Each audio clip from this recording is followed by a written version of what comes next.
अस्मदाचार्य पर्यन्तं वन्दे गुरुपरम्पराम्.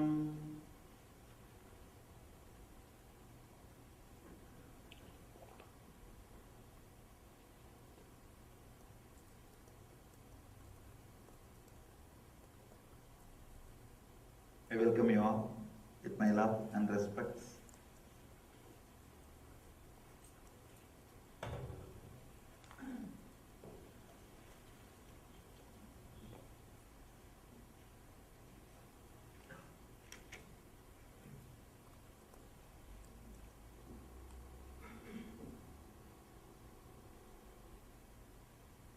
Please explain.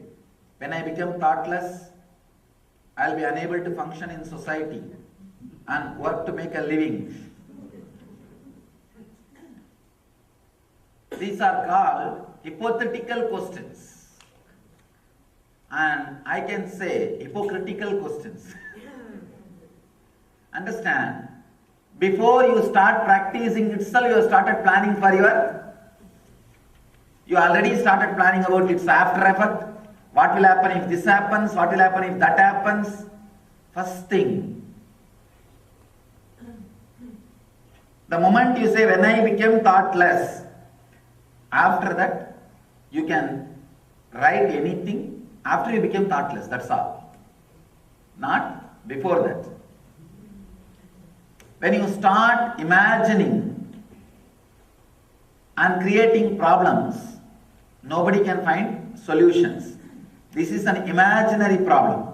Actually, a person who has become thoughtless will work at least few hundred times more than normal human being.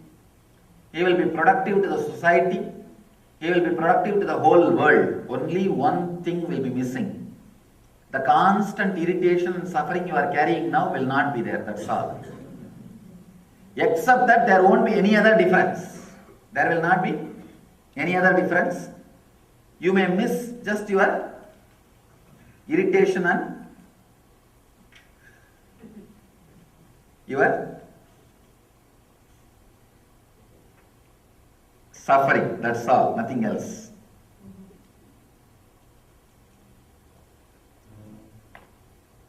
I see there is a proverb, ignorance is bliss. No. Innocence is bliss, not ignorance. Ignorance can never be bliss. But the society seems to value knowledge, idea, learning, education and information that one possesses. This seems to be contradicting to me. If so, how can one be ignorant and still possess wealth of knowledge? Having tremendous knowledge and not being egoistic about it is what I call innocence. Innocence is bliss. Ignorance can never be bliss.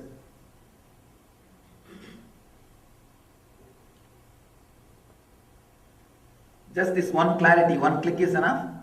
Innocence is bliss, not ignorance. That's enough.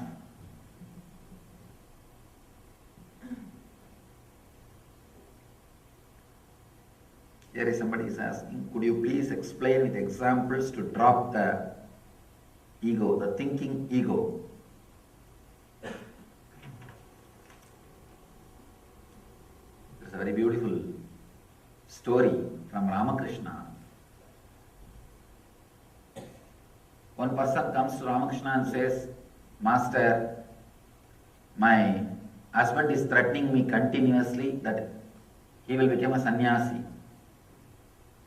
Ramakrishna laughs and says, never bother, the person who threatens will never do.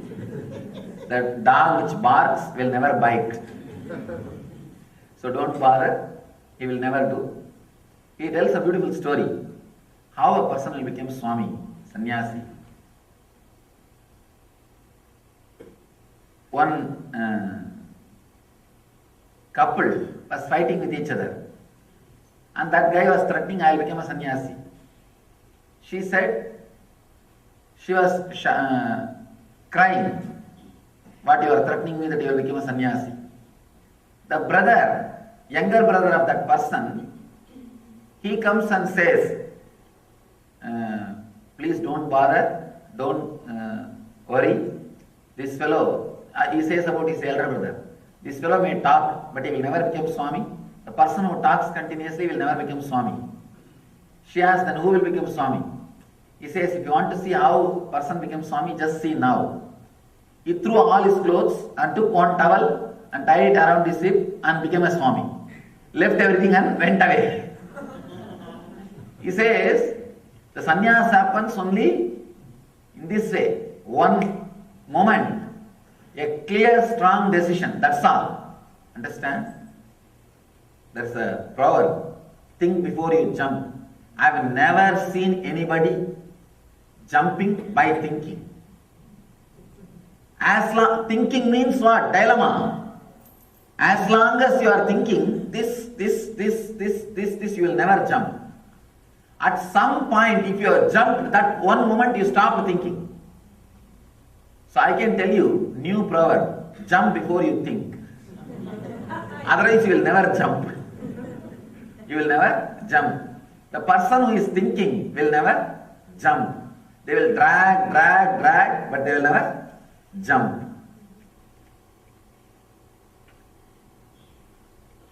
Bite my nails frequently when I am anxious or serious or during thinking. Is it a sign that I am not aware or not in conscious or mental disorder? I don't want to say mental disorder. Can be a habit. I have seen too many small things are also become a very complicated thing. When you start giving a big idea, disease, this, that, all those things, and I don't think it is that big problem. Understand? Even a small thing, people come and tell me sometimes, Swamiji, I don't get sleep in the night. I tell them, perfectly alright, then work, that's all. And daytime lie down, and you feel like sleeping, lie down. See, whatever is said and done, you have one important automatic mechanism in you. When your rajas is exhausted, you will settle down in tamas. Anybody you can trust. When my restlessness is over, my body will automatically retire to rest. He does not need sleeping pills. You don't need. The problem is, you are put in a very unnatural routine. Unnatural routine. Second thing, you are not enough inspired to follow that routine. First problem, unnatural routine. Second problem, you are not inspired enough to live that routine. Third problem, very important problem. Your body intelligence is not allowed to make even small changes. Understand? There is no such thing at particular time you have to sleep. There is no such thing at particular hours you have to sleep. One day if you don't feel like, don't bother. Do not start thinking, I think from today I am developing insomnia. And so many ads, especially when you see in the TV, what you will naturally do? You will start comparing with yourself. Another big difficulty, even I cannot speak all these things openly here because there are so many legal complications. So now I have to make a disclaimer. No, better consult your doctor before you start practicing these ideas. Anyhow, the pure cosmic energy that speaks through you, is it also the same cosmic energy that speaks through the Christ, Buddha and every other enlightened beings? Naturally. Anybody who is enlightened and any enlightened master, through him only the cosmic energy speaks, there is nothing else. Anything which comes out of them is a pure cosmic energy, continuously sharing the same truth in so many different ways. You can say Buddha spoke for 40 years. And there is a statement by Buddha, I never spoke, I never opened my mouth in last 40 years. Because he never uttered a single word. The cosmic energy is continuously expressing itself. So much of life seems fulfilling. I think that this idea that there is so much still to live in ordinary life holds me back from enlightenment. What to do? First thing, so much is there to live ordinary life means your mind is still giving a hope. Your mind is still giving a hope. The mind which gives the hope is the ultimate hopeless thing. By giving hope, it constantly keeps you in hopelessness. So, of course, either you learn from the master and realize, or you learn from life. It may take little time. What to do? How to truly give you permission to work on one's mind and remove its hold on the self. This intention and unclutching meditation is what needed. Yes, that too is enough. Is surrender required? Surrender means the clear intention and the simple unclutching. That's enough. Surrender does not mean you will fall flat every time when you see me. No. That may get only knee pain and back pain to you. That may not do any real work. A real intention and simply unclutching. Understand? Unconditionally relaxing. I have seen people, Swamiji, I am surrendering to you, but how long you will take to give enlightenment for me? They will ask me to first sign in the contract before. Then it is not surrender. The very restlessness I have seen. Many guys come and press me. You have to give me this darshan, you have to give me that darshan. And these fools don't understand. Let me tell you a story. It really happened. One guy, one crazy guy, what to do? Only this kind of things land up on enlightened masters. One screw loose, half screw loose, one nut missing, one bolt not there. Actually, when God is doing the creation job, if there are some missing, rejected pieces,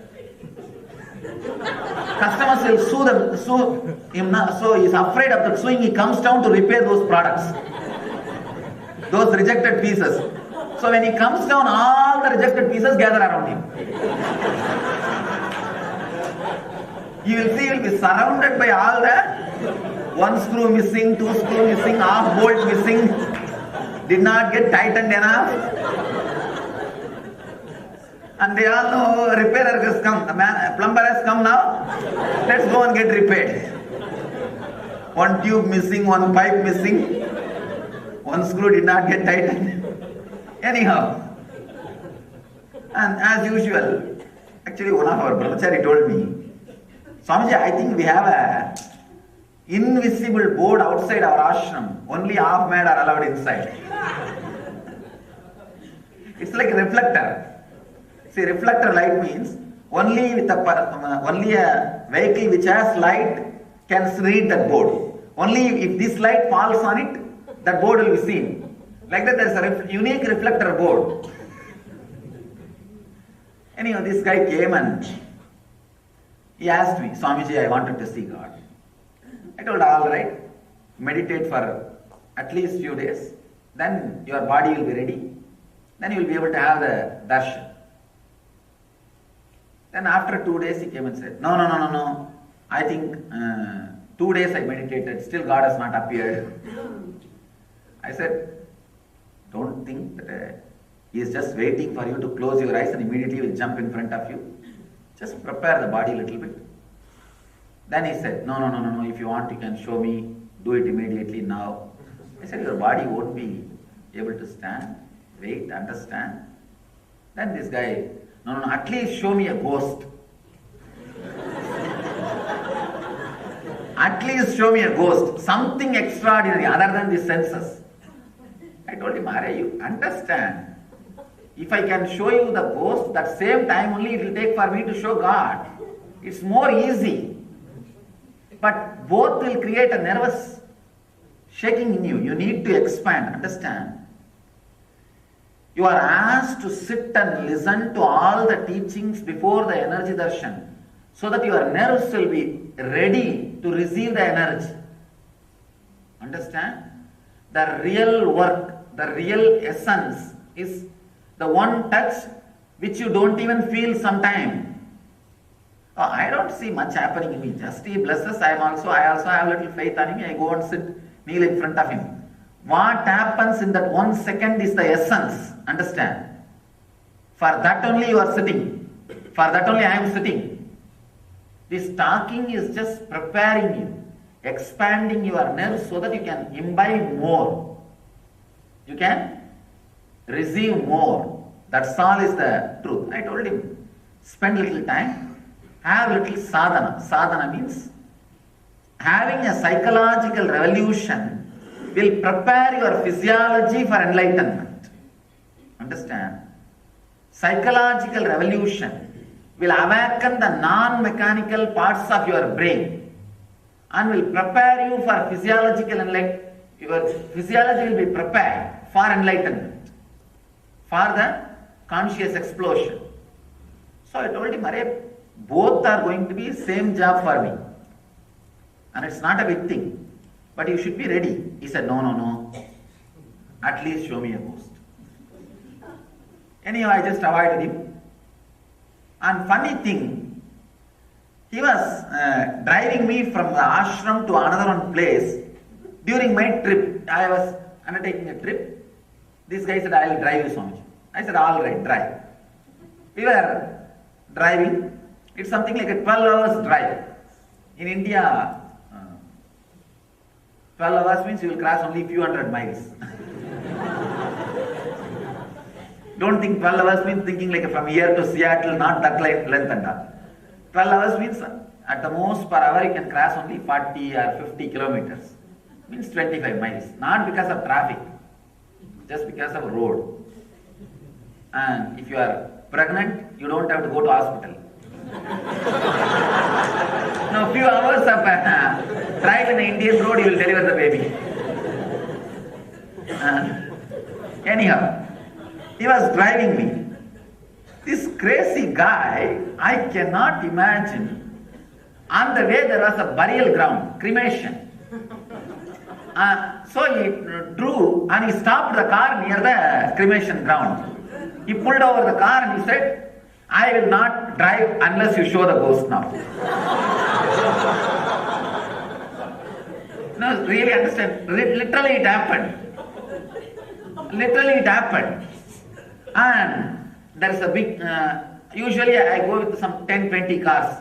All the other devotees, the brahmacharis, the army will be coming with me. The whole battalion. To do the other programs, or there will be one big battalion following. All the cars stopped and my secretary was in the beginning, next car. He came down and asked, what happened? And I just laughed and told this fellow is telling that unless I show the ghost, he will not drive. And my secretary said, now I will show him the ghost, or what? I will show everything. And he told Swamiji, you just go to the other car and you drive. We will take care of him and bring him later on if he comes. And they got very much annoyed because this fellow in the middle of the drive is stopping and doing the strike. Of course, we have so many cars to take me, that is not a problem. Anyhow, all the fellows got annoyed and they started shouting at him. And I just felt very bad. Anyhow, poor guy. I told him, all right, anyhow, you are entering into the dangerous zone. Are you really mean what you ask? He said, yes, I wanted to see. Only then I will take the car out. Only then I will drive. Another one problem is he's the center of the road. Road is very small. The other cars cannot move also. Of course, if these guys want, they can just move the car and go. And then I said, all right, anyhow, I think this fellow wanted to have a real drama. I just held his hand and showed him, look that side. And the moment he saw, he looked up the cremation ground, he saw the ghost. And the funny thing was, that ghost was very friendly with me. And that fellow not only appeared in front of him, he just showed, come, come.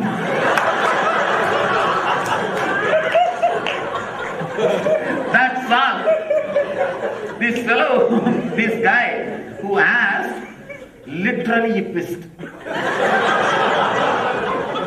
And his wife was sitting inside the car. He just shouted her name and opened the car and jumped inside and caught hold of her. Caught hold of her and shouting her name, oh save me, save me, save me. And she got so, but she started shouting, got so irritated because she was seeing the whole drama. She was seeing the whole drama. And she is a little matured and relaxed person. She was there and her kids were also there. And she was advising him for more than a week. He relaxed when Swamiji says it must be good. And this guy jumped and started shouting. Not only she did not console, she just pulled him that side. And suddenly we saw not only he pissed, he did the other one also. And he is trembling, completely shaken. Then I just smiled and moved my hands, and that ghost disappeared. It went away. And the group, by the time all the devotees from all the cars got down and gathered and saw this fellow is trembling, not only that, suddenly the fever has raised. Then anyhow, I put my hand on him and put a little vibhuti, the ash, and the fever came down. He got a little settled. Then I asked him, I told you clearly. And then all his own kids are making fun of him. Because in the dress itself, in pants, he did everything. They are making fun of him. You always make fun of us if we do the bedwetting. Now you see what happened to you. And the whole fun is going on. I told you. Then he is telling me, see, this is the punchline. This is the real funny thing. Yes, you told me it is difficult, but I did not think it is this extreme difficulty. Even then you should have thought about it and you shouldn't have shown, even if I asked you. If you know it is such a strong thing, you shouldn't have shown. Understand? He is the guy who sat on me, literally. And finally what he is telling? He is telling, no, whatever is said and done. If it is this bad, you shouldn't have shown.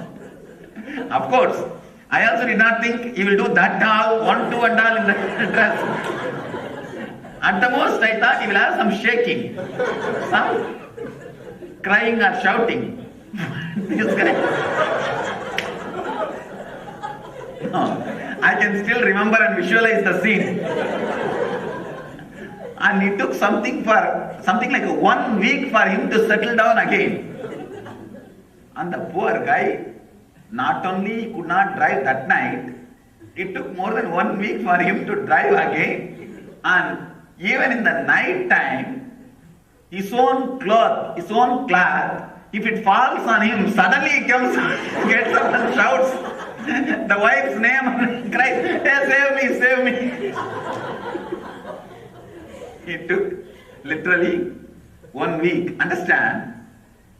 Then finally I have to give him a technique to get out of that fear.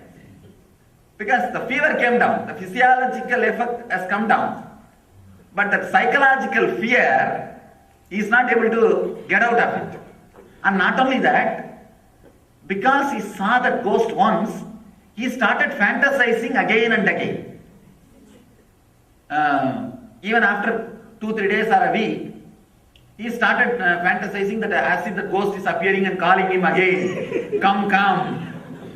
And he came and told me, Swamiji, the ghost is calling me. Again it is appearing and saying, come, come. I said, as if he doesn't have husband or wife or what. Why will he call you? Don't bother, relax.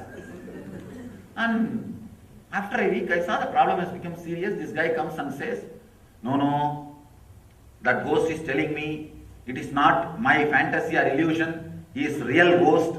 And whatever question I ask, he is answering. I told him, what did you ask? I said, where is my house? He gave the address. I asked, no, he is telling me. I asked, what is in my suitcase? He says, rightly. And he came and told me, it has become a big problem. Then I asked him, what all the questions? He told all these questions. He asked his address and the ghost told. And he asked, what is in my suitcase? The ghost told very clearly. I just told him one simple thing. Gave him a lot of sesame seeds in a small handbag. And told him, take this and ask the ghost how many seeds are there inside. This fellow that night went, took the same bag, and the ghost as usual came. He asked how many seeds are there in this bag. Suddenly the ghost laughed and disappeared. Why, you know, ghost can give answer only the informations you know. Because it is your own unconscious projection. Understand? When I showed him also, there is nothing separate. Came up and stood in front of him. See, you are a big ocean of energy. You associate yourself only one part of it. Only with one part you associate. The other part only you experience as a god or a ghost or whatever. Different things, ways you may experience. If you experience with pain, you call that as a ghost. If you experience with bliss, you call that as a god. You experiencing your own, the parts, the unconscious parts is the extraordinary experience. For that, your body needs to be prepared and mature. This fellow was trying to have without that preparation. So I have to just awaken his own unconscious. That is what he saw. And when I gave him the sesame seeds, he himself doesn't know how many seeds are there in that bag. So answer which he doesn't know, the ghost cannot answer. Understand?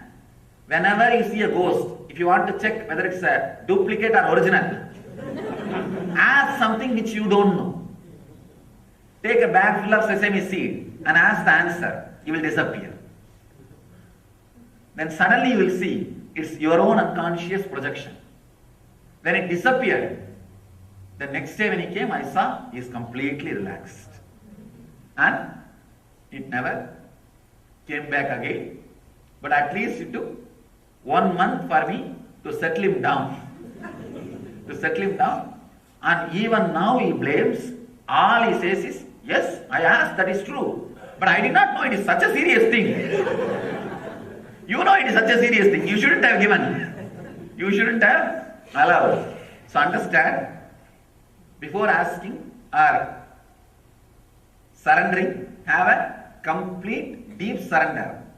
Then you will see the right time. Surely the right thing will happen. We always think another big problem is, if I completely surrender, then I will not even be there to ask the question. To ask about this. That disappearing is the enlightenment. That disappearing is the real ultimate experience. So relax from all the questions. Let's enter into today's sutra. Suppose you contemplate something beyond perception, beyond grasping, being, not being you. A real Ananda Sutra. One more Ananda Sutra.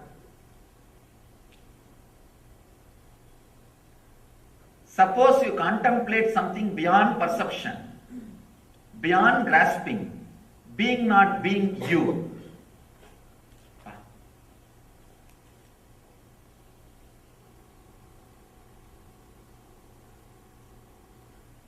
Mahadeva is determined to give enlightenment.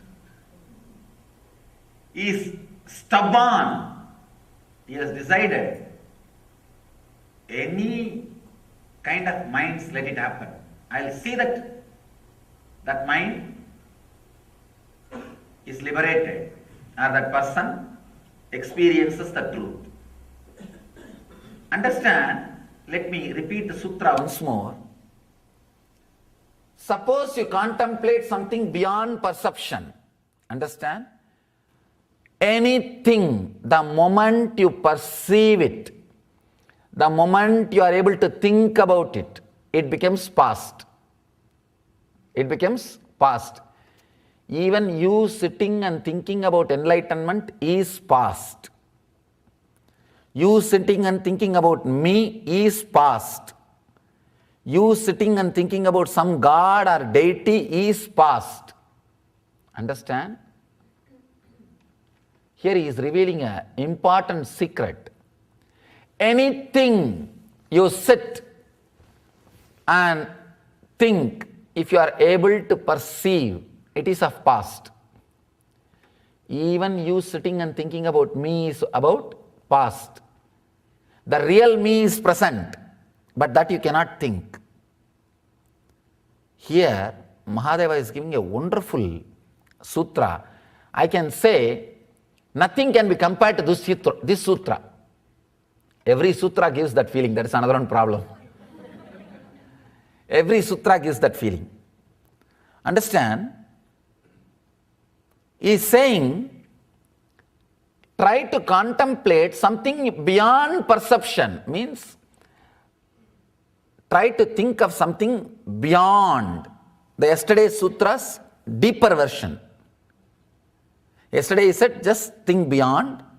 And now he is telling, for example, if you may think the whole sky, which you can't think. The next moment, the moment you finish thinking that, you already thought about it. Drop that. Then think something beyond that.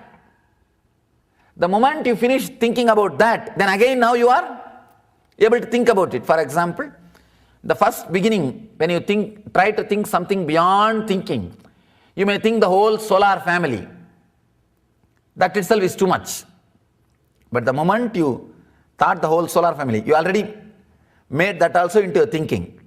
Now then drop that. Next. Try to think beyond it. Then you thought about beyond the solar family. Drop. Then beyond solar family. Start. About every moment, Mahadeva is saying, go to the thing which you can't think. Means, continuously you will be in the present moment and exploding. Understand?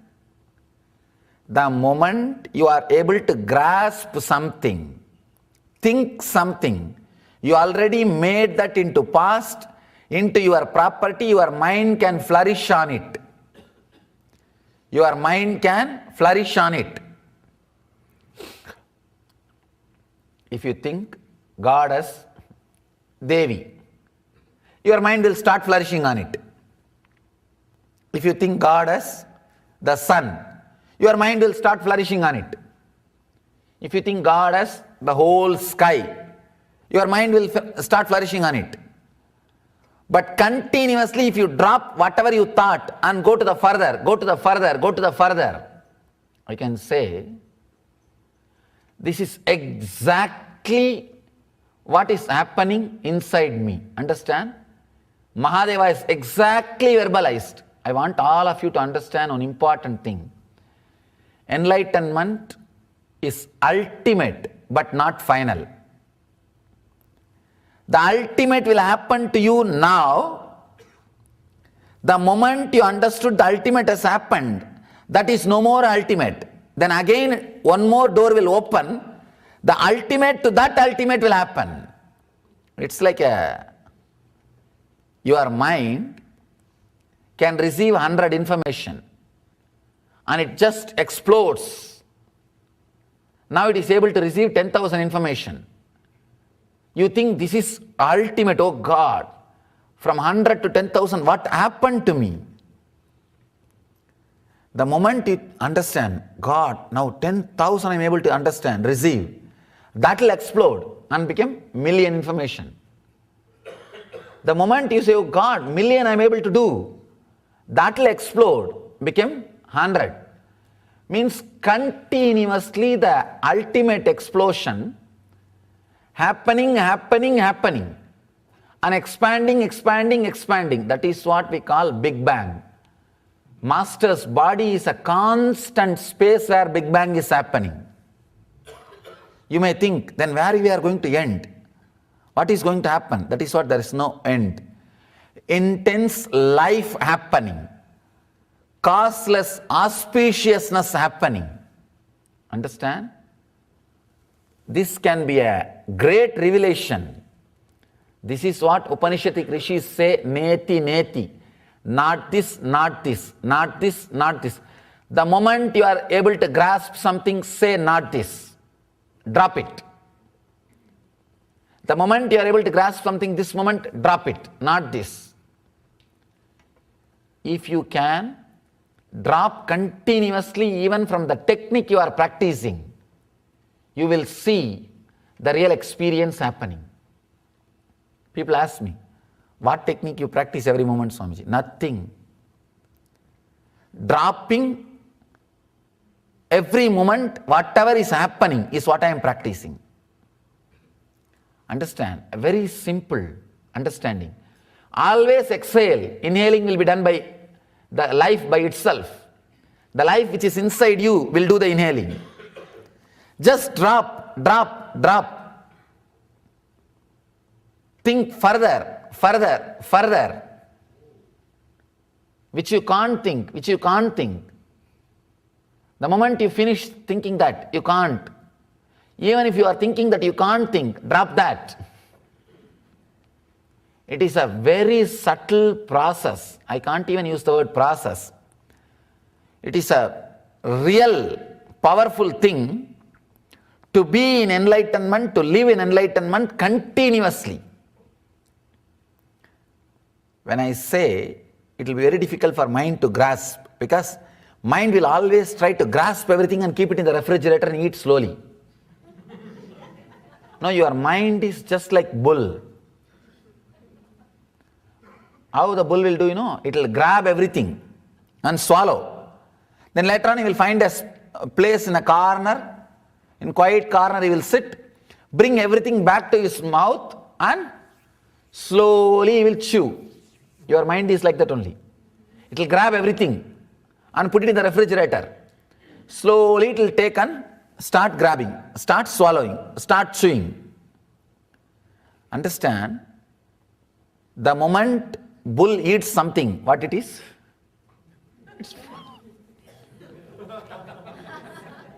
So, if it is bringing it back to the mouth, then what it is bringing back to the mouth?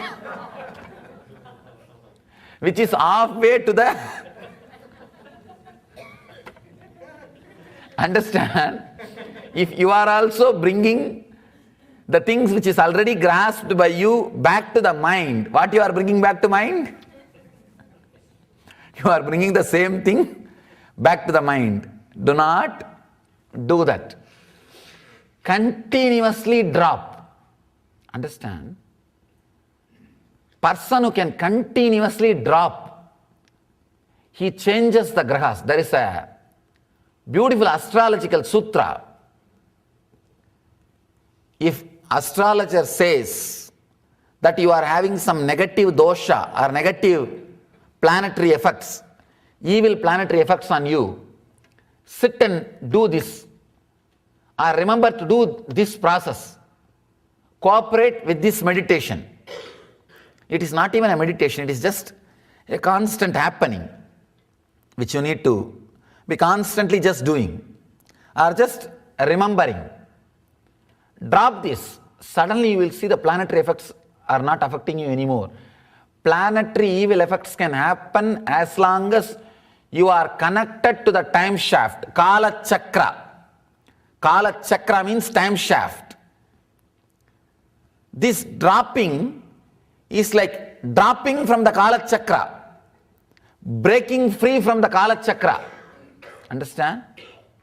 It is possible now. Whatever you think as the ultimate in your life, drop. And try to expand bigger. Then you will have some idea, you will grasp something and drop. Then again your mind will automatically grasp something. Don't allow, drop. Continuously your mind will say, no, then what to do? Don't answer that question now. Every moment drop. Your mind will say, if I am every moment dropping, then what will happen? Where will I end? Don't bother about ending. What happens, let us see later on. Your mind is again trying to grasp by asking you, what will happen in the end?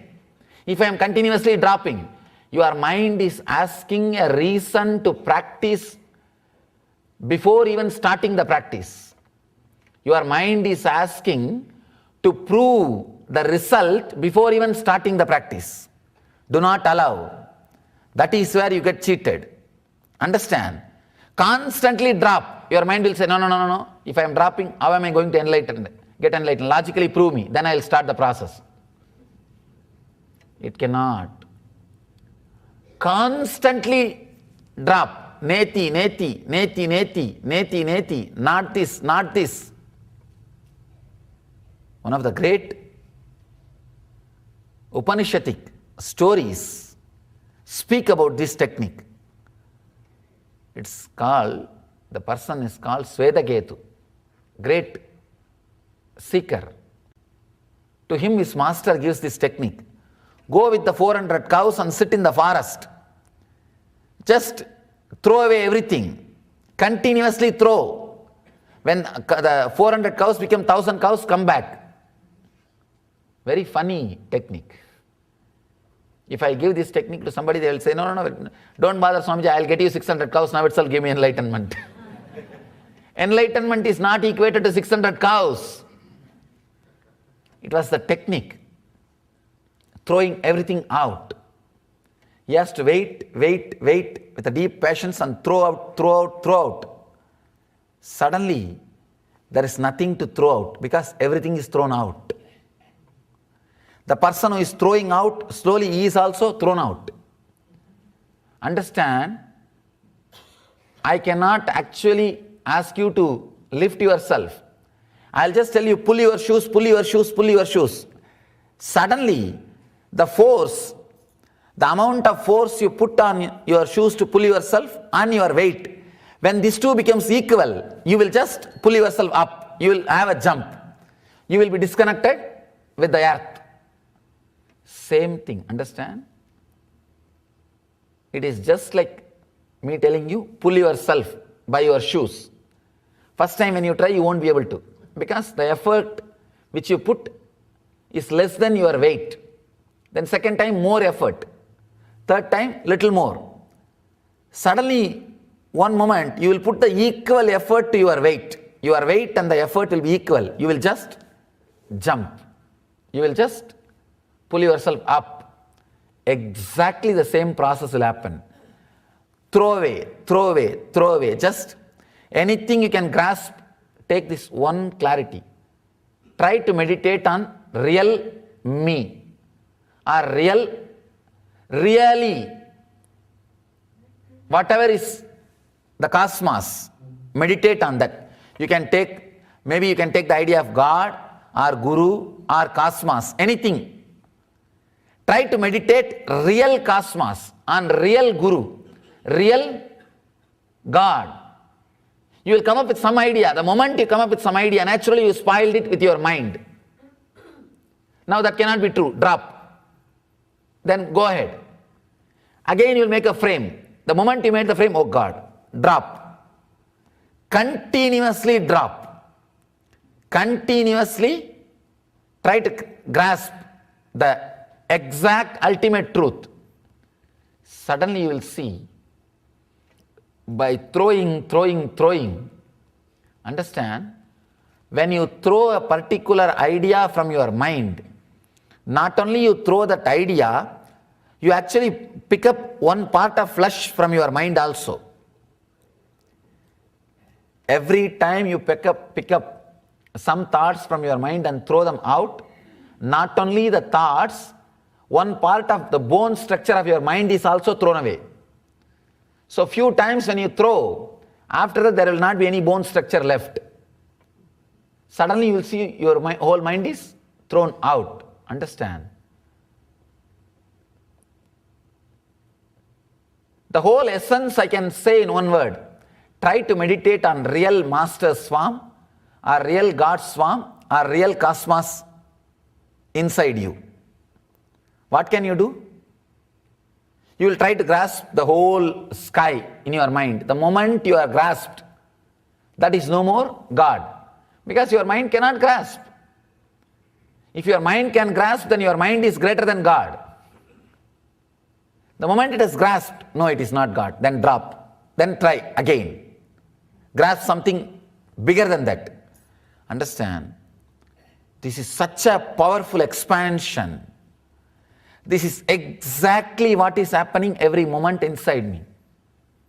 People ask me, Swamiji, 4 years ago, what I saw in you, and now what I am seeing in you, so much of difference. If enlightenment gives everything to you, then that time also you are enlightened. How can things get added even to you? Now I am seeing so many things extra in you. Understand? Enlightenment is ultimate but not final. That is why constantly even I am expressing new things. Even I am expressing new things. Because the constant explosion is happening. The constant updation is happening. The updation is happening beyond mind, beyond the grasping power. That is why with any master, the more time you spend, you will see more deeper and deeper things in you. Because he is expanding and giving more and more. Understand one important thing. When he expands and pours many things, not only he expands you also. You also get ready to receive. You also imbibe. Even the same word, if you heard 4 years ago and if you hear now, after 4 years being around me, it will give you deeper meaning. Because these words have expanded you. These words have expanded you. The constant explosion, understand, it is happening in you every moment, even now. If you just remember, yes, it is happening, you are enlightened. If you don't remember and think that same person who went to the bed is coming out of the bed, you are unenlightened. The only difference between you and enlightened person is when next day morning enlightened person gets up, he does not think the same person who went to bed is getting up. Ordinary person thinks the same person who went to bed is out of the bed, coming out of the bed. Tomorrow morning if you think, oh no, same person who went to bed is not coming out, you are enlightened. Just stop thinking that same person is coming out of the bed, that's all. Means neti. Continuously, the person who inhaled is not exhaling. The experience which you call as you, which has inhaled, is not exhaling. The person who exhaled is not inhaling. This is the truth you need to understand. This is the reality you need to grasp. The moment you grasp it, drop it. Then what to hold? There is no need to hold. Go to the deeper. Go to the next. Try to grasp the next. The moment you grasp, drop it. Continuously, neti, not this, moving out, brushing aside, is what Mahadeva calls living enlightenment. Understand? All ideas which you carry about you, continuously try to expand it. Continuously try to grasp the bigger and bigger and bigger idea. Anything you feel you have grasped, drop. Then try to grasp the bigger. What do you think as bigger? Once you feel you have got the biggest, drop. Then bigger than the biggest.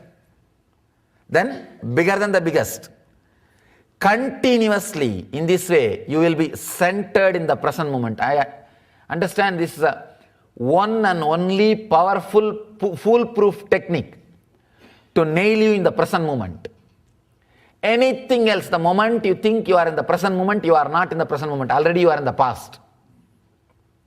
If you think, yes, I am in the present moment, already it has become past. Only by constantly expanding, you will be, by itself, you will be centered in the present without you knowing you are in the present. Understand? If you know you are in the present, you are not in the present. That is a basic sutra. That is the basic understanding. The moment you say, I am in the present, you are in the past already. There is a beautiful sutra. You can't step twice in the same river. Because second time, by the time you put your foot, the water has gone. I tell you, even first time you can't step in the same river. By the time your feet touches the water and reaches the steps or the ground, water is left. See, when your feet touches the top of the water and by the time it reaches the ground, water is already left. So you can't even step in the same river once. You may step thinking that you are stepping in the same river. No. Everything is moving. Person who can constantly try to grasp the things which can't be grasped will be in the present moment. You cannot nail yourself in the present moment with any other technique except this. This is the one, I can say, only technique which can put you in present moment continuously.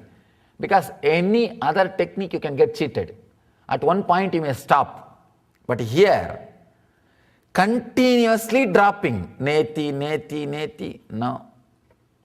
You will grasp something about you, no. You will grasp something about you, no. Your mind will say, I may become mad, no, relax. No, I will become mad, it's okay, relax, no. Don't even say okay, yes or no.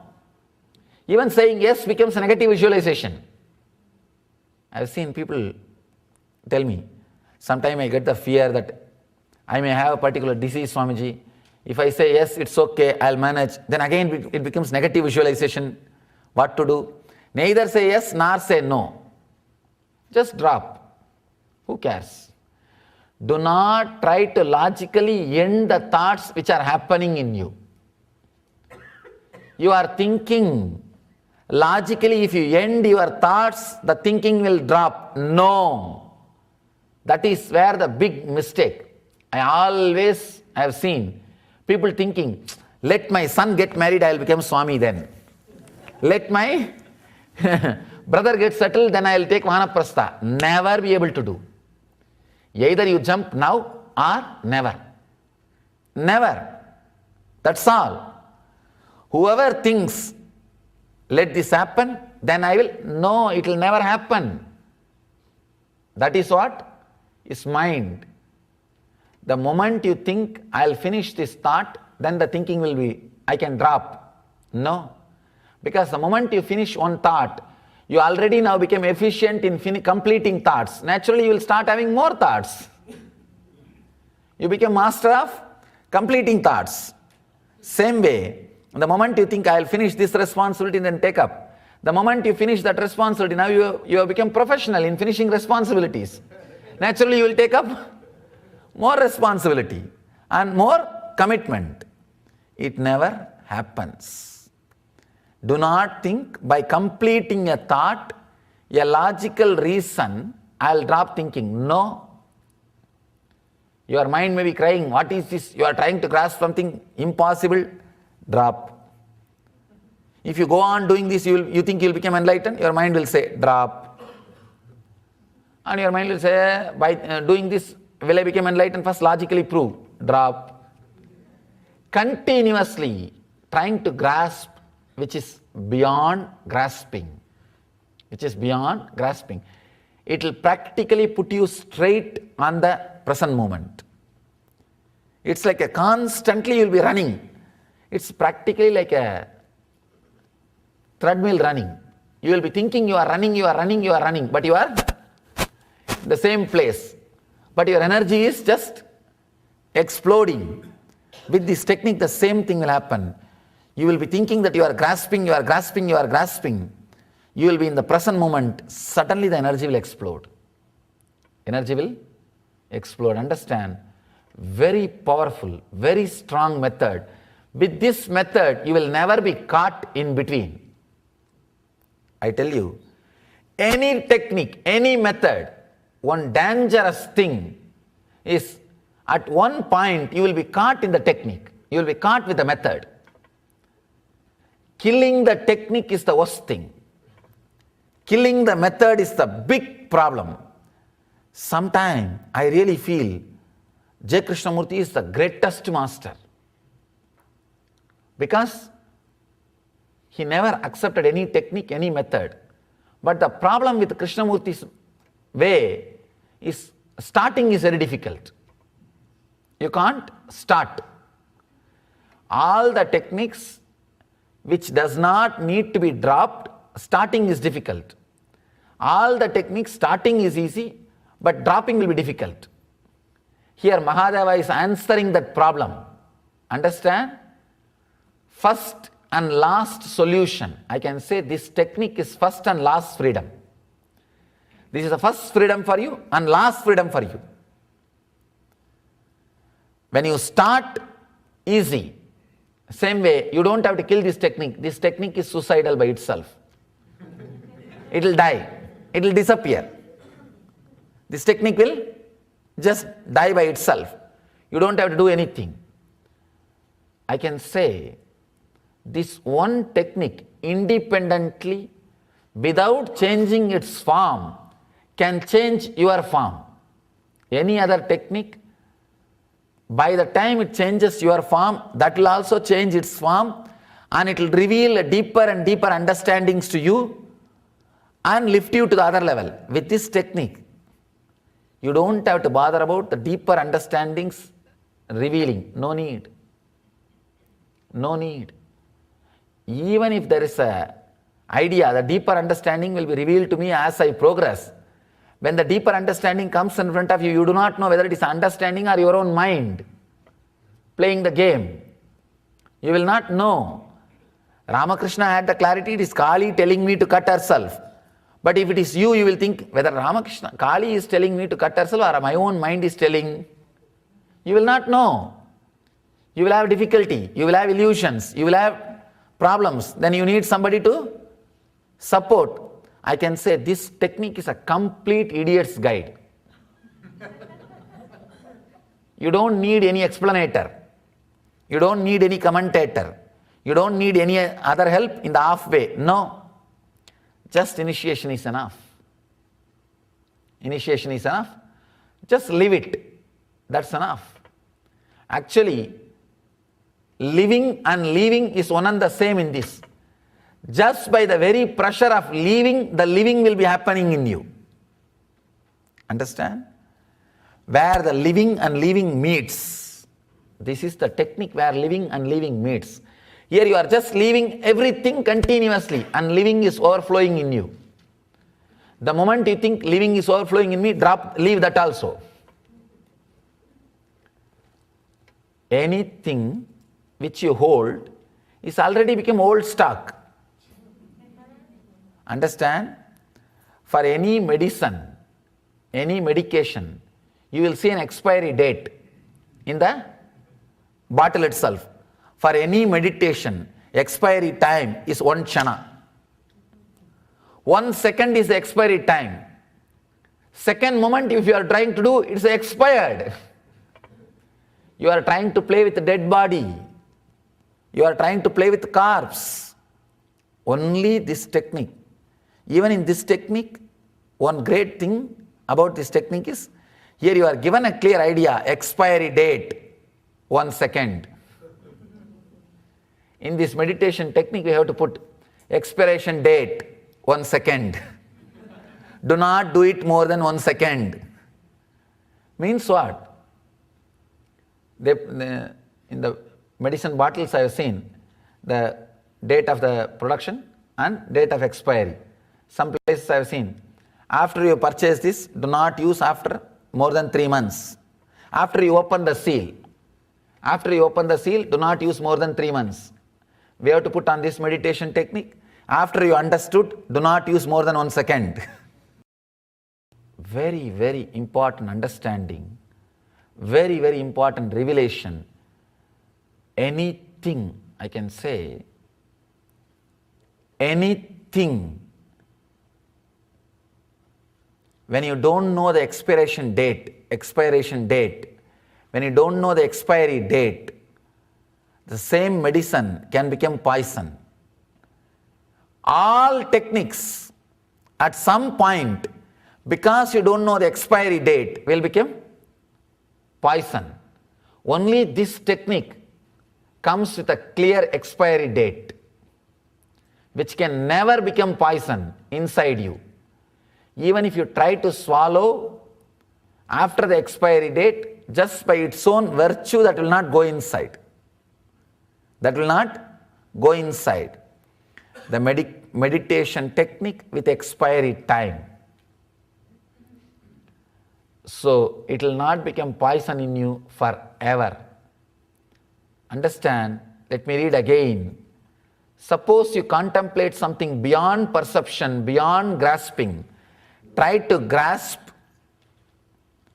the real form of the Master, real form of the God, real form of the cosmos. Don't come and ask me in the energy session how to grasp, Swamiji. In this process, your mind will die. You will not be able to grasp. Continuously you will grasp, you will not be able to grasp, you will relax. Then you will grasp, you will not be able to grasp. Even if you are grasped, you know it is a lie and you will drop. Even if you grasp, you know it is a lie and drop. In this process, it is like a running till you drop. They say in the ads, shop till you drop. So, meditate till you drop. Understand, here, this is the ultimate technique where just continuously try to grasp, just by the very power of trying to do this technique, you will be thrown back to present moment and mind will die. Mind will disappear. Imbibe this and live. You will live enlightenment. Thank you.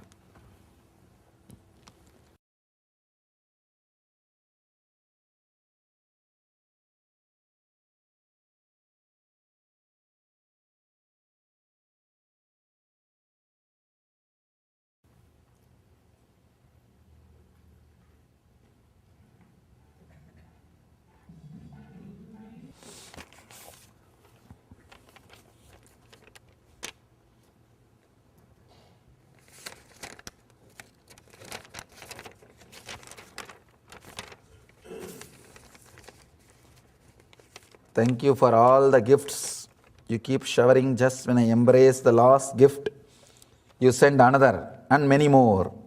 My gratitude gets to my heart and cannot wait to share with others the news that let them know you are here to awaken, heal and bless all the ones that are seeking with sincerity. This I wrote yesterday, you answered to me today. Thank you for all the gifts. Life, maintenance and transformation. Wonderful.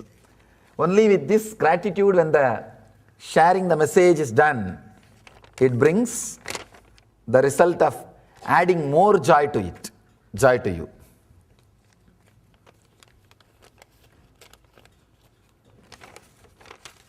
Somebody is asking to recite the Sanskrit sutra for few technical reasons only. I do not do. In this sutra, you just spoke about how important is the effort to contemplate something beyond grasping. Could be just unloading or dropping the contents of the mind during everyday activities whenever we remember. No. Now, because already you grasp this cannot work on you. Anything you grasp cannot work on you. So go beyond. I hear that when you die and the soul leaves the body, my question is, when there is a tragic event, when a group of people die at the same time, are all their souls connected in some way to leave at a certain time together, even though they never knew each other? Example, plane crash, train accident. Yes, they may not know each other, but the souls will leave at the same time to the different places. I wonder if thought and consciousness together shape and give life to matter and the world of form. Is it true that when thoughts become still, Maya will also vanish? Yes. When thought becomes still, Maya will vanish. That is the next sutra. Mahadeva is taking us. Or is it the case that life is just a dream that cosmic consciousness is having when it is sleeping? Cosmic consciousness never sleeps. If so, why is it so hard to wake up? It is not hard. You only think it is hard. For example, having to go through many years of intense seeking, even many lives. Many lives are also some more dreams. The Ananda Sutras that you preached last couple of days makes me very much interested and gave me a belief that I can also become enlightened. By the way, I attend your lectures for last 1 week only, and not from beginning. I wish that I did attend it from the beginning. I am an ambitious, serious and busy person, or at least I will make myself busy. Everybody just makes themselves busy. There is nobody who is busy person. My body and mind are so attuned that I sleep only for about 5 to 6 hours per day during weekdays. I believe in that way my mind would be in control. I would not become devil and achieve my ambitions as well. Is my reasoning good? Controlling sleep is okay, but that does not mean you have a mind control, not that big. As I am a busy person, I feel that instead of taking some amount of time daily to perform meditation techniques based on the sutras like Nitya Sutra or Dhyana Sutra, I think Ananda Sutra would click for me to become enlightened. Understand, it has to click, not you will think the moment you had all this reasoning, I cannot do Nitya Sutra, I cannot do Dhyana Sutra, no Ananda Sutra will click with you. Be very clear. You have to drop your job and start meditating. I hope that I will be successful in imbibing Ananda Sutras in my day-to-day current busy life. I don't think it will happen to you, at least. To become enlightened and maintain that enlightenment. Is my reasoning good? Your reasoning is bad. Understand, if you are ready to do Nitya Sutra or Dhyana Sutra, with that readiness, Ananda Sutra will click. Then you may not need to do the Nitya Sutra or Dhyana Sutra. But when you are not ready to dedicate some part of your time for meditation, never expect an Ananda Sutra to click. It will never happen. Ananda Sutra clicks with a person who is burning with intensity, who is intense enough to give everything, the I and mind, for enlightenment. The moment you say you are a casual window shopper, I think by mistake you are here for 7 days. Understand, if you are really interested in spirituality and all, take up Nitya Sutra and Dhyana Sutra. Only that will work for you, not anything else. Your reasoning is not right. Sometimes which looks very logical may not be actual. A small story. One guy went to Las Vegas with a $30,000 Cadillac and came back to house with a $100,000 bus. He came to Las Vegas on a $30,000 Cadillac. He came back to house on the $100,000 bus. The statement looks very logical, but all of us know the meaning. Understand? This is the same reasoning you are trying to play. No. Ananda Sutras are not for the people who cannot commit to the Nitya Sutra and Dhyana Sutra. No. Ananda Sutras are for the people who are tired of Nitya Sutra and Dhyana Sutra. Only who are tired of that too, Ananda Sutra will click. Otherwise, because of your laziness, you yourself pick up on Ananda Sutra. And with Ananda Sutra, you cannot pick up. A sutra has to pick you up. Understand? You cannot pick up the sutra. Sutra has to pick you up. So relax. Stop bragging about. You went to the Las Vegas with $30,000 Cadillac and you came on $100,000 bus. You might have come on $100,000 bus, but who owns it?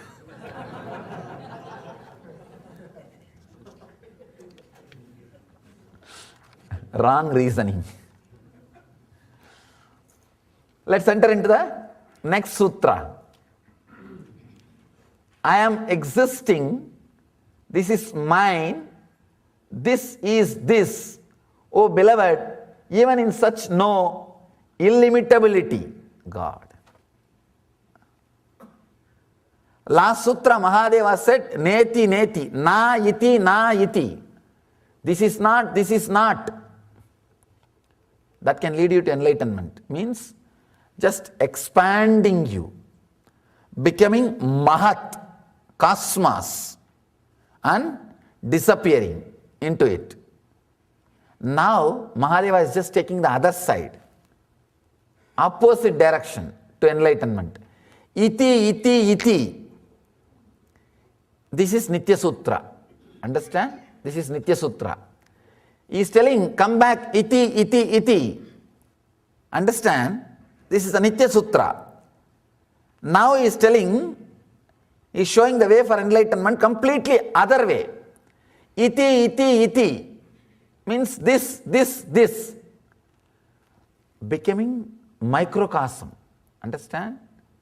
When you say neti, neti, neti, not this, not this, not this, you will just become Mahat, expanded and enlightened. When you say this, iti, iti, iti, you will contract and disappear. Again, you will become enlightened. Two different directions.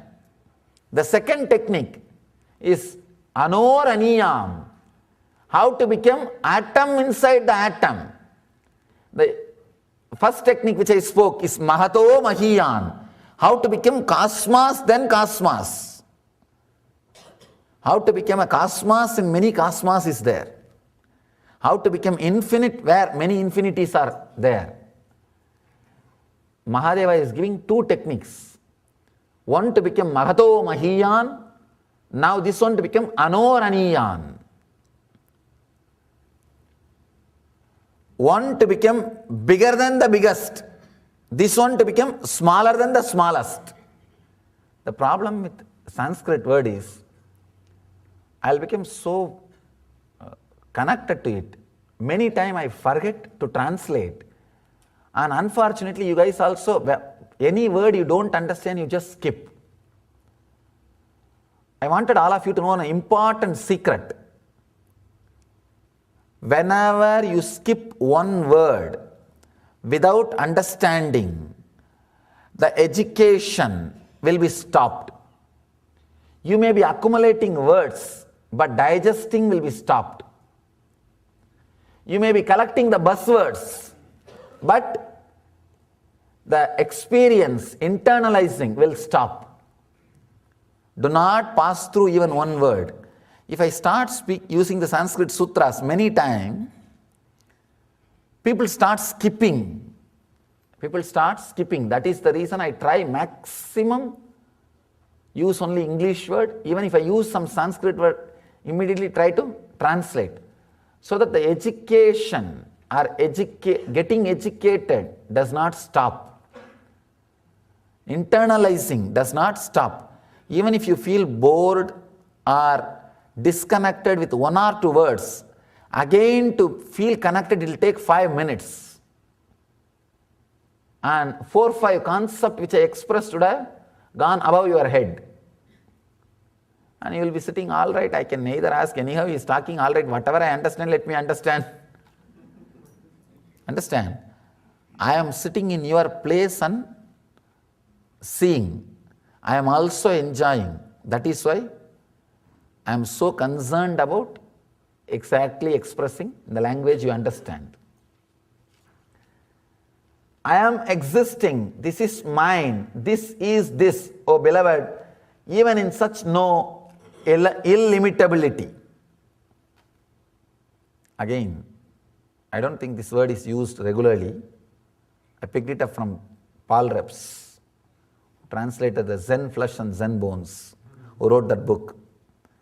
Because no other, I'm referring some 4-5 translations to exactly to present, but I want to acknowledge all their names whenever I use some technical term from their translation. Anoraniyan Magato Mahiyan, bigger than the biggest and smaller than the smallest. Here Mahadeva is giving the technique for achieving smaller than the smallest. Very simple, nothing much need to be done. Very simple technique. But it can be Nitya Sutra. It is not Ananda Sutra. The earlier sutra is Ananda Sutra. Means the moment you understand, just remember and live with it. Constantly try to perceive something which can't perceive. Decide. I can give you some 4-5 buzzwords. Try to grasp the meaning of it. Bliss, you will never be able to grasp. You will only achieve it. If you intensely struggle to grasp the meaning of the word bliss, you will achieve it. Because anything you grasp will be only happiness, not bliss.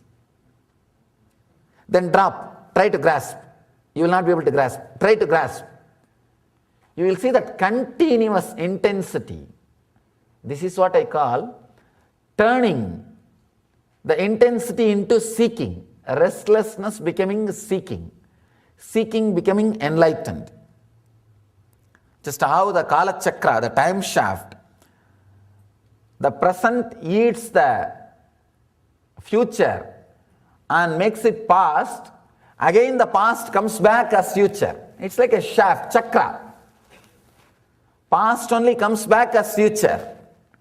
And future is swallowed and left back as past. It's like a shaft, chakra. Past and future is a chakra. That's why the Vedic tradition, time is not calculated as linear. It is calculated as a circular. 60 years, one chakra. Again, the chakra will come back. The time is circular. When the past becomes future and future becomes past, time continuously moves. The things move.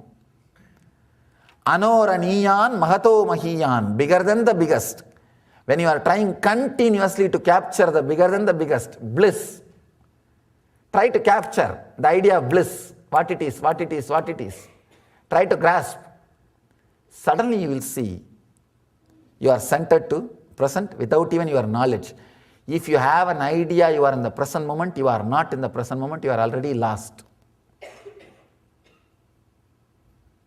That is Ananda Sutra. Here, this is Nitya Sutra.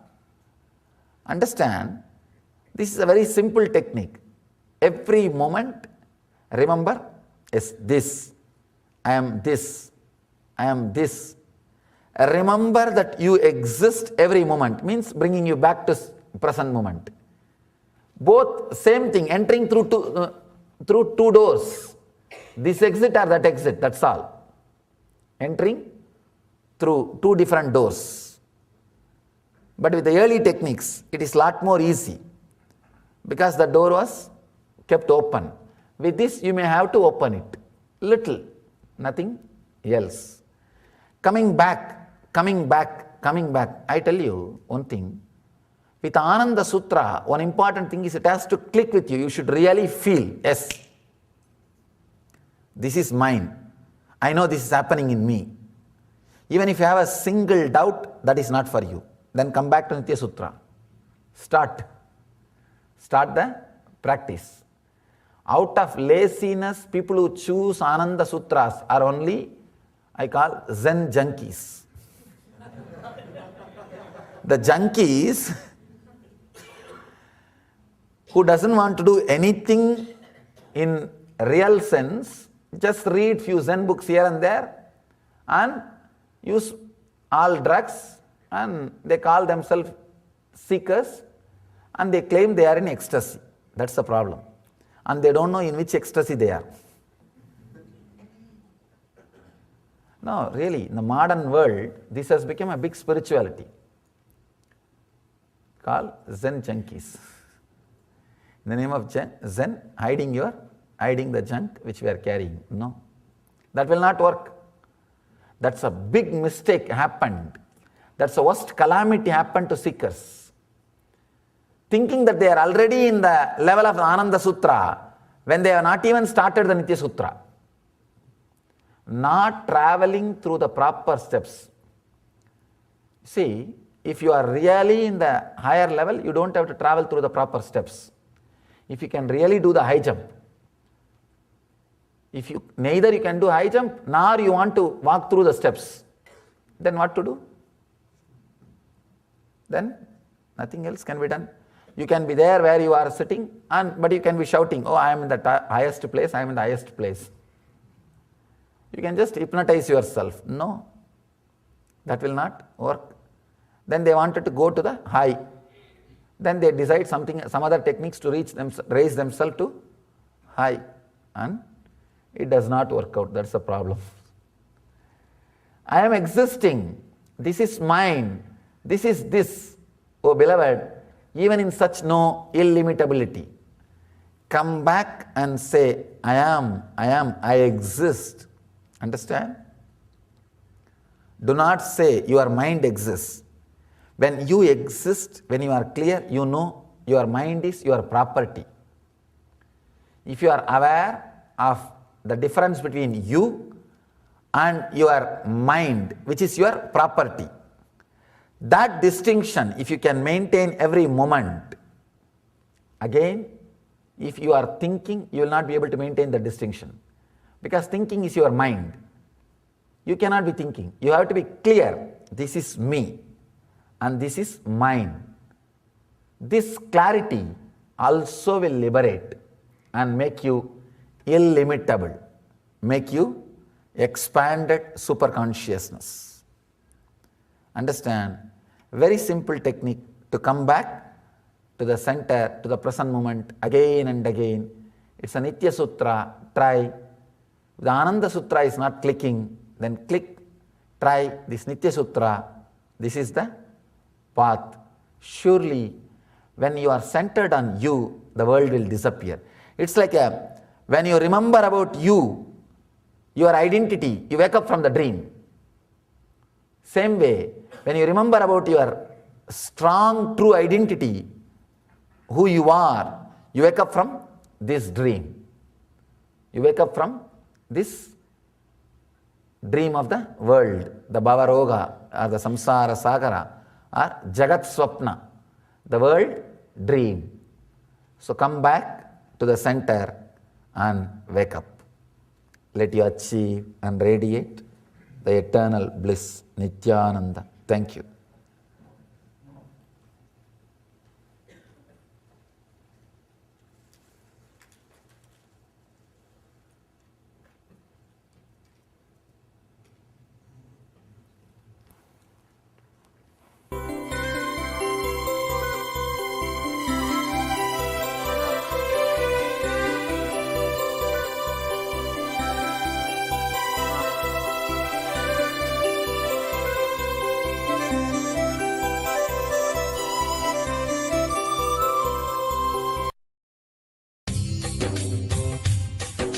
स्वभावचिन्मयानन्दं कृपापूर्णं जगत्पतिं हरिषड्वर्गजेतारं नित्यानन्दगुरुं भजे। स्वभावचिन्मयानन्दं कृपापूर्णं जगत्पतिं हरिषड्वर्गजेतारम्।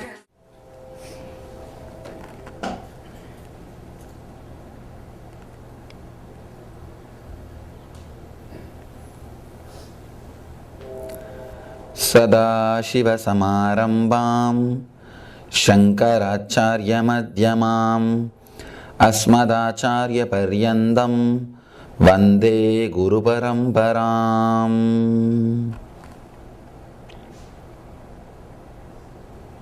I welcome you all with my love and respects.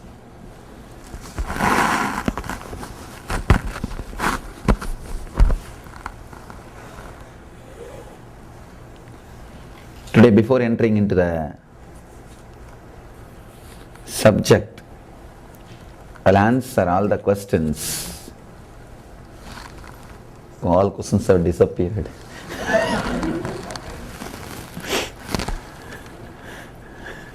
Sometime by the grace of the master, question disappears. Sometime by the grace of the disciples, question disappear.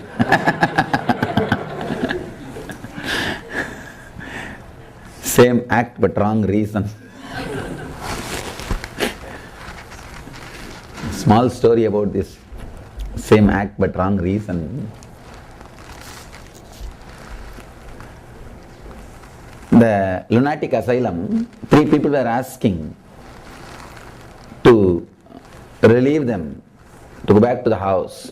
Doctor said, we'll relieve you. Tomorrow morning we will have a test. Please come. Then we will decide. All 3 were brought to a swimming pool, empty swimming pool. Doctor said, one by one. He called the first person, told, jump. That guy jumped and broke the legs. Second guy, doctor said, jump. He jumped and broke the hands. Empty swimming pool. Naturally, third guy was brought. Doctor said, jump. He said, no, I won't jump. Doctor said, yes, you can go out. You can go back. You become all right. Please leave. When he was signing the papers to leave, doctor asked only, why did you decide not to jump? No, I can't swim. Understand? Right decision, wrong reason.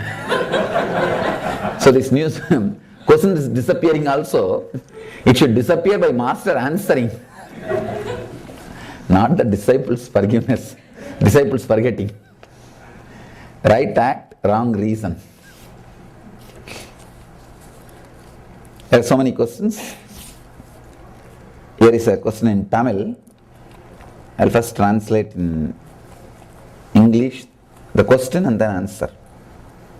சுவாமி, குரு விரும்பினால் ஒருவனுக்கு தகுதி இருந்தாலும் இல்லாவிடினும் அவனுக்கு புத்தி தெளிவும் அறிவும் அனுகிரகிக்க முடியுமா? The question says that if a master wants, even if disciple is qualified or not, can he give intelligence and the clear consciousness?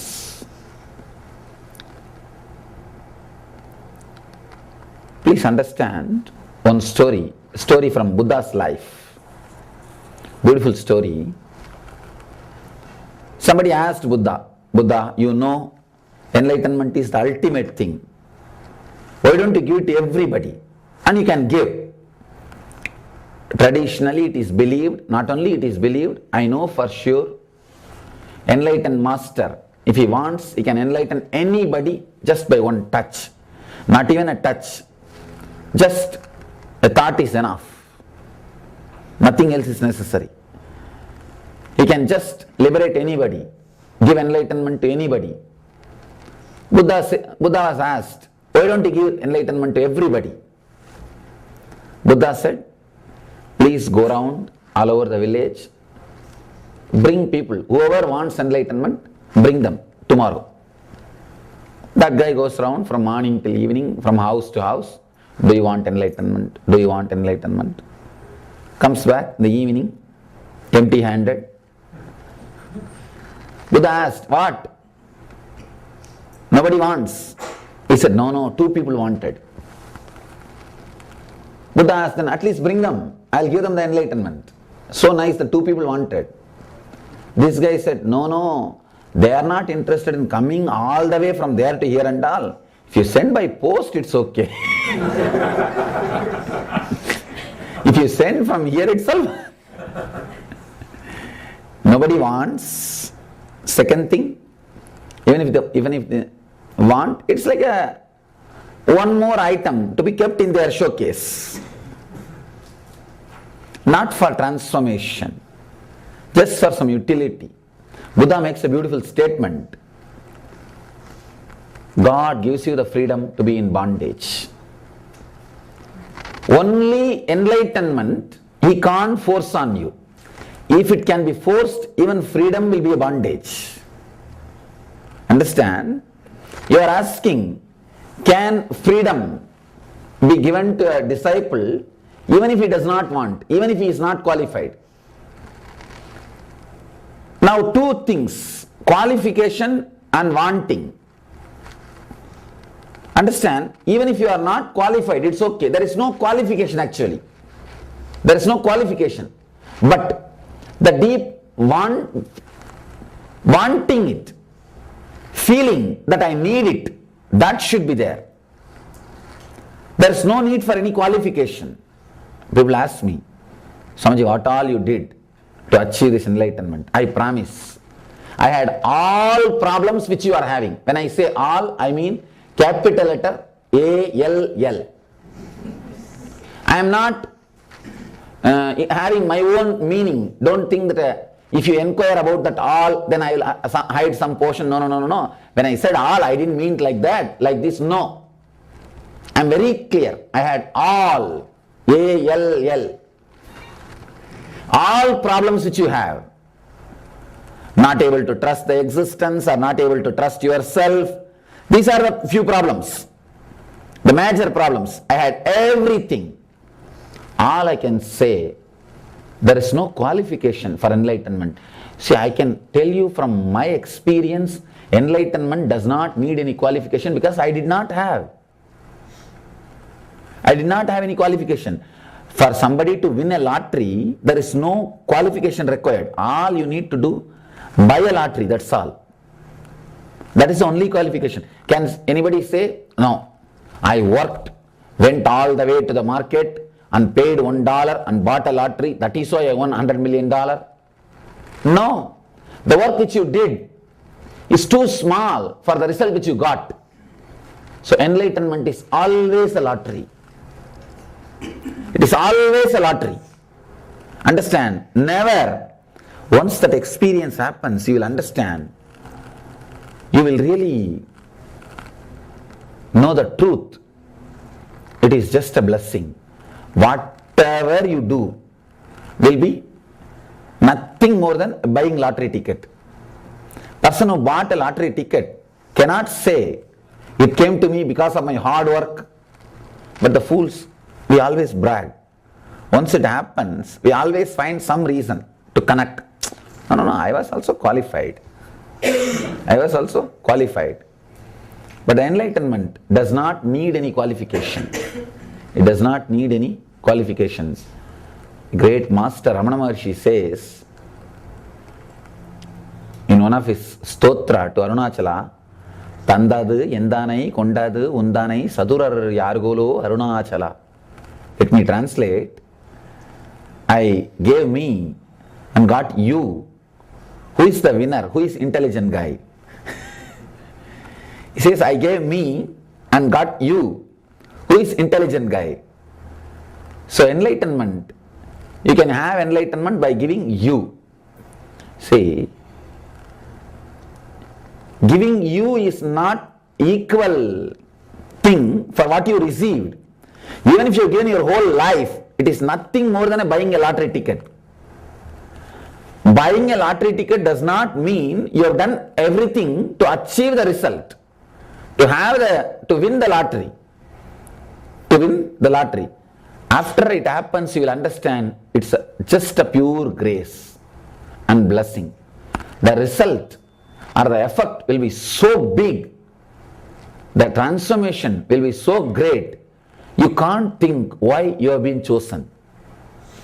Why it has been showered on you. No qualification is necessary, but the deep need, the seeking, that is necessary.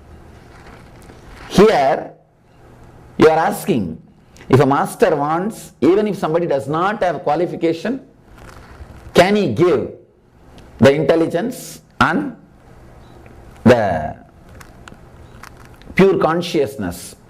He can give that, no need for any qualification, but one thing is necessary, deep need. Feeling the voidness, emptiness, because you don't have the spiritual clarity and enlightenment. Ramakrishna used to say beautifully, you are living in poverty, dying, no food, no clothes, but somehow you know in the next room so much of wealth is there and it is kept locked, and even if you take it nobody will know. Can you sleep? Either you will try to open the door or break the door. But unless you have that under your control, unless you enjoy it, you will not be able to sleep. Same way,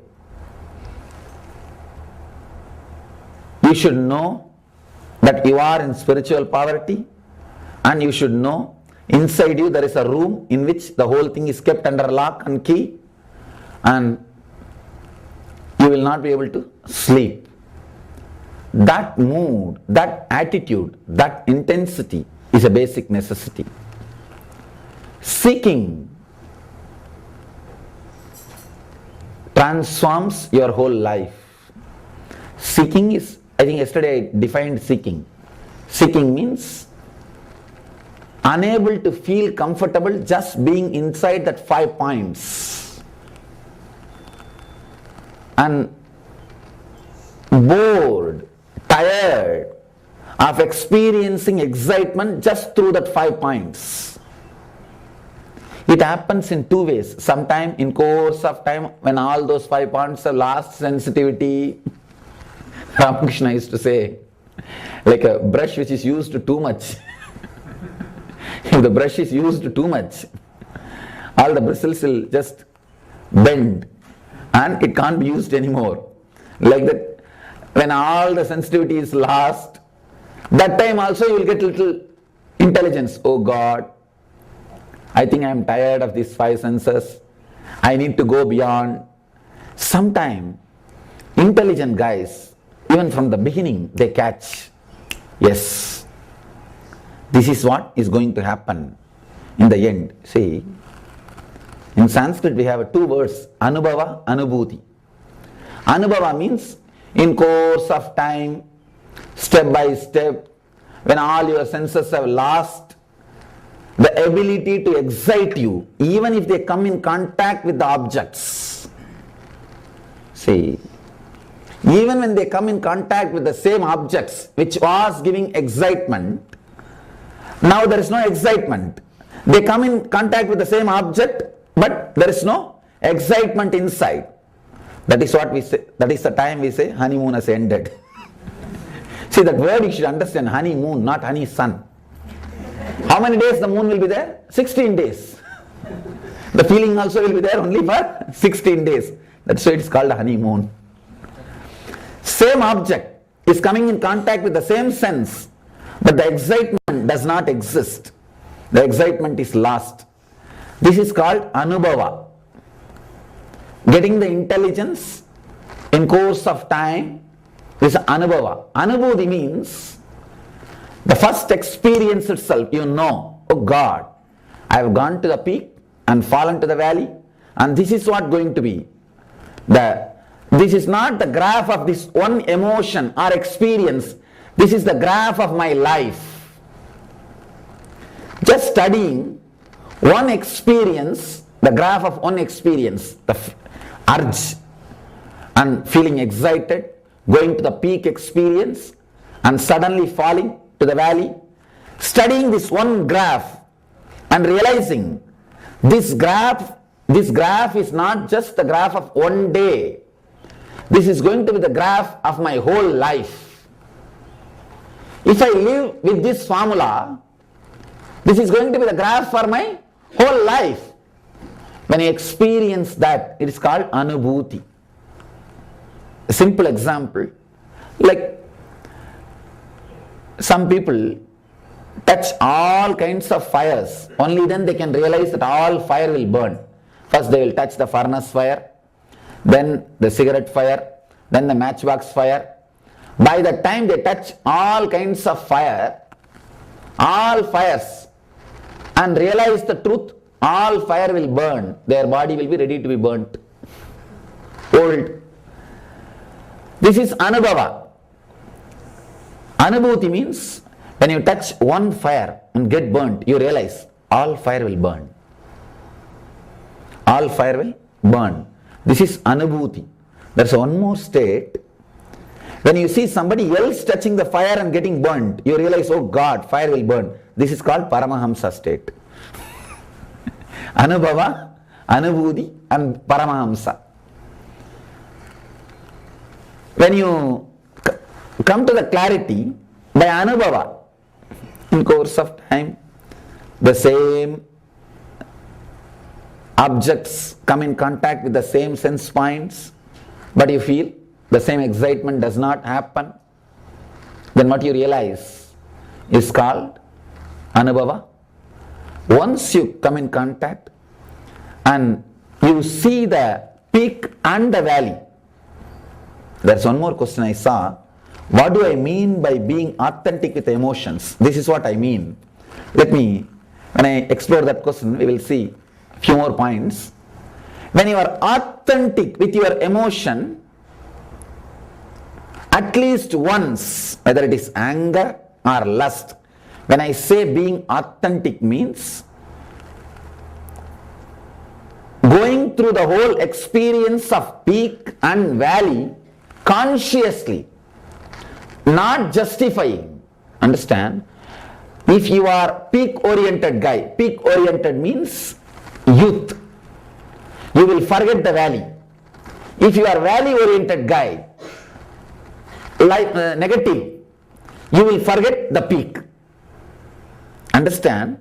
Any emotion will take you to peak and to the valley. Being conscious, being authentic with a particular emotion means seeing whole thing consciously. Usually, let me go a step further and give you the clarity.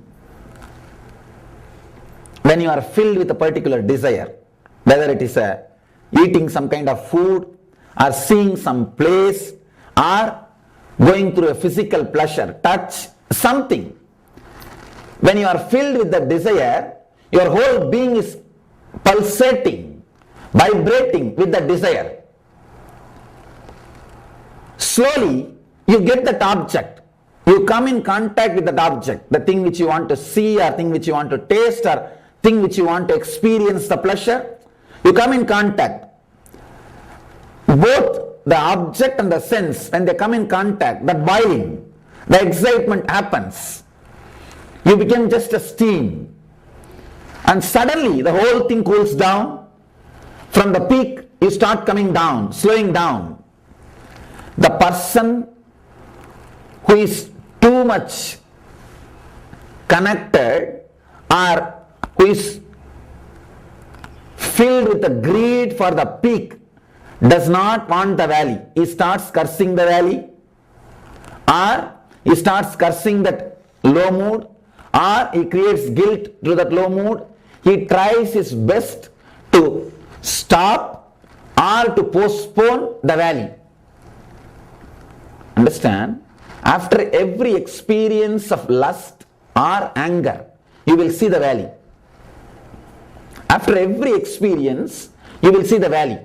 If you are peak oriented, if you are young, if you are peak oriented, you will try to postpone, forget or curse the valley. If you, after some time, suddenly you may become valley oriented. I have seen people who are valley oriented. Even youngsters, they come to me and they ask for sannyas. Swamiji, I want sannyas. I tell them, why? Why do you want? They tell me, no, you became Swami, that's why I want sannyas. I tell them, no. I have become Swami because I have gone beyond this peak and valley. I have experienced, my whole energy was diverted to some other direction. Completely. Understand, right decision, wrong reason will be failure. I'll never give sannyas to people just because I am a Swami.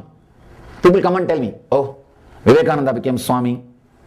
Vivekananda became Swami means that was his experience. If I have become Swami means that is my experience. So just because I have become Swami, you can't become. These guys, they have become value oriented. They have become life negative. They would have suffered with that low energy. When you fall into the valley, you go through a tremendous guilt and the tiredness, boredom. That moment, all your Vedanta Vairagya will come up. We call that as a Margada Vairagya, the monkey's renunciation. It will not be there more than 2-3 hours. When the hormones are built in your body again, within 24 hours that Margada Vairagya will disappear. It won't be there. It will just disappear. The person who is value oriented, he will always try to stop the peak experience. That is also wrong. Understand? You see, taking sannyas for wrong reason is a main reason for all failures. Even if it is right decision, if it is taken for wrong reason, you can't achieve the truth. Right reason, right decision. Just now I told the story. This guy did not jump into the swimming pool, not because he understood there is no water, because he can't swim. Right reason, but wrong. No, right decision, but wrong reason. People come and ask me, especially the youngsters. Youngsters, sometimes they feel jealous when they see me. I go around to many colleges to teach. These guys, they come and tell me, I also want to become Swami. I tell them why. When I see wherever you go, you are respected, the way in which you are treated. I also feel like becoming Swami. I tell them, just come and live this life for 1 year, you will understand. Just come and live. It's not so easy. Unless you go beyond this peak and valley orientations. Understand, when I say being authentic with your emotion, be conscious of the peak which you experience. Be conscious of the valley you experience. Do not judge for peak or against the valley. If you are judging, if you are calculating, when you go to the peak, all your fears will disappear. All the decisions which you made in valley will completely disappear. You will not even remember when you are in peak. When you are in peak, you can see in your life. Whatever I am saying, just try to look into your life. Same way, when you are in valley, whatever you did in the peak, you can't even digest that you did it. There is one more kind of a mentality. By suffering in the peak and the suffering in the valley, these two come to an understanding. You decide, I will neither go to the peak nor go to the valley. You will be dead after middle age. That is what I call the life after middle age. You will be just dead. You will neither work towards the peak nor work towards the valley. All minors come to this. In India, minor means you know the word. Here, what word you use, I don't know. I think maybe playboy. Playboy can be the right word in this Western culture. In India, we call that minor. Means too much. Rolling into the life. These guys, after a middle age, they come to this. The peak and the valley has given so much of suffering, they decide not to experience both. Again, you are not growing, you are not expanding. They feel that this valley is too much for this peak, or this peak is too much for this valley. They decide, no to both. And we will be in between. They become dead. Life does not radiate through them. All three are wrong. Then what is right? Neither the peak is also wrong, valley is also wrong, and not going through both also wrong, then what to do? Go through the peak and valley authentically. See, when you feel an emotion, desire, either lust or taste or anything, just be with it.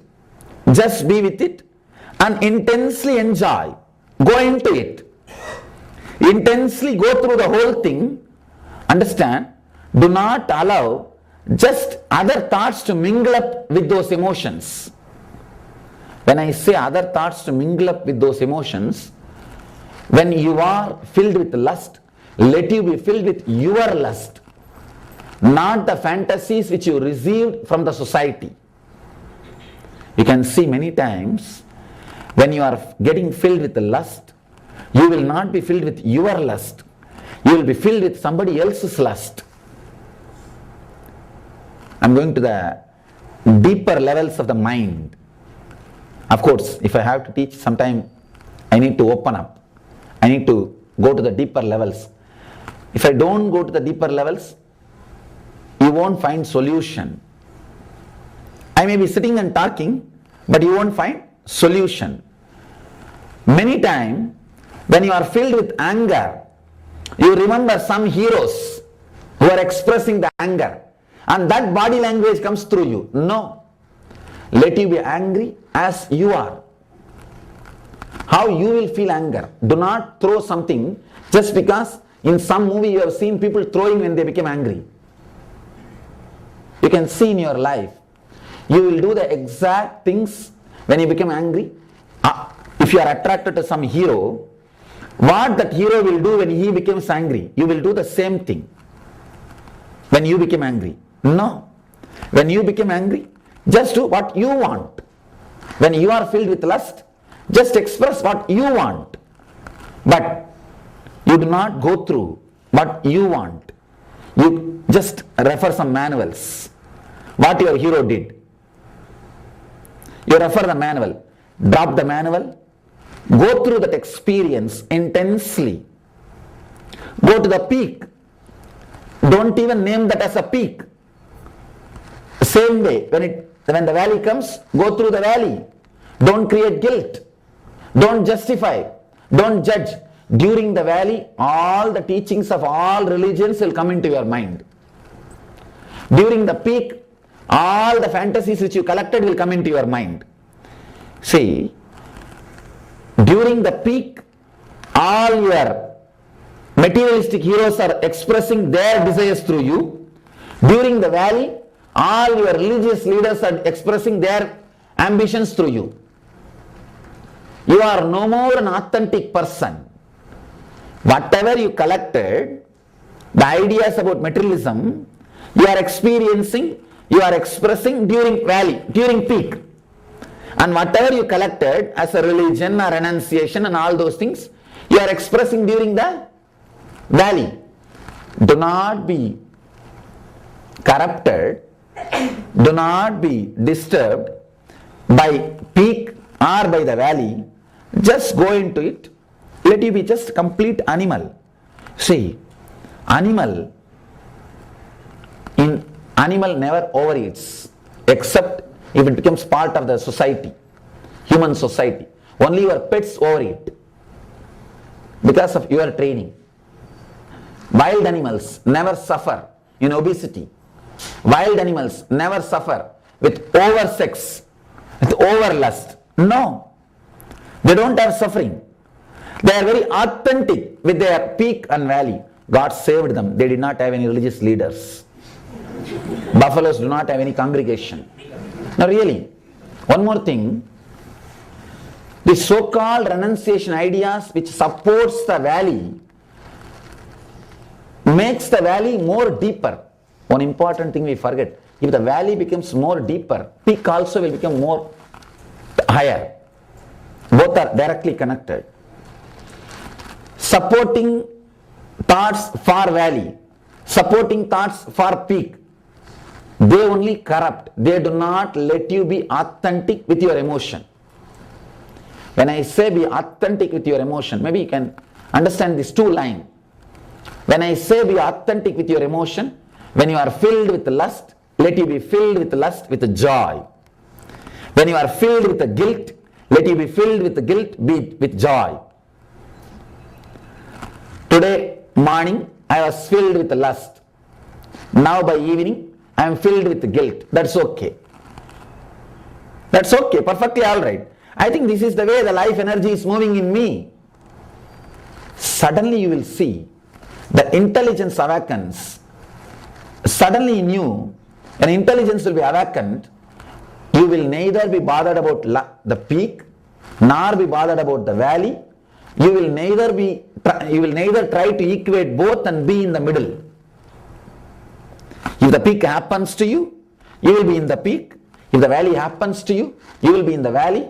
If you are completely relaxed, you will be completely relaxed. Means all three will not have meaning for you. In all three, you will not have meaning. That is what I call liberation. All three may happen, may not happen. J. Krishnamurti says beautifully, somebody goes to him and asks, Master, I am suffering too much with lustful thoughts. How can I help myself? J. Krishnamurti asks, he is a very strong and direct person. He doesn't talk in very polite language. At least I talk in very polite language because I have to, with the traditional background, I use the words which is very little indirect and not too straight, because Indians can't tolerate too straight words. It is no, it is there. They can't tolerate too straight words, and it hurts them. So because of that, I use little polished, polite language and little. But J. Krishnamurti is very sharp and he uses the words straight. He says, how much of time you spend in eating? That is a questioner said, maybe an hour per day. How much of time you spend in your sexual activities? Maybe 20-30 minutes per day. Eating, does it hurt you? Do you remember whole day about eating? No. Then why do you remember whole day about sexual activities? What's wrong? When you don't remember what you do for 1 hour after that activity, why do you remember so much? Because you neither go to peak nor go to valley authentically. In peak also you have some strings attached to you which is pulling. In the valley also you have some strings attached to you which is pulling.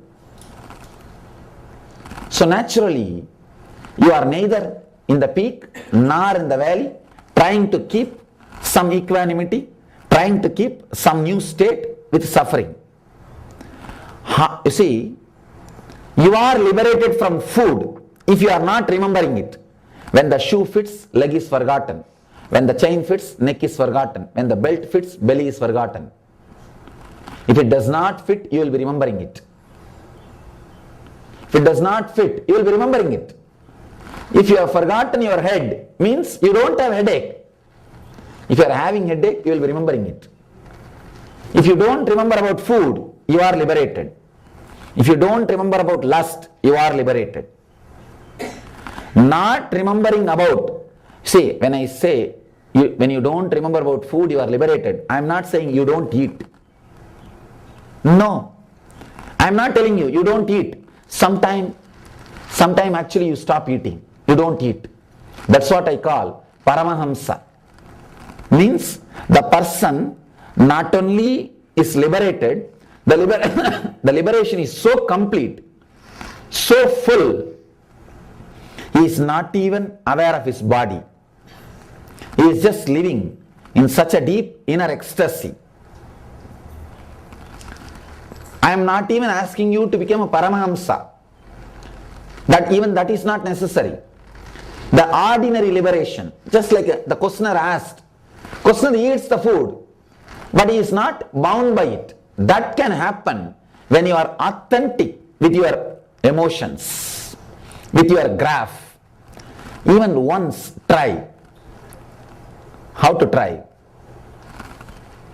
Usually it takes 2 days, 48 hours for your body to build the hormone and the pressure. In 48 hours, slowly your body will be built and it will be ready for some sexual activity or any physical activity. When the body is getting ready, just watch from morning till evening how your body is getting ready. Morning, just sit 10 minutes and see your mood. Remember some of those fantasies which you have. When you remember the fantasy itself, you can understand whether your mind feels connected to it or not. Morning it may not feel connected, but within 48 hours, the same picture, when it is brought to the mind, it will have some strong connection. When that same picture gets some strong connection in your mind, see, now your body is ready. Now your body is filled. Now your body is ready for the action. When it goes through the action, just watch how your body is slowly building up, reaching the peak, and how it is going through the peak. And after the peak, how it slowly comes down to the valley. After it comes down to the valley, see how it goes on creating some negative idea or positive idea, justifying or trying to forget. Sometimes you just try to forget. Just see how it goes and comes down. That is why you try to forget and sleep. You just want to escape. You are not able to tolerate your own action. And you don't want to be awake. So just go through. Just go into that whole valley and see what happens authentically. Go through the whole graph. Suddenly you will see. And be aware when the body is getting prepared, getting ready, till the next experience, from one peak to the next peak. Just be aware of the whole thing. See, when you come to the valley, the same fantasy, when you bring it back to the mind, your mind will not feel connected. Because your mind is now, your body is not pressured with hormones. No more energy is there. The pressure of hormonal pressure, that's what I call. Hormonal pressure does not exist. Same slide, same picture, but there is no emotional attachment. Picture with emotional attachment is a high resolution picture. If your hardware is filled with high resolution pictures, it will crash. If your hardware is filled with too many high resolution pictures, it will crash. Sometimes people ask me, Swamiji, how you have such a sharp memory? The reason for my memory power is I don't have high resolution pictures. Only Word documents. I can handle any number of documents. If it is just Word document, means what? There is no emotion attached to that. You see, no emotion attached to that picture, no emotion attached to that page, then it becomes Word document. If emotion is attached to that picture, you can understand if you just apply in your mind. If you are sitting here with closeness, oh God, what? Some people ask me, God, you are a sannyasi. How you are able to describe the mind so clearly? The peak and valley.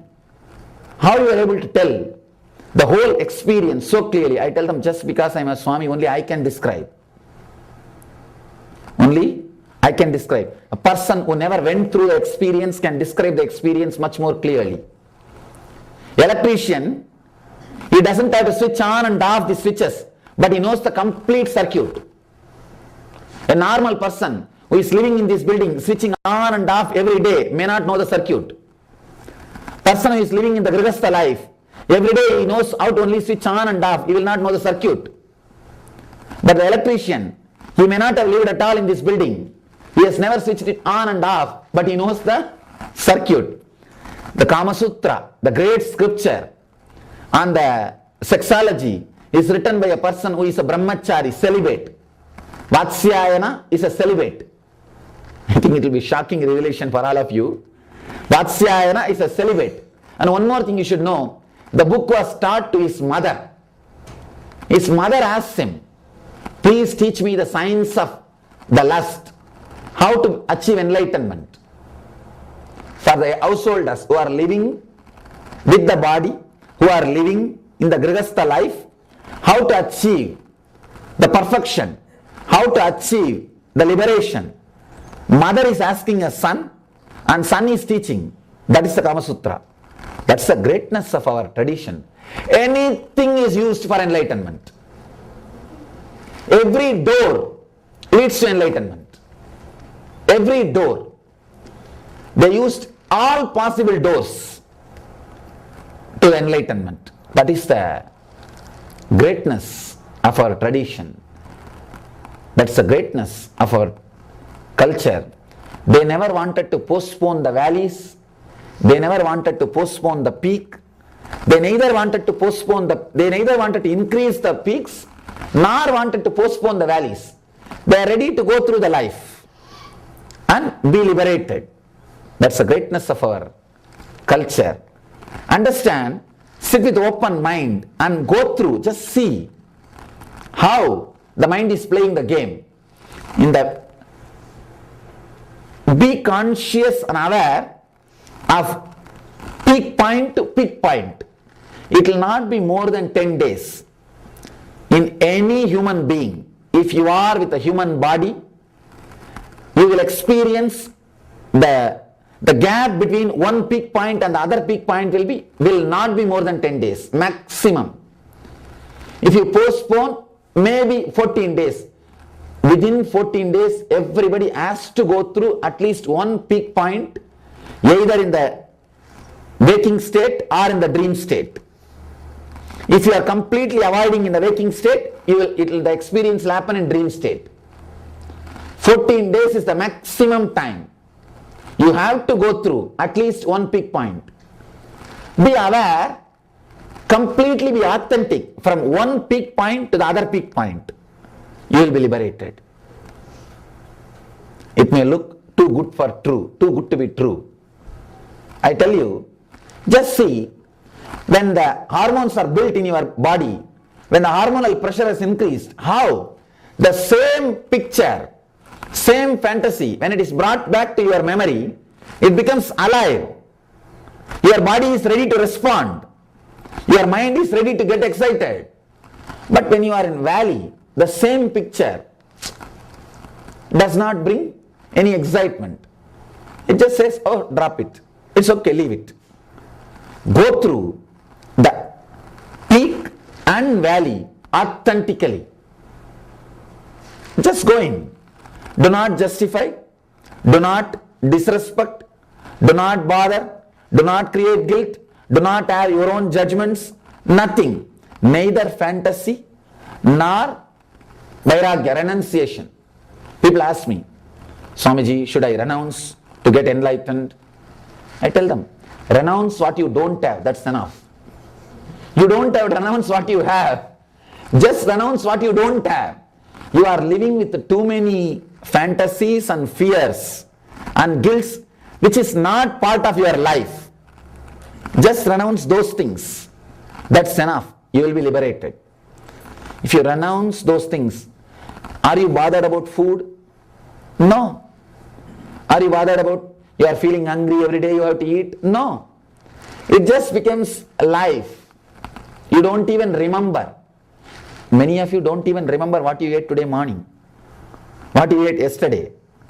But then why we are disturbed by some other things which is a regular life, which is part of our life? Because in peak our mood is different, in valley our mood is different. Sometimes we create so much of guilt that we can't believe that we are the same person who was in the peak and who was in the valley.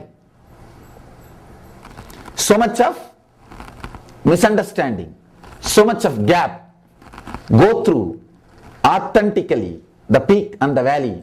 Suddenly you will feel a new kind of intelligence will arise in you. New kind of intelligence will arise in you. You will neither be touched by peak nor be touched by valley. I am not saying you will decide not to go through both. Whether you go through or not, you will not be touched by it. You will not even remember it. Person who decides not to go through both is a middle-aged man. No. I am not saying you should decide not to go through both. No. I am saying you will be liberated from both. You won't even remember. Awakening of the intelligence, we call it in Sanskrit, the. Kama Sutra ends with a beautiful saying, let the intelligence be awakened in you. It's a beautiful science to reach enlightenment. In those days, let me describe how our Gurukulam structure was created by the masters. Any child by the age of 7 should be handed over to an enlightened master. Any child. There, he initiates the person into Gayatri. Gayatri is not baptizing, understand. Gayatri, the meaning of the Gayatri means, let me meditate on the cosmic intelligence which awakens my intelligence, and let me pray to that intelligence to meditate on it. Om Bhurbhuvaswaha Tat Savidurvarenyam Bhargo Devasya Dhimahi Dhiyo Yo Na Prachodayat means, let me meditate on that cosmic intelligence which awakens my intelligence. Let me pray to that intelligence to meditate on that intelligence. That's all. Nowhere description of 5-headed women is there. What we call Gayatri Murti. That is nowhere. It is directed to one lady or one woman or one man. No. It's a pure initiation to meditate on your awareness. The Guru gives the Gayatri and puts the thread in the hip and gives him cowpeen. Understand, loin cloth. At the age of 7, he gives the thread and the loin cloth. That slowly became a sacred thread. From hip, it has come to shoulder. Originally, it is tied in the hip with the loin cloth. From age 7 to 14, he has to study. He has to meditate. Like a basic probational course.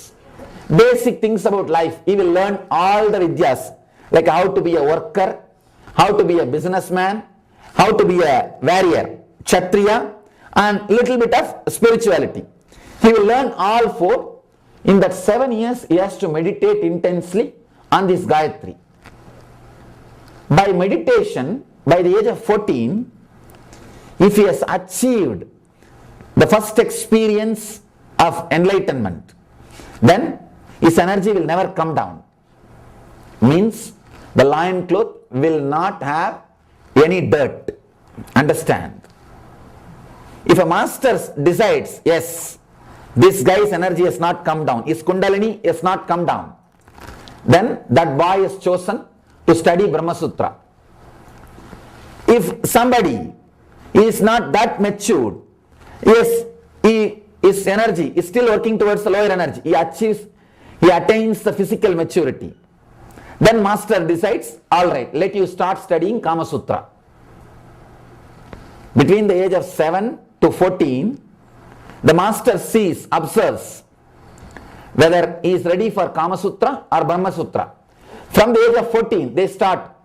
The person who is getting trained, who has achieved the Satori, first experience, goes for Brahma Sutra. He is getting trained for enlightenment. The person who had a regular physical maturity, who is ready to be father now, he goes through Kama Sutra, learning the life, learning how to achieve perfection through the Grihastha life.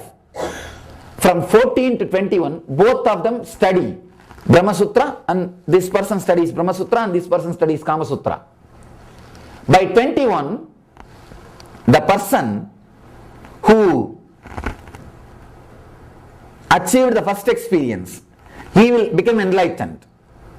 He is supposed to become enlightened because if you have achieved first experience before 14, simply the meditation and the deeper experience and Brahma Sutra study, you will become enlightened. By 21, he will become enlightened. Now he is a master to go around and teach to the world. This person, by 21, he will be ready to get married. He will be given in marriage. He will live a complete life. After he lives the complete life, he goes for studying Yoga Sutra. That is the time we call Vanaprastha. This person goes through Krama from the first 7 to 14 years Brahmacharya life. From 14 he studies, prepares his body and mind for Grihastha life. 14 to 21 Kama Sutra, proper scientific spiritual knowledge about the life. From 21 he gets married and goes through the regular Grihastha life. Understand, when somebody goes through such a proper procedure, he lives such a fulfilling life. Such fulfilling life. He creates intelligent kids. He knows when to bring down the energies and how to use his energies. How to use his energies. He produces intelligent kids. Not only that, he goes through the Grihastha life, and when he feels fulfilled, then he studies Yoga Sutra. Step by step path to enlightenment. That's called Vanaprastha. He becomes enlightened. By the age of 75, everybody is expected to be enlightened. Enlightened society. If you have become enlightened at the age of 21, you are called Paramahamsa. This path who travelled. And if you travel in this path, you are called Krama Sannyasi.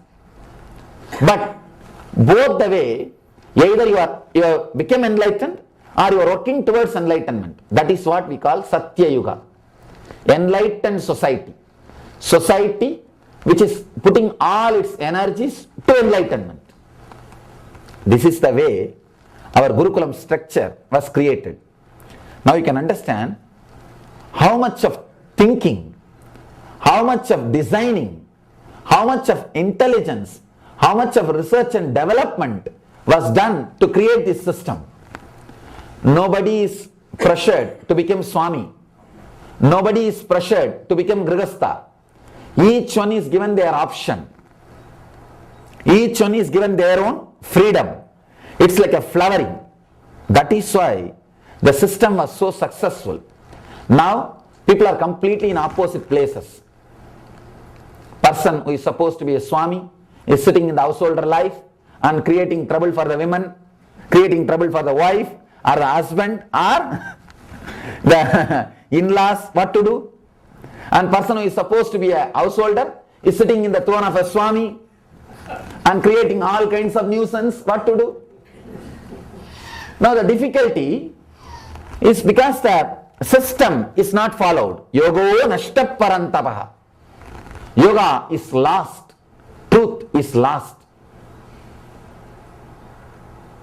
The greatest calamity or the worst conspiracy done to our Vedic tradition is not by the Mughal emperors, is not by any other invaders.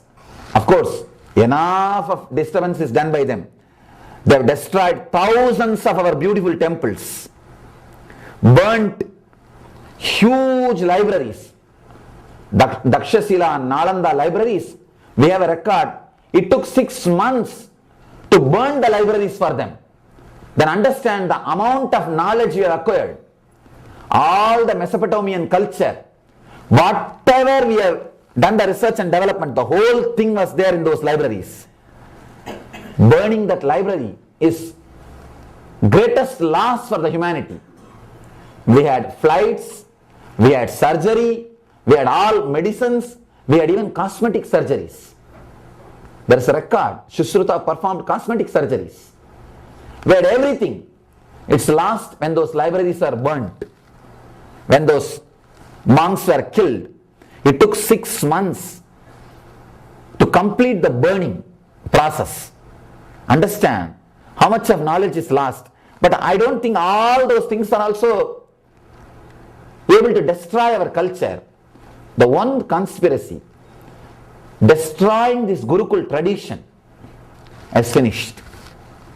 According to me, that is the worst conspiracy against our Vedic tradition. Giving the choice to the human beings to decide about their future under the presence of an enlightened master is lost. Under the guidance of an enlightened master is lost. That is the worst thing happened to our tradition. That's the worst thing happened to our tradition. So, I think if at all we have to serve the tradition, revive the tradition, that should be brought back. Giving all the option to the kids, youngsters. See, this is enlightenment. This is the householder's life. You have all choices. See how you feel, to which you feel connected. Don't decide in peak, don't decide in valley. Anybody who decides in peak, he will suffer with valleys. Anybody who decides in valley, he will suffer with peaks. People who decide in valleys to become swamis, they suffer with peaks. People who decide in peaks to live the regular married life, they suffer in valleys. Both are suffering. Giving them the clear intelligence and energy to manage, energy to go through the life. That will be the ultimate service. When I say authentic, I mean go through the peak to peak. Be conscious, live inside your body.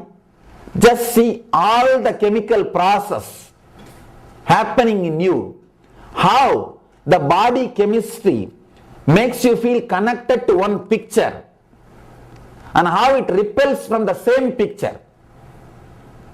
Your body chemistry, when the pressure is high, the same memory, same picture, you feel connected. When the pressure is not there, the same picture, you feel repulsive. Just go through it consciously. The intelligence will be awakened. So, this question, the first question, whether you are qualified or not, can Guru give clarity and intelligence? You don't need any qualification. Somebody asked Ramana Maharshi, what's the qualification to become enlightened? Ramana Maharshi says, are you alive? Yes, verily, I am alive. That's the qualification. Nothing else. You don't need any qualification, but you need seeking. If you are seeking, Master can give the clarity and knowledge. I think I have answered too many questions. I read all the questions. I think in one answer I finished almost all the questions. The next question, please explain how being authentic with emotions will liberate us. What do you mean when you say authentic? I think I answered this question also.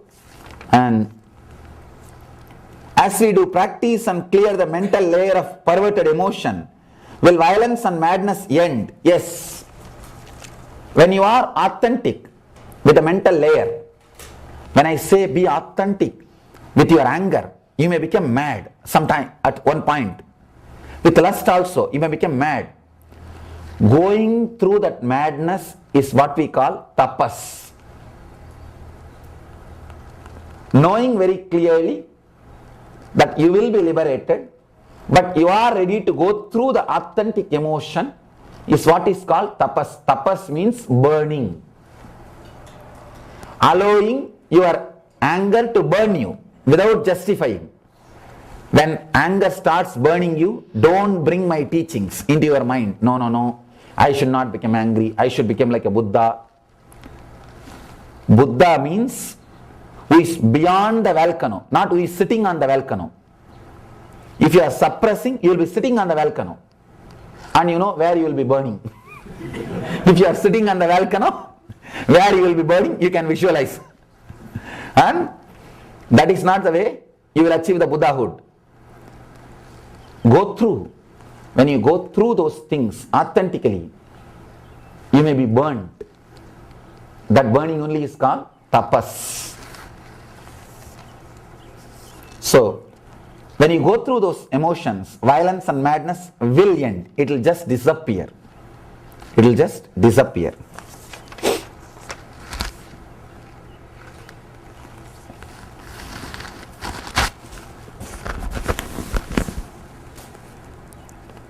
I think I answered this question yesterday itself. A group of devotees from New York will join your meditation classes this weekend. Group of 11 devotees. When will you come to New York City? I told you. Create a temple, then call me. Because nowadays I saw people just call me like a circus toy. They just wanted to have me happily. Just enjoy for a few days, then say bye. It becomes more like a good circus, no entertainment. See, when a new circus comes to your hometown, you are really entertained. So now with the circus, at least you will feel little guilt. Oh, I am just wasting my time in the worldly circus. This meditation and all these things are like a spiritual circus. I have decided no more entertainment or spiritual circus. Before calling me itself, I tell them, commit. Are you committed to do the work? Then call. Otherwise, take the teachers. They will do the circus. We hear of great saints such as Babaji who live for thousands of years. How do we regenerate the body or parts of the body that are weak or missing? Is this covered in the Shiva Sutras? Oh God, this is a nice question. Understand, if you try to add years to your life, I don't know whether you will be successful or not, but add life to your years. Adding years to your life is different. Adding life to your years is different. I am not here to teach you how to add years to your life. I am here to teach you how to add life to your years. Add life to your years. Suddenly you will see the extension of years happens by itself if it is necessary. I have seen many people, they work hard to add years to their life by yoga or so many things, all kinds of gymnastics. In the end of the life, they want to die, they can't die because they have prepared the body to live long.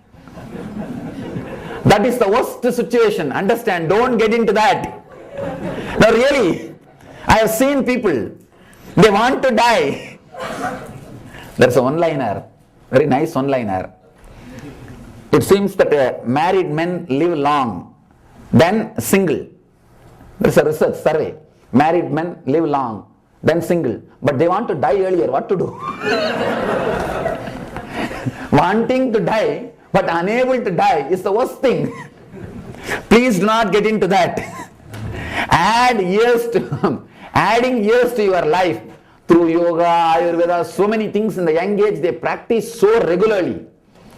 Complete routine and the regularity. They are really, after 85 also, they are healthy, strong. Next 20-25 years, no question of death. But they feel bored, they want to die, what to do? So please, when you are trying to work to add years to your life, use your intelligence also. Add life. When I say add life, be more alive, be in the present moment, add meditation to your life, learn how to live without any entertainment or excitement from the outer world, because after 85 you can't be excited by anything from the outer world. And you will be sitting all alone. Prepare how to live happily, joyfully at that period. If it is necessary, years will extend. If it is necessary, you will have the intelligence. If it is necessary, you will say, all right, let me die after 2 years. I saw this Swami now only. Let me live with him for a few years, then I will die. If you feel, no, it's okay, let's relax. Person who lives in the present moment will have the clarity and the power to decide about the death. Patanjali says very clearly, if you have lived a fulfilling life, if you are relaxed, you can simply decide about your death. Forget, I am not talking about big yogis like Paramashivam, Ramana Maharshi, Ramakrishna, who decided and told and died. I am not talking about those masters. They have many records. Vivekananda clearly said, just 3 days ago is passing away. He called one of the brother disciple, Premananda. He told, hey, this is the place to burn my body, cremate my body. See that. He told very clearly. Same way Ramana Maharshi. Same way Ramakrishna. And Paramahamsa Yogananda is very clear. His body did not even deteriorate. He did not even go through the regular deterioration and all those smelling. All these records are extraordinary. I am not even talking about that. Go back to your village. Talk to your village people. In every Indian village we have 2-3 stories your grandmother told and died. Your grandfather told and died. Go to your village and inquire. In every village you will have a story. My grandfather told everybody and died. My neighbor's grandmother told everybody and died. Every meeting I ask people, here, how many of you in your villages have some stories like this? Raise your hand. Heard some stories. See, they are not great yogis and they are not great enlightened masters, and so many hands. Every Indian village we have at least one story. And I know so many stories. Husband, wife, both of them died on the same day. At the age of 95, at the age of 100, they will tell very clearly, tomorrow I will die. The husband will die. Within half an hour, wife will say, okay, my work is over, she will die. Every Indian village will have at least one story. You don't need to be a yogi. You just need to be a fulfilled person to decide about your death. I feel you should learn the science of deciding about your death, not postponing your death. Postponing your death, sometime you may be stuck. You may be stuck, testing the passions of your relatives and testing the passions of your relatives. Please don't get into that mess. Please don't get into that mess. Learn the science of deciding. Science of deciding happens to you. Live a fulfilled life. Completely be fulfilled. When you live a fulfilled life, you will learn the science of deciding. Don't work for postponing. Sometime you will create a body which is very strong and not ready to fall sick. But your mind will be so depressed. You will be waiting and praying to die. Oh God, why did I prepare this body? Why did I create this kind of a body? Do not prepare the body without preparing the mind. Do not prepare the body without preparing the mind. It is dangerous. It is dangerous. Actually, today's sutra is also the subject which I spoke. That's why I thought I'll enter the sutra in the end. Here are some questions. Should everyone repeat Atmaspurana, and how many times per year? Oh. Atmaspurana first time I am doing in the USA. So I don't think you would have done the Atmaspurana. In India only once I did the Atmaspurana. Now only I am doing. It is not like how many times per year. See, it is more like a sitting with the master. At least once in 6 months, try to sit with the master. It's like a rejuvenation. Getting the thread back. Receiving the reassurance and rejuvenating you. Just like a vacation for your mind. So, it's not like how many times per year and all those things. I always tell people 6 months, and in this country once in 3 months, because your corruption level is too much. The pollution level is too much. I am not saying about air pollution, sound pollution. I am saying about mind pollution. In India, air pollution, sound pollution, all is too much, but mind pollution is less. Not in Indian cities, in Indian villages. Indian cities are gone to dogs. Now Indian cities are no more Bharat. No more Bharat. So at least once in 3 months, try to sit with the master, or try to have some satsang. Ramakrishna says beautifully, a person who has drunk too much of liquor, at least you need to give half of the amount of liquor, the water which is taken out of the rice cooking, we call in Tamil ganji. So that water, if it is given at least half amount, the addiction or the sober mood will come down. So, if you are suffering too much in the world, too much of mind pollution, at least once in 3 months, spend 2 days in the satsanga, in the presence of the master, you will come back, you will be rejuvenated. Should I avoid all healers who balance vibration or do energy healing if they are not enlightened? Yes. If they are not enlightened, their healing will be based on their mental power. They will be radiating the power from their mind. When they heal, they give their thought also to you. Be careful about it. Do not get healed. Do not go to any healing things by a unenlightened person. Enlightened person means he will radiate the no mind state. You won't get a mental setup or thoughts from him because he doesn't have. Even if you get, it will be a great blessing. Few things which you receive, it will be a great blessing. So never try with the unenlightened person. Do you prescribe? Oh, I am not able to read. It is written in such a way. Do you prescribe or prefer mantras? There is no need for mantras in the enlightenment science. Just meditation. Nitya Dhyan. Nitya Dhyan is the thing I prescribe. Nitya Dhyan is something which is the essence of what I want to teach. Understand?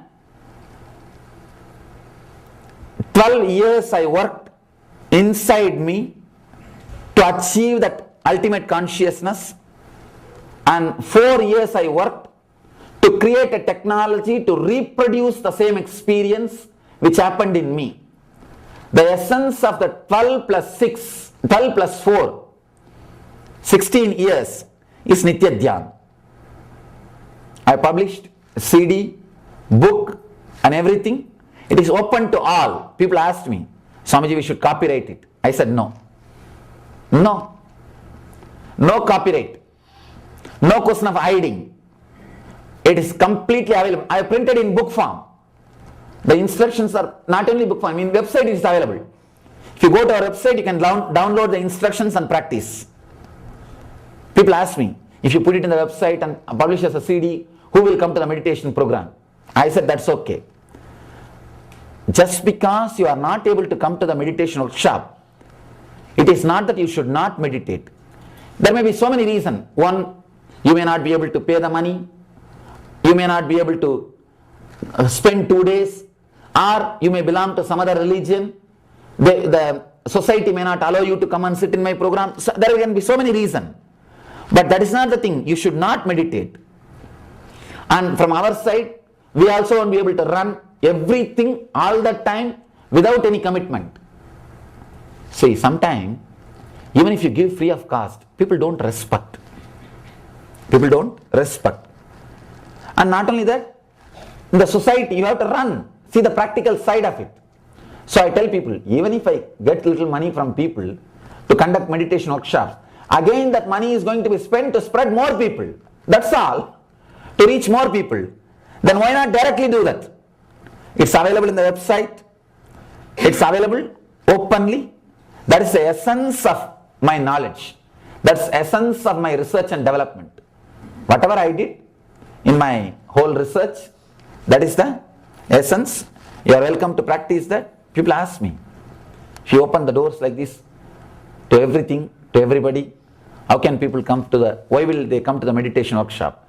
I tell them, even if they don't come, it's okay. If they learn from website and practice, that's enough. That is enough. It is time to save the planet Earth, not to do the business. Understand? If you are too much into the business, if you are too much into the marketing, after 30 years, I don't think the planet Earth will be there. And let me be very clear, let me tell you also, if you want your kids, grandkids to have the planet Earth, start working to spread the meditation. If you are not interested, if you put all your time in creating bigger house, bigger office, bigger car, be very clear, your son will not be able to drive that car. Your son will not be able to live in that house. Your son will not be able to use that office. I am not threatening you, I am telling you the fact. There are enough of dangers on the planet Earth. Dangers by the unconscious leaders who are piling weapons, nuclear weapons after weapons. As on today, planet Earth has got nuclear weapons, enough nuclear weapons to burn the planet Earth 700 times. Not once or twice. Burning once is enough. 700 times you can burn the planet Earth. So much of nuclear weapons is getting piled. And the mass killing diseases like HIV, AIDS and so many other diseases. Apart from all these things, the global warming, the recent threat. And above all these things, crime rate. Crime rate. Maybe your office will be there, maybe your house will be there, but your son can't walk freely in the road which connects your office and the house. He can't walk freely. The crime rate. Understand, it is time to save the planet Earth. Otherwise, your house and the office and the everything will lose the real estate value. Now, true. I have to tell the truth. If you want the real estate value to be same, save the planet Earth.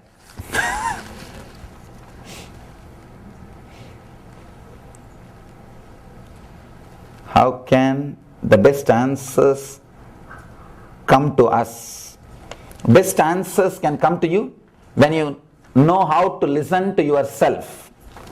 Listening to yourself means silence whatever you know as you. Your higher self will connect with you. Whatever you know as you is only your lower self. Just silence that. That's what is meditation. Your higher self will take over you.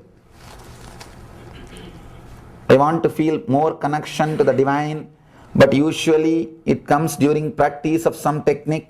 I block it, become self-doubts. How can I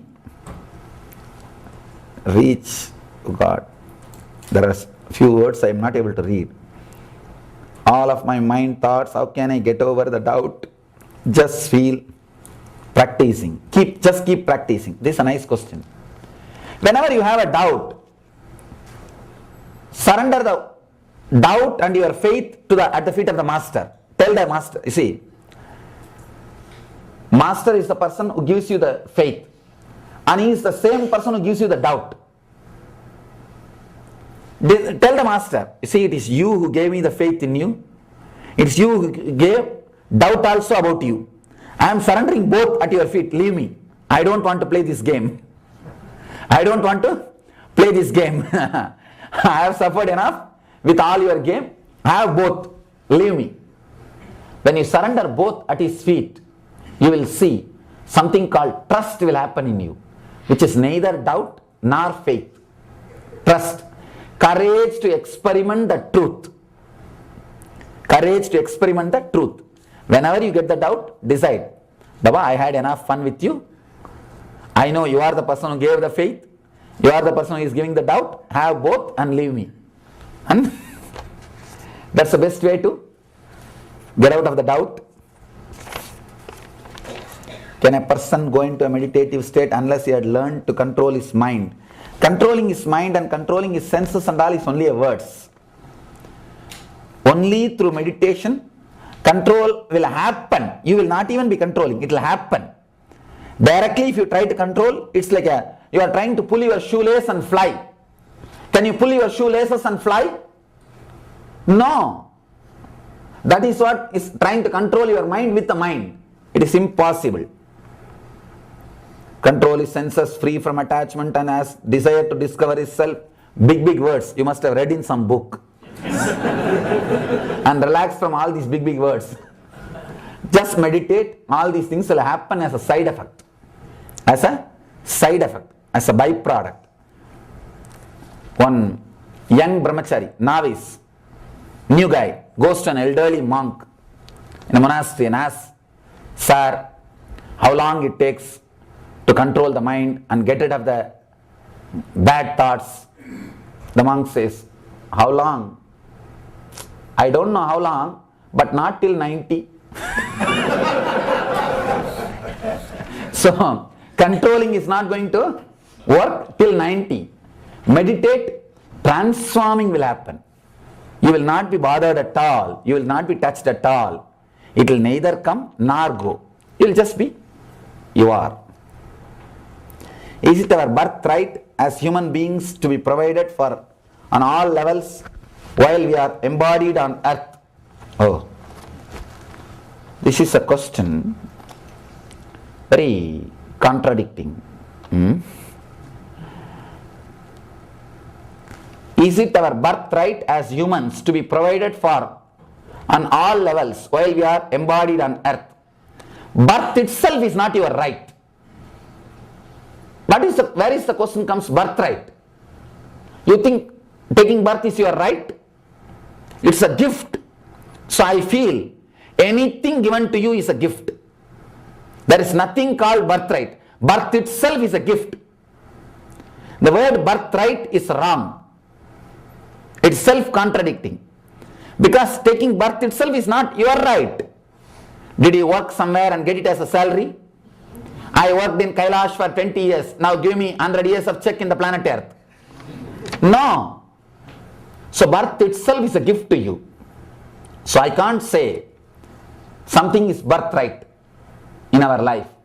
Anything which is showered on you is showered, gifted. We should be grateful to it. I beg to ask to understand from your revered mouth about the contents of the Atmaspurana course which is being conducted by you in the coming 2 days, Saturday and Sunday. I am still not able to understand that how this course is going to benefit me. This is a nice question. I can promote the course now.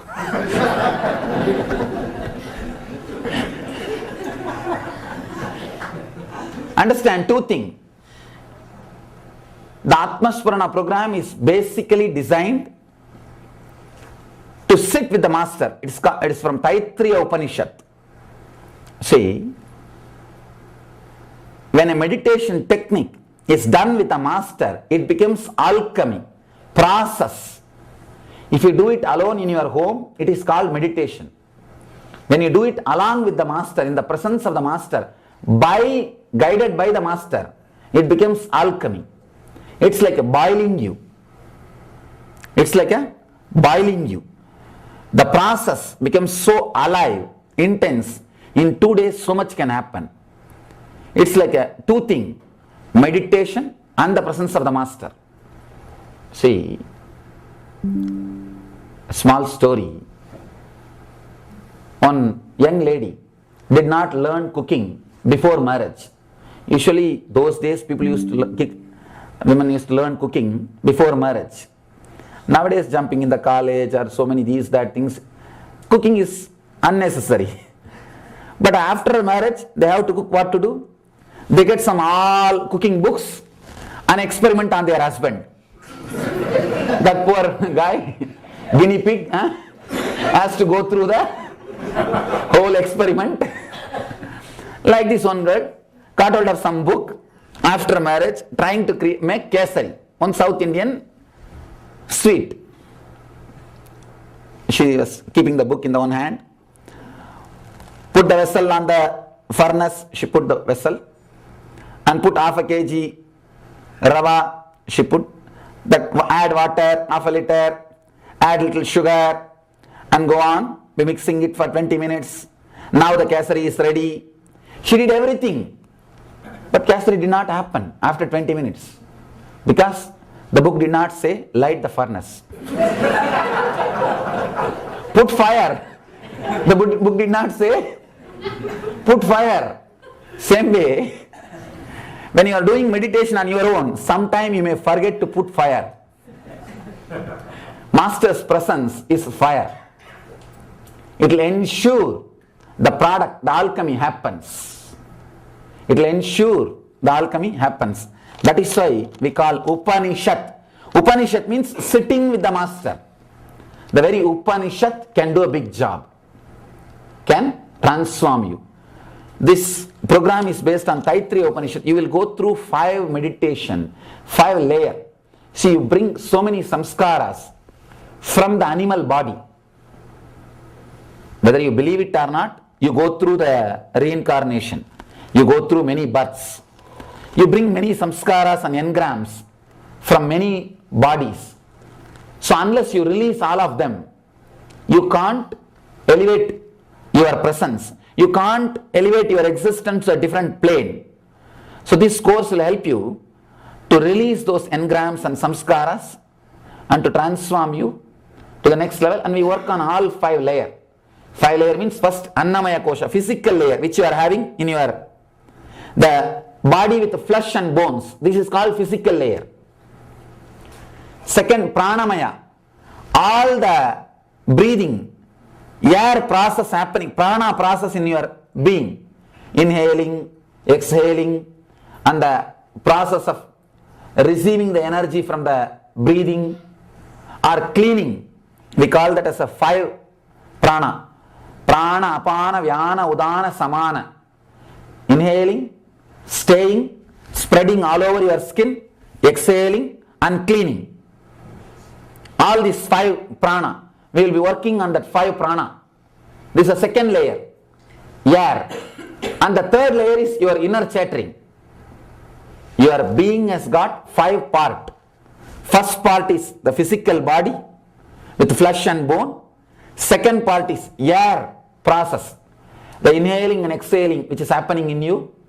Third part is your inner chattering, constant inner chattering, whether you are sitting, standing, watching TV or movie, washing your clothes or cooking, there will be somebody talking inside. The radio which you can't switch off, the TV which you can't switch off, inner chattering. That is the third layer. Fourth layer, your intense emotions. Emotions which you can't handle. Emotions which does not listen to your logic. Addiction, all emotions which does not listen to your logic. That's the fourth part. The fifth part will be a deep silence. The deep sleep, what you experience. That silence. So all these 5 are parts of your being. We will be working on all these 5 to clear, so that your self, the Atman, will radiate through your body and mind. See, whether you believe it or not, you are enlightened. The same consciousness which is in me is there in you. Only thing, I have purified my 5 layers so that that light can radiate through me.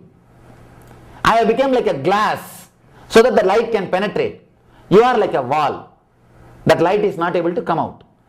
Making your wall as a glass is the Atmaspurana. I just break the wall and put window. That's all. Breaking the wall and putting the window is what I call Atmaspurana. I think I have done my job. Alright, let us enter into the today's sutra. It's a beautiful sutra.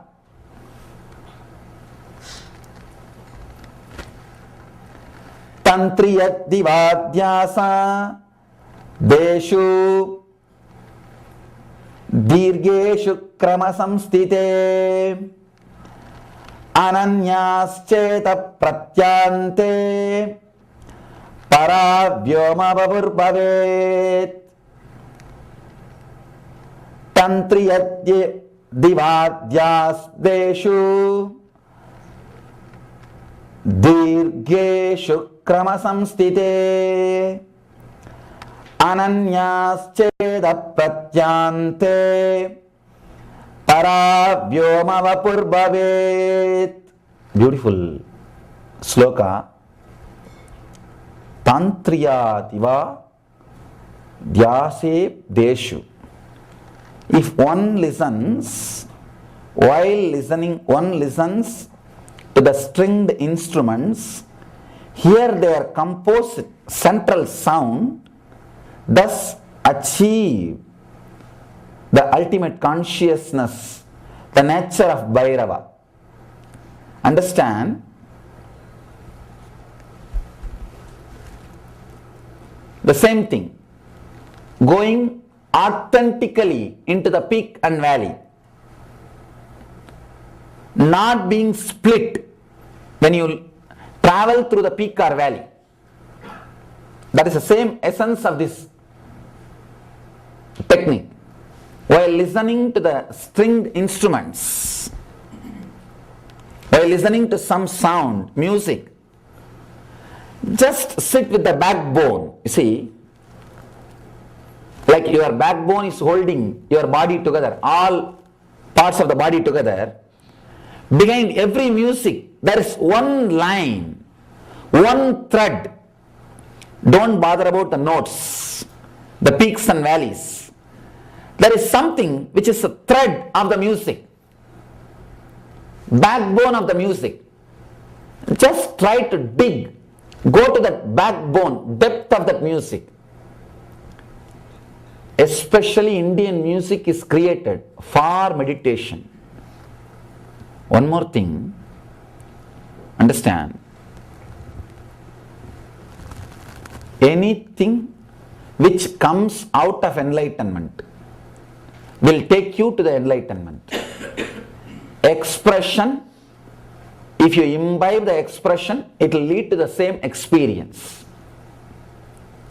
If a music comes from an enlightened consciousness, if you just imbibe that with a receptivity, it will take you to the same enlightenment experience. There is a beautiful saying in Tamil. There is a great poet. There was a great poet and saint, Manikkavasagar. His works, if you don't melt for his words, you will never melt. There is a saying, somebody who does not melt for his words will never melt in the life. Because his expressions are directly from enlightenment. Directly from enlightenment. When you listen, when you relax with receptivity, they will straight away lift you to that experience. The other day I was reading an article about this art therapy. It was a nice, funny article.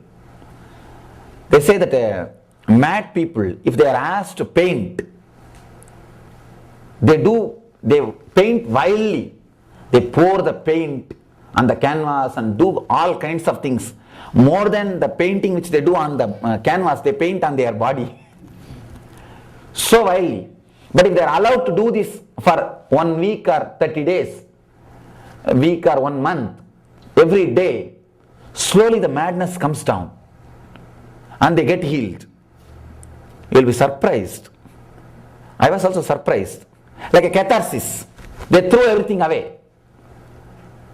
And the second discovery, that's the important thing, all people who have become mad because of money, they all paint or do the work same way. Same kind of reactions they do. Almost their paintings are same. Same way they react if they are allowed to paint. All the people who became mad because of women or name and fame, they all react in the same way. And I was surprised with the third thing. One, if they are allowed to paint, they do the catharsis. Whatever is inside, it comes out. Next thing, the reason for their madness is expressed clearly in their painting. Third thing, the doctor who was studying all these things deeply became mad. True. See, this shows 3 things to us. One, experience only expresses. If somebody studies that expression deeply, thoroughly, he reaches the same experience. Experience expresses. If somebody thoroughly studies that expression, he experiences the same thing. That's the same philosophy. When a great enlightened beings, when they sing Tyagaraja, the great masters, Annamacharya, Manikkavasaga, all those great masters, when they sing, they express their experience. When you are receptive, when you don't bother about the words or the notes, when you go to the core, just relax with that music and try to feel the thread, the backbone, the composite central sound, suddenly you will see you are experiencing the same thing from where the expression came out. If it comes out of the heart, you will reach the same space. If it comes out of the root chakra, Muladhara, you will experience same. That is why the musician, what state of mind he lives, the same impact he will create on you. He will create on you. If you are sitting and listening to those music, understand, if it comes from enlightenment, it will lead to enlightenment. All Indian music is designed for meditation, is designed for enlightenment. Indian dance, designed for enlightenment. That is why the person who performs and person who sits and experiences, both experience the meditative state. Indian music is designed for enlightenment. Here Shiva says, while listening to the stringed instruments, hear their composite central sound, backbone. Now we are going to do the meditation. Now we are going to practice. Backbone. Through that way, by experiencing the backbone of the music, achieve the state of Bhairava. Means the backbone of all the nada, sound happening on the planet Earth is Nada Brahma. Nada Brahma means cosmic existence. The existence of the cosmos is the sound. See, Anagata Dvani is Nada Brahma. The sound which is hidden in all sounds. The sound which is base for all sounds. For a painting, canvas is base. For all sounds, Nada Brahma, Anagata Dvani is base. When you go to the base, composite central sound of any sound, you will reach that Anagata Dvani. You will reach the Nada Brahma and you will experience the Brahma. Means, don't bother about the notes. Go to the center. Means, being authentic with that music.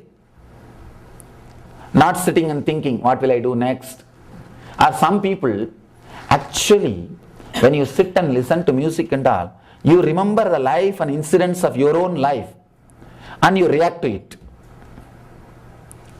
Usually, in India, when somebody dies, the whole village will gather and they will start crying. They don't cry for the person who died. They remember their sufferings. Most of them remember their sufferings and they cry. That's like place for catharsis. Because when the person is alive, nobody would have cared even to give a glass of water. No, really. There's a beautiful one-liner I read. The grandfather, when he lived, he always lived in the outside house. He came inside the house as a photograph after he died. His photograph will be kept in the living room, but he would have lived only in the outhouse. That's a life. That is the life. When he lived, nobody would have cared. But when he died, the whole village will gather. I have seen in Indian villages, oh God, that's a big celebration actually. Like a catharsis, the whole village will gather and it will be really fun. And one more thing, I have seen in my own house when my grandmother died, she died at the age of 103. And all these fellows were waiting for her to die because she was sitting on the property. She had a lot of jewels.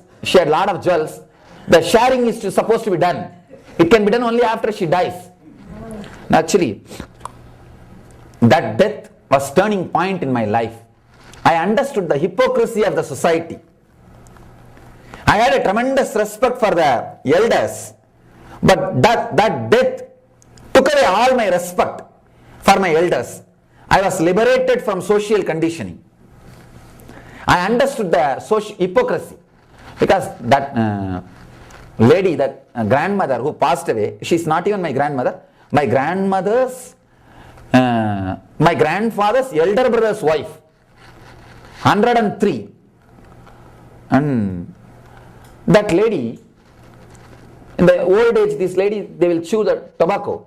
She'll always call me and tell, hey, go and buy tobacco from the corner house. The corner, every street corner there will be shop. She'll tell, hey, go and buy the tobacco from that Chettiar house and bring. The corner house. I'll tell, give money.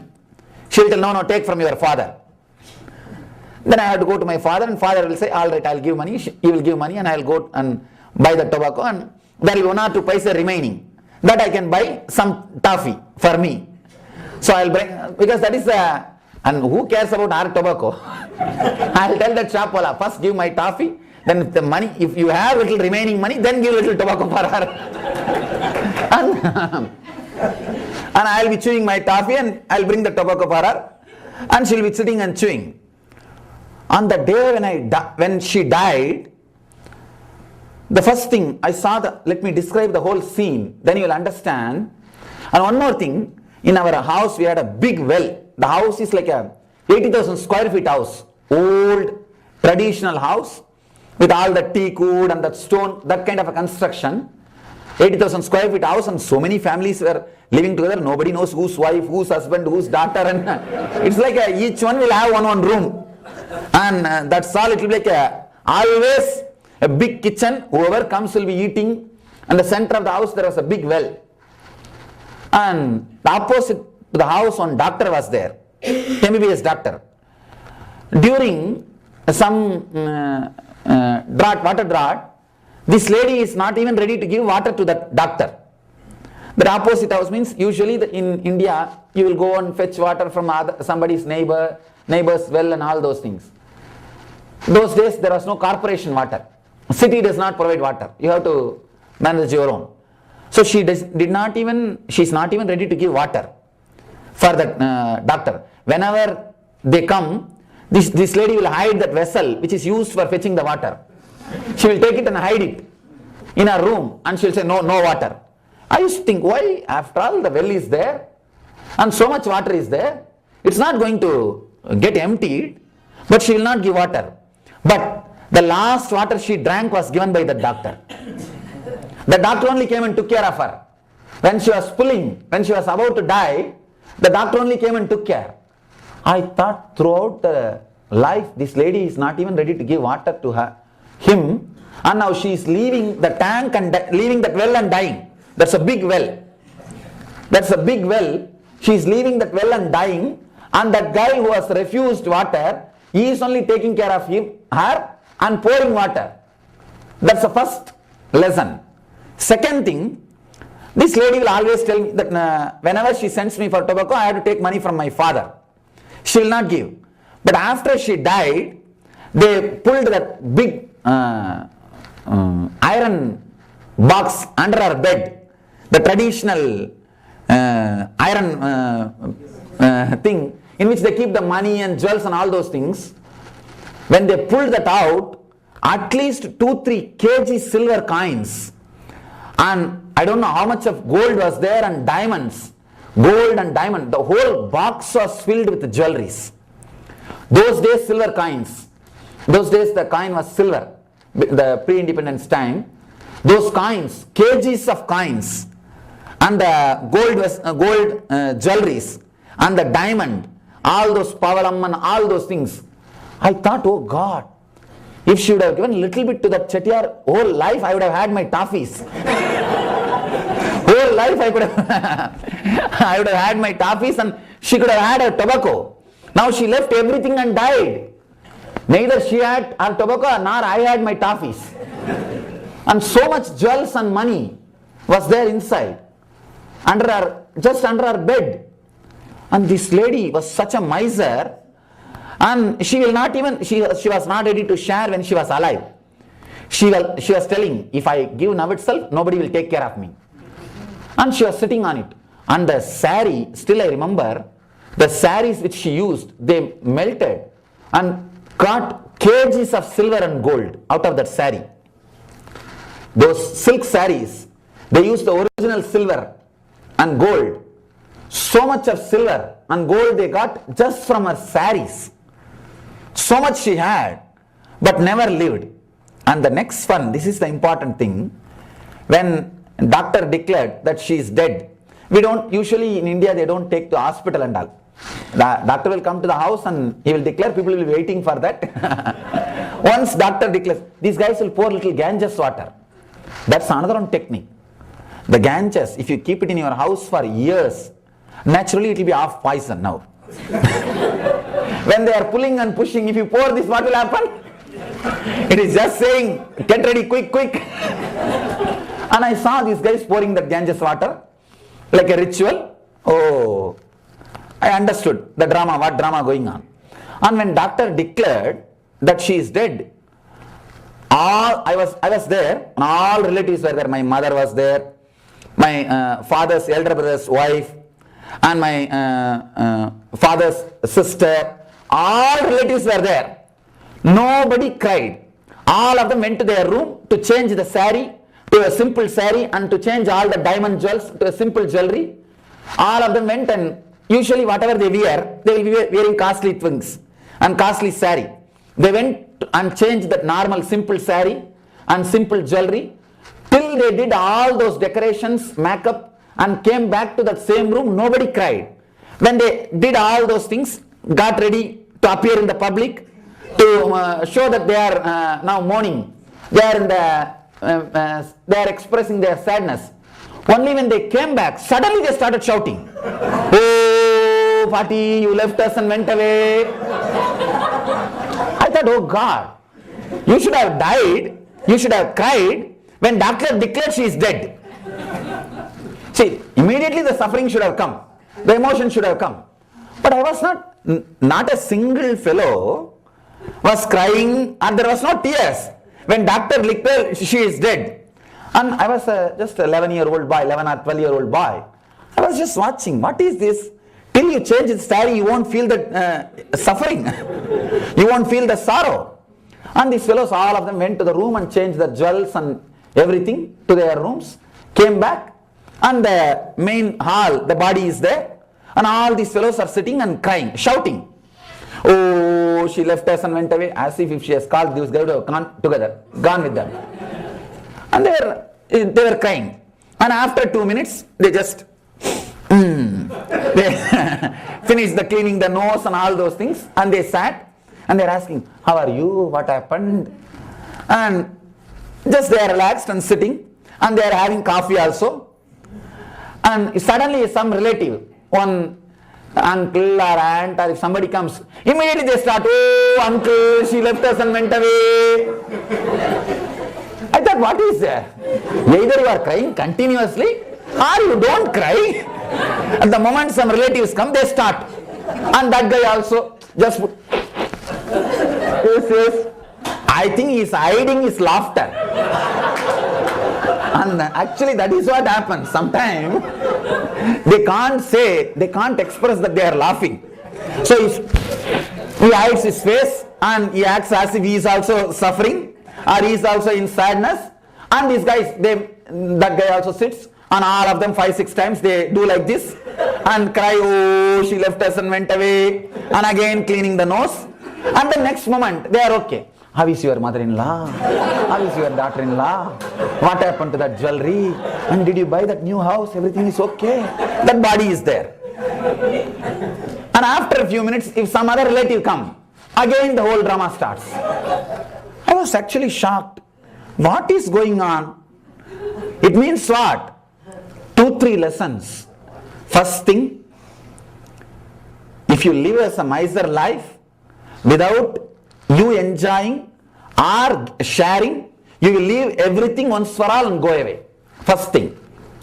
Second thing, if you don't help, I think you will be dependent on the same people, the doctor. Third important thing, the whole thing is just hypocrisy. And the dead body is there, still they have not even taken the dead body to the crematorium. Before that itself, all these family guys are now thinking and talking about getting a goldsmith to divide those jewelries. And it's all traditional uncut diamond, old diamond. So now you have to get a goldsmith to make part, to divide those jewelries. And these guys are talking who should be brought before even that body was cremated. I thought, this lady, she herself did not enjoy and she left and died. And these fellows are also, what are they going to do? They are also going to live the same way and die. And for that, they are fighting before even the body is taken to the crematorium. And all these daughters, usually daughters does not receive share in the wealth. They receive share in the jewelry. They are all sitting there. Unless they receive their share, they are not ready to allow the body to be taken away. And I was shocked. Oh God. I thought, when I saw that, first thing I understood, I lost respect for all this social setup. I understood the whole thing is just utility value. Father, mother, son, daughter, whole thing is just hypocrisy. It is there for some utility. Then I started laughing. When I started laughing, one of my uncle, hey, cry, now you are not supposed to laugh. I said, no, I know you fellows are acting. He just gave me 2-3 beating and said, cry now. I said, if you beat once more, I'll tell all the people who are coming that you guys did not cry when she died. You guys went to your room and did all the changing of the sari and dress and everything and came, only then you came and cried. And I'll tell everybody you guys are calling goldsmith for sharing the jewels. And the moment she died, first thing they did is, they sent the doctor away and pulled the dryer out and opened it. They did not even bring that body to the main room, the main hall. And I will tell that to everybody. Then another one uncle is shouting, hey, don't beat him. He may tell that, he may do what he says. Keep quiet, let him be locked in the room. They put me in one room and locked me. No, actually they put me in one room and locked. That till the whole ceremony is ended, this fellow should not be allowed outside. He may talk to people and tell that whatever we did. And actually in that room I can say the truth landed on me. I can say that was one major turning point. Major turning point. I understood the whole thing is just hypocrisy. Pure hypocrisy. And I saw the way in which they were crying and the way in which they acted. It was a big giant family. Big giant family, and all houses are next. Like one full street, part. Only one small wall will be there between every house. But the construction itself is same kind of construction. You will have one brother, like a partition inside the families. It's like that. All the fellows I saw step by step reaction of every person, how they reacted, and what was the aim. Everybody is working what is there for me in that situation, that's all. Pure hypocrisy. I lost respect for my family, and after I saw 2-3 deaths in other families, I lost respect for the whole society. I thought only in my family they are like this. When I saw 2-3 deaths in other families, I understood this is the same drama with the whole society. They are aiming only towards that, what is there for me in that situation. Whole thing is just hypocrisy. It's the whole thing, hypocritical drama. Understand, I was telling about this meditation. Somehow I remembered how the turning point happened in me. Anyhow, about this crying I was telling. People go to all these dead places and cry. It's like a catharsis. Just they wanted to get rid of their emotion. When you are crying also, you do not cry for the person who is dead or thing. You think your own sufferings and cry. Same way, when you are sitting and listening to some music, inside your mind you will be thinking about the incidents happened in your own life. Don't do that. when you listen to the music, go to the core, central composite sound of the music. You can do that only if you stop thinking about some other incidents connected. Usually when you see a rose, you will remember all the roses which you presented or which was presented to you. And then memory about the people to whom you presented, whether he refused or accepted, those memories. And you will slip. The music will be going on, but you are lost. Don't do that. Catch the center composite sound. That can happen if you are not thinking about anything else. If you are authentic with this music. If you do that, you will relax, merge in Nada Brahma. You will experience the same space from where the expression comes out. You will experience the same space from where the expression comes out. So now, understand, let's enter into the meditation. I wanted to add one more thing about the death which I saw at the age of 12 or 11. After a few hours of sitting inside that room, so much of contemplation and so much of crying. Actually, beginning I was crying because I am locked in the room. Then I thought, slowly I started thinking how these guys behave and how they are hypocrite. And I understood the whole thing. I decided neither I am going to laugh nor I am going to cry, because I don't feel, I felt a little sadness because I will miss my toffee. Now who will send me for tobacco? All I bothered about was, at that age, I will not have my toffee. And I did not have any suffering or sadness that she died. So I am not going to cry. And same way, I will not laugh because I understood about these fools. Why should I laugh?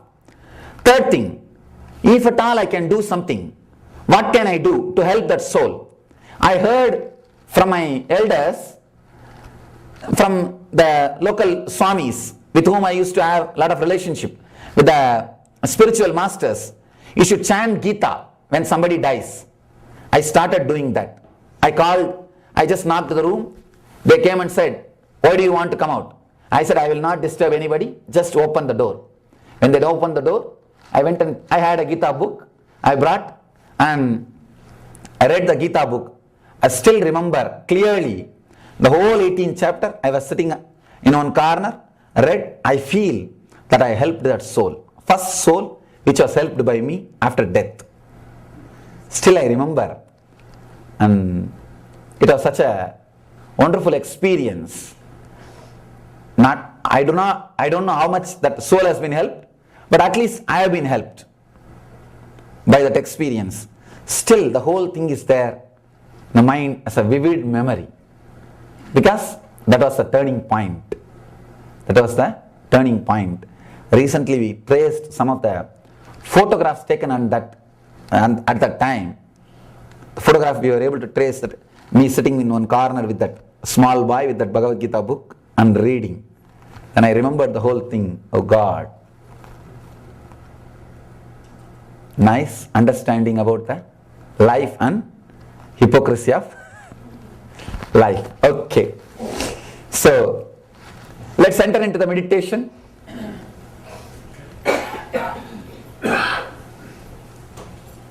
Understand, now you will be listening to a certain music. Do not think for or against that music. Don't say it is good. Don't say it is bad. Don't start thinking all the musics which you heard. Don't start comparing all the musics which you heard. Or don't start thinking about the musicians all which you heard. No. No going away from this music. Go into that music. Try to, along with that notes, there is a center sound, rhythm, backbone of the music. Try to feel that center, backbone of the music. You will relax into the Anagata Dvani, Nada Brahma, base of the sound. Please close your eyes.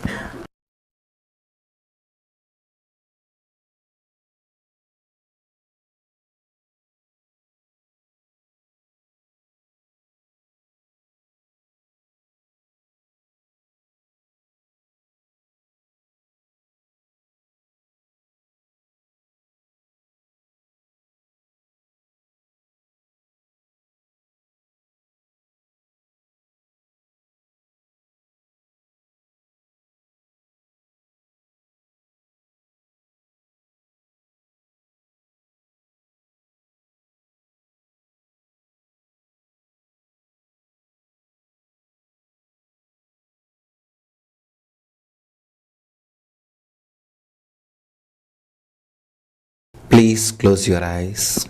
Sit in a very relaxed way.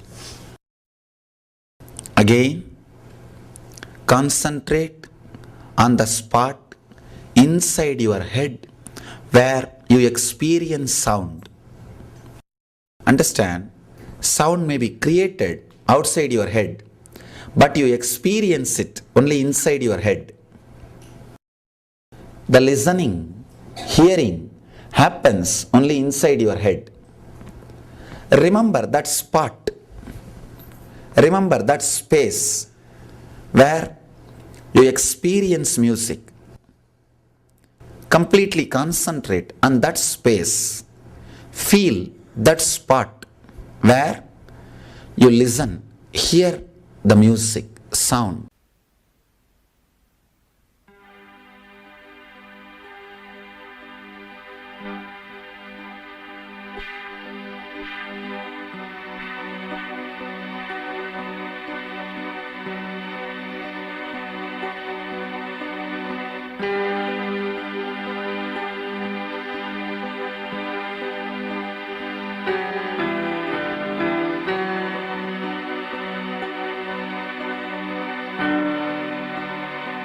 Forget about all other senses.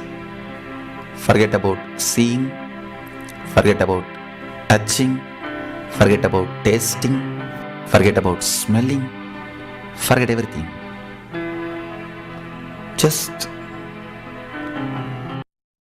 be filled the space of listening.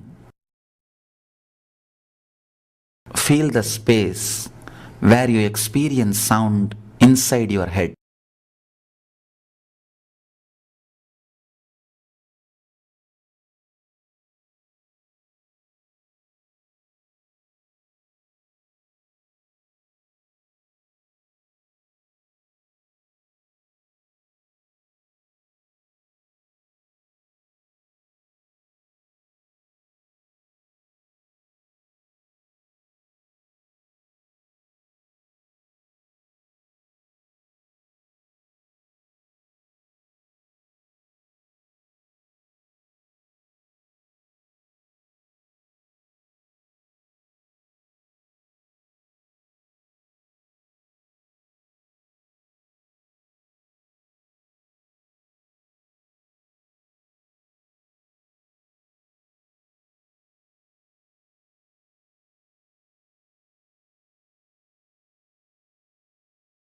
Now,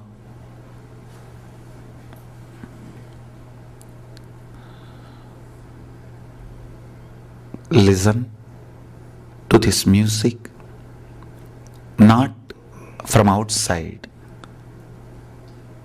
inside your head where you feel the music. Be in that same spot and feel the music.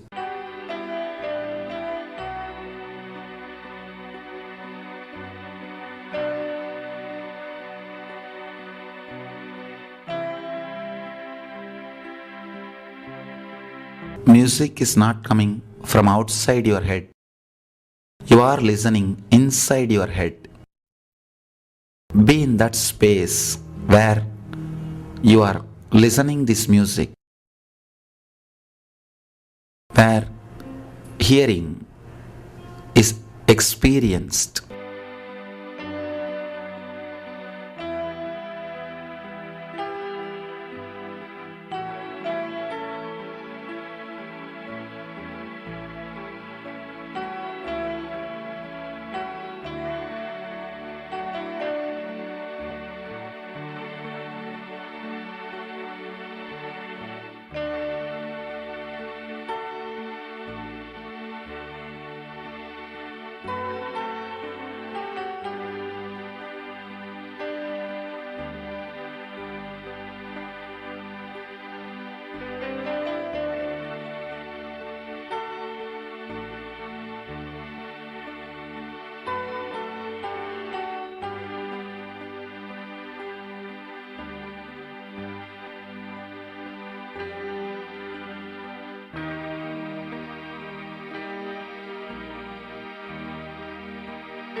Do not allow any thinking. Just listen every moment. The central composite sound, the composite central sound. Listen to the backbone, central thread of the music. Go into it.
Try to listen to the sound, music intensely.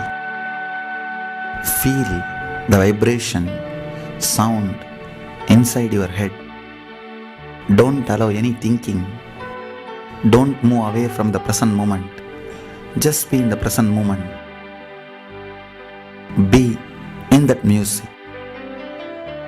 Be into that music. Go into the central thread, the root of the music, root of the sound.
Nithyanandam.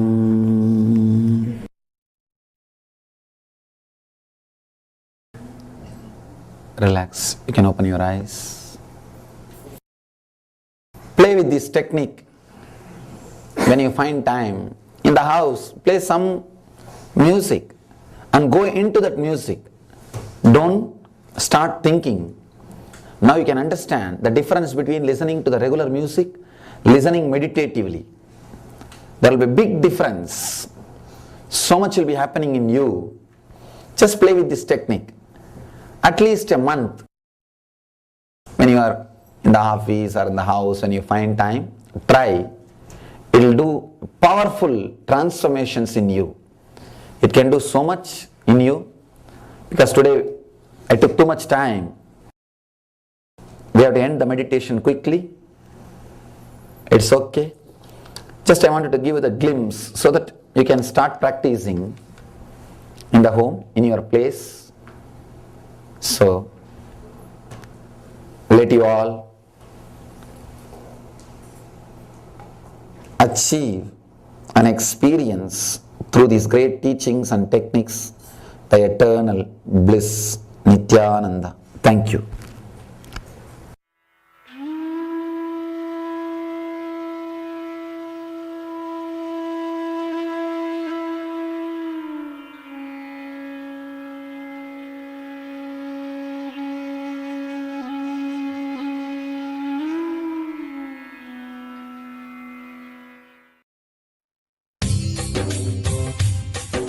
स्वभावचिन्मयानन्दं कृपापूर्णं जगत्पतिं हरिषड्वर्गजेतारं नित्यानन्दगुरुं भजे स्वभावचिन्मयानन्दम्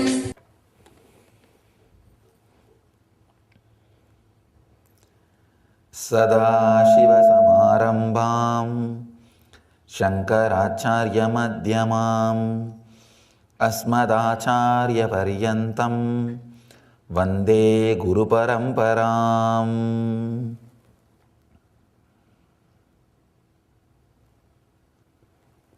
I welcome you all with my love and respects.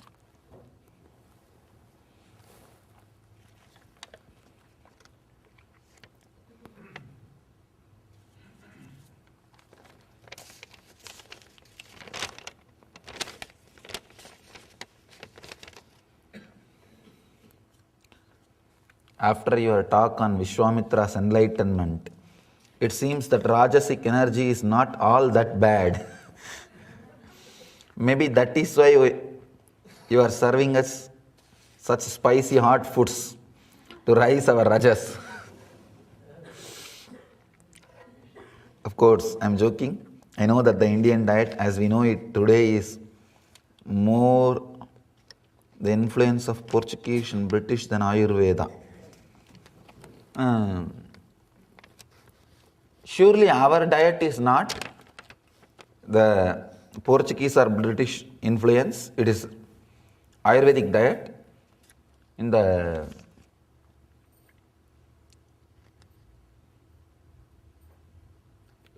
other day I was reading an article, the whole world, Andhra is the state where lowest stomach problems is recorded because of the spice and chili they use in the food.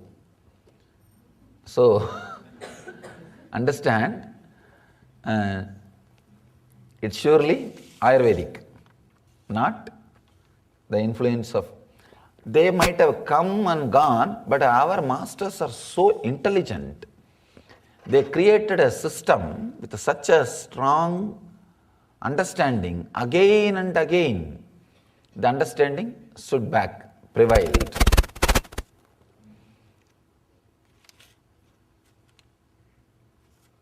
I don't say Rajasic energy is that bad, but it should have the courage and the good qualities which Vishwamitra had.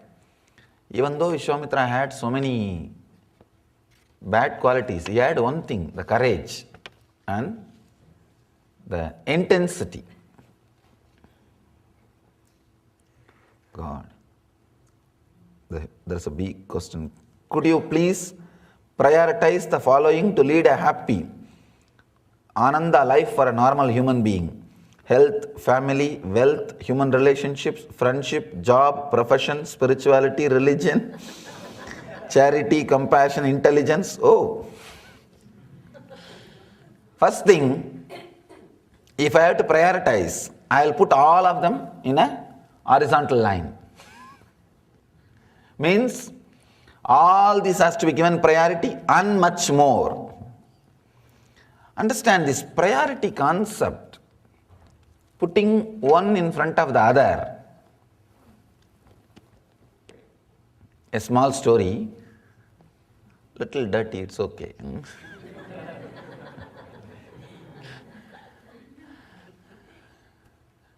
I'll tell only story. If you want, we can make it dirty, that's all.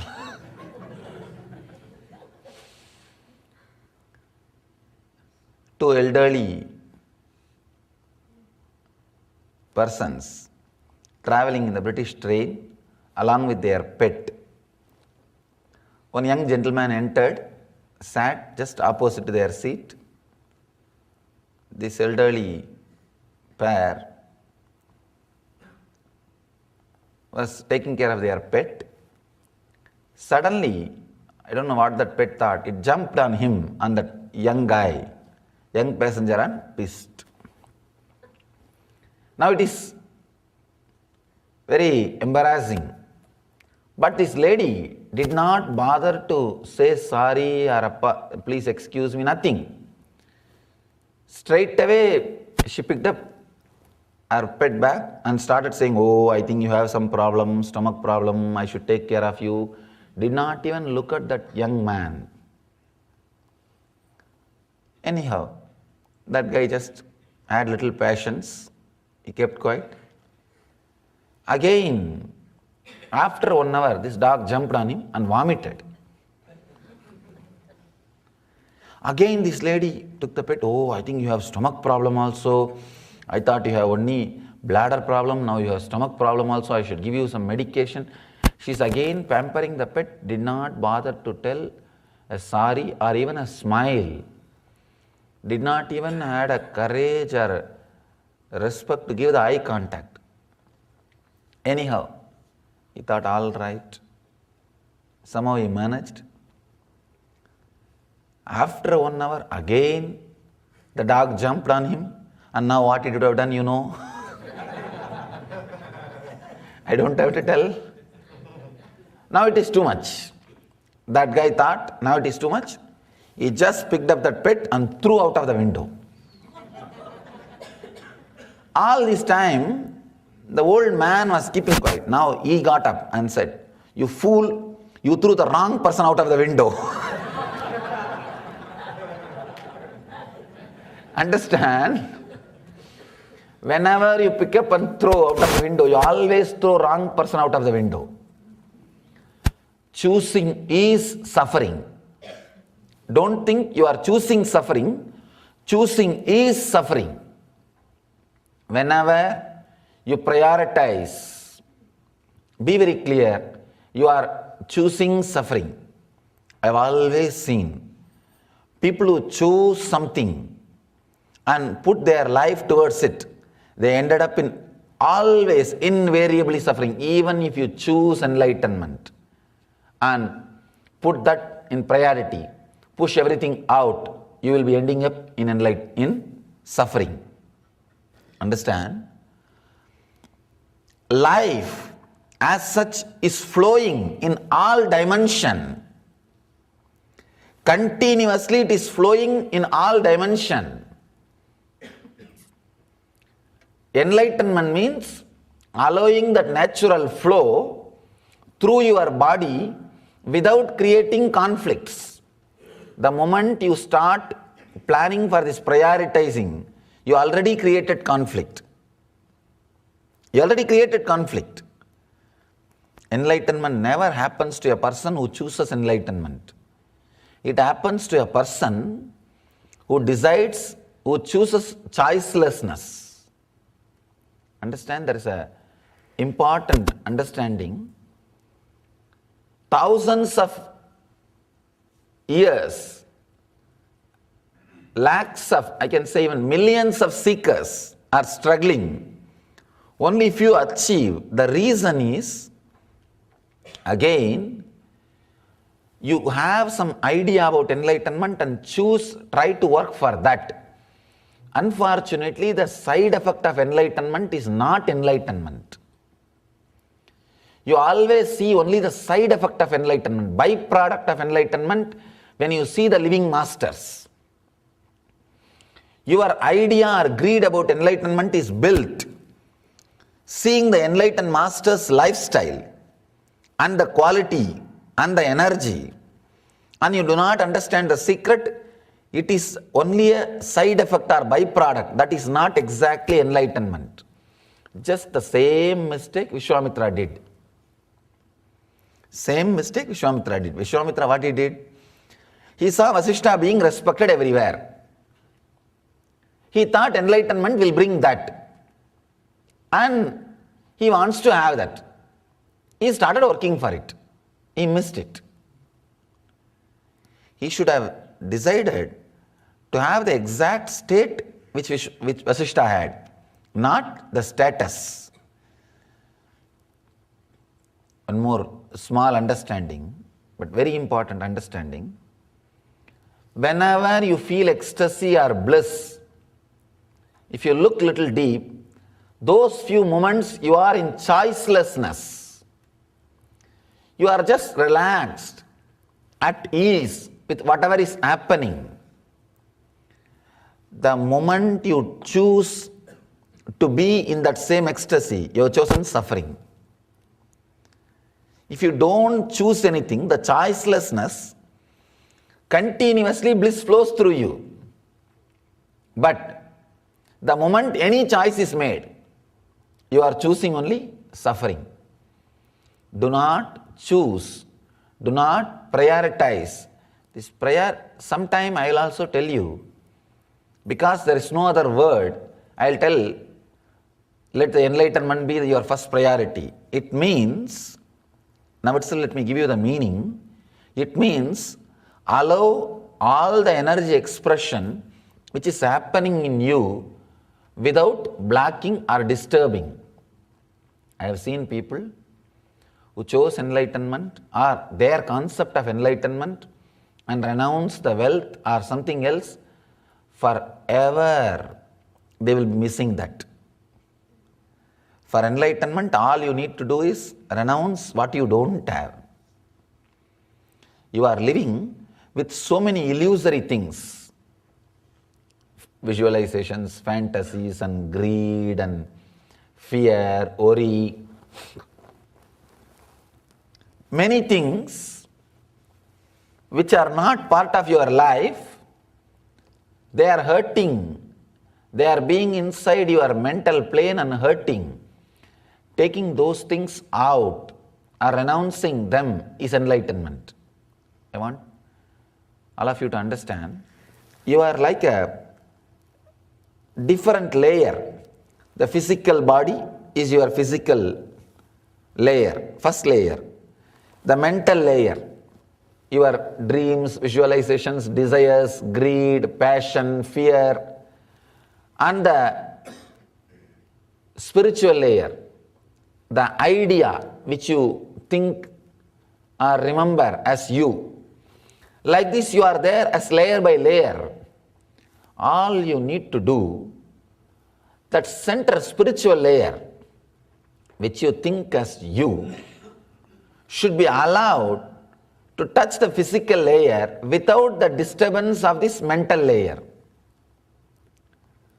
So the most of the renunciation, at least I can say 80% of the renunciation is supposed to happen in the mental layer. Here, if you start prioritizing, you will start renouncing physically. Means you will start pushing other things physically. No. That is no way going to help. That is no way going to help. Start pushing things from the mental layer. Your mind needs to be emptied, not your physical day-to-day routine. Your day-to-day physical life does not need to get emptied, does not need to go through any alteration, does not need to go through any big change. Only your mental layer, the things which you accumulated too much unnecessarily in that layer, needs to go through a big change. Only that needs to have more clarity. Understand, in this whatever you wrote, nothing needs to be put in the front or back. All you need to do is put things which are not required in your mind to your back or to the backyard itself. I am not looking for a guru or any techniques. I love to come here to be in your presence and listen to your discourses. Is this okay with you? I don't have a problem. I don't have a problem. Come and sit. But one thing I want to tell you, if you are really serious that you should not have a guru, you should not have a technique, then you are taking a risk, because any time The power of the Master's presence is such, your mind will be changed. Understand? If you say, as of now I am not looking, if it happens, okay, then okay, be here. If you say, no, I am not looking and I don't want, then you are in a place where you may suddenly change.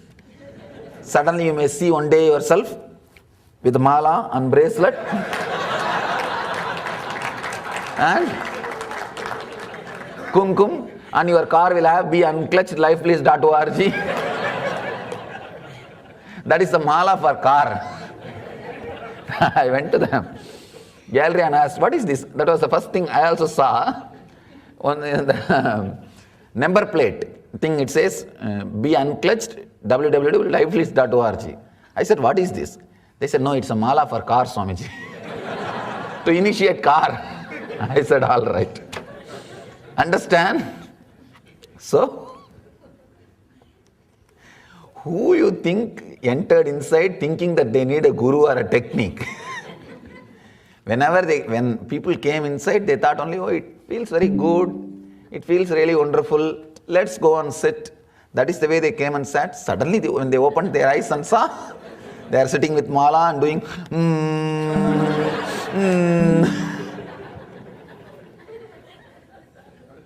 All right. Anyhow, you are welcome. And I'll note down the date and the letter card. Let me see how many days it takes.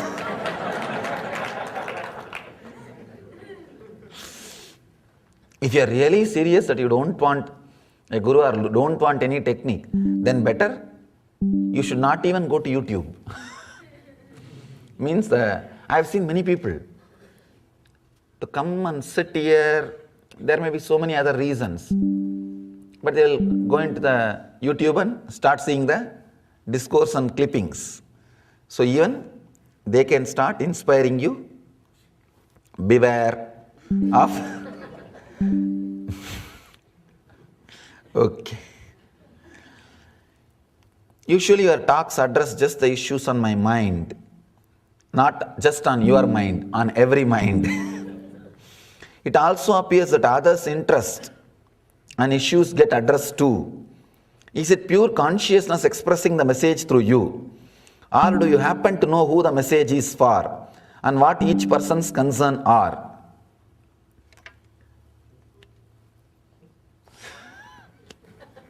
I'm just collecting, trying to get some stories to answer the question.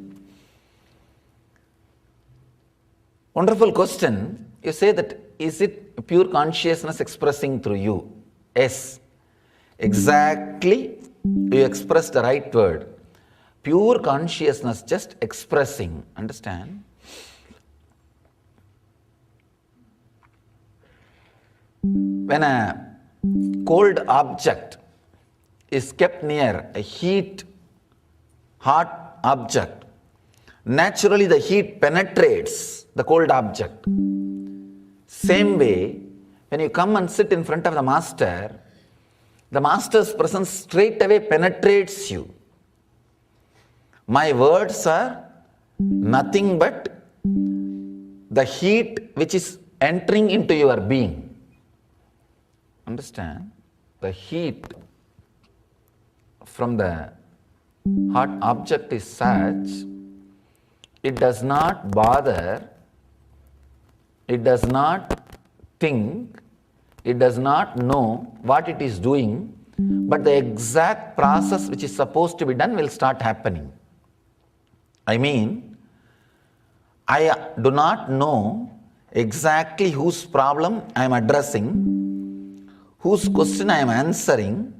All I know is when I come and sit here, I know one thing, I am just connecting with the whole group who are sitting here and sitting in front of the laptop and watching around the world. All I know is there is a group of minds watching. So the moment the connection starts, automatically whatever is needed will start coming out. Understand? I am not talking because I know something. I am talking because you need to know something. That is the big difference. Philosophers always talk because they know something. They will always be using big words, the best big words for which you need to refer the dictionary. The more times you refer the dictionary listening to his discourse, you will appreciate him more. Oh, you don't know. You don't know what he talks, because I myself don't know. I've seen people coming and telling, you don't know Swamiji, what he talks, great things he talks. I asked him what he spoke. No, that and all you don't ask, he spoke. Whenever you go and listen to the philosophers, they talk because they know something. I talk because you need to know something. That's all. I don't have any word. I don't have anything to tell. I don't have any separate message. I just respond to what you need.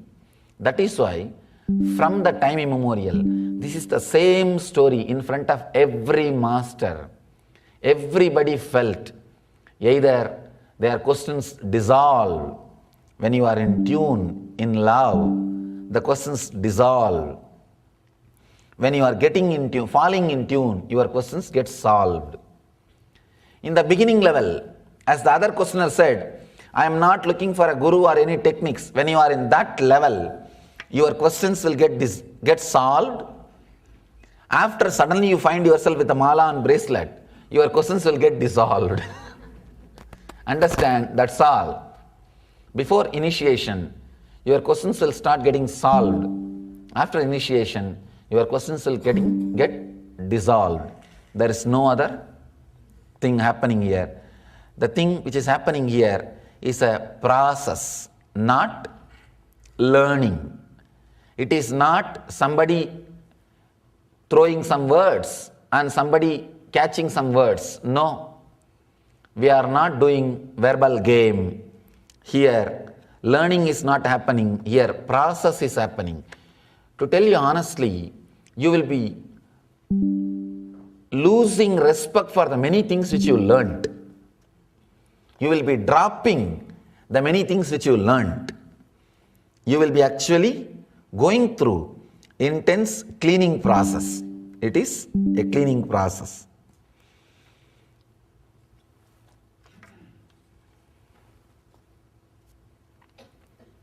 Is there any way you can create a simple list of each of the sutras, their translation and the associated meditation technique for each, and distribute or post online? We are actually working.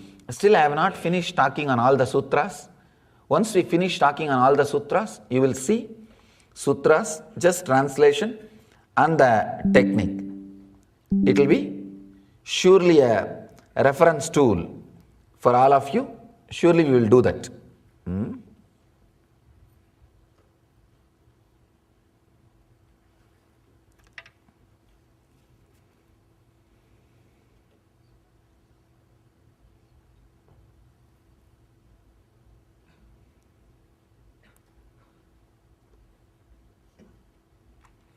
When I watch you on the internet or CD, can I receive and feel the same energy and healing, deeper spirituality that I feel here in your presence? Is it my mind that only separates? What can I do to have the experience be the same and have the same experience when watching at home? First thing,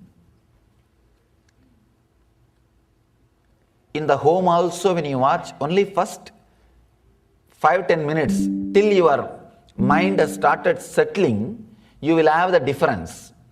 Once your mind starts settling, after 10-20 minutes, you will not have the difference. You will be just completely centered. Of course, if you have special spouse who will be constantly asking your attraction or any other disturbances, that may distract you. Otherwise, I don't think there is any need to feel two different things. one nice thing here. Nobody can distract you. You are sure. So mind goes for rest. It says very clearly, I think this fellow cannot come out for next 1 hour. Even if I want, I cannot go out. So many people are sitting, they will all watch. They will all see. So practically it's like your mind knows it is done. But in the house, in front of internet or CD, your mind has a little courage. Oh, if I play a little more, he will come out. He will close the computer. Maybe the possibility itself can keep the distance. All I can say is, little intensity added, surely you can feel and experience the same wherever you are, because my border or my boundary does not end in the 6 feet.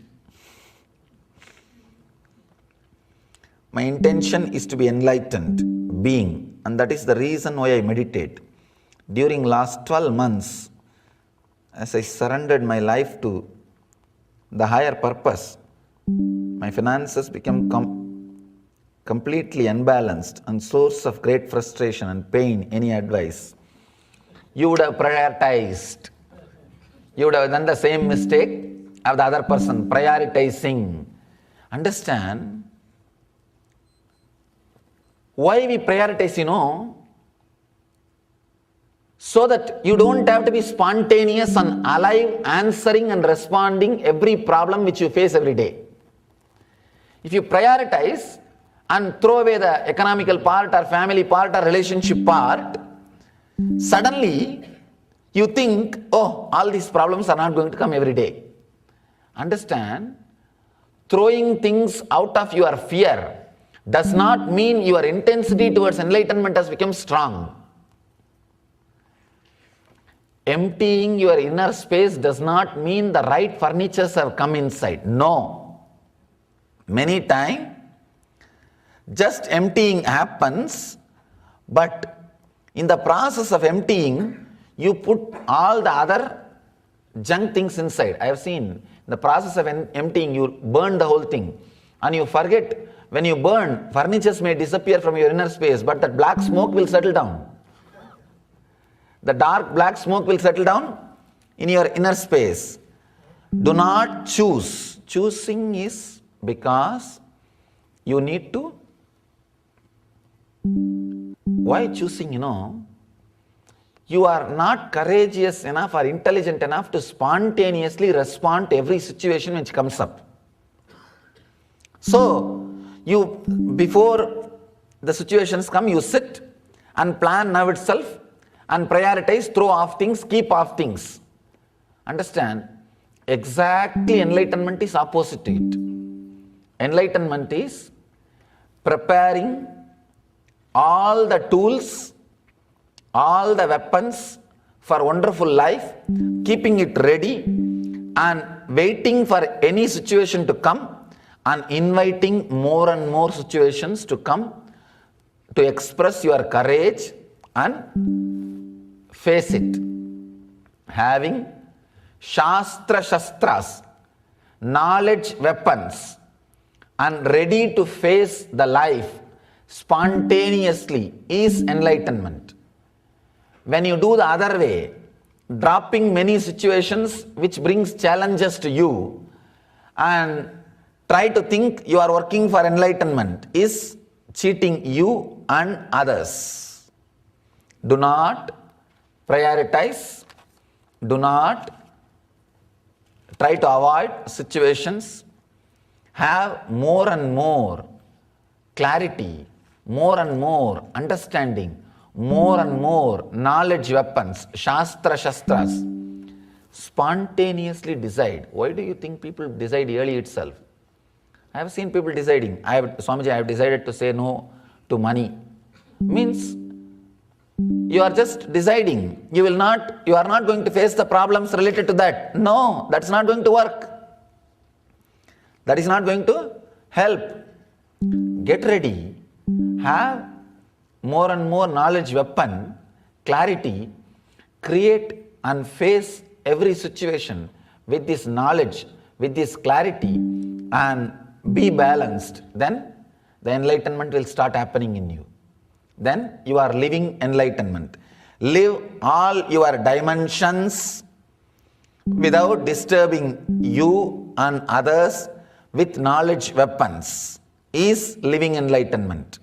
Not avoiding anything, prioritizing anything, choosing something, or throwing something away. No.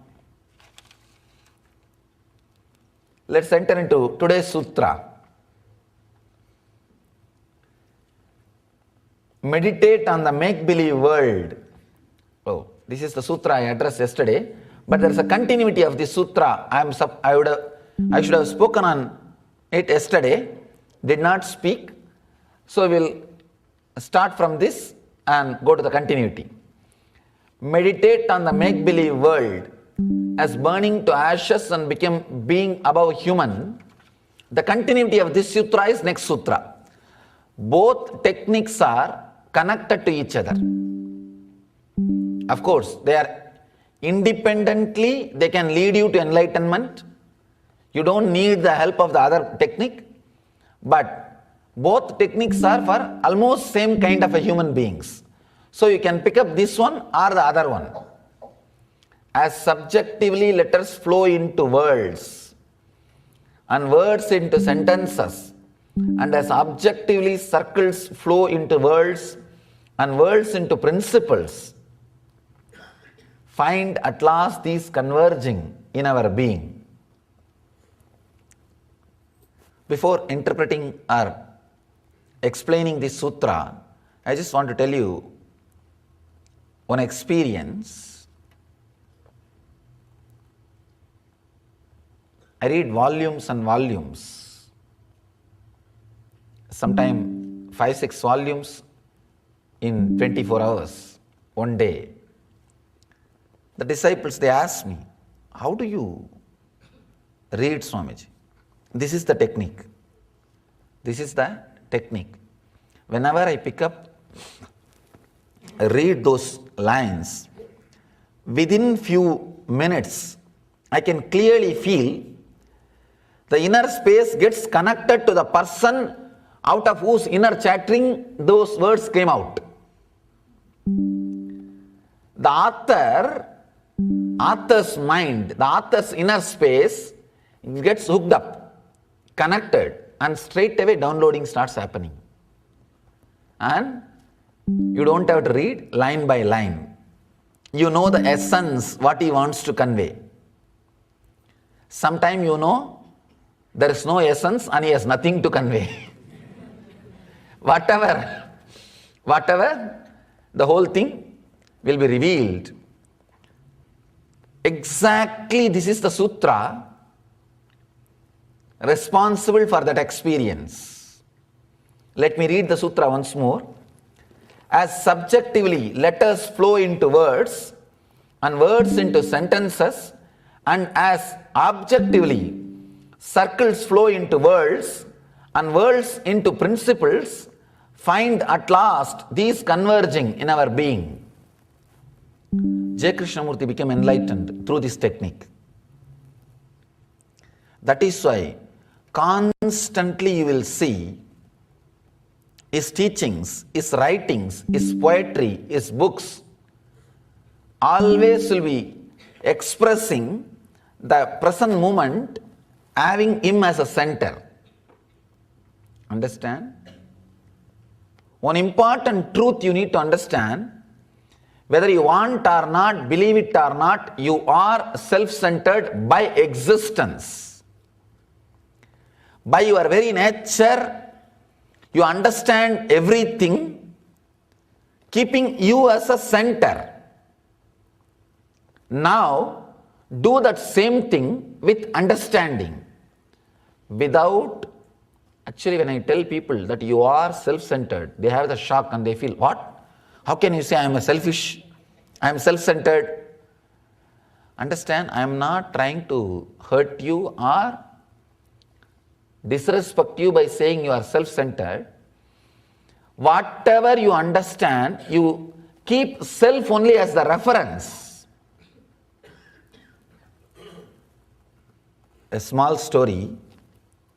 One elderly man goes to the nearby village for some work. He comes back. When he is about to enter into his village, he sees his house is on fire. He shouts, rolls on the ground and cries. You know how the village people cry. He cries, "Oh, save me, save my house, my house is on fire, I lost everything, my life has gone." He had 4 sons. One son ran to him and said, "Father, don't cry, relax. Don't you remember yesterday only we sold that house?" Then he just caught up and wiped the tears and said, "Oh, then okay. I forgot." Second son runs to him and he says, "Father, yes, we sold, but we have not got the money." Then again he's in fire and rolls on the ground and says, "Oh, save my house. He's shouting at the sons, "Go, run, put the fire off, save the house. Our house is burning, save it." And within few minutes, the third son came to him and I said, No, Father, today morning I got the money is with me. Don't worry, we sold it. Then again this fellow got up, wiped the tears. Okay, then let it go, leave it, relax. Leave it. Understand? Same situation, same house burning, same person, same time. How mood swings he goes through.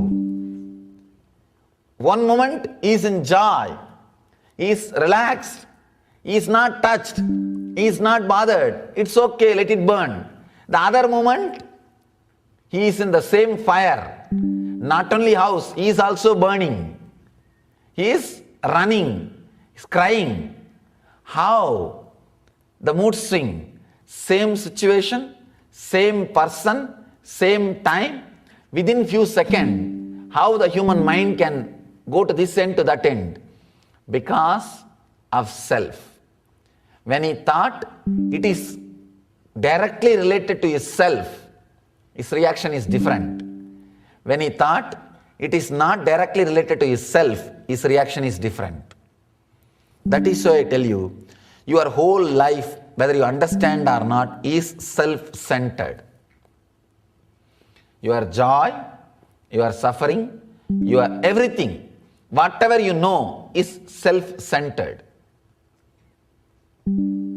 Have the clarity to look at everything with this understanding that you are self-centered. Suddenly you will see this very understanding will relax you, unclutch you, things will not be able to touch you. If that man had the understanding, actually that situation, if he was aware, he could have had an enlightenment. He would have had the realization, oh God, the same house burning, same person, same situation. In 2-3 minutes, how my mood has swinged, how my moods have changed, how my responses have changed, how my mind is playing. This means what? When I think it is mine, suffering. When I think it is not mine, the joy. Understanding the self-centeredness of your life brings you tremendous clarity. One more important thing, even as a deeper level technique, when you realize every statement, every word, everything uttered towards you reaches your center and makes meaning for you. When it touches yourself, only then it makes meaning for you. If you have that understanding, once try, when your family or spouse or friends or relatives talking to you, do not give any meaning. Just sit with the understanding, I am a self-centered being. All these words are reaching me and taking their own meaning and making me react to it without even my awareness. They are all reaching me and pushing me this side and that side without even me having any will to say yes or no. The moment he thought it is his house, he has no right to say, no, I will not cry. He has to cry. The moment he thought it is not his house, he has no will to suffer. He just has to be relieved, not bothered. Understand? You are not having any individual will. The words which are coming towards you, to your center, because you are not aware you are self-centered, just pushes you or pulls you as it wants, makes you do things as it wants. It does not give you any freedom, does not give you any space, does not let you think or do anything.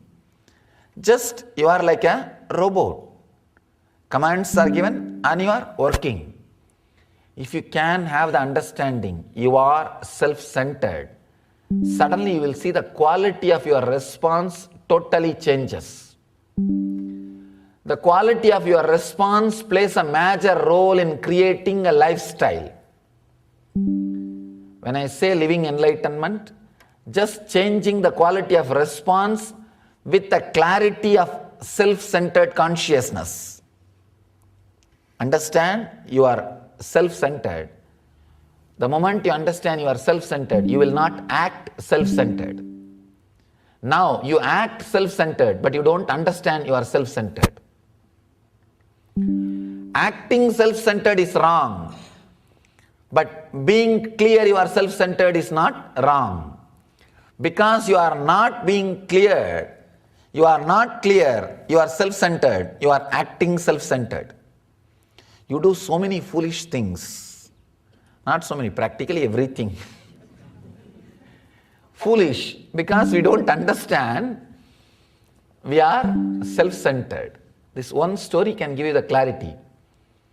One old man, same man seeing the same house burning and different responses in few seconds. When he thinks it is his house, the response is different.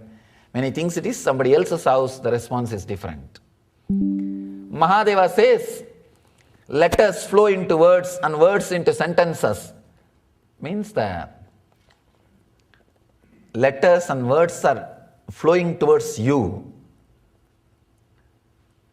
And objectively, circles flow into worlds and worlds into principles.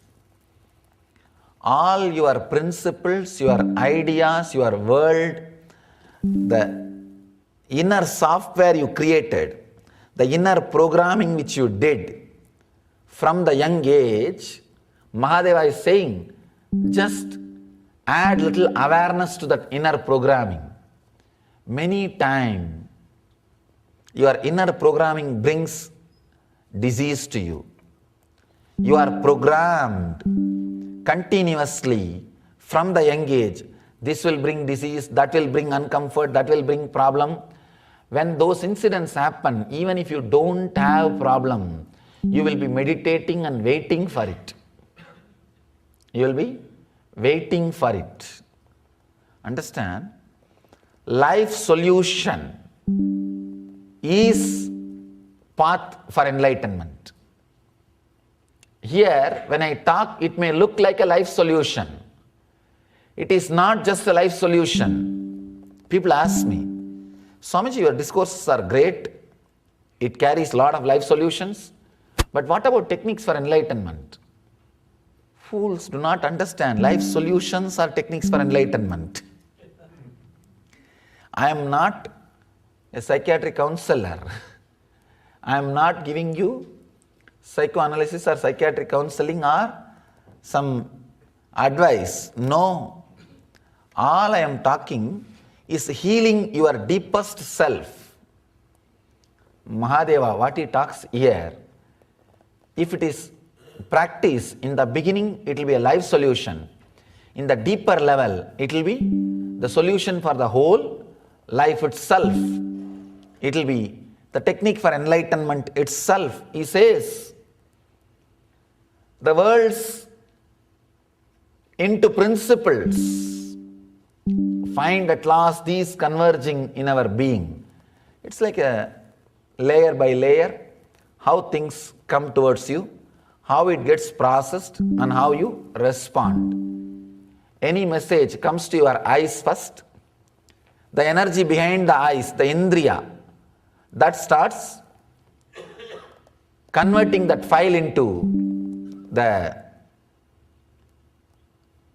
biosignals, like how in computer all the informations are converted into digital signals, digital signal processor.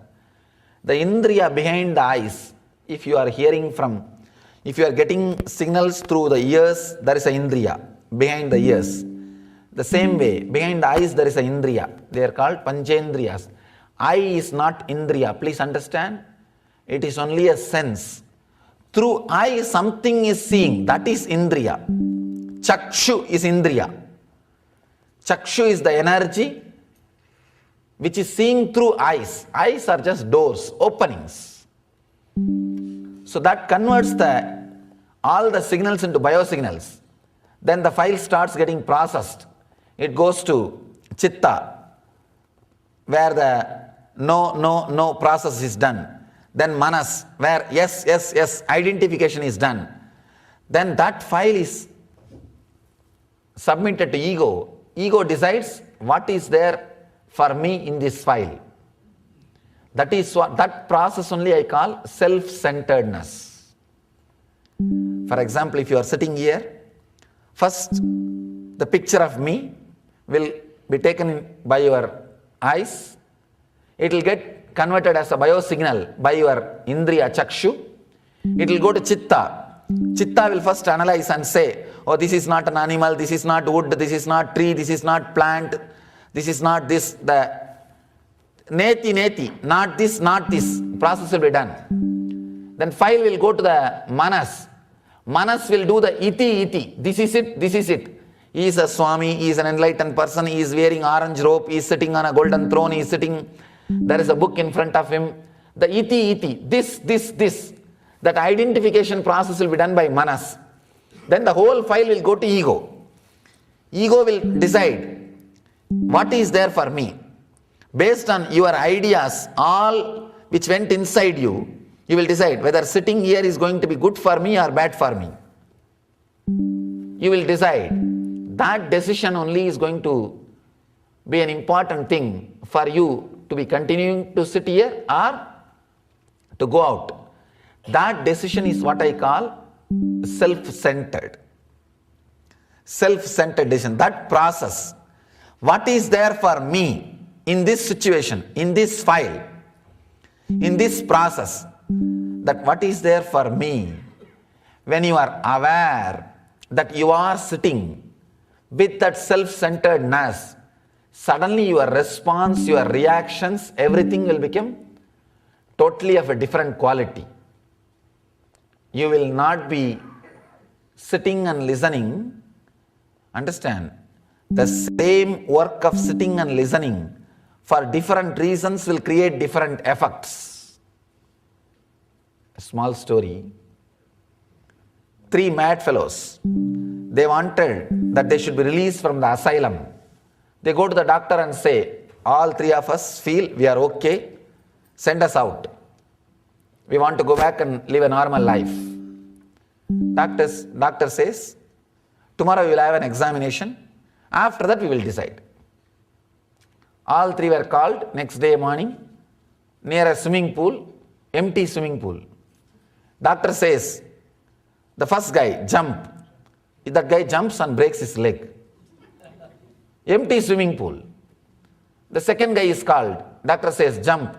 That guy jumps and breaks his hands. And third guy is called. And doctor says, jump. He says, no, I will not jump. Doctor says, oh, that's great. You are healed. You are the right guy to go out. Now you can leave. You can go and live your normal life. Before that guy signed and about to leave, doctor asked, may I know, sir, the reason for you not jumping? He said, oh, I don't know swimming. Understand? Right action, wrong reason. So even if you are sitting here may be right action. But if it is for wrong reason, you will not have the right benefit which you need to have.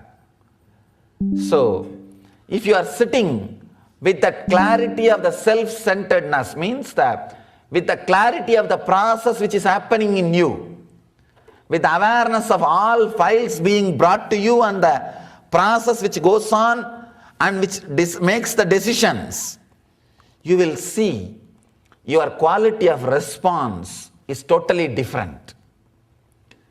When Mahadeva says, find at last these converging in our being, he is asking you to be aware when the informations are received through your 5 senses and processed and brought to your self-center, the ego, and decision making happens. Just be aware, many times we make wrong decisions because we are not aware and being spontaneous to this moment. We are not aware how our being, self-centeredness, takes decisions. A small story from the Birbal, a very intelligent Brahmin, minister of Akbar, a very intelligent minister.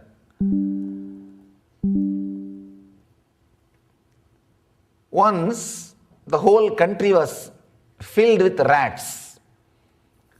So the king has decided all the houses, people should have cat, and the king will take care of all the expenses. So all of them were given one cat.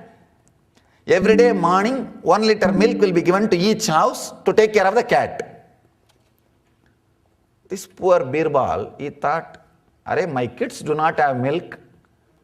Why will I use this milk on the cat? He started feeding the milk to the kids. Anyhow, somebody went and told king, all houses, they take the milk and feed the cat and take care of the cat.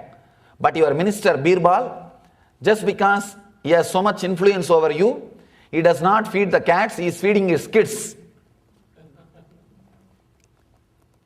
You should take care, because Birbal had a lot of competitors. Somehow they want to pull him down. Akbar says, how to now ask Birbal that are you feeding the cat or kids? These guys are telling we will have a competition that all of them should bring their cats to the kingdom, to the court and show. And next day king says, all of you should bring your cats and should show me. I wanted to see how you guys are bringing up your cats. Anyhow, next day everybody brought their cat. All the cats are very healthy because 1 liter milk per day. But this Birbal's cat is about to die. Almost just very vaguely alive or barely alive. And the guy is about to die because nothing is given to him. Rarely if he catches by himself 1 or 2 rat, he can eat. And if you don't have strength, how you will catch even the rat? Nothing is possible. Then king asks him, how dare you will treat your cat like this? After all, it is given by me, it is my guest, and I am giving you every day 1 liter milk. What are you doing? Birbal says, I don't know, king, but this cat does not drink milk. What can I do? King says, what? Cat does not drink milk. Let us see. They brought a cup of milk and kept. The moment that cat saw the milk, it started running. Birbal says, catch that cat. They brought the cat, literally forced, put the face inside the milk cup. The moment they took their hands out, it just jumped out and ran. If they tried to bring that cat near the milk pot or the milk cup, it starts shouting, crying. Everybody was surprised.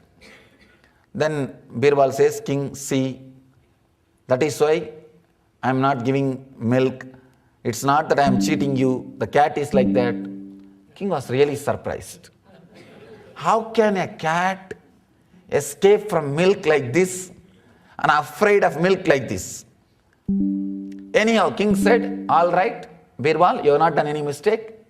So the court, he said to the court, nothing wrong is done. No punishment for Birbal. Over. Court ended.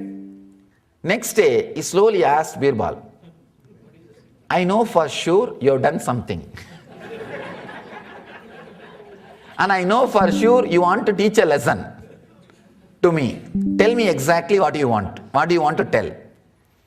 Then Birbal says, King, don't you see the whole kingdom is suffering in poverty and you are asking everybody to feed 1 liter milk to cats, which are useless. And after all, the problem of rats is nothing. In few days they will disappear. Even if they are there, there is nothing to eat, then what are they going to do? They will die by themselves. Akbar says, yes, I understand. But how did that cat become like that? Tell me that secret. Birbal says beautifully, all I did is, King, only once I heated the milk so hot and kept in front of the cat. Once that fellow came and put the mouth and burnt himself.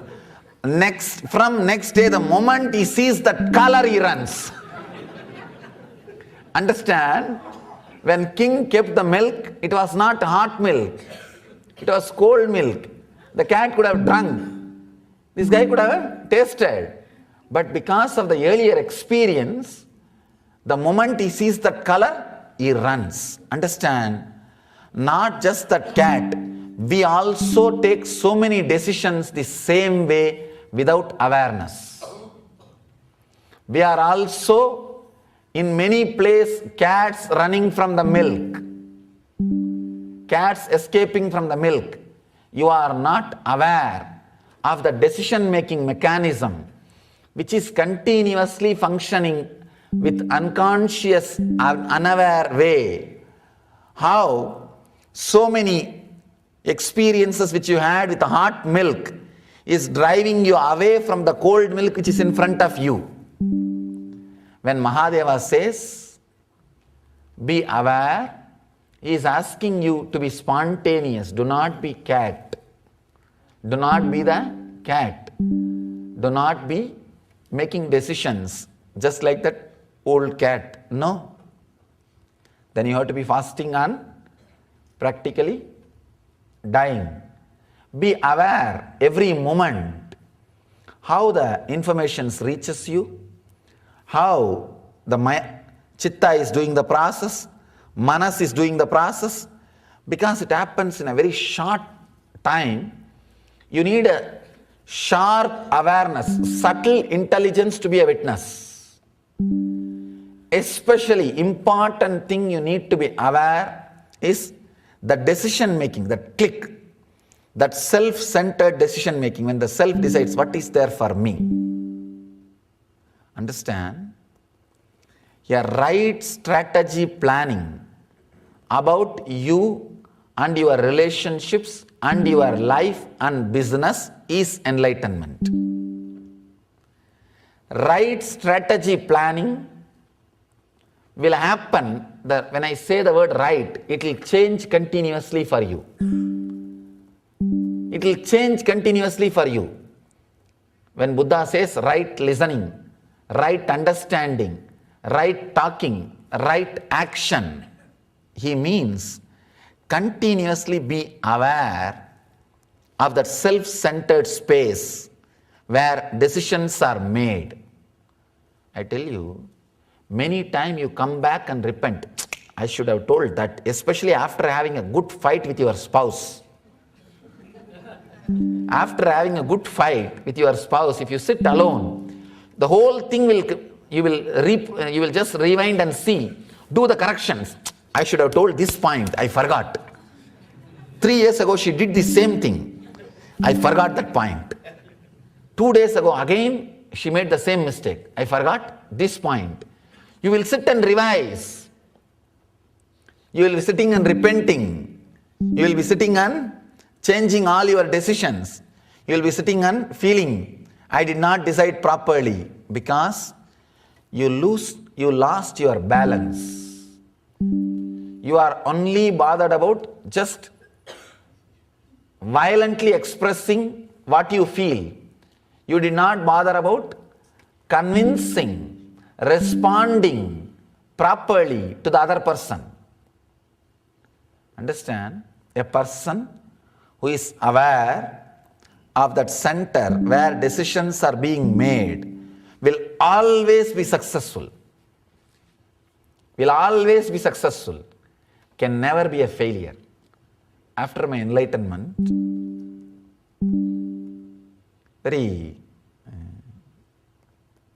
very strange incident. After my enlightenment, I was resting for a few days in the banks of Ganges in Calcutta. So one person came and he asked me, you are always sitting silently from morning till night. Why don't you help me by saying few words about Upanishads? I want to know. I said, all right, come tomorrow. I'll try to say few words. Next day he came. Somehow, some strong experience from inside downloaded the ideas or whatever about Upanishad, and I started saying few words. Maybe I can say this is the first discourse I delivered on the banks of Ganges. And the person really enjoyed it. It was half an hour discussion. And I didn't know that he is a very influential local leader. He went and brought a whole bunch of people, something like 100 people, next day to listen. I said, oh God, what is happening? Because to tell you honestly, I was a shy person. You may not understand. The only video clipping we have of me before enlightenment is there, in some family festival, family function, some marriage. I'm attending the function. They are trying to turn the camera towards me and I am saying, no, turn that side, turn that side. I think that is why my whole life is now I am spending in front of camera. Turn that side.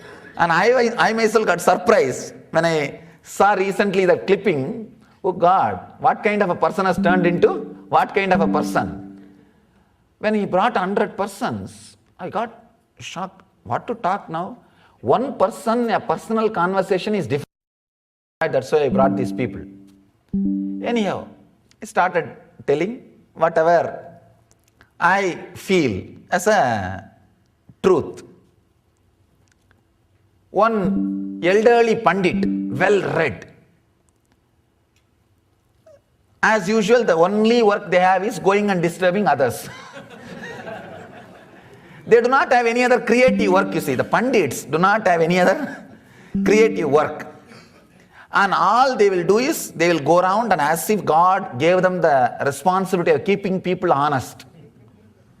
And they will take charge of everything in their hand and go around and interfere in with everybody's life. This guy came. The moment he entered the space, we were sitting under a big tree on the banks of Ganges. The moment he entered, he shouted, "Hey Baba, you can make these few fools listen to you, not intelligent persons like me.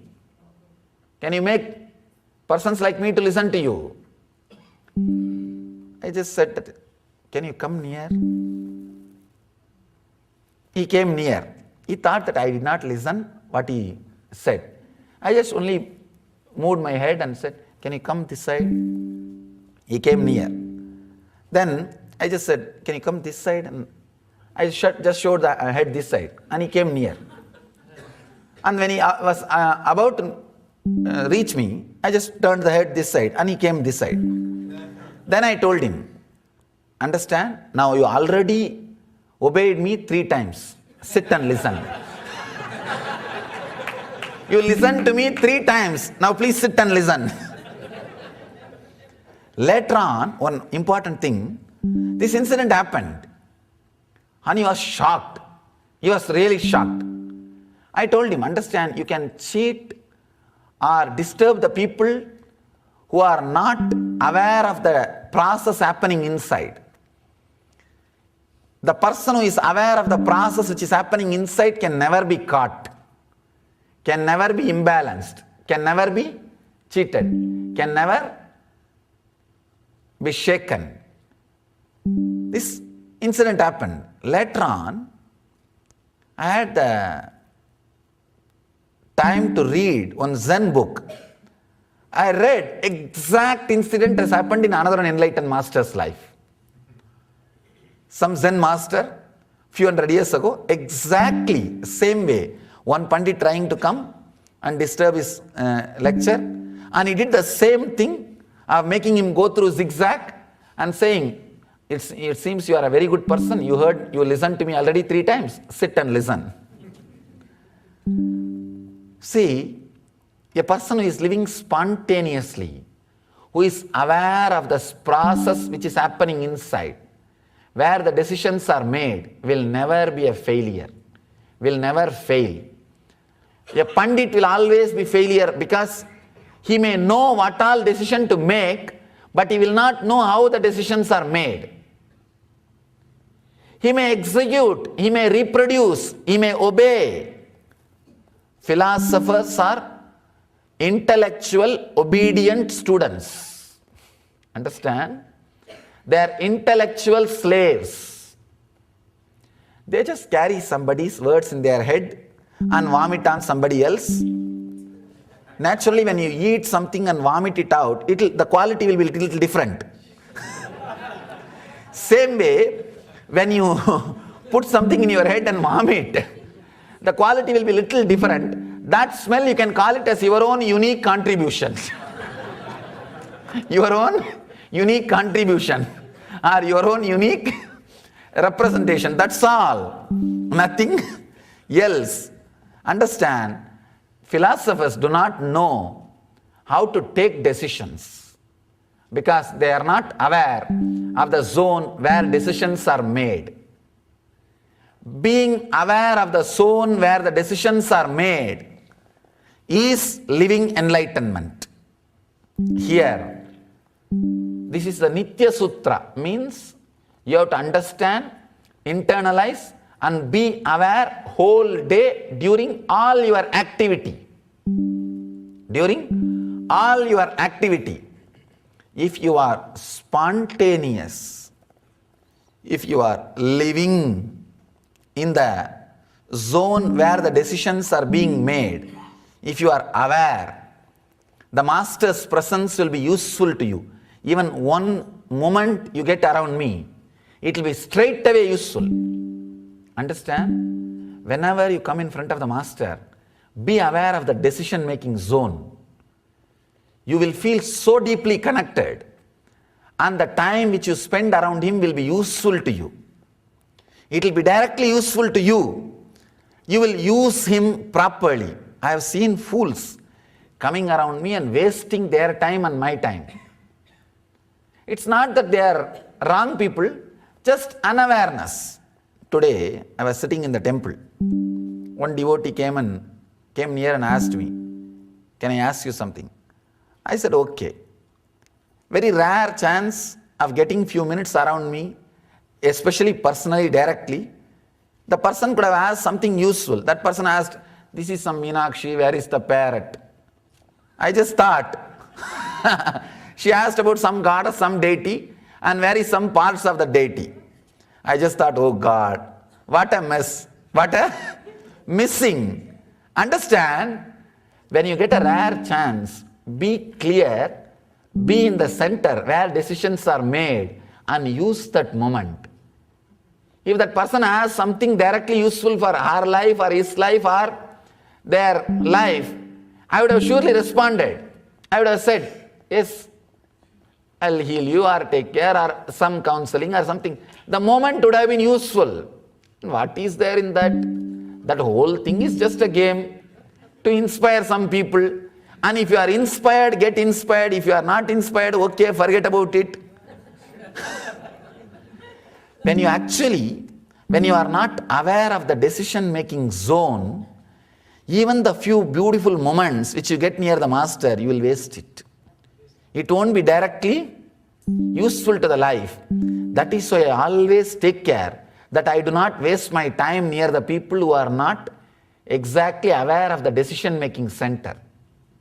Sometime, even my Swamis ask me, Swamiji, after all you are sitting relaxed way, why don't you see the people who are coming and bless them? I tell them, fools, you don't know. Now at least I am wasting only my time. If I start seeing them, I will waste their time also. Because they do not know exactly the decision-making center. They are not aware of the decision-making center. They will ask some foolish thing. They will ask something, why the steps are 7 steps? Why don't you have 3 steps? Why did they put that yellow tape? Why not it should be red tape? Wasting time, my time and their time.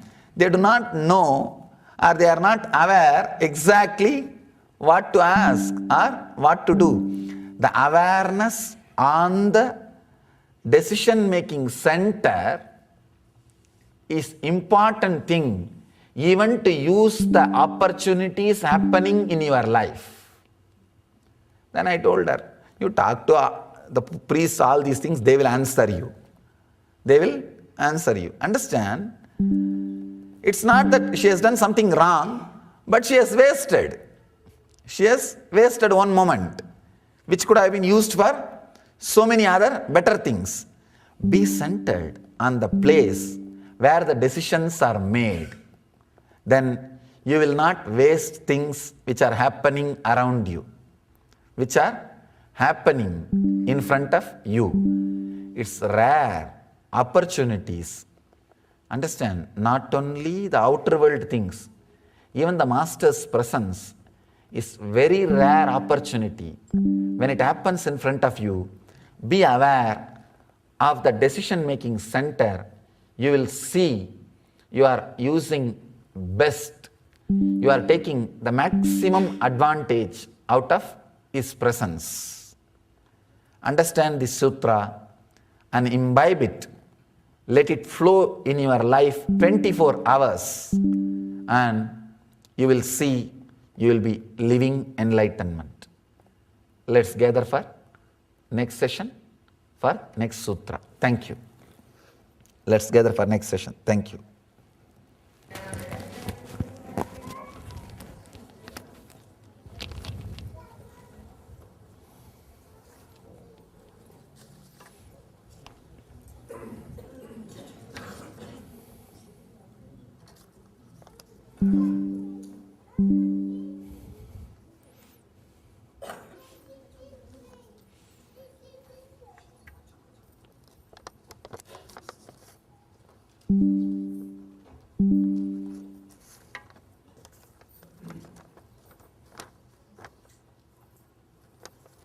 Why did God create the genders male and female? Who put the question?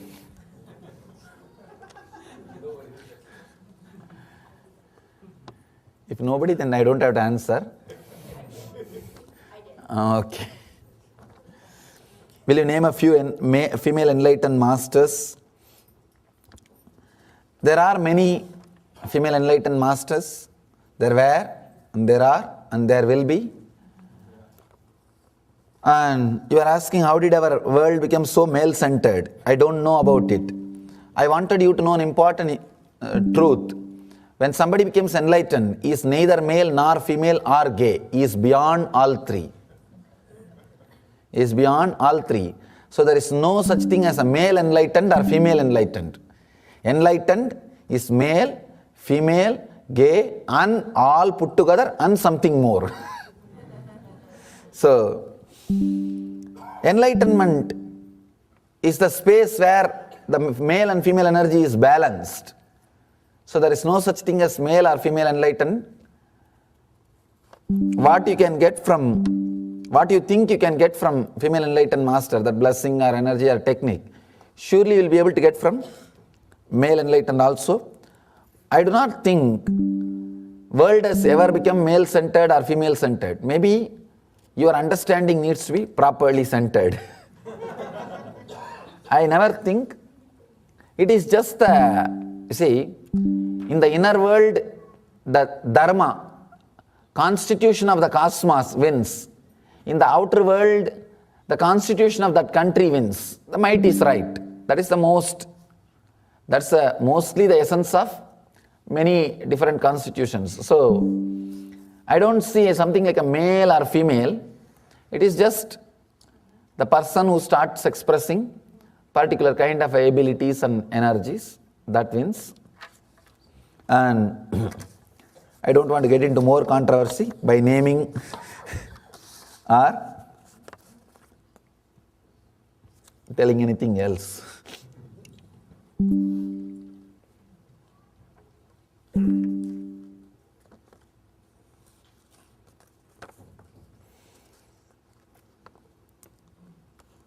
You do not want us to take notes. I only try to take down some important or golden words.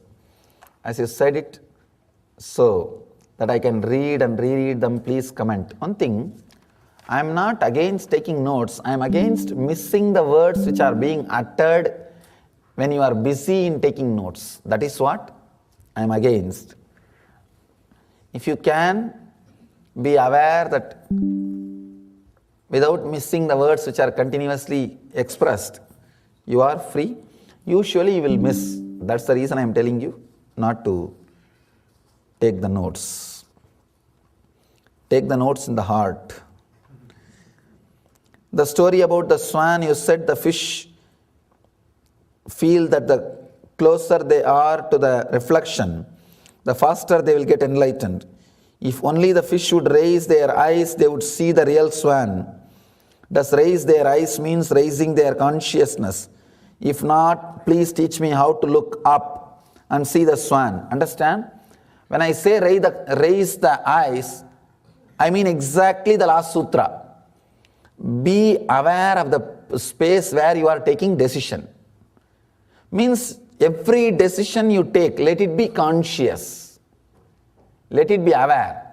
Be aware of the decisions you are taking in front of the master, and just be, you will see, you already raised your eyes and seeing the swan.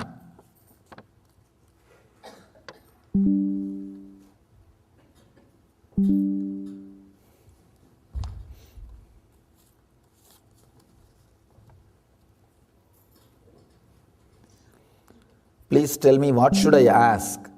To ask right question, I should know about what is right. Even Vishwamitra knew right thing after a long,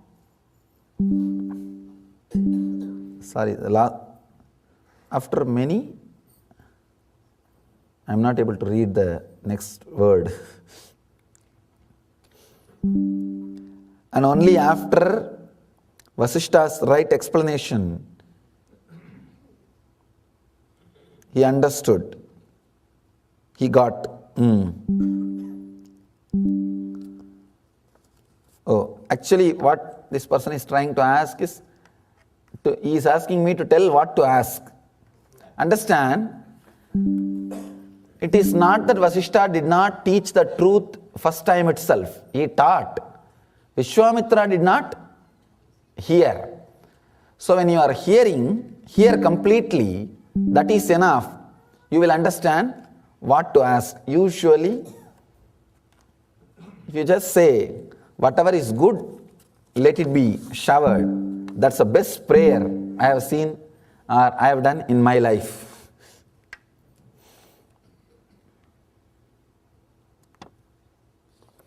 To be aware of self-decisive center, what action should be followed? Again, you missed. Understand, to be aware of the self-decisive center, you don't have to follow any action. The actions has to follow the self-decisive center, awareness. Just constantly be in that awareness, how you are taking decisions. Your actions will go through a big change.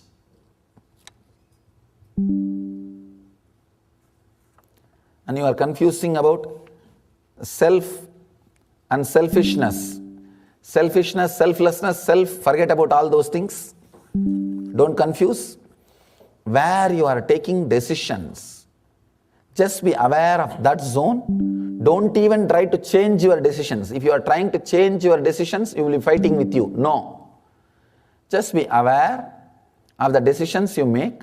Automatically they will change. Second important thing, not only you don't need to change the decisions, do not even bother about to be right or wrong or self or selfless and all those things. When you are aware of the decision making center, you will automatically selfless, radiating love and everything. Why do bad things happen to good people? I think one of the FAQs. Be very clear. Bad things happens only to bad people. I always see people coming and telling, see my enemies, Swamiji, they are all such bad people, but they are having good things. See, I am such a good person, I am having bad things. Be very clear. Always you position yourself as right and your enemies as bad. First thing, they may not be bad as you think, and they may not be enjoying life as you think. You may not be good as you think, and you may not be having suffering existentially as you think. So both ideas are complete vague. All I can say is, good person means who knows how to keep himself good and happy. That is the quality of good person. If you don't know how to keep yourself happy, please drop the title good person.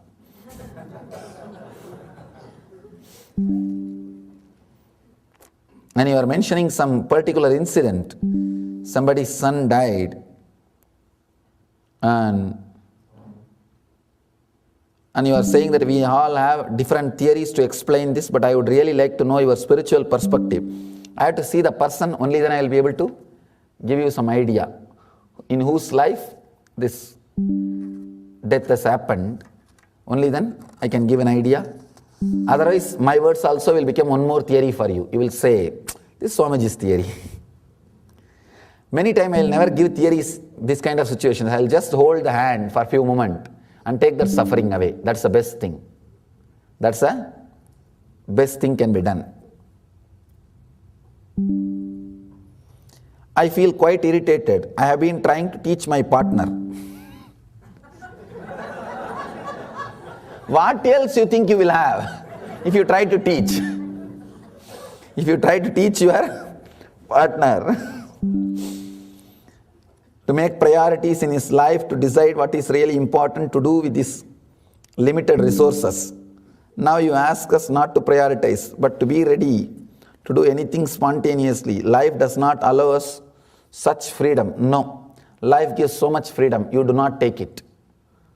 Understand, freedom is available. So much, so many possibilities are open, available. When you don't have courage to take, do not blame the life.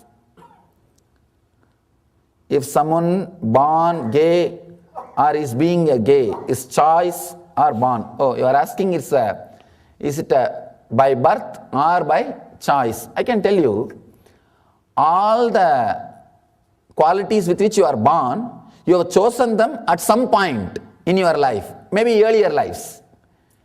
Your choices only come as birth. And again, your birth only comes as choice. It's like a vicious circle. Now, if you want to become gay, you can consciously choose. Or if you want to break from that being a gay, again you can consciously choose. You have a freedom. Based on the intensity with which you make that decision, it will take that quality to express. If you consciously, very strongly decide, that quality will express from tomorrow morning. Because tonight will be your death and tomorrow morning will be your birth. Sleep is death and waking up is birth. If you don't consciously intend, slowly think, maybe you will enjoy that next janma, that's all. So, becoming or breaking can be done as your conscious choice. If you are being, then you would have chosen that either in this Janma or in the earlier births. Same question. I think this person did not believe that I will answer. So, he put the same question in 2 papers.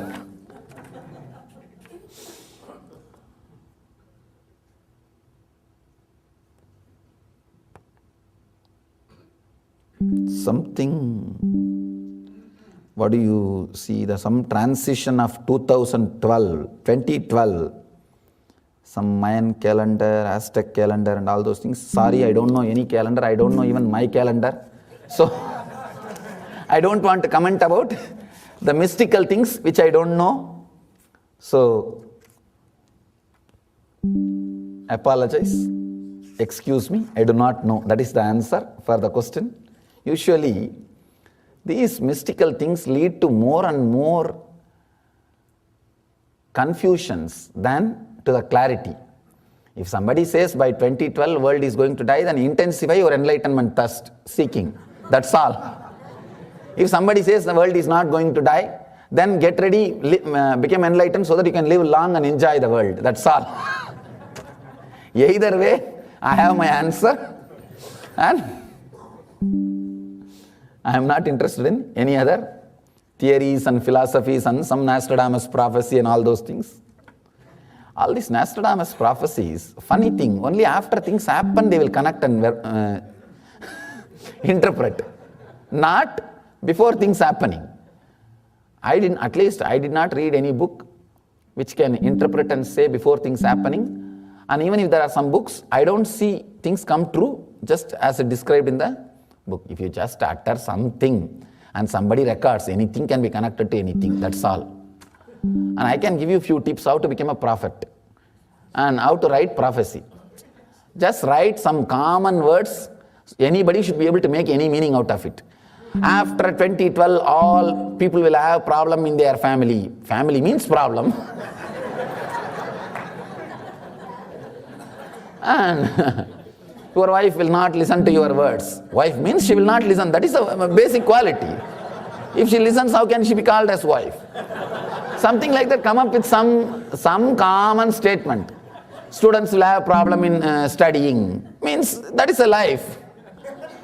And some here and there people should be able to make out any statement, any meaning, and write something like a 200-300 statements and find out some fool to publish that, and that's all. And have some big name. Over. Anyhow, but I am surprised when I go to these spiritual bookstores, all this foolishness and junk is being printed and sold also. And they become bestsellers. That is another one fun. Maybe people buy books just to tell others that I have collected so much. I don't think they read. I think fortunately they don't read.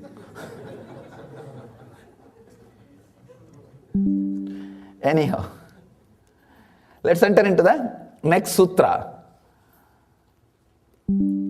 Feel my thought, I-ness, internal organs, me.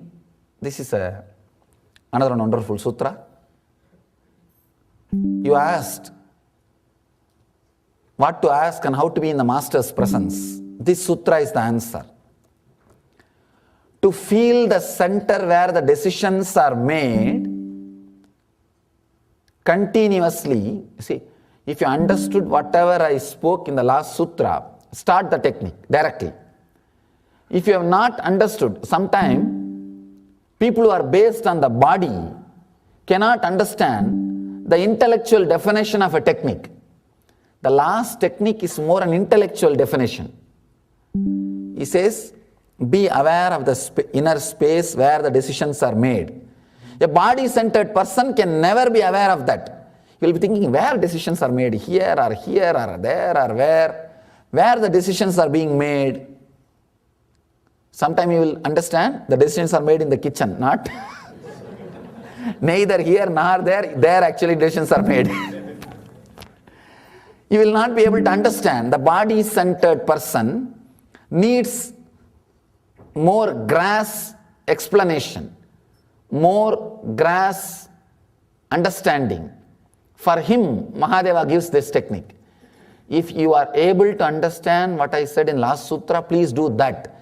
That is actually very fast, quick sutra that will give you experience instantly, very easily.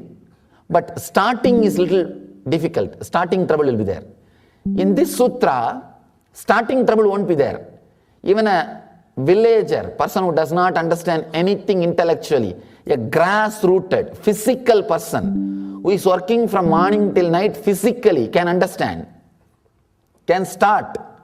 But growth will be very slow. This is more like a bullock cart technique, and that is more like a jet. So now, I am continuously speaking on all these sutras so that the knowledge will be restored and reinvention can happen in future. Understand? I am talking on all these sutras just to keep this knowledge alive and keep the possibility of reinvention in future. We don't know after how many generations somebody will listen and see these discourses and reinvent and come back and connect themselves with the truth or enlightenment. So for that reason, I am talking on this technique.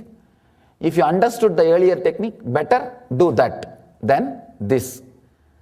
My thought, I-ness, internal organs, me, feel. Understand? The thought happening inside and the I-ness, the feeling I happening inside, and internal organs. This is one of the very powerful technique. In those days, this technique was used for the self-diagnosing. If you start feeling, when the thought raising, which parts are separately felt by you, which thoughts are touching or connecting, with which organ, you will be able to diagnose your body by yourself. It's a very wonderful technique, very physical level. You have to sit. This is a Dhyana Sutra, not Nitya Sutra, Dhyana Sutra. Mostly, almost all Dhyana Sutras will be very physical. Something like a do's and don'ts. Do this, don't do that. That kind of initial level. Dhyana Sutras will be very apt for kids or beginners. For them, Dhyana Sutras will be best. Nitya Sutra will be for the next level. People who are grown, little bit, matured. And Ananda Sutras are the people who are living enlightenment, who are completely fulfilled and just overflowing with more and more understanding. If your mental setup has already turned to nivritti, means any suffering induced by the world, you just come back to the center of joy. Your mental setup has turned towards nivritti. Pravritti means even if the joy is induced by the world, you just roll on that experience and make it as suffering. This is the pravritti and that is the nivritti. Even if the joy is induced by the outer world incidents, you will roll on it, vomit on it, and add your quality and make it suffering. Nivritti means even if the pain is induced by the world, you will come back to the center, stay in it and make it as a joyful ecstasy and face it with peace and bliss. If your mental setup has already become nivritti, whatever you read is Ananda Sutra for you. Ananda Sutras will click for you. If your mental setup is pravritti, then Dhyana Sutras are best for you. And during transition, Nitya Sutras will help. From Dhyana, you will become Nitya. From Nitya, then you will move to Ananda. Feel my thought, I-ness, internal organs, me. Sit and feel. When thought raise, when some thoughts are coming up, which internal organ feels that thought. Sometime when the thoughts related to love or beloved comes, you will feel that this area. When a deep worry comes, you will feel the navel, this area. When shaking fear, when the fear happens to you, you will feel the Swadhisthana chakra, hara area. When the fantasies are awakened, you will feel the Muladhara area. With different emotions, you will feel different internal organs. Mahadeva is saying, just feel, that's enough. You have an automatic biointelligence which will automatically heal the pain the moment you feel the pain. For example, you have some worry and you feel that worry is starting from the navel and there is a irritation and pain. You don't have to do anything, just feel that pain. Suddenly you will see body heals the pain and drops that worrying thoughts. Body, if it is allowed to heal itself, it will not only heal the symptom, it will heal the root also.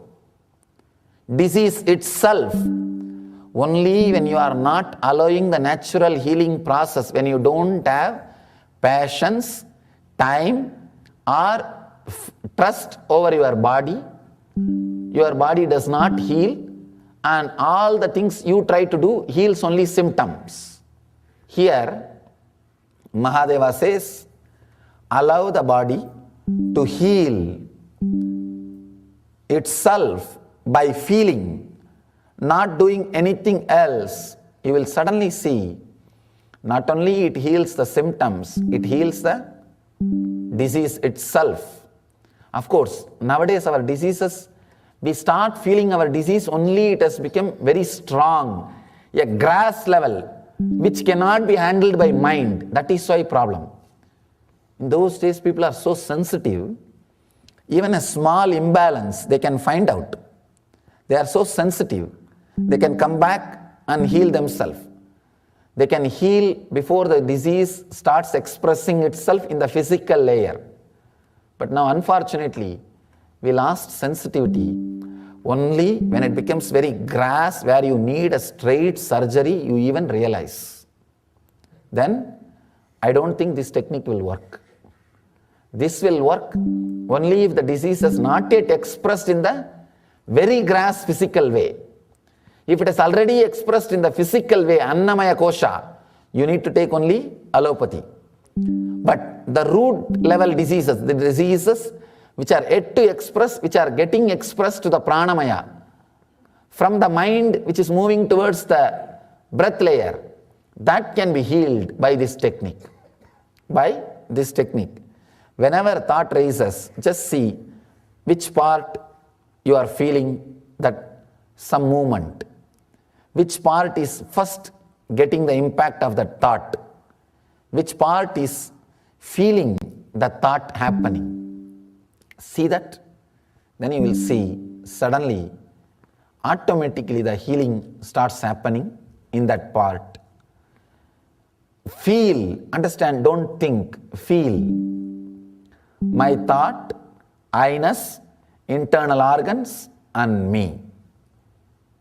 And another one beautiful thing in this sutra, Mahadeva says, when you start feeling the thoughts, the organ, physical organ which is touched or which feels the thought, and allow that body to heal itself, he says, in that healing energy, you will feel my very self. He says, you will feel Mahadeva. If you are able to heal yourself, understand you already had a glimpse of Mahadeva in you. Shiva energy has already started oozing, already started coming out of your system. You had already a connection to Mahadeva.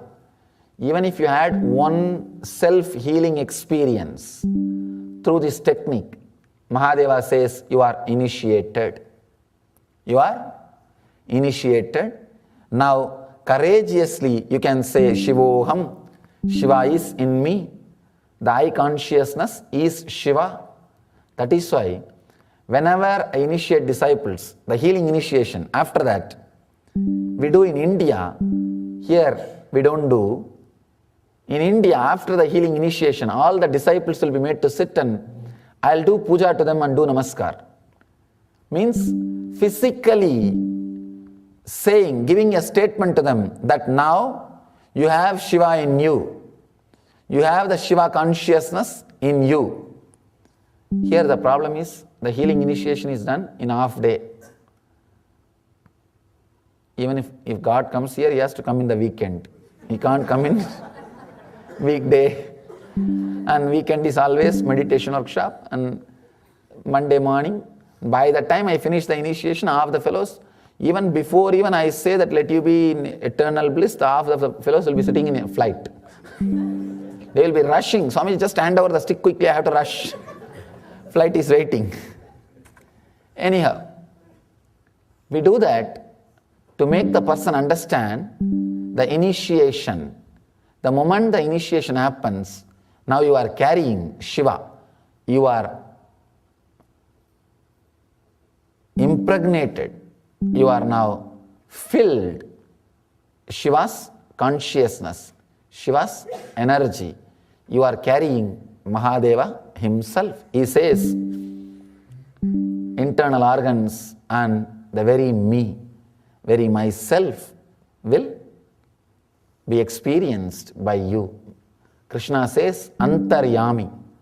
I am there in every being, in every living being, and giving the experience of consciousness to them. So understand, feel my thought, I-ness, internal organs and me. Maybe we can enter into this technique. You can have an idea how to practice. Because this is a Dhyana Sutra. This is a Dhyana Sutra. We will practice now just for 5 minutes. All you need to do, let me describe the technique. When you just sit, naturally some thought will come. Just see from where the thought is rising, or which part is getting some movement or irritation or any feeling through that thought. You will see one by one, each thought creates some sensation in some internal organ in your body. Try to see the thoughts are, which thought is connected to which sensation happening inside your body. Try to settle down to the internal organ which is feeling the sensation by the thoughts which are coming out of your system. Please close your eyes.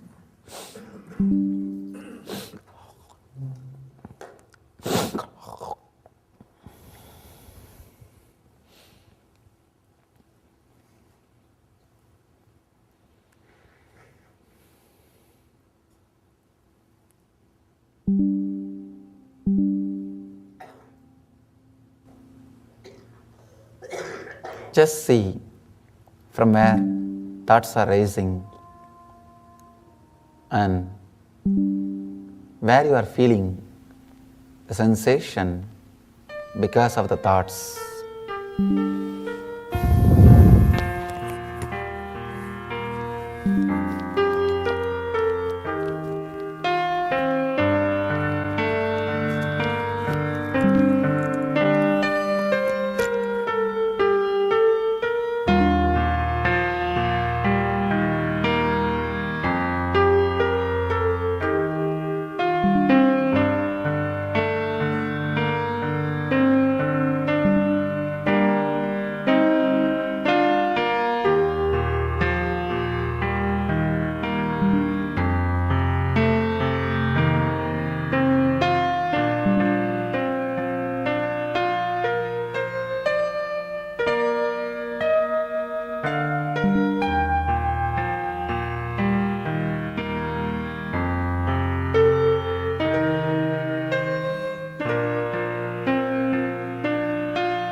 Shanti.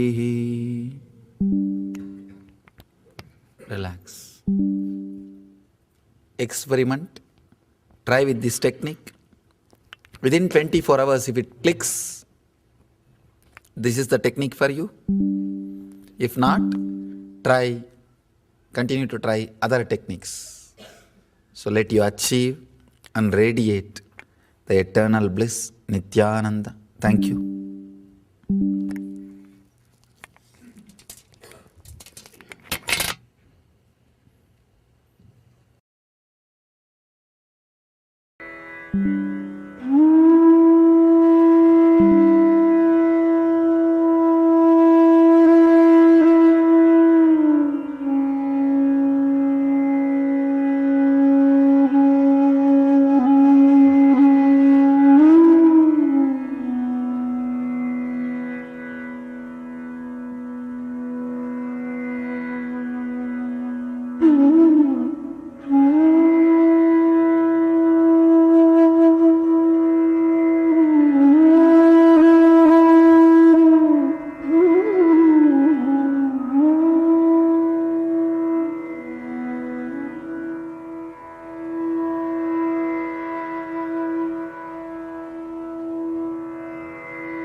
Welcome you all with my love and respects. It's always nice to be in Oklahoma.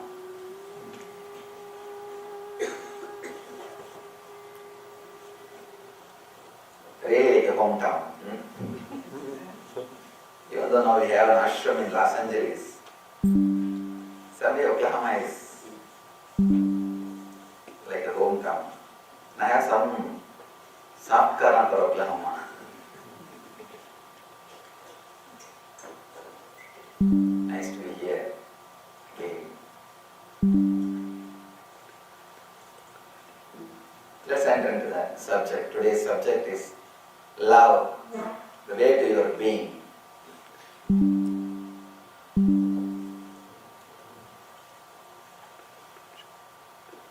I'm commenting, or I can say I'm repeating Shiva Sutras, expanding on Shiva Sutras. Every day we are working on one Sutras, one Sutra. There are 112 Sutras. So each day we pick up one Sutra and Let's enter into today's sutra and we'll enter into the subject. While being caressed, sweet princess enter the caress as everlasting life.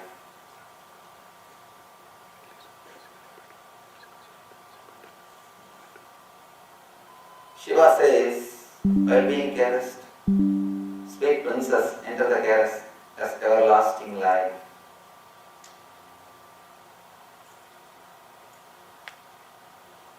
It's a beautiful sutra. He is giving you the technique to reach your being, to reach the Shiva consciousness.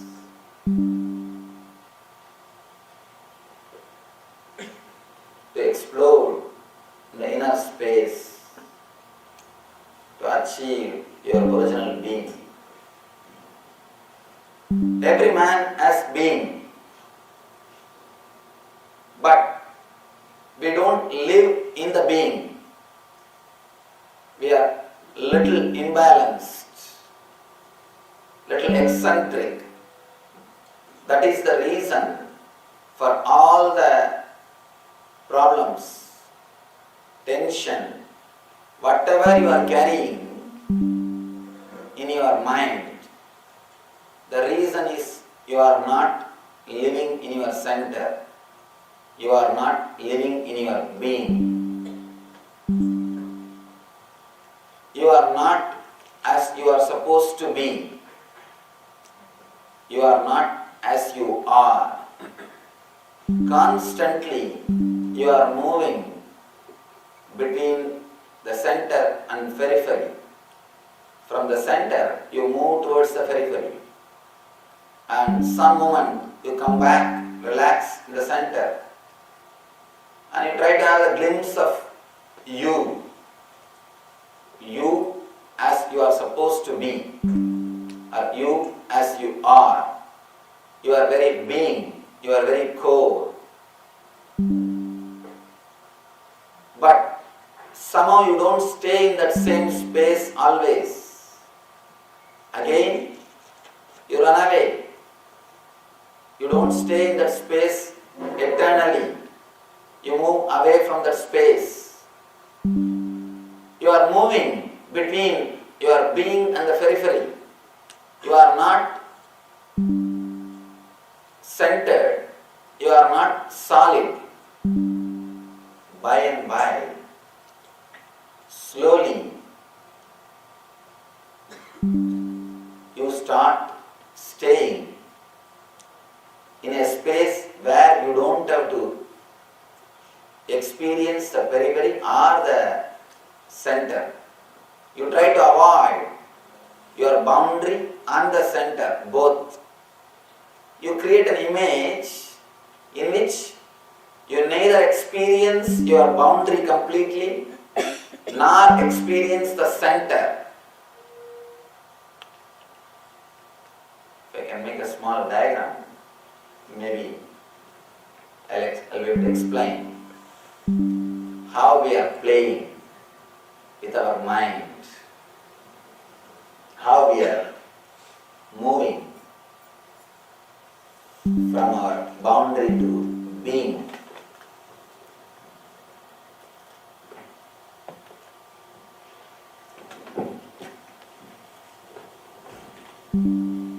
This is your center, your being. But you don't stay always in this being. You live a very eccentric life. Sometimes you are in this place, sometimes you are in this place. You move from your boundary. This is your being.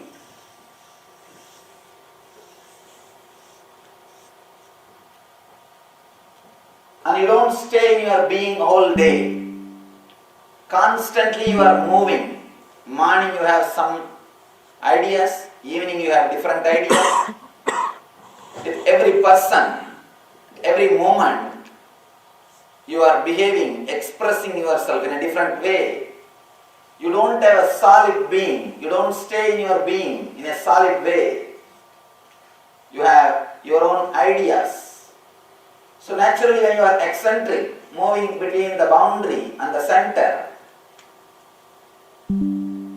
constant movement in your mind is happening.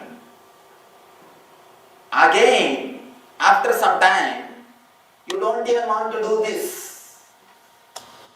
Slowly you create a space, you create a center where you don't have to go to the extreme boundary or to your being. Because your being is ecstasy, this is pain. The extreme madness and the extreme joy. When you are in your being, you are Shiva, you are Buddha, you are Krishna. When you are here, you are mad. You are in the ultimate madness. Please be very clear, when I say mad, I really mean it. You can see when you are filled with anger, when you are filled with lust, when you are filled with greed, you don't know what you are doing. You are in madness, the extreme. You are ready to do anything. I always tell people, anger is short-term madness. Part-time madness is anger. Full-time anger is madness. If you are mad part-time, you are in anger. Anyhow, anger and madness are only two different phases. Only it's a quantitative difference, not qualitatively. It's only the quantity. In madness, you stay there permanently. In anger, you stay there for a few hours.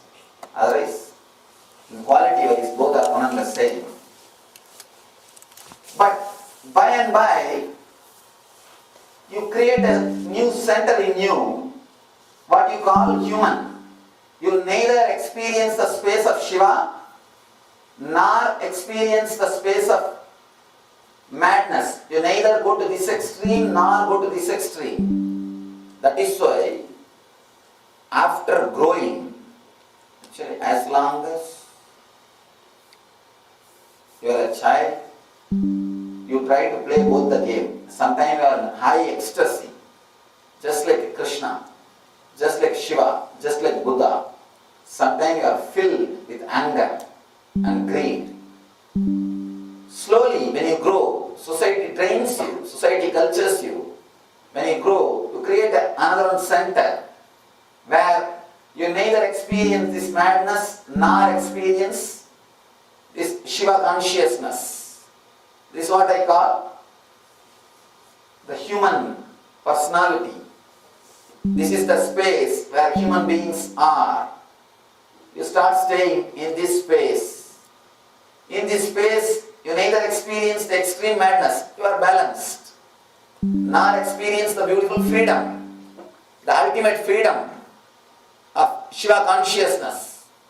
Even when you are free, when you have nothing to worry, you don't express yourself completely because you are afraid. When this madness comes, you will have to control yourself. When you are having complete freedom, you are preparing and waiting for the madness to come. When you are filled with madness, anger, you are waiting for the Shiva consciousness to come. You are not full in madness or in Shiva consciousness. You are constantly moving between these two. Between these two. Even if you are moving between these two, you are alive. You are alive. There's another kind of human beings who don't even move. They are just dead. They are dead and they don't move. They are very clear because moving hurts. Whenever you are filled with anger, get the memory of the Buddha consciousness. You remember at some time you are peaceful, blissful. So you think, no, there is something seriously wrong with me. You are not happy with your anger. You are not fulfilled with your anger. Same way, whenever you are in the Buddha consciousness, in the space of silence, you think, no, this won't stay, I know about me. This will stay only for a few minutes. Tomorrow I will not be the same person. Tomorrow morning, I know when I go back to the house and see my husband. You are clear. You are very clear about the whole thing. When you don't even want to move between these two spaces, you just try to compromise. You start staying in the middle place. You create your own center where you neither express the anger nor express the peace. You control yourself. You call that as a balanced life. You call that as a balanced life. Practically you are dead. Just waiting for graveyard. Just waiting. You can't even believe you are alive. You can't even believe you are alive. A small story. Elderly couple woke up from the bed early morning after a good night's sleep. Man just tries to hold her. She suddenly says, "No, don't touch me." He's asking why. "I am dead." He says, "What are you talking? We are talking to each other. Don't you understand? Why do you say you are dead?" "No, I am sure I am dead." "What are you talking? You are talking to me. Don't you remember? Don't you understand? You are alive." No. Morning he got up. "Nothing hurts me." That is enough proof I am dead. If nothing hurts in the body, it is enough proof that you are dead. There is no life when you don't move from your boundary to the center. When you don't understand, you have different space in yourself. As of now, human beings live either in the space of madness or in the space of human beings. They are not completely centered in Shiva consciousness, in the space of Shiva. Shiva gives this technique to enter into that space. It's a beautiful technique to enter into the space of Shiva. And he says,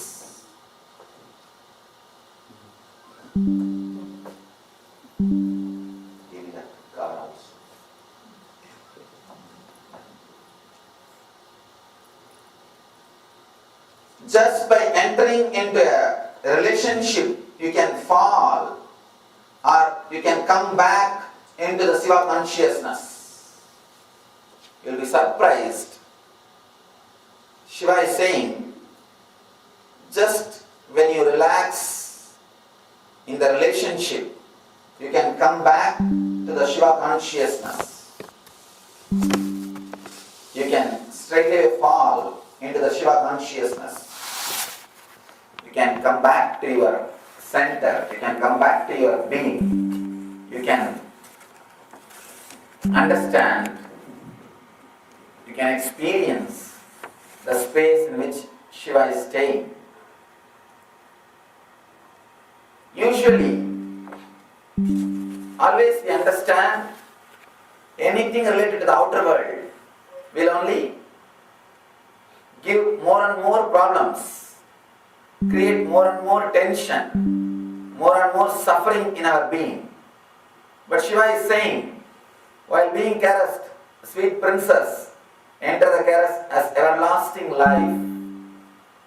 This is the sutra from Shiva. He says, enter into everlasting life means your being. You can enter into your being. I tell you a small story how the relationship can lead to your being, to the enlightenment. You may be able to understand. There's a great poet saint called Meera. She is a great poet and an enlightened mystic. Lived in India. Whole day she will be singing and dancing. She was in deep love with Sri Krishna. And unfortunately she is married to a king. The king was not able to understand what is going on.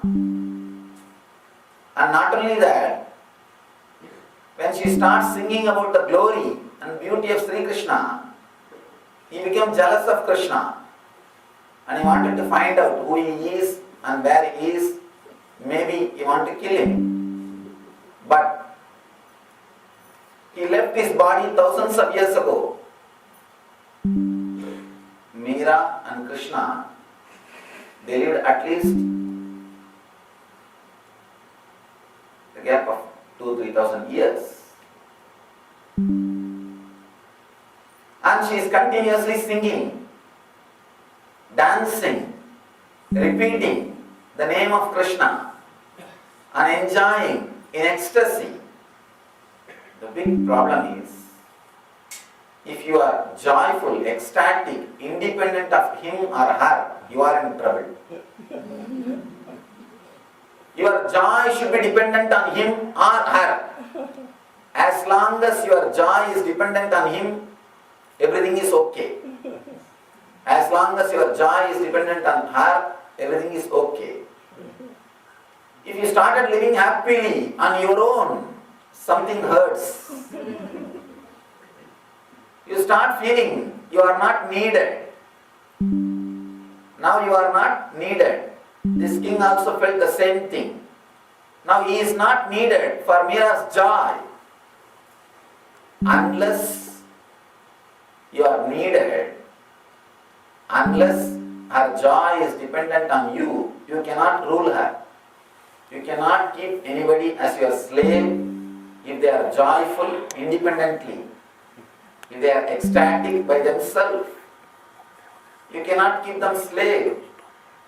This king is having the same problem. He is having the same trouble. He is not able to understand what is going on. Yes, sir, where is he?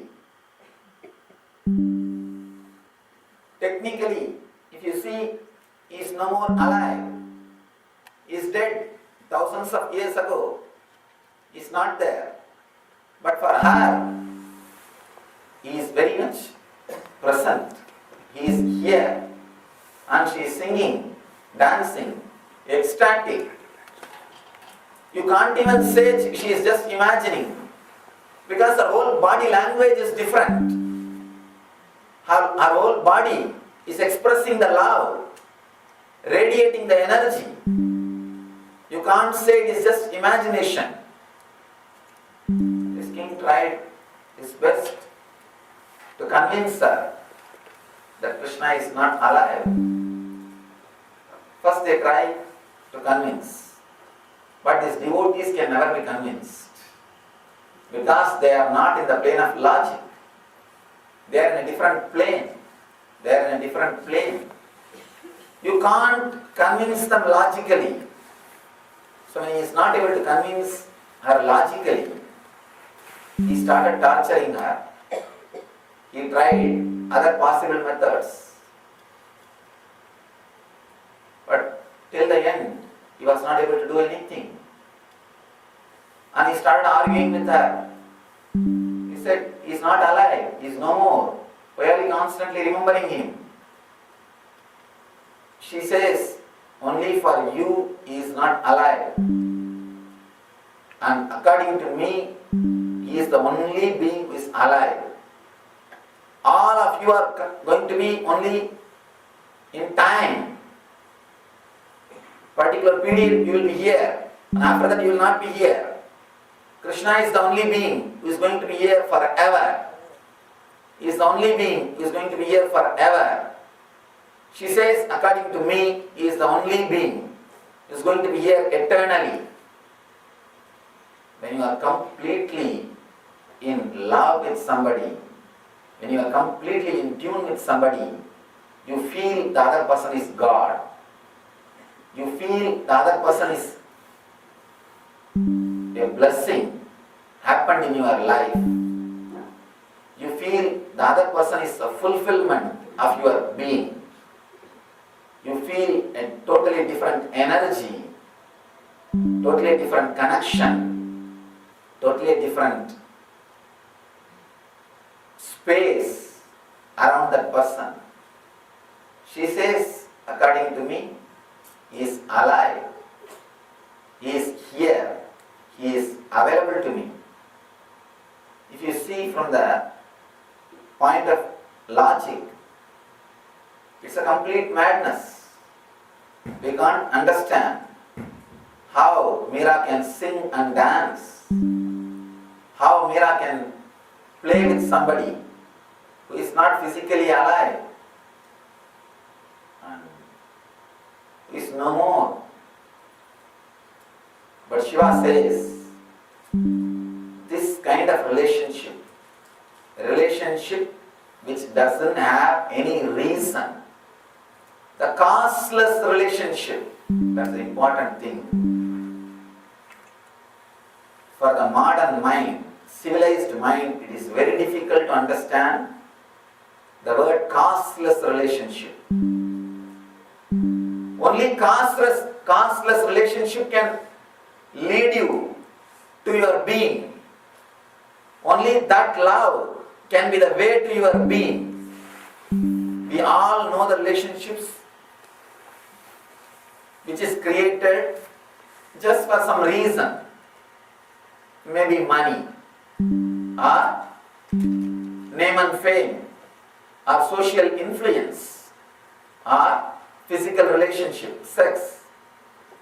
Maybe something else. We all know the relationships created for some purpose. But here Shiva says, the causeless relationship. It is very difficult to understand. For modern mind, it is practically impossible. How can some relationship exist without any cause, without any reason? It's very difficult.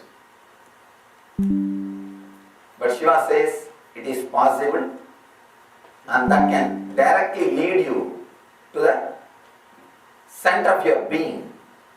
Just by the very relationship, you can reach your center, you can reach your being. Actually, I also find very difficult to describe the causeless relationship. A relationship which has no reason, which has no cause, just purely overflowing, purely for the sake of other being. Because all of us know the relationships based on lust, based on money, based on name and fame, based on some gains. It's very difficult to understand the relationship which is causeless, overflowing. Yesterday is the day of Shiva's marriage anniversary. And the story says, before the marriage, Manmada, according to Shiva Purana, the Manmada is almost like a Cupid in what you call here Cupid. Manmada is the lord of lust, god of lust. The story says before the marriage, Shiva burnt the Manmada. He was killed. Then he entered into the marriage. You may ask, After killing the Manmada, then why marriage? We'll always ask, after killing Manmada, then why marriage? There's no need. But Shiva's things are strange. You can't understand. He marries Devi after conquering Manmada. Means there is no reason for the relationship. The one and only reason is Devi, that's all. Nothing else to be achieved, nothing else to be gained. Just a pure love, pure relationship for no other reason. Just yesterday, I was talking to a group of our devotees. It's very difficult for civilized man, at least modern man, to understand the costless relationship is possible. You are not bothered at all. Just you are flowing. Just because you are. Just because the being is there. There is nothing, no calculation. You are not constantly calculating who is going to gain, who is going to lose. The steps are not calculated. Beautiful. Example. After conquering Manmada, entering into the marriage. In the same way, Ramakrishna and Sharada Devi. Even after Ramakrishna's passing away, Sharada Devi lived throughout her life taking care of his photograph. He will carry the picture wherever she goes. Early morning she will give food, and then evening she will give the hookah. Hookah means the chilam. And the night she will put the carpet for him. She will take care. She just lived with him. And she did not remove her bangles according to custom. According to Indian tradition, when your husband dies, you can't wear jewelry. In those days, she was in the very orthodox society. But not only she did not remove the bangles, she lived with Ramakrishna. For a normal man, it is very difficult. You can't understand. But she says, according to me, he is here. I don't feel he is no more. He is here. He is available. She is able to feel the deep connection, the costless relationship. It is just overflowing for no reason. It is very difficult to explain for the civilized mind. Because all our relationships, including going to a master, is only for some benefit. It's for some reason. You go there just for some reason, not for anything else. I have always seen people just want to hang around me. They just want me, but they never feel the responsibility of the moment. I have seen many people, constantly they want to hang around me. It is very easy because my space is so sweet, so beautiful, and that space is so nice. It's very easy to hang around. Constantly they want that space, but never feel the responsibility of that being. Just some use, some utility.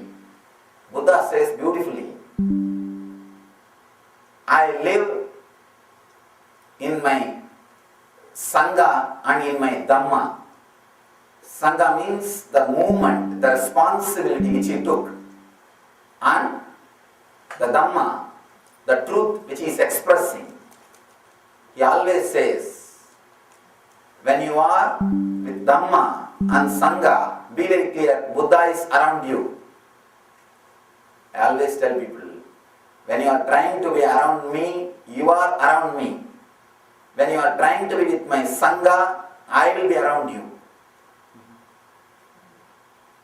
The love, when you really feel overflowing, if it is costless, if it is based on the truth, if it is based on the being, it will be purely towards the responsibility of that being.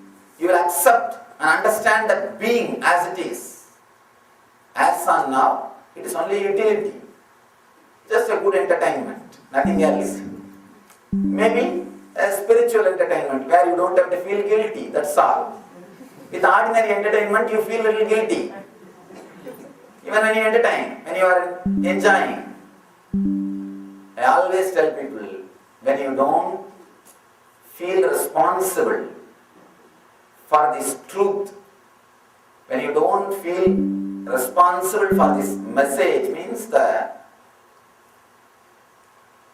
knowledge or the truth, to express this truth in your life, if you don't feel responsible for the responsibility which I have taken, this Sangha, the transformation of the humanity, be very clear, all your love is pseudo, hypocrisy.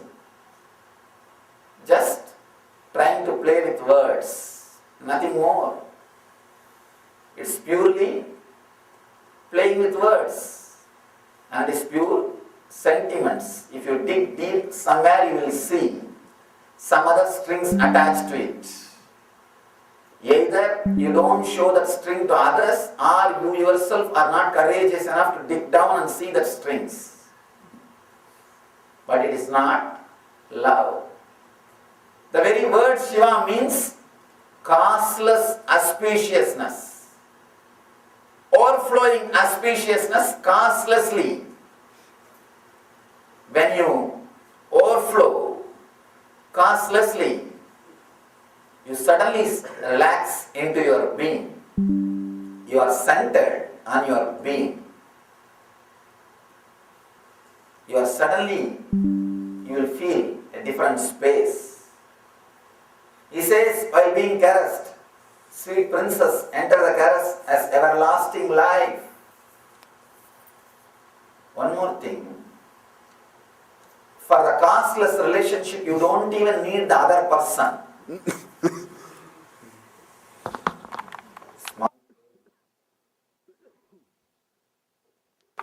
God appears in front of the Adam and says, I have a good news and bad news for you. Adam says, no, first tell me the good news. He says, I have a beautiful gift of two organs. One is brain, through which you can become more intelligent, energetic, loving, and happy being. Another one is organ for reproduction, through which you can reproduce more and more human beings and populate the planet Earth. This Adam says, oh God, thank you. After such a good news, what else you can tell me? He says, God says, no, I have a bad news for you, because when I created you, I gave you enough energy only to operate any one of these.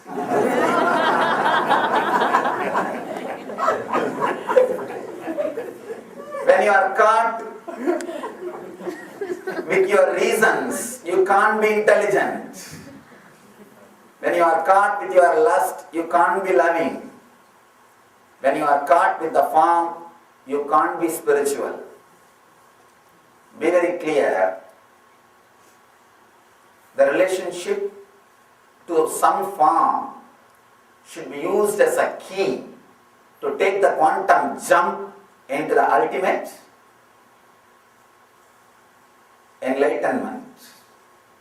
I always tell people, when you are connected to the movement, the Sangha, you are entering into the formless energy. You are transforming your very being.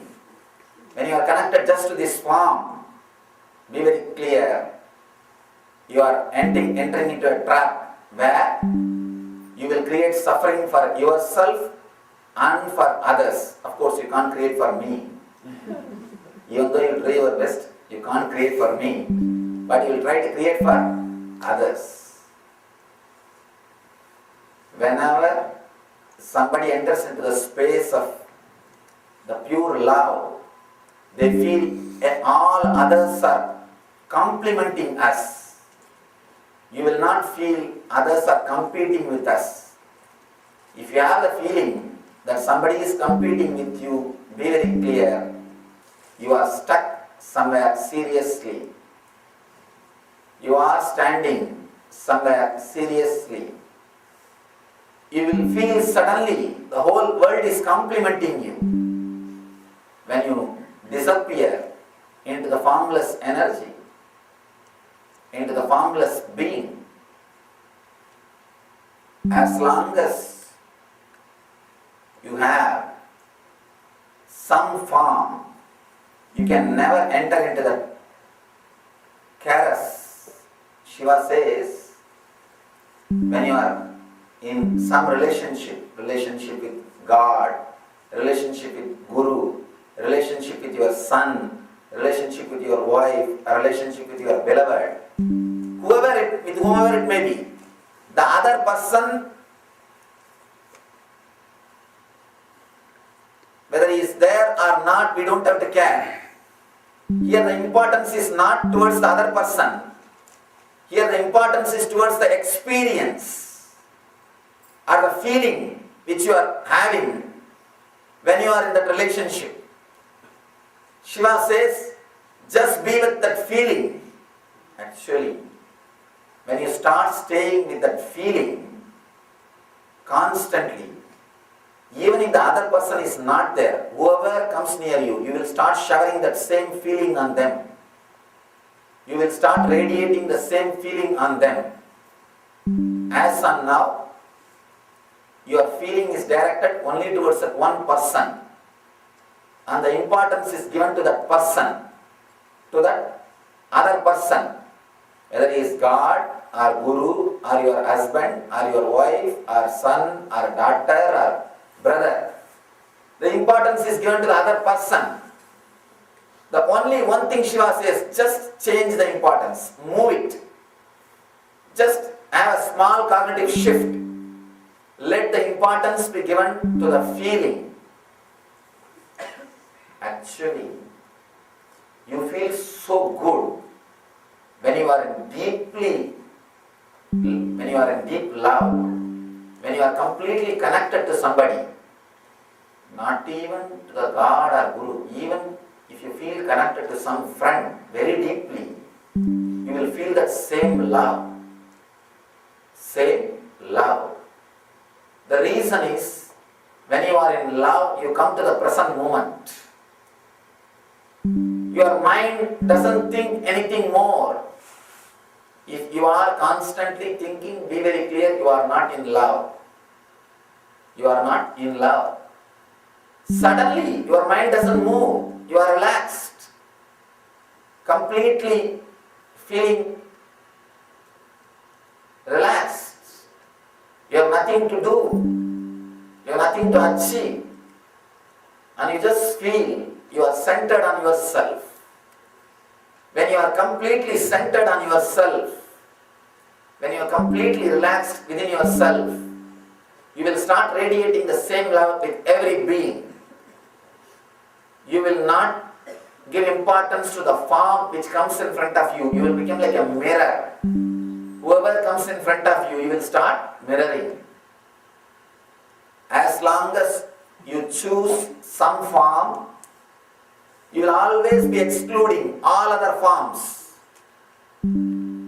Constant excluding will be happening. That's why I tell people, when you choose to get attached to this form, you will exclude the whole world. If you choose to get attached to the whole world, you will include me also. It's not that I will not be there. You will include me also. That is why it is very easy to connect with me, very difficult to connect with Sangha. Because when you connect with Sangha, you have to expand. You have to go beyond your frame. You have to go beyond the identity which you are trying to project towards the outer world and the identity which you are carrying with yourself.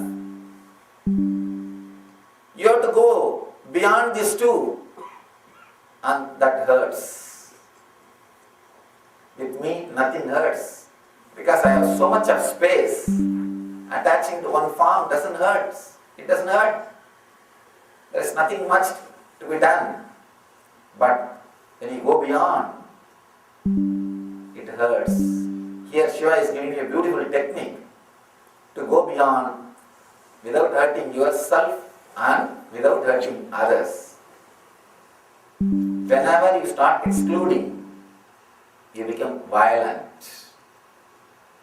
All violence starts happening when you start excluding. All excluding. Excluding means you are in trouble. Here Shiva says, just enter into the very love which you feel when you relate with somebody.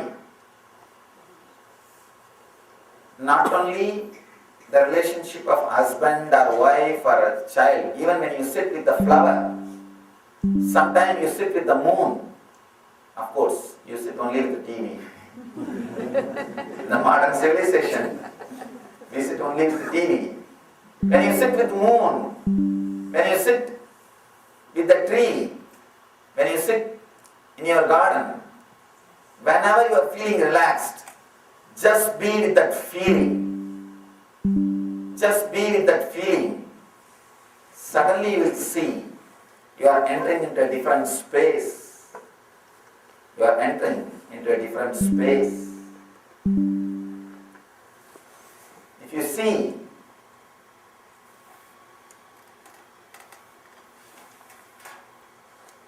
the Shiva Sutras, and if you see the way in which the Shiva Sutras is given, the Sutra says Shiva was sitting and the Devi was there near him, but there was no two people. As long as there were two people, Shiva did not open the mouth.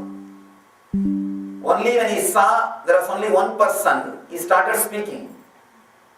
She is no more. She is relaxed into the Shiva space. Only then Shiva starts the Shiva Sutras. He says, now you are ready to listen the truth. And he gives you the same beautiful technique. While being caressed, sweet princess enter the caress as everlasting life. For this sutra, first thing you need to do is to create at least one honest relationship in your life. Somebody goes to a great saint, Ramanuja. Ramanuja is a great saint. According to me, the depth of Ramanuja, nobody has reached, including Shankara. The depth expressed by Ramanuja is something amazing, deeper than Shankara. Somebody goes to him and asks, Master, I want to achieve God. I want to have enlightenment. Can you teach me something? Ramanuja says, have you experienced love? Have you experienced a real love? Have you really lost yourself in love? The guy who came, the disciple, was shocked. He says, what are you talking? I am a celibate. I lived a pure life. I controlled myself. I am doing all spiritual practices. I came to you to realize God. But you are talking something else. I don't know what you are teaching me. Ramanuja says, if you have not even experienced ordinary love, forget about God, you can't experience. You can't experience God unless you experience the ordinary love, what you call as so-called ordinary love. You will not understand what happens when you are in love. Only when you understand what happens when you are in love with object, you will be able to turn your attention towards that experience. Instead of turning your energy towards the object, turn it towards the experience. Unless you experience that space, it is impossible to experience God. There will be nothing. You can't do anything. You can't even recollect. You can't even have the glimpse of divine experience unless you had some experience which is beyond your logical relationships, beyond your logical calculation. If you are calculating and smiling towards somebody, it is not relationship. Let it be clear. It is not relationship. You will be a pure beggar. If you are calculating and smiling, if you are there for some reason, you can't be in tune. You can't be in love. Beautifully, Ramanuja says, only a person who has experienced that can turn the attention towards the experience itself. Turning your awareness to the experience itself will naturally turn you towards you. That love will lead you towards your being. Love can lead you to object or to the subject. It's a bridge. It can take you towards the object or towards the subject. Whoever used that gate to enter into the subject became enlightened. They liberated themselves and liberated other person. Whoever has used that gate to enter into the object, they have bound themselves and bound the object also. You start possessing and being possessed. And one more thing, whenever you possess, you bind yourself also. Whenever you are walking, holding your dog's rope, be very clear, you are also bound. Don't think only dog is bound. You are also bound. Don't think only dog cannot run away. You also can't run away. You are bound by the dog. You may be thinking you are holding the rope and walking. Dog may be thinking he is holding the rope and walking. And really we don't know who is holding who. How do you know? You don't know. With possessiveness, you are also caught. Not only the other person, you are also caught. And now, Shiva is saying, give importance to the experience, not to the object. And I tell you, when you never given importance to experience, constantly you will create suffering for subject and the object. Constantly you will torture the object. And you think the object is not right and you will try to change the object. The more you try to work on the object, or the more you try to change the object, the more suffering and the suffocation for subject. Instead, if you can use that beautiful space to turn yourself towards the subject, you will be liberated from the object. After that, even when you are with the object, you will not be bound by it. You will be just overflowing. There is a beautiful commentary by a great master, Abhinavatirtha, for the Shiva Sutras. In his commentary he says, he calls that as Atmananda Deepika. Beautiful commentary, he says, just by this single technique, you can be in that same love 24 hours, because once you know how to turn the attention towards the experience instead of object. You can be in love 24 hours because there is no need for object. You are liberated from object. You are liberated from the object. I tell you, that is the ultimate liberation. Liberation from the object is the ultimate liberation. That is the ultimate relationship. You will be radiating causelessly. You will be radiating the love which is causeless, which has no reason, which is just because you are here, you will be radiating. Just because you are, you radiate. There is no strings. There is no reason. There is nothing else. Just you are.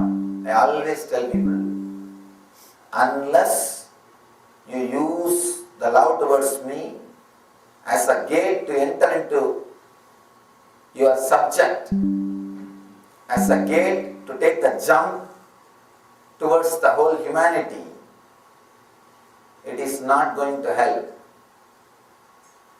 The love towards the master is like a food. If you digest and become energetic, you will radiate that same energy in your life. And if you don't eat, naturally, you will not be helped by the food, and the food will start stinking. I am afraid of people who doesn't take the responsibility, just wanted me, means today or tomorrow they will be tired of me. You will be bored. Be very clear. If you are attached only to the object, without turning yourself towards the subject, let you be very clear.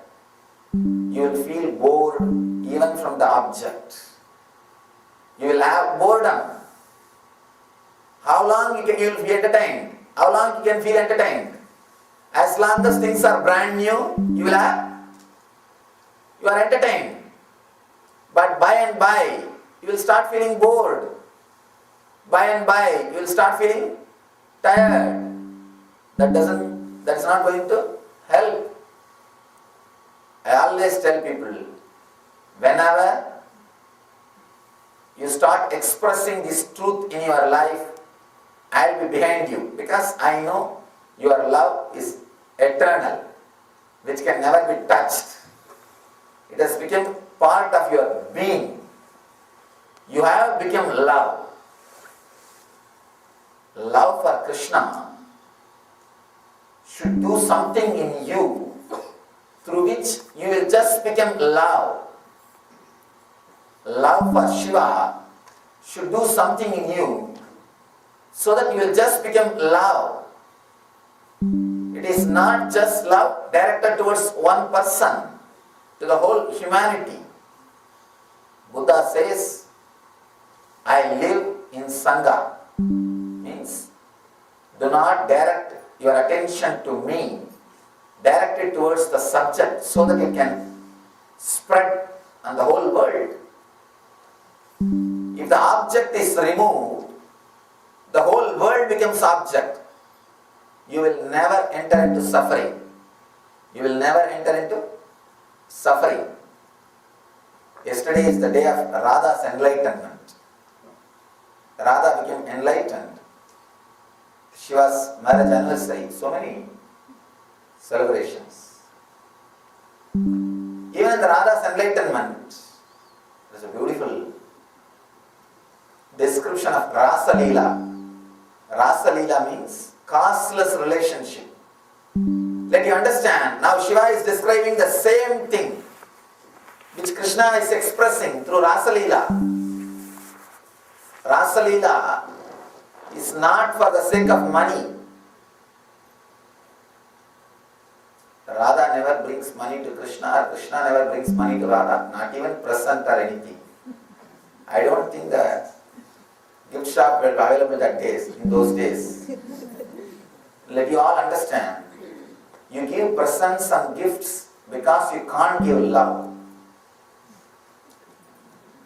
If you are really in love, your very body language will convince the other person you are in love. Because you can't do that. You bring something so that he will believe that you are loving him. You are in love. All gifts and presents are nothing but poor substitute for your love. It's a pure hypocrisy. Pure hypocrisy. All gifts, all presents. When I say all, I mean capital letter A-L-L. If you are wounded, if your ego is hurt, I apologize, but whatever I said is true. Let me be very clear. When you are really in love, something will be happening in you. You don't even have to tell the other person. The other person will feel in your body language. The other person will feel in your, just by your presence. There is no need to tell. When you are trying to tell, be very clear, there is something seriously wrong. There is something seriously wrong. And the whole Rasalila is the scene of causeless love, radiating for no reason. There is no reason. The Rasalila was misinterpreted by many people. And they were thinking that Krishna was having a relationship with so many people.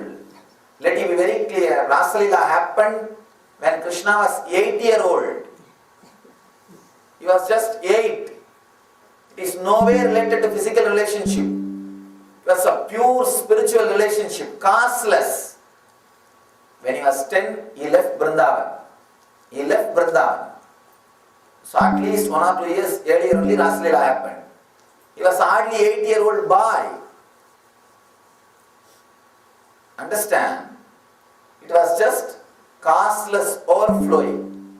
And Rasalila says, as long as Radha was attached to Krishna, she never experienced joy. Constantly she will swing. And she will have mood swings. She will have the possessiveness, all problems. The moment she started experiencing Krishna in all the gopis, that moment simply she became enlightened. So Rasalila says, each gopi had one Krishna. How is it possible? Surely not through cloning. Surely not through cloning. The story says each gopika had one Krishna. How can it be? It means every gopi started seeing the other person as Krishna. Every gopi has started seeing the other person as Krishna. The love is mature. As Shiva says,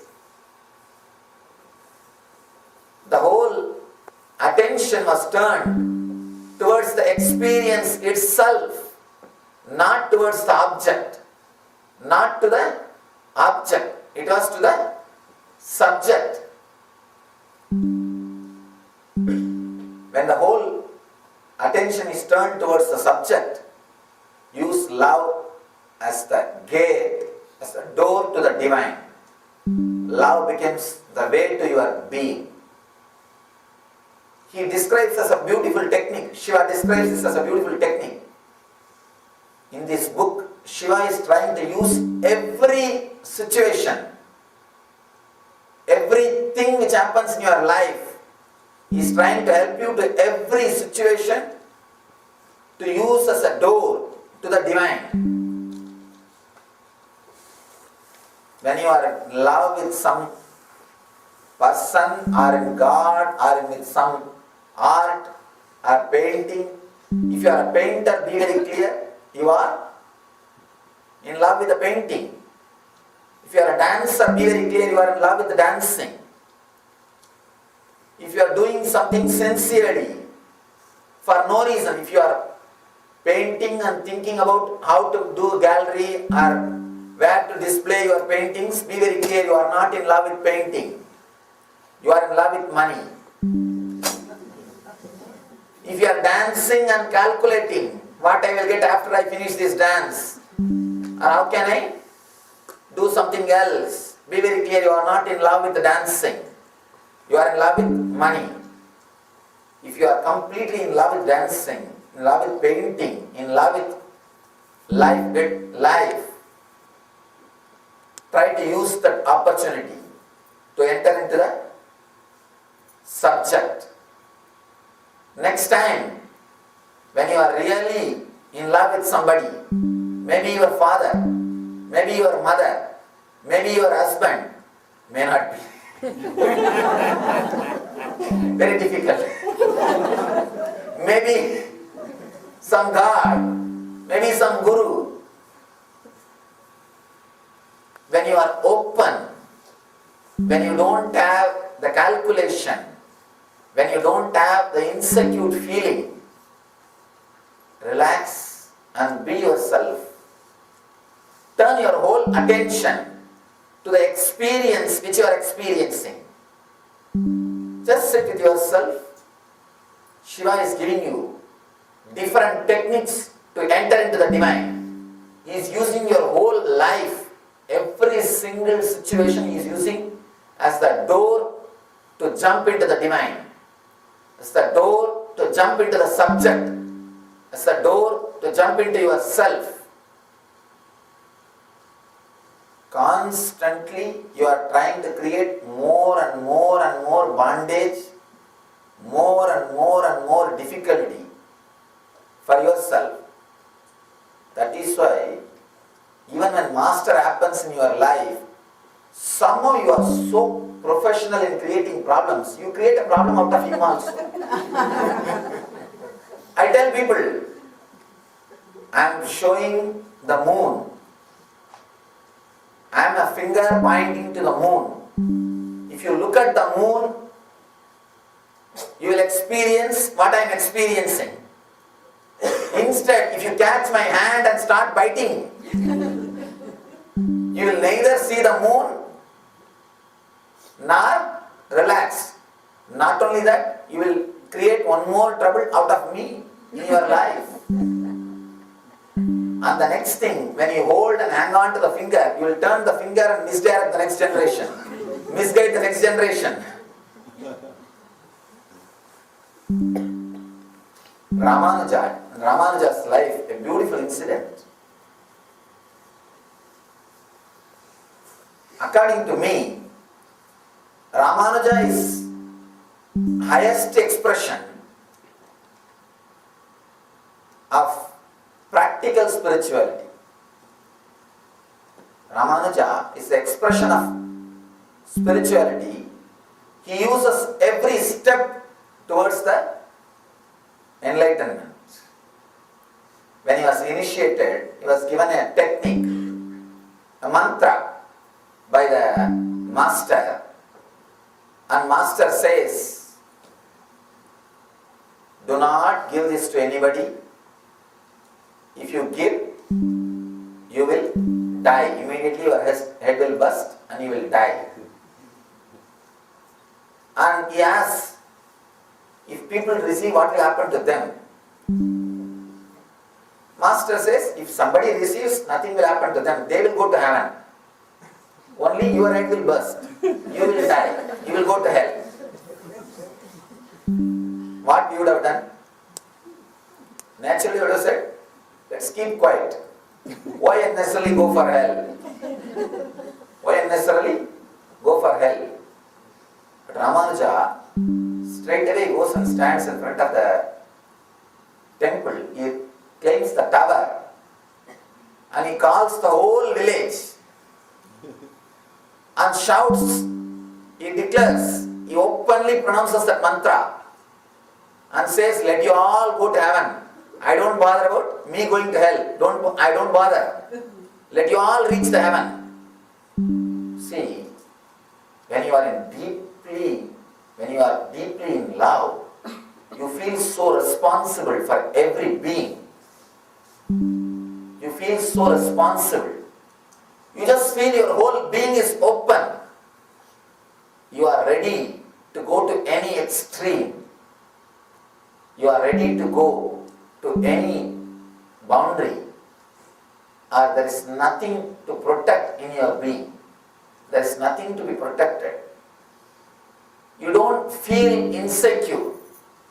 When you are deeply in love, you won't feel the insecurity. That is why always the people who are in love, they do all risky things. You can see, when they are in love, they take any risk because they don't feel insecure. Love gives you tremendous courage and energy. It opens up. It makes you available to yourself. As of now, you are not available to you. Love can make you available to yourself, or yourself will make available to you. And he openly declares, when the Guru heard this incident, he says, now I learned a real lesson from my disciple. Guru says, I learned a lesson from disciple. Ramanuja, you have reached much more heights than me. I can't tell you, I can't call you anymore as my disciple. I can't dictate you. You are in totally different space. It is very difficult to understand what I am speaking because I am not speaking something which is logical. I am not speaking the language with which we are brought up. Let me be clear. Just because I speak English, do not think you can understand. We all think all of us are capable of loving. That is the first myth. All of us are not capable of love. To be in love, you need to turn yourself towards the experience of love, not towards the object of love. As long as your attention is towards the object, you will be materialistic. You will be materialistic because your attention is towards the object. Even if the object is a being, a person, you will try to reduce that person into a matter. That's what we are doing when we possess the other person. See, we possess a furniture, we possess a statue, we possess a house. Same way you try to possess somebody. You want that person as you want him to be. It means what? You are reducing the spirit into matter. So whenever you turn your attention towards the object, even if the person is a living being, you will reduce him to a matter. You will be materialistic, creating suffering for you and for others. When you turn your attention towards the experience itself, you will be liberating the object and you will be liberated from the object. You will be liberated from the object and you will be liberating the object. You always catch, you always touch, you always put your attention towards the wrong space. You miss the truth. You miss the right thing. When you put your attention towards the object, you miss the experience itself. And you misunderstand.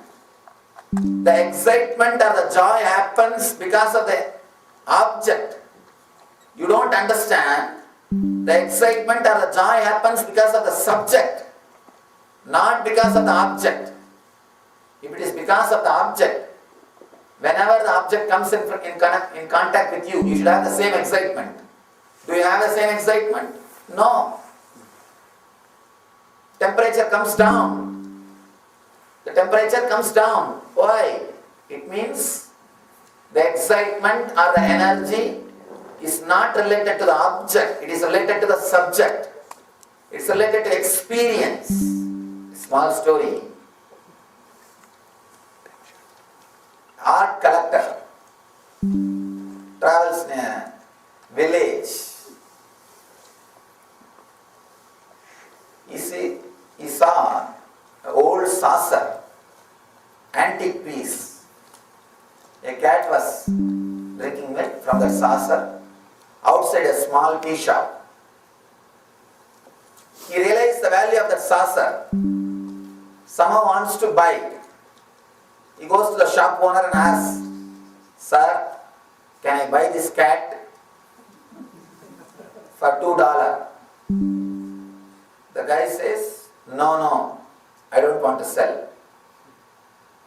This guy says, no, I want a hungry tomcat because my house is haunted by mice. Please sell the cat for me. I'll give you $10. The shop owner says, $10. All right, sold. Have it. Now this guy says, all right, I'll take the cat. Can you give me the saucer also, so that I don't have to buy one more dish? And this cat is habituated with the saucer. He will be happy. He's already trained for the saucer. Why don't you give me that? Shop owner says, oh, saucer? No. That's my lucky one. Just because of that, I sold 68 cats in last week. Be very clear. You go to get the saucer, but you get only cat. Always you miss what has to be achieved. Next time, when you are with somebody, when you are with your friend, when you are completely open, remember this. Or if you have some friend with whom you can completely open yourself, your beloved or your friend or with whoever, you can practice this as a technique. Just sit next to each other. Do not bother about what you are going to do or what you are going to speak. Speaking is nothing but avoiding the other person. Be very clear.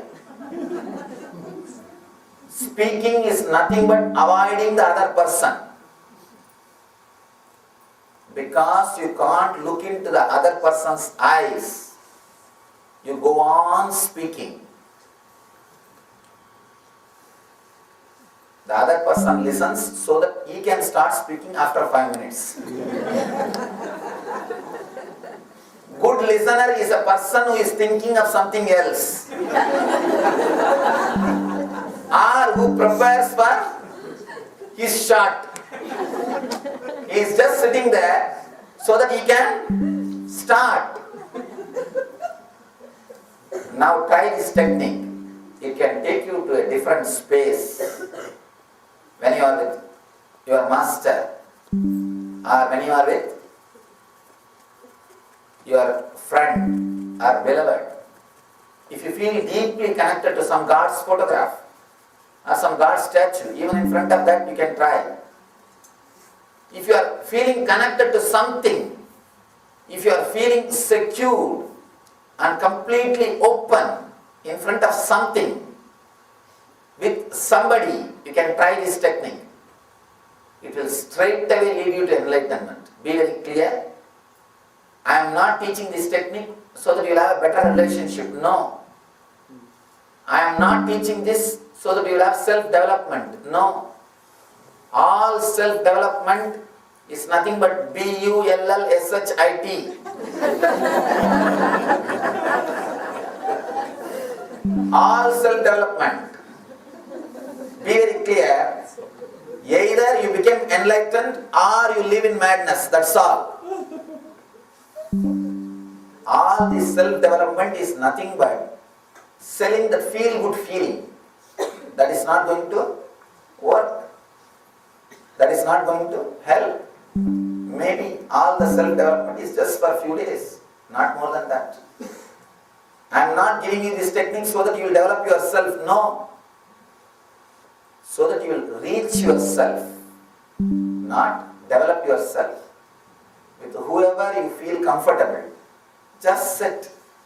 Do not plan what you are going to do next. Do not bother where it is going to lead. But the big problem is, you never sit in a relaxed way. Either you are caught in greed, means lust.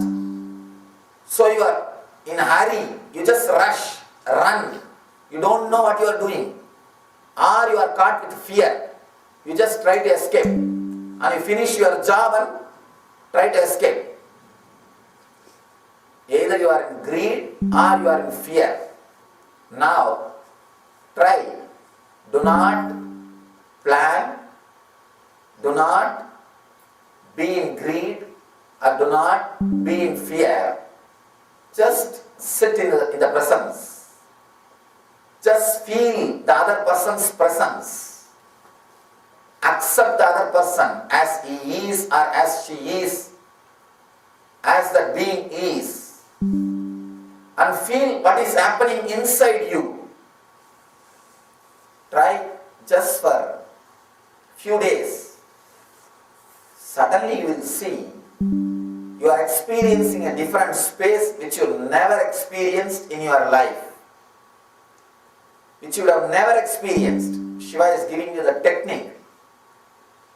He is giving you the technique to take a quantum jump from form to formlessness.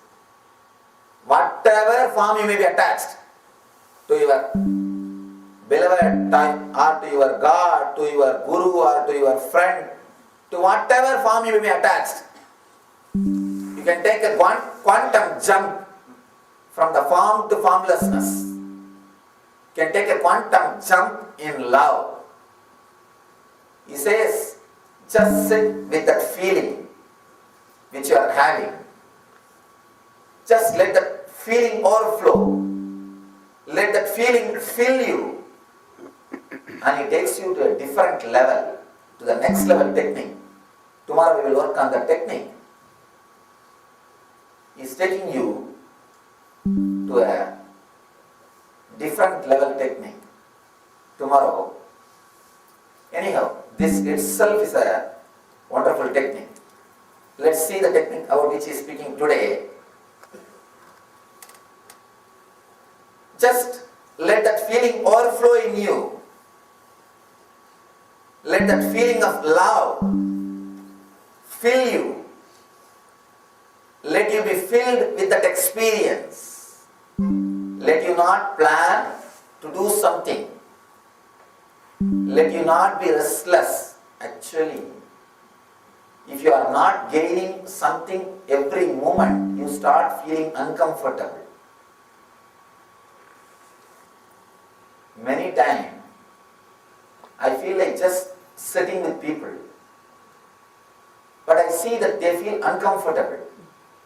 Unless they constantly receive some words from me, they add some more to their vocabulary, they don't feel comfortable. They want something to be added. When something is added to them, they feel very comfortable. They feel, yes, now I am getting something. I can sit here. Actually, I can teach or share lot more just by being than by speaking. We had a 19 days program called Nithyananda in India. 19 days, usually in the 2 days workshop. In America we do 2 days workshop. In the 2 days workshop, at least around 20 to 25 hours I speak in the 2 days. At least. Throughout the whole Nithyanandam, I would have spoken maybe maximum 3 hours. Throughout 19 days, I spoke only 3 hours, maximum.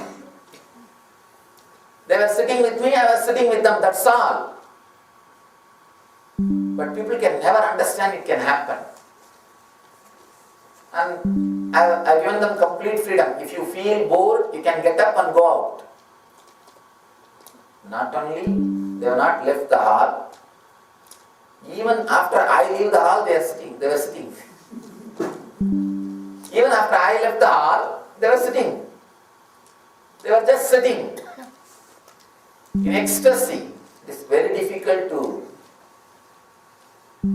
explain this to a civilized person, to a person who is in the modern society.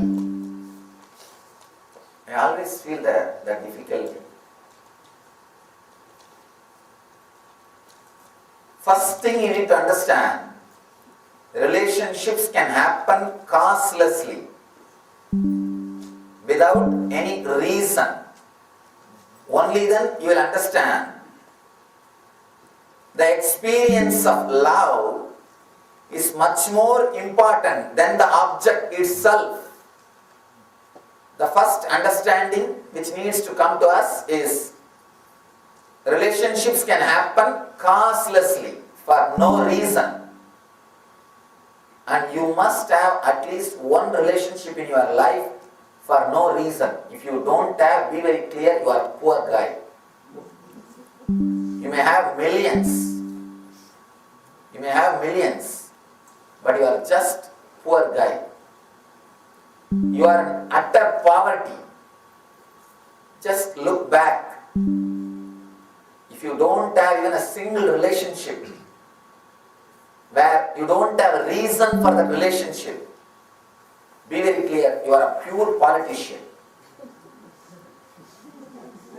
You are not qualified to enter into the spiritual journey.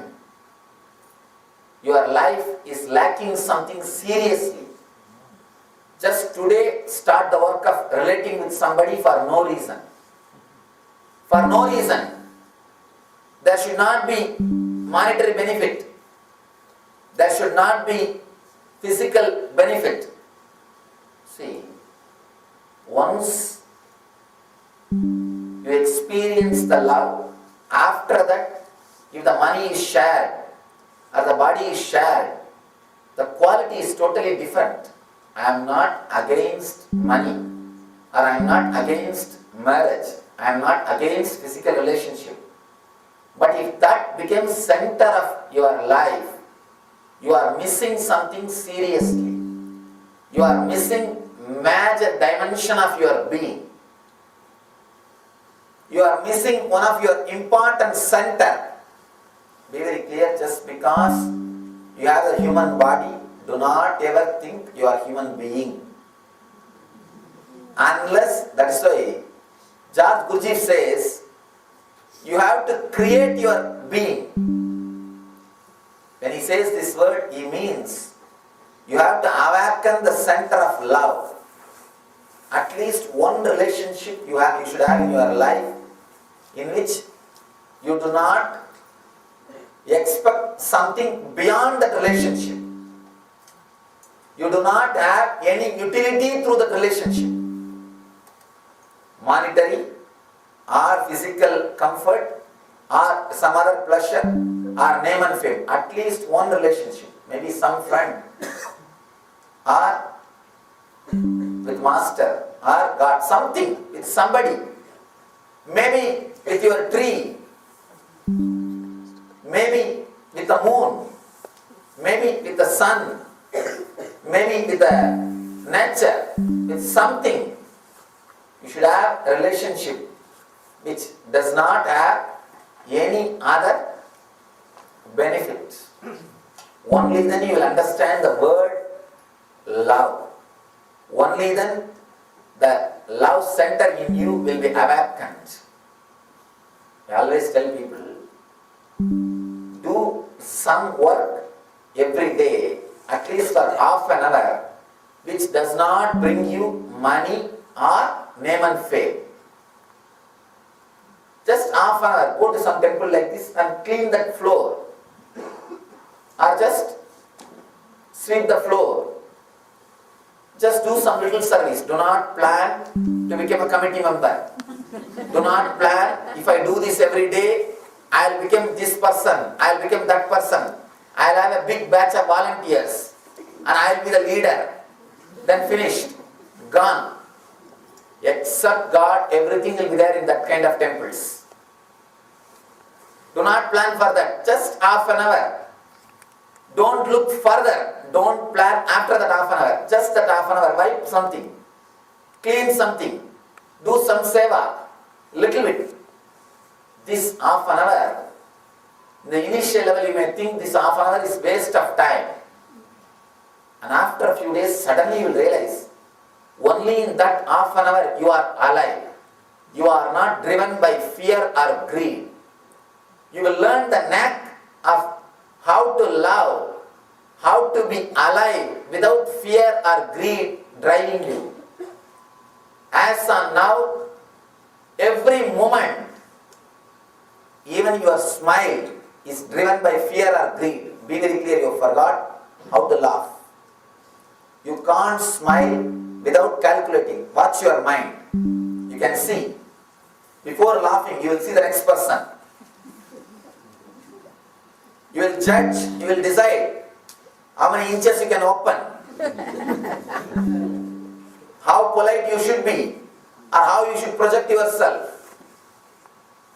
Just for half an hour, try. It's one of the beautiful technique. If you can't meditate, don't bother. Just half an hour. Do something which does not bring you money, which does not bring you name and fame, which does not give you any social position, which does not give you anything in return. Then you will understand what I mean by the word causeless relationship. Only that half an hour will become life for you. In the beginning you will think that half an hour is waste. I tell you, I promise you, within a month you will feel that half an hour is the only time in which you are alive. As on now, every action is driven by fear and greed. You are fueled by fear and greed. That is why when you don't have that, you feel you are lonely. You don't have fuel. You are tired when there is no fear or greed. Actually, I always have a problem with this so-called cultured beings. When I open myself, when I am available to them, they start questioning, doubting. What for he is so much available? He is so open. Earlier, I used to make myself available to too much. I was so open to anybody and everybody. I used to be available too much. Maybe I have not learned the lesson. I used to be available too much. By and by I saw, because these fellows have never done anything without fear or greed, they project the same thing on me and try to come out with their own calculation. I may also have that same calculation of fear and greed. Then now I started speaking in their same language. I keep myself completely aloof. And I keep myself very clear. Only who feels responsible, only who is in tune, I let them around me. Because as long as you do not understand, without fear or greed, causelessly something can happen, you will not be able to realize the space in which Master is available, Master is living. Only when you have done something causelessly and had the taste of that, that's why I tell,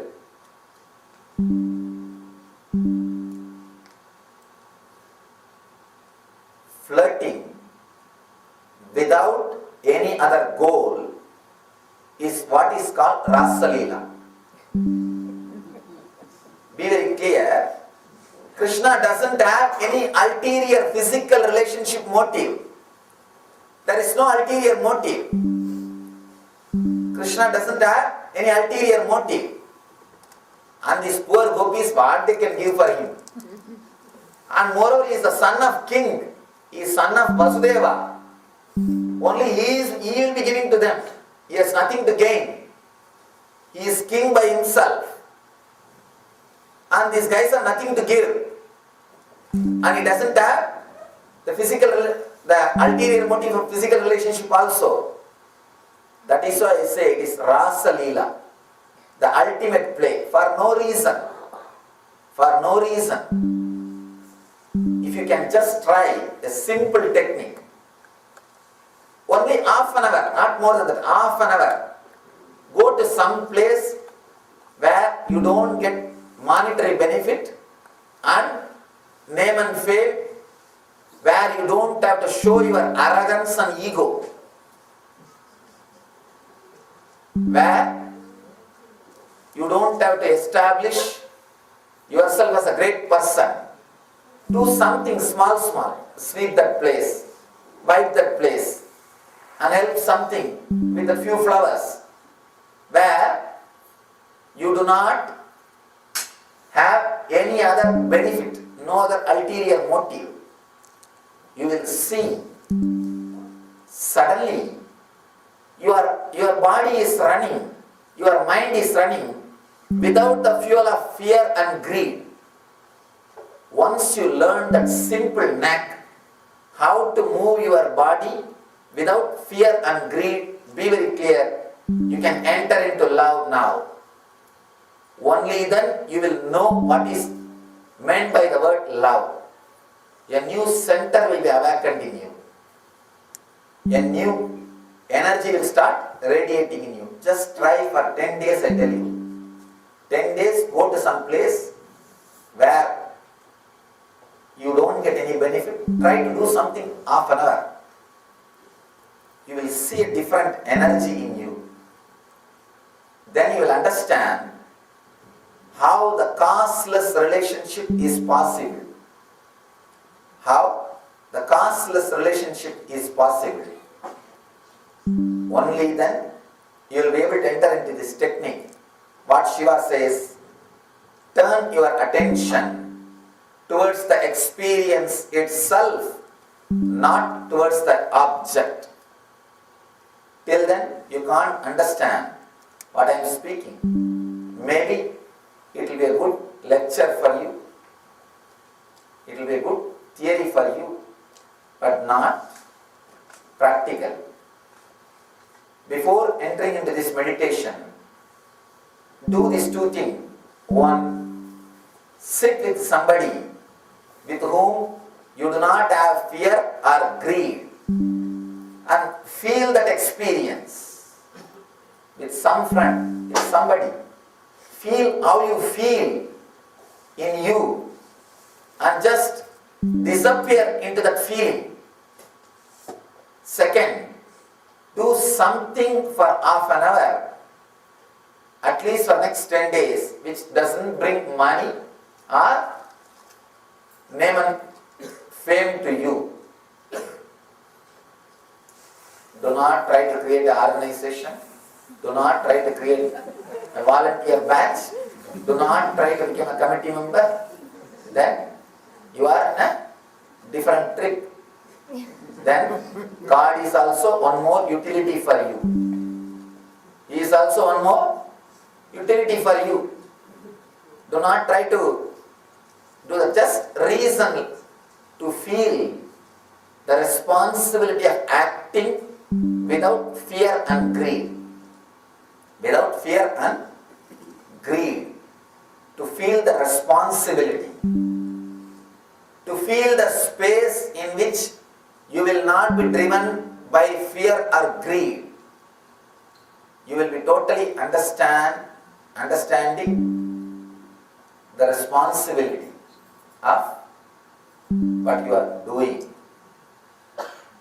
With these two things,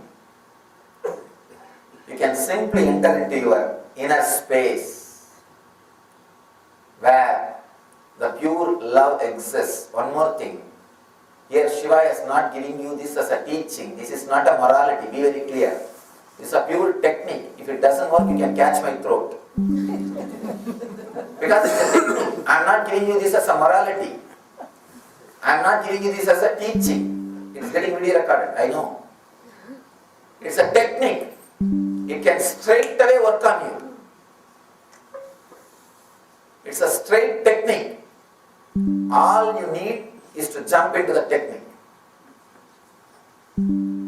Whatever now I am speaking is not teaching. I am tired of teaching because no fellow listens. No, really. Nobody listens. Just entertainment. Oh, the Swami is coming. Oh, look. Just an entertainment. And socializing, nothing else. You can go and see few people. And it feels good also to be around him. And some time pass also. How long you will be sitting with that nonsense TV? So we can have just a change. Just a change. And people tell me many times, Swamiji, be here for more days. I tell them, then I will understand. Somebody goes to Arunachala and says, Bhagavan, such a beautiful place, the Raman Maharshi. Bhagavan, such a wonderful place, such a high energy, so great, so beautiful. Bhagavan says, just be here for one more week, everything will become alright. If I stay in any city for one more week, everything will become alright. That's all, everything will become alright. It is just an excitement of that brand new. And moreover, once in a year only. So we can go and have the game. I am not giving you this as a teaching, no. I am done with the teachings. What I am speaking to you is a technique. Sit with something with which you feel comfortable. Do not feel driven by fear or greed, and feel the experience, what it feels. And just feel that experience, what it feels. Paramashivam says beautifully, when the object is not there, you enter into a divine romance. He has written a beautiful book, Divine Romance. When there is no object, you enter into a divine romance. You enter into the subject. The love itself can be used as a door to take jump, quantum jump. And tomorrow Shiva beautifully explains from a different angle how to take this same quantum jump, how to take this same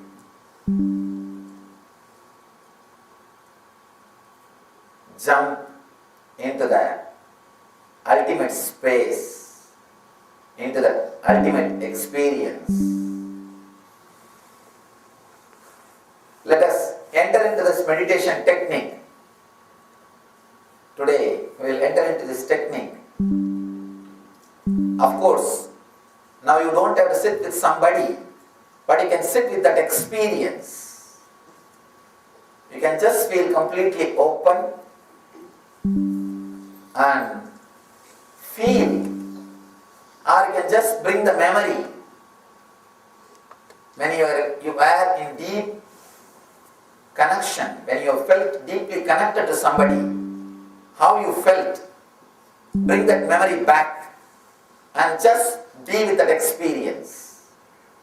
That person may not be here, there is no need for that person, because the experience is enough. Now we don't need the object, we need only the experience. All of you must have experienced at least once that space in your life where you are not driven by fear or greed, where you are completely feeling comfortable and secure. And just bring that same space, memory in you and be with that space, you will see you are falling into your being. You are traveling towards your being. If you have never had that experience, you will never be able to understand Master. If you have to understand spiritual master means, at least once you should have realized, you should have understood, experienced the causeless relationship. The causeless relationship. I always find this big difficulty. Whenever actually I live in an innocent space, whenever I make myself completely available, whoever comes around me, if they are little mature, then they understand. If they are immature, they always get that fear. God, I will never open myself like this. If I open, I always have calculation of fear and greed. I don't know what calculation he is having. And they won't be able to understand because I have no calculation. But they can't trust I have no calculation because they never experienced that space. You project only you on me, you on anybody else. So neither you can understand that what is my calculation because I don't have, nor you can understand I don't have calculation because you never had that space in yourself. You will always be in confusion. You will never be able to relax. Now it is time. Relax. Remember the space in which you never had fear or greed. You are utterly relaxed. And be with that experience. Maybe there is every possibility you would have had that space with your mother. Because with mother, it is more costless. You can't say all the activities of mother is with reason. Maybe when you grow, when you become adult, the ideology, if the ideology is not suiting, matching with that, you may have little friction and problem. If you are not ideologically feeling connected to her, otherwise you can't tell all her things are with reason. You might have experienced the costless relationship with her. Or there may be so many other times. If you have really experienced the space around the master, that's the best example. That's the best example for the costless relationship. Now, bring that memory of the costless relationship to your space. Remember that. And just be with that. Just be with that. You will see you are going towards your being.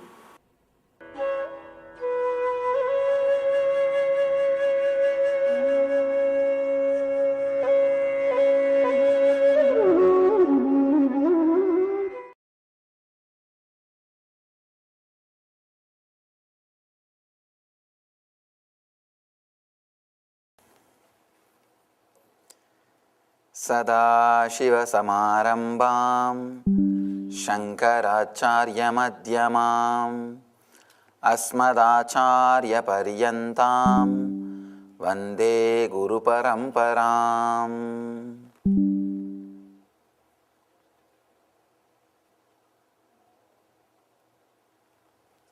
I welcome you all with my love and respects.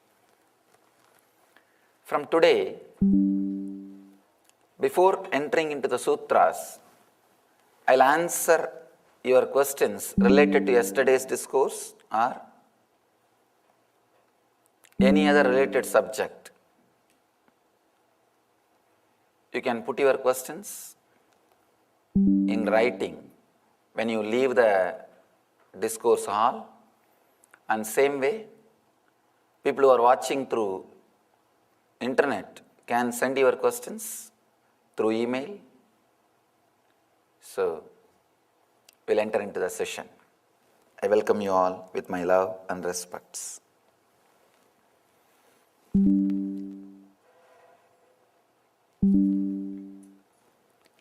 Let me read out today's sutras, today's sutra, and enter into the session. Look lovingly at some object. Do not go to another object. Here in the middle of the object, let the blessing descend on you.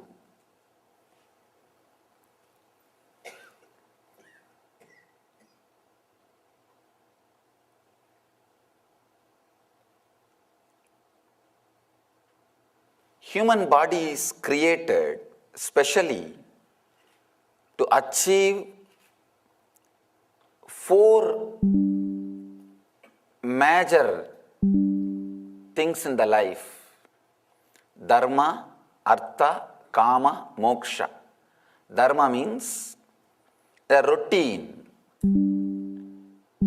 the flow in which it does not get tired or it does not fall sick. That is dharma. Second, artha, comforts and luxury. Third, kama, pleasure and excitement. Fourth, important thing, moksha, a beautiful inner space. Body is created to experience the best things in the outer world and the best things in the inner world. Your eyes are created to look outside and to look inside. There is a beautiful description in the tradition about this Kundalini's awakening. How to know whether our higher consciousness is awakened or not? How to know whether we have started evolving in the spiritual life or not? They say, a very beautiful taste you will start feeling continuously inside the throat. The experience of the Amrita will start happening. And a beautiful, clear, serene visions will start happening inside. Whenever you start looking inside, you look beyond fear and greed. Whenever you start looking outside, you look through fear and greed. World is given life by your vision. Same way, the experience of the divine also given life by turning your vision inside. Jagat or Ishvara. If your vision is towards outside, Jagat comes to life. If your vision is towards inside, Ishvara comes to life. Jiva is the point from which you can decide whether to look at the Jagat or to look at the Ishvara. In the Vedic tradition, these 3 concepts are basic concepts: Jiva, Ishvara, Jagat. Jiva means the individual self. If the individual self is operating externally, if it is functioning towards the outer world, towards the outside, it sees the Jagat, means world. If it is going inside, if it is turning in, it sees Ishvara, divine. That is the reason the psychological revolution is a basic necessity for spiritual life. Clarity on Jiva, individual self. Ishvara, God, the Jagat, world. Clarity about all these three is what we call psychological revolution. Having a clear, true vision about these three is a basic need for any growth, any achievement. Even the people who achieved something in the external world, they have some clarity about the world, about the Jagat. That is why they are able to achieve. They are able to have much more than what others afford to have, what others are able to have. Shiva gives a very beautiful technique to use the senses which are by its own nature going out. By its own nature, senses are outgoing. Senses look at the Jagat. Shiva is very beautifully giving us a technique to turn the whole thing in, to see the God, Ishvara, to experience the divine. Look lovingly at some object. Do not go to another object.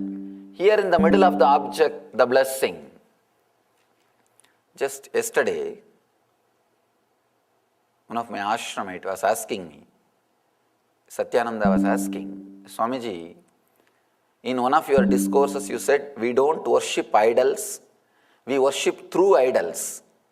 But suddenly, day before yesterday's discourse, the first day Shiva Sutra, you said, deity is God, deity does not represent God. Is it not contradicting?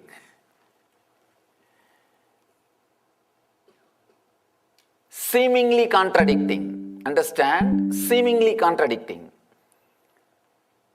Understand the first statement?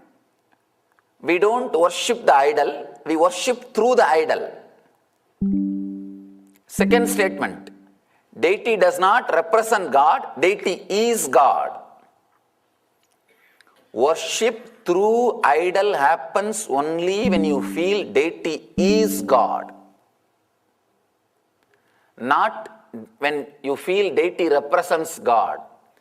When you think deity represents God, even then there is a gap between you and the divine. You have some idea. Only half of your energy will pay attention and devotion to this object which is in front of you. See, basically, you cannot conceive the idea of God or divine as long as your mind is functioning in the physical frequency. As long as the body and mind is functioning in the physical frequency, naturally you cannot conceive, you cannot understand something which is beyond your frequency. In the dream state, you cannot conceive a life or consciousness in the waking state exists. You cannot remember, you cannot understand anything about waking state in the dream state. Whatever idea you may have about your waking state, in the dream state is only idea, not the reality. Not the reality. In the same way, in the waking state, you cannot have any idea about the superconscious state, about the divine. So naturally, you need to have something which you can connect or relate. When you really disappear into that, only then you experience the higher conscious state. It's like a strong nightmare. How it wakes you up, how it brings you out of the dreaming state. See, your whole inner space, when you are dreaming, your whole inner space should be shaken by any one object. Only then you will come out of the dream. For example, you are dreaming as if a lion is chasing you or an elephant is chasing you. And the dream itself, you have an idea. I think in the form of elephant, my own desires or fear is chasing me, you won't get up. Surely, you will not wake up.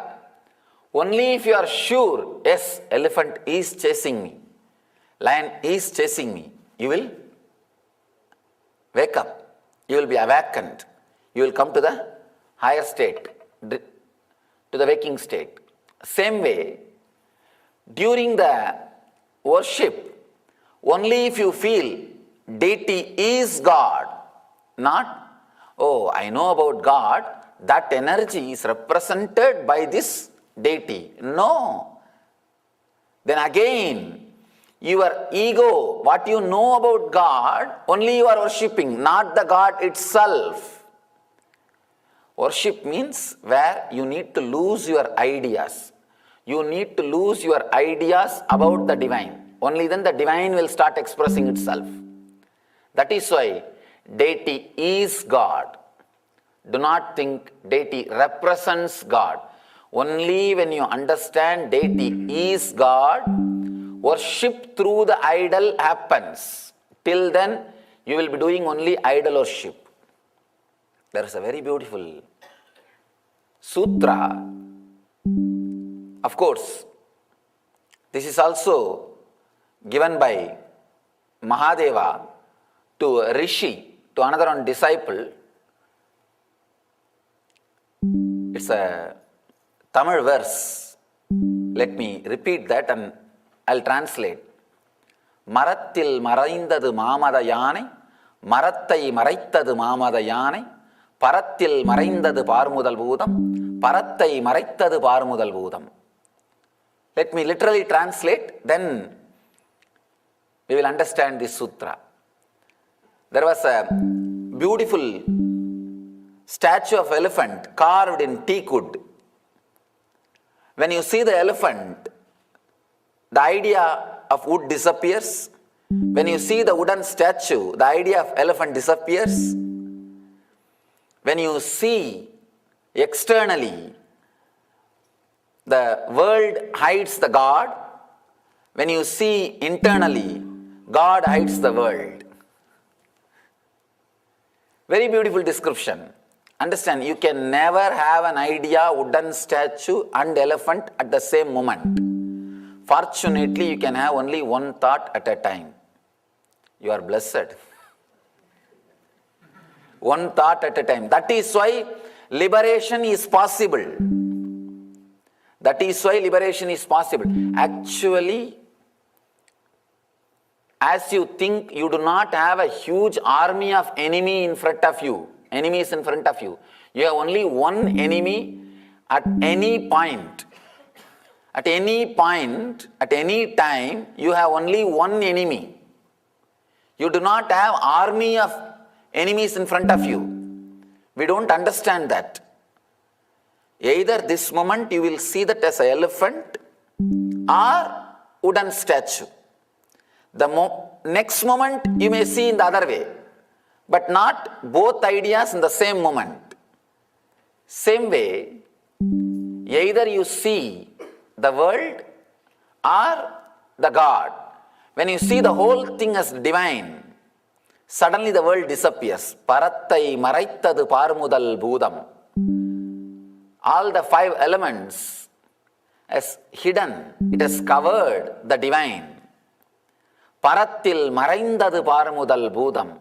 When you have the intense vision to look deeply, all the five elements disappears into the divine. If you see the deity, you cannot see the statue. If you see God, you can't see statue. If you see statue, you cannot see God. You can see only any one thing. Only when you see the deity as God, you will lose yourself. Worship through the idol will start happening. Worship through the idol will start happening when you lose yourself into the deity. When you know for sure the deity is alive. I have so many wonderful stories. The moment I remember the power of this deity, the power of experiencing deity as God. I remember so many stories. One story from my own personal experience.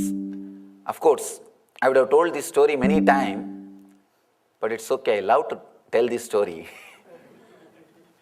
It is such a wonderful story. I was traveling in Gujarat.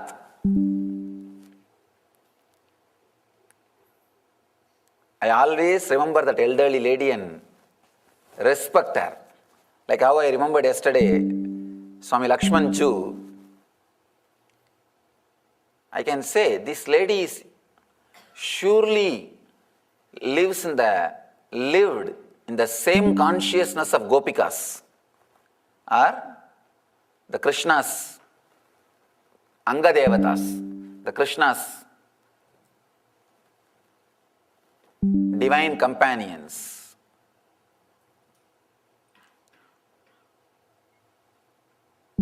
Fortunately, I had the opportunity to see this lady. I used to go from village to village. I'll walk easily. I was able to walk 60 kilometers per day. Morning I'll start, and after all, healthy young man, what is there? Just 60 kilometers. By evening, about the sunset time, I'll decide where to stay. In the nearest village, I'll decide to stay. Then after a few days, if I feel like starting, again I'll start. Gujarat is land of God. It is I was always told that calling God is local call in Kerala. In Gujarat is an intercom. Not even local call. It is an intercom. Now it is the land of divine. So still Bharat is alive in Gujarat. I always feel as long as Gujarat is alive, Bharat will be alive. I always bless. I remember Gujarat and bless. Always. Understand? Feeding sadhus is such a wonderful thing. Even if you feed 2,000 useless guys and one enlightened sadhu, it is worthy. Because that sadhu's good feeling will save the whole place. It will just save the whole place. As long as Gujarat is alive, the Bharat Dharma will never die. It will be alive. It will be kept alive. I can say for sure, not even once in my wandering days in Gujarat I had any little struggle for any need or I need to ask anybody to be taken care. That is the greatness of that Bharat culture.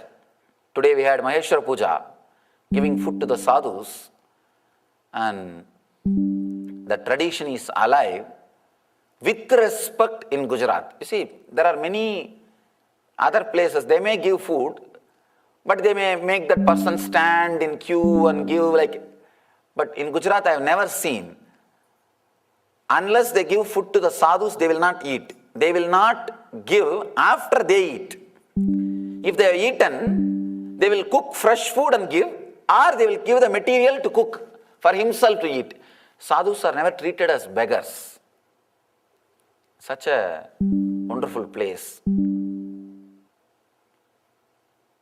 It is actually that culture still keeps many enlightened masters again and again happening. Because somebody who wants to do research in the inner science cannot afford to take up a regular job. You need to give him some time, some energy to do the research and go through all the confusions of ups and downs. See, the worst depression and the peak joy, both of them have happened in me at least few thousand times. Only then the mind breaks, mind unclutches and enters into enlightenment. Understand, the peak and valley should happen few thousand times in the system. Only then system gets bored of the mind, the nagging mind, and divorces. Till then, no, I think it's okay, I can manage for few days, only today, because I was having headache, my mind is not cooperating with me. But only when the system sees the peaks and valleys, it just decides, enough, let's drop. So he cannot afford to take up any regular job in which he needs to follow a regular routine, like a morning getting up, going and attending an office, attending same thing and consistently doing something, and again lying down in the same bed, same house, same life. He cannot afford. The person who lives in a normal life will be very normal. Nothing extraordinary can happen because his whole consciousness is continuously cut, just like a bonsai trees, roots are continuously cut. The person who lives in a regular safe routine, which he knows, will never be able to grow roots or wings. Understand? It's a very solid statement I am making. I know it may be hurting you, but I am telling you the truth. Narada Parivrajaka Upanishad, a very beautiful Upanishad, describes the way of the Paramahamsa or achieving the ultimate experience. If you know your routine when you get up from the bed, if you have a rough idea about your routine till the night, till you come back to the bed, be very clear, your life will be normal. It is like a cutting your roots like bonsai banyan tree. How the bonsai banyan tree's roots are cut continuously, and it can never take the roots. Same way, that person can never expand beyond certain limit. Worst depression and the ultimate joy, both should happen in your system again and again, at least few thousand times. Only then you decide, enough this mind. Enough, I played with this mind. Now, let me relax in a conscious state. You decide very clearly. That happens only at that moment. Only when you relax like that. Gujarat is the place where they feel and understand that sadhus need to be given their time to do the inner research and development.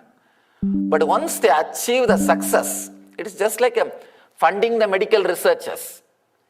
Once the success is achieved, who is going to be the benefiter? Who is going to be benefited? The whole world. The whole world is going to be benefited. The other day, in CNN, there was a discussion why the medicines are costly in USA and cheap in Canada. Because USA is spending for research and development. So much money is spent in research. So naturally, here they have to cover that money, take that money back. Naturally, after you do research and development and open it, it's useful to the whole world. Same way, the Gujarat is the place, they do research and development, but never take the money back and give it to the whole world. That's so beautiful. I can say at least 40,000 monasteries are constantly giving food to sadhus in Gujarat. 40,000 monasteries. I went through the statistics. I was traveling and in a small village. I was going from Gandhinagar to the Somnath. That time only they were constructing the Akshardham temple. Constructing or almost completed. The first Akshardham, Bhagavan Swaminarayan's Akshardham, went and had darshan, then walked, wanted to go to Somnath, one of the Jyotirlinga. In between, one village. One elderly lady, she invited me, Baba, come and stay in my house. It was a small hut. She was having one cow and a small patch of land in front of her hut. She'll grow something for her to eat, some greens and whatever little bit things needed for cooking. And this cow milk she will go and sell in the market, and with that she will bring some food and offer it to Krishna, and she will also eat. She had a small Krishna. She's a great Krishna devotee, had a small Krishna deity, and she will offer to Krishna and eat. This is a simple life. I can say her whole total property value will be less than $1,000. Her per day income may be maximum $2. $2 is per day income, and whole wealth, worth of the wealth is $1,000. That's all is her life. But living very quiet, contented life. I stayed with her some maybe week. I forgot the days because all I know is sunrise and sunset. That's all. No question of watch, no question of calendar. Nothing needs to be used. All I know is sunset and sunrise and sunset. I'll know the Amavasya and Purnima from the seeing the moon. Wonderful life. It's a life to be lived without remembering even the years. 1 week I stayed with her. Every night she will bring the food and keep it in front of that Krishna, and she will start talking. That is one thing. And I can neither contain my laughter nor I can laugh because I will hurt her, and she is giving after all food for me. I have to be a little polite. What to do? But she will sit and she will talk as if she is talking to somebody. She will sit casually and have a small fan. The hand fan, she will fan that Krishna deity, and she will tell, all right, please eat. She will tell so many things in Gujarati. I don't understand so much, but I can understand few words because many Sanskrit words are there in Gujarati. So, because Sanskrit words are there, few words I can catch. She will be going on talking, maybe for half an hour or 1 hour. Then she will eat that food and lie down, give me also little food. And after 1 week I said, all right, Ma, I am leaving. I am continuing my journey. She started crying. No, why do you want to go? I will not ask you to work and all. Stay here. I'll give you food. And why do you want to go? All those usual things. I said, no, I am a sadhu. I have to continue my journey. Sadhus are not supposed to stay more than 3 days or 4 days in any place, traditionally, because till the enlightenment, they should not stay because the attachment may start growing and their continuous sadhana may stop. They may not start doing their spiritual practices. So till enlightenment happens, they cannot settle down in one place. I said, no, I'll continue. I have to go and have darshan of Somanath and continue my spiritual journey. She ran to the Krishna and she started telling, oh, tell him not to go. I'm so happy that he was here. You only should tell him that not to go. And she started speaking. Then within few seconds, the very funny thing, she stopped talking and wiped her tears and said, oh, you are telling he has to go. He is a sadhu, he has to go. Okay. If you are telling okay, then I'll not worry. I'll not cry. She consoled herself as if Krishna is talking back. This is too much. All these days, she was talking to Krishna, okay, I can put up with that. Anyhow, devotee, she has some love for it. Anyhow, she is doing whatever she wants. And after all, she is giving me food, I have to keep quiet. And it's okay. And Krishna talking back, or she acting as if Krishna talking back is too much. To tell you honestly, I did not have respect for deity worship or the puja or all this ritualistic worship before enlightenment. There was a period I had the respect, very young age, when I was too innocent, like till the age of 10. After the age of 10 only, I started studying this Vedanta. Having the knowledge of Vedanta without the experience of Vedanta is the worst thing can happen to human being. No, really, I am telling you. Knowledge of Vedanta, but without the experience of Vedanta. Because it gives you almost the pseudo feeling you have everything, you know everything, you are the greatest person in the world. And practically, you will not have any respect for anybody, not only to traditions, anybody. You will be such an idiot. You will not know that. That is the problem. If you know you are an idiot, at least you can save your face. You will not know, but everybody will know.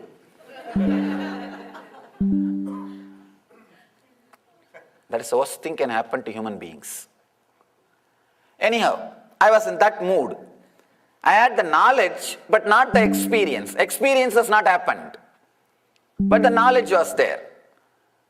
So naturally, the Vedantic knowledge without experience adds so much of arrogance and intellect to you. I can say your whole inner space kind of gets corrupted.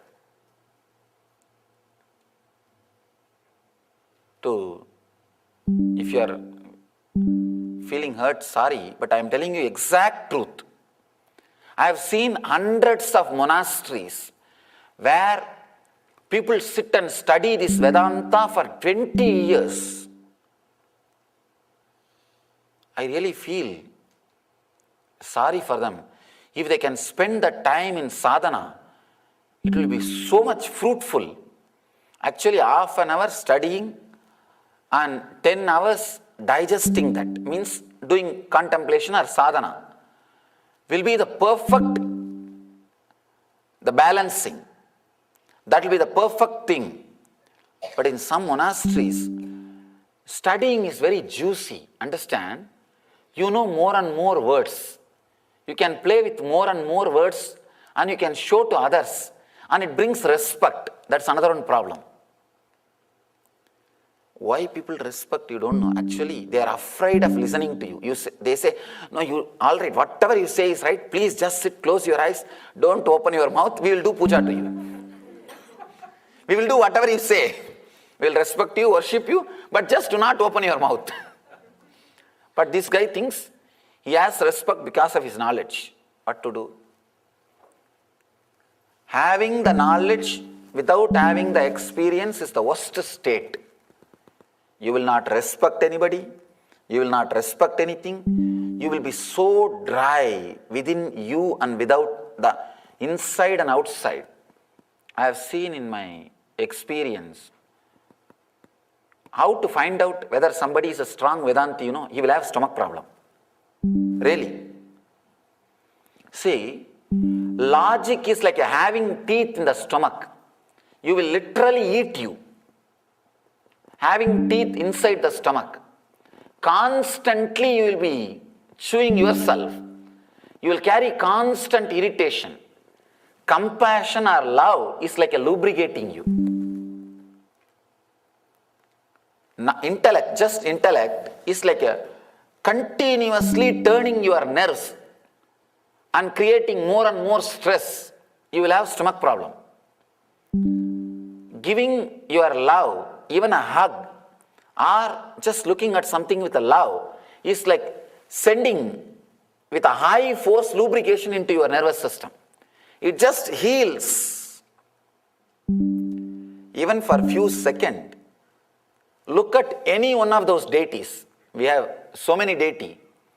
You may feel connected or you may have love for any one deity based on your family bringing up or based on maybe some books you read or your prayers got fulfilled.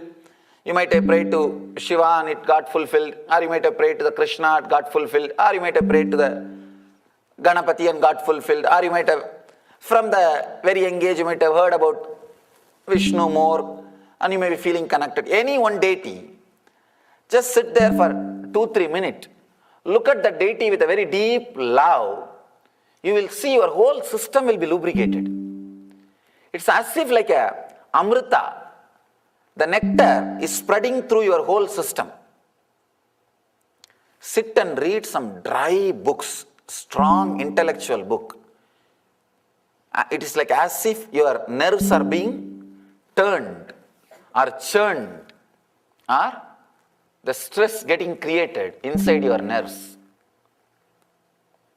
I was such a sharp intellect, logic, never had respect. Till the age of, from the age of 10 to till enlightenment, I did not have respect for all these things where heart needs to be used.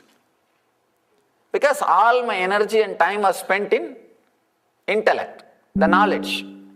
Did not give so much respect for the necessity of developing the heart. Anyhow, when I heard that she talking back about me going, the Krishna says, no, it's okay, don't bother. She is telling, oh, it's okay, oh, you are telling that you should go, I should be consoling myself, all right. That was little too much. I went near her and said, with my broken Hindi and Sanskrit. That time I used to use more words because there is no gap now. I forgot many of the Hindi words, stopped using. I told, Mataji, you are praying to Krishna, that is okay. But what you are talking as if he is talking back to you, this is all illusion, you should come out of it. No, actually that is the way, because see, traditionally sadhus are respected more. Even we are addressed as Baba. Baba means father. So all grihis are like a one step lower. Householders are like one step lower. They are not respected in the Vedantic tradition much. So I had that same, I'm a sadhu. So I told, these are all illusion, you should come out of it. You should eat healthy food and stay healthy to come out of all these. And she was so innocent. She said, no, Baba, I'm not lying. Don't you see he's sitting? And she just held my hand. I promise, I saw Krishna there. He was sitting there. Just a simple child. I tell you, with what intensity you see me now, I promise, at least deeper intensity than that, I have seen Krishna there. He was there. Just small baby, as he was described in Bhagavata, with a small flute in the hand and putting his hand like this on the face, very innocently, with a peacock feather, all the uncleaned hair and very dirty mouth, all that food was there on the mouth and unwiped, and just that small little baby, he was there. The shock was from the very root center. Understand? The shock was from the very Muladhara chakra, from the root my being was shaken. It is, you can understand, even if I had the small doubt she is a saintly lady, I wouldn't have went and told her, you should come out of all this illusion and you should stop doing all this foolishness. You should be very healthy. I would have never told that. Such a simple, unassuming, no external expressions of any saint or a divine being in her. A simple lady, village lady, maybe 70 or 80.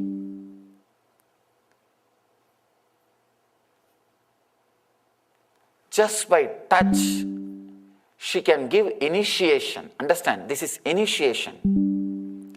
This is not just, she was able to transmit that experience into my system. It is not that when she held her hand, I was convinced Krishna is there. No, I saw clearly he was there. The shaking or shock was so much, it just fell at her feet.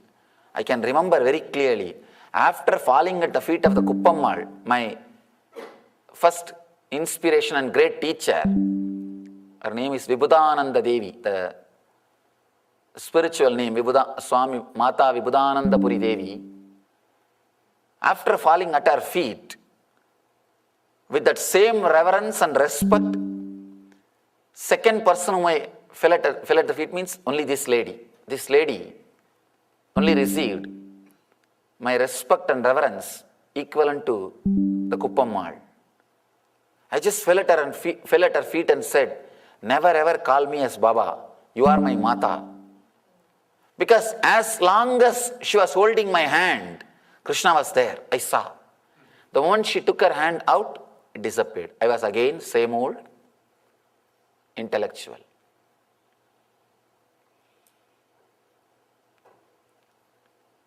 It was a very deep, strong experience.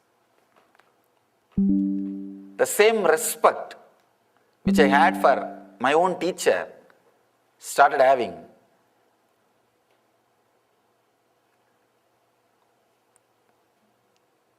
After that, I never ever had doubt or disrespect about this Murti Puja or this worshipping the deity.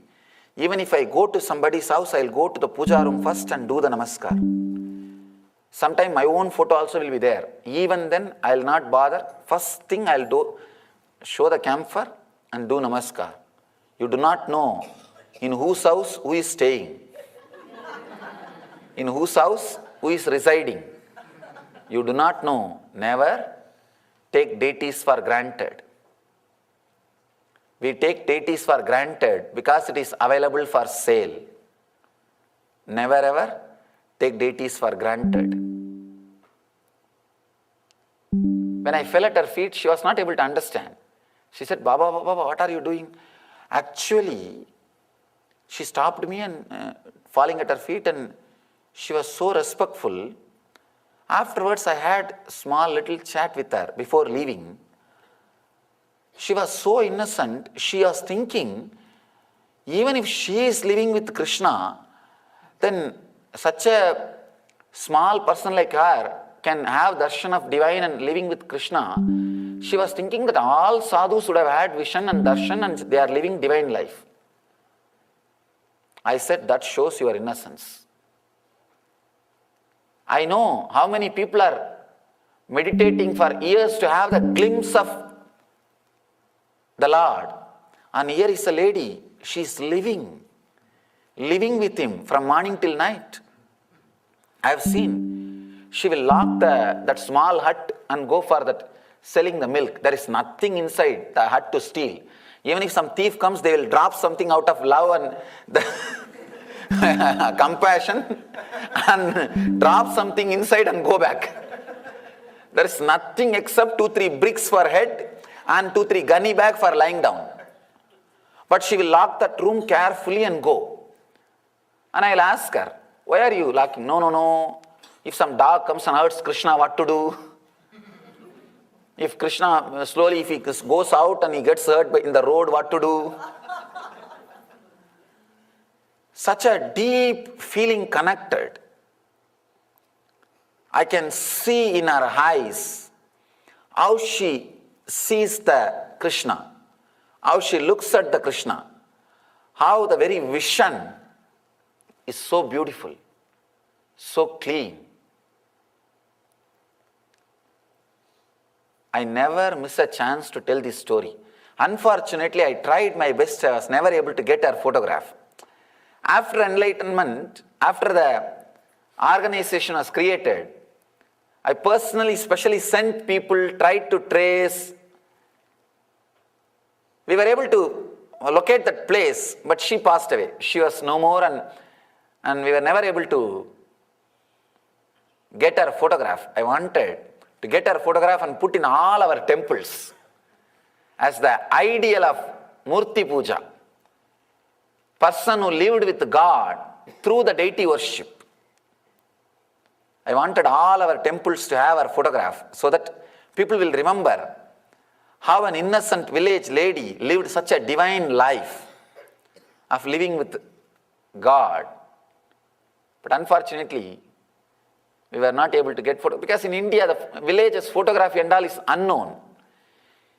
It's not never even heard, at least in 10 years ago and all. Anyhow, at least we can remember her and offer our respects. Here the sutra which Shiva says, look lovingly at some object. Do not go to another object. Here in the middle of the object, let the blessing happen to you. You see, you do not even have to choose a deity. You can choose anything with which you feel connected. If it is Coca-Cola bottle, okay. But the problem is, with Coca-Cola bottle, you will have only lust, not love. When you see that bottle, you will think only what I can get out of it. Understand? Looking with love and looking with lust are two different things. When you see a beautiful man or woman, when you look, you only look what I can get out of that person. Then it is looking with lust, not with love. Love means what I can add to that person. What way I can be of some help to that person. If you decide or think of adding something, then it's looking with love. The moment you see and you start calculating what I can get out of that person, it is looking with lust. Understand? Looking with love, looking with lust, two different things. Here Mahadeva says, not only two different things, diametrically opposite. Diametrically opposite. Here Mahadeva says, look lovingly at some object. If you use the divine objects, it is lot more easy because the possibility of lust is less. Possibility of love is more. From the young age you are taught to look with a love and respect. So it is easy to connect. It is easy to relate. Have any one deity or the photograph of the God or Guru. Try to look with a deep love without moving to the other object. Understand? That is the main. That is the basic thing. Do not move to the other object. The moment you start jumping to the other object, you are tired of this object. The love has disappeared. Understand? As long as love is there, that object is unique, not number. Not number. For example, if you are just a worker, maybe a clerk or a attendant, just a clerk in the office, if you die, nothing will stop. Somebody else will come, replace you. The job will continue, life will continue. You are just an utility, number, figure, that's all. But if somebody is in love with that same clerk, if that clerk dies, that person will never be again the same. Wherever you are just a number, even if you die, that mechanism will not suffer. Wherever you are in love with some object or person or somebody is in love with you, you become unique. Naturally, your death cannot be replaced. That person will miss you. That person's life will never be the same again. Love makes things unique. Love makes things unique. The other day, we were having an energizing ceremony here in the temple. All the Swamis, all of us are sitting and chatting before preparing for the ceremony. One disciple, she asked me, Swamiji, every day you are seeing us, all our mistakes, confusions, are you not bored by us? It was a very honest question. Because they know sometime I tell them, do some new mistake, I will be entertained. Not the same mistakes. Because even to commit new mistakes, you need intelligence. She was asking that, don't you feel bored? I told, just because of my very love, I feel everybody is unique. Understand, I do not look upon the devotees or disciples as number. It is unique. That is why with so much of patience, I continue to work with everybody. If it is just a number, forget about it. Next person will do the work. Over. Devotees or disciples are not number for me. Because of my love for them, they are unique. Everybody is unique. Of course, I never miss anybody just because of complete fulfillment. But otherwise, everybody adds something.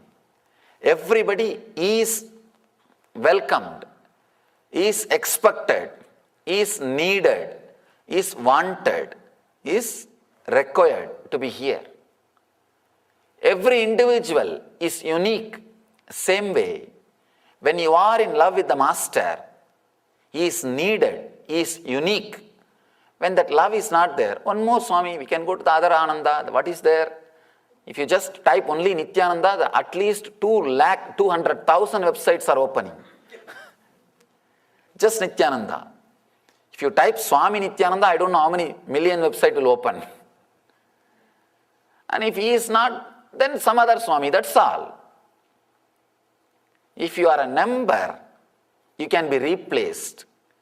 If the love, element of love comes to play between you and the other person, you are no more a number. You are unique being, irreplaceable. Unique being. Love adds life even to the person. With love, the person is a spirit, life.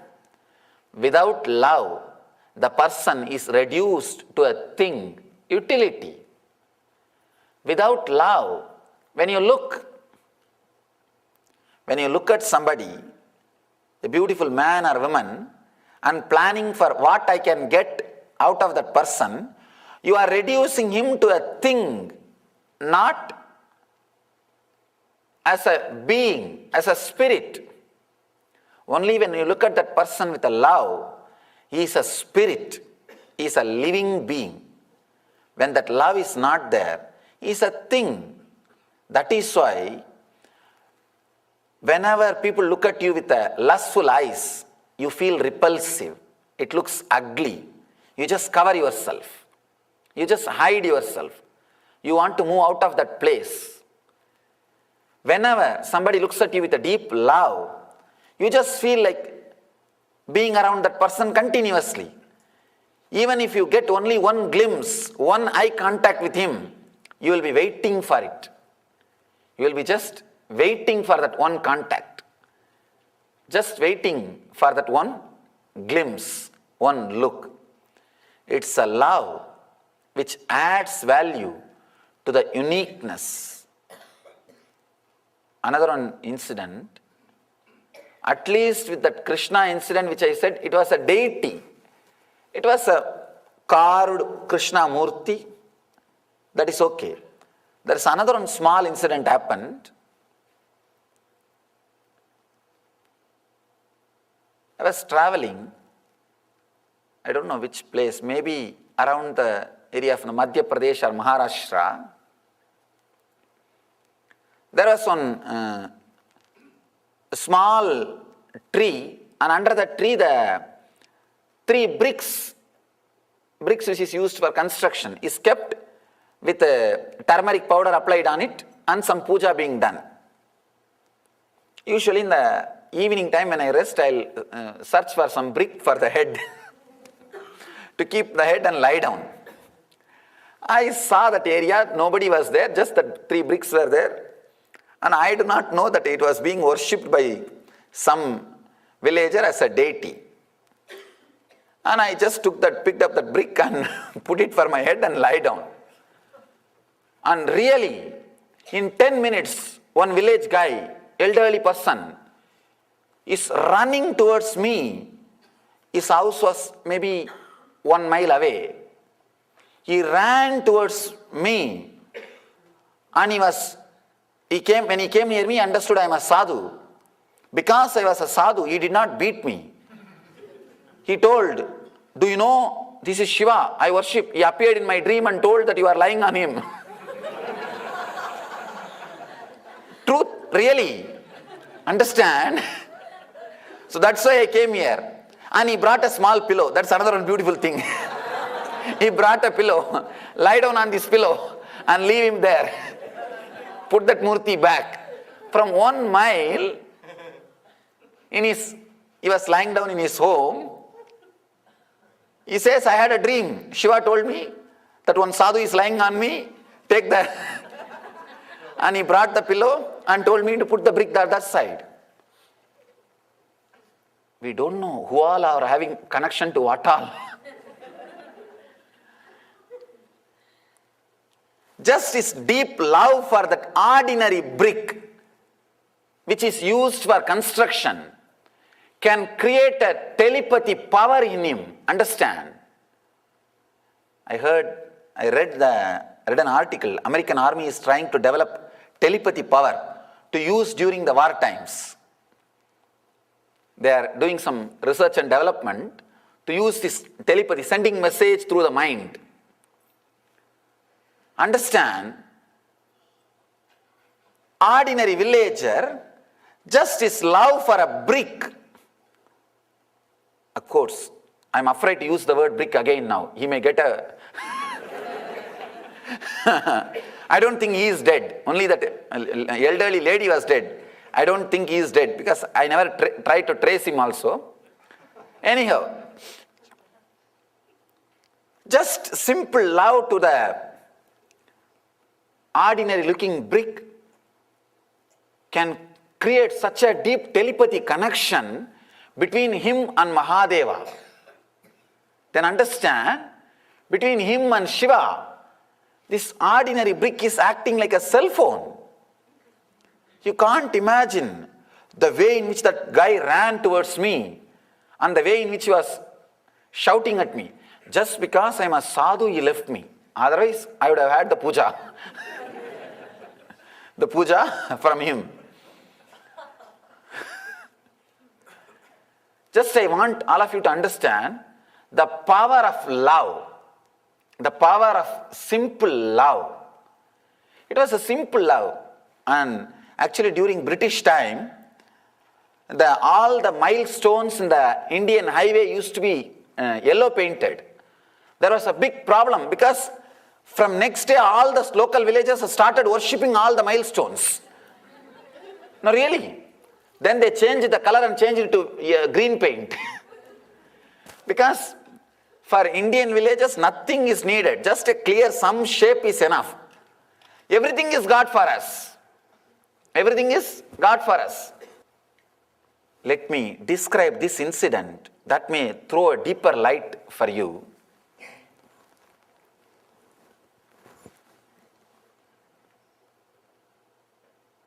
It was a very intimate discussion between me and one of my enlightened disciples.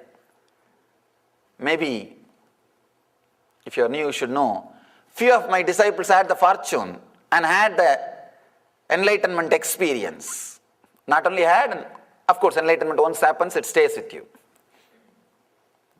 He was asking me, Swamiji, after this experience, whatever books I read, many points I can say are my experience, but many points are not my experience.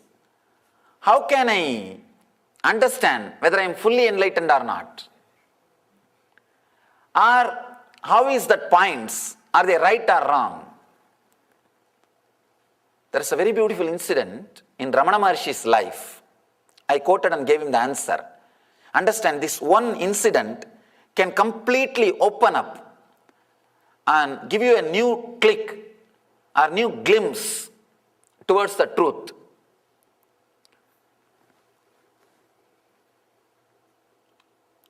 Ramana Maharshi says in his teaching, when in his conversation, I never read any spiritual literature or the literature related to spiritual knowledge except one or two books before enlightenment. He says, I achieved the Brahmajnana without knowing the word Brahman. And after I achieved the experience, when I was going through the books, I was able to clearly experience whatever is written is my personal experience. This was the discussion he was doing. Later on, some disciple asked him, Bhagavan, how can every word written in that book can be your personal experience? He was bringing up some point in that book. It is written like that, some traditional book. Enlightened masters can do all this. But in your experience, you are not doing all that. Some materialization or miracles. Bhagavan says, when I say all those things are part of my experience, my inner space is so vast, I can see very clearly, including materialization, everything can happen. It is not necessary that I should do it and show. But in my inner space, I can see very clearly it can happen. Understand? If you have the clear confidence and feeling, yes, I can see the divine. It can happen in me. I have such enough inner space and love. Be very clear, already you passed that state. You passed that much. You can now start the next level. You can now start the next things. You don't need to sit there and prove. Sitting there and proving is only needed as long as you have doubt.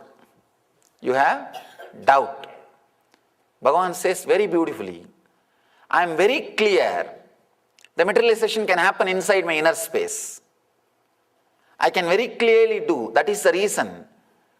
I don't have to prove myself or to prove to others that I can do.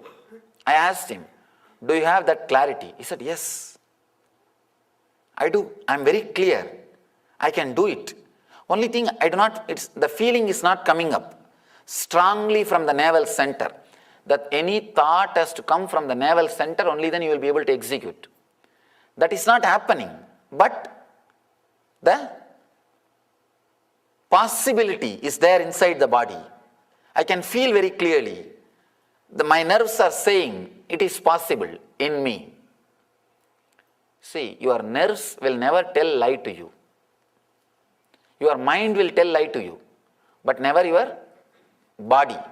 Your nervous system will never tell a lie to you. Your nervous system can never tell false things to you. He said, I am very clear. I can do that. Then that's all. You do not have to prove.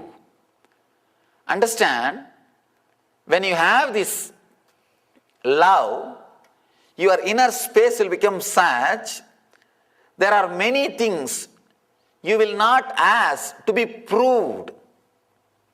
You will not asking for the clear logical reason. Suddenly you will just feel connected. That's all. Sometimes even if you hear from other people very logical criticism about the master, you will not bother to hear. You will say, get out, get lost. I am not interested in listening to you. That is the time they blame that you are hypnotized. You are mesmerized. You have become part of some cult. You have become part of some sect. People who cannot experience, understand the space of being in love with the master cannot understand the truth. That's why I always tell, we are not cult, we are a culture. Understand, there is a big difference between these two. There is a big difference between these two. When you are in deeply love, you will see the uniqueness of the truth, and everything will become alive, reality to you. And you will see every step you take in your life feels ecstatic, feels joyful. I cannot imagine from 1 mile somebody running with a pillow saying that you are sleeping on my God. Understand the strong telepathy connection. With an ordinary brick, I am sure nobody saw and called him in cell phone, because those days there was no cell phone in the villages. And surely nobody can see and go and tell him. And if somebody went and told him, he would have only brought the stick, not the pillow. But he brought the pillow. He says, Shiva told me, you are lying on him, you have the pillow and leave him, put him there, back in his place. Love can create such a deep connection, and it can open up many dimensions in you. It can awaken many possibilities in you. So understand this technique. You can try, even in this next gap, you will have a small break. Every day we will see 2 sutras. 2 sutra and a small break. We will have, even this small break, try to go and sit in front of any one deity which you really love, or any other object which you really feel loving. Sit in front of it. Look very deeply, lovingly. Just look. Let your consciousness be completely centered on your eyes. Let your hand, leg, body, everything lose its very existence. Let you forget about all those things. Let everything disappear. Let you just become eyes. Look deeply, with a deep love, for few minutes without jumping into the other object. If you have jumped to other object, come back. Get back. And just sit with a deep love, completely in a relaxed way. You will see a very deep silence, very deep bliss, very deep blessing starts coming out of your system. You need to understand one more thing. All techniques can lead only to peace. When the peace settles inside your system, bliss will explode. Do not expect the bliss which is being expressed or shown in my body language. Meditation will lead you only to peace. And when the peace settles inside your system, when your nerves are cleaned, when your nervous system is cleaned by the peace, the settling peace, the bliss will explode. You will start expressing the bliss which is expressed in the master's body language. Try this meditation technique with any one deity, with a deep love and silence.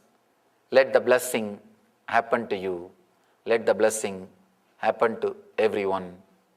We will have a small break, and after that we will have the next session, the next sutra, and few of your question answers. If you have any question, you can drop, leave your questions here. I'll answer. Let's gather for next session. Thank you.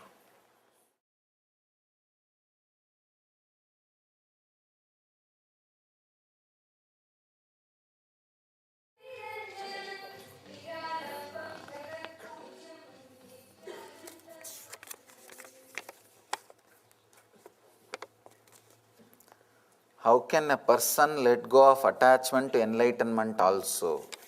Just become enlightened, that's all. It's a nice question.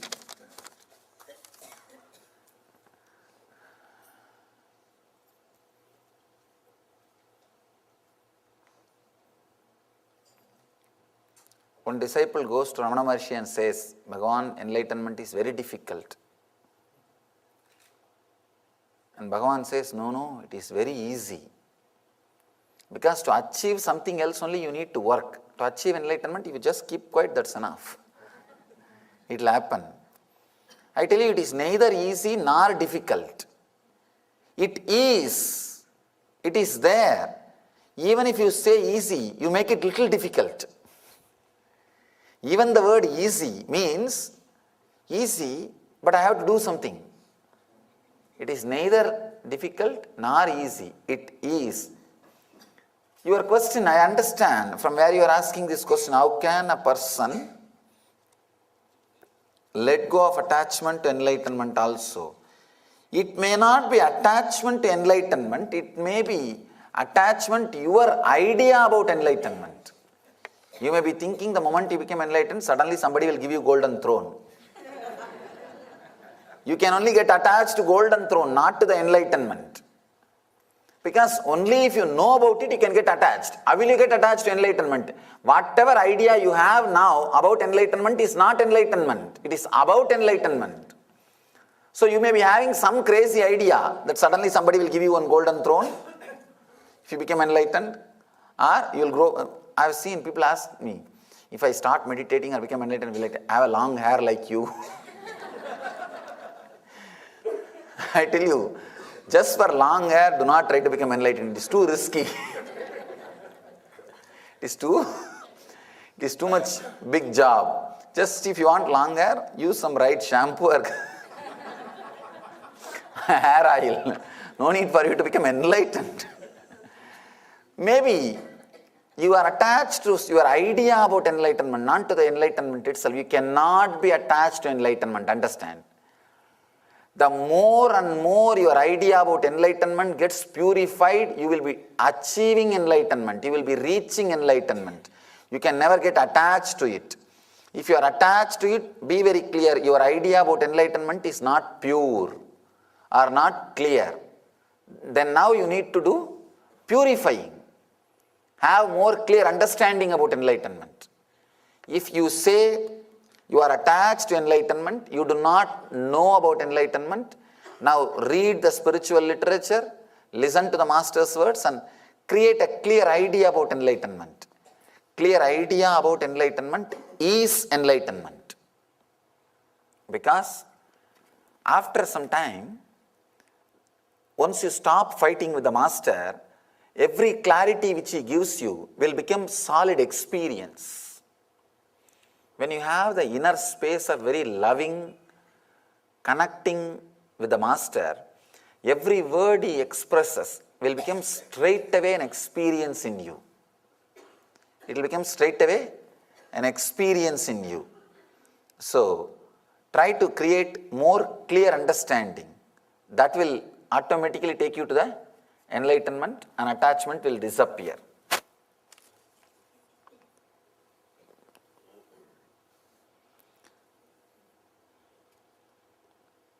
When I gaze at the Murti, it seems that as my body deeply relaxes and body sense disappears, that I am looking through Anya and not my two eyes. Should I correct and return to my two eyes or allow gazing through Anya? Whenever you gaze, naturally your Anya will be activated. Your Anya will become alive. This is the technique working through Anya without talking about Anya. Because sometimes the Anya, about third eye, if you start talking, people will not be able to feel connected. Here Shiva is creating techniques for all kinds of people. Whether you are a capitalist, communist, democratic, republican or whoever you may be, or a hippie, whatever you may be, you have a technique here. Shiva has a technique for you. Here he is talking, he is giving you the technique work through the third eye, Anya, without using the word Anya, third eye. Can the Guru be the love object? Yes, Guru is the ultimate love object.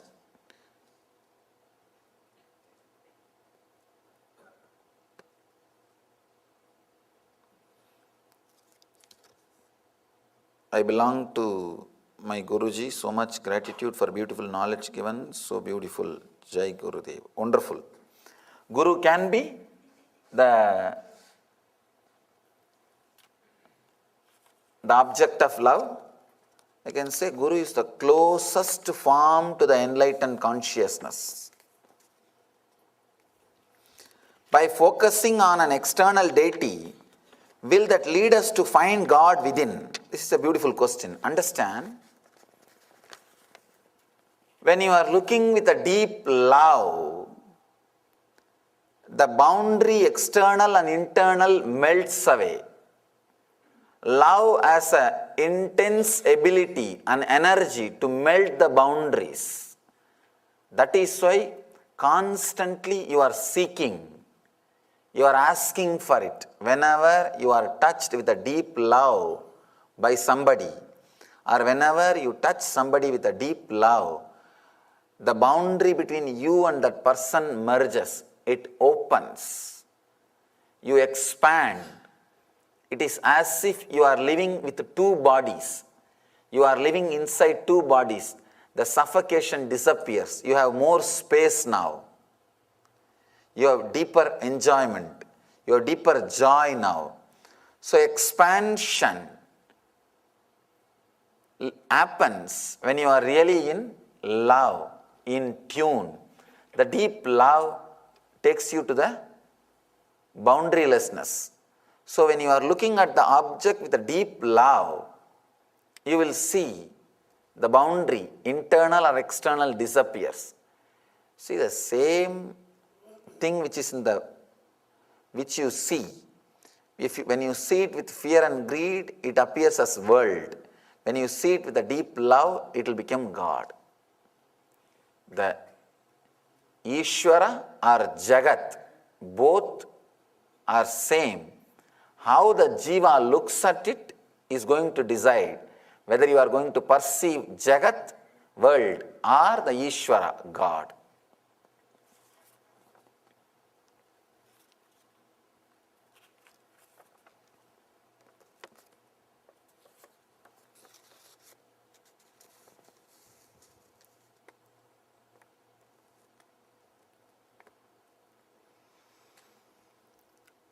When I focus on the deity I choose, remembering not to move to another, my feeling of gratitude that are connected with other deities keep arising. Understand, this is what your mind, when you are not focusing, those gratitude will not arise. Only when you are focusing, the gratitude will arise. Don't bother about it. It will naturally disappear the more you feel centered on one deity. Understand, God is one, same energy.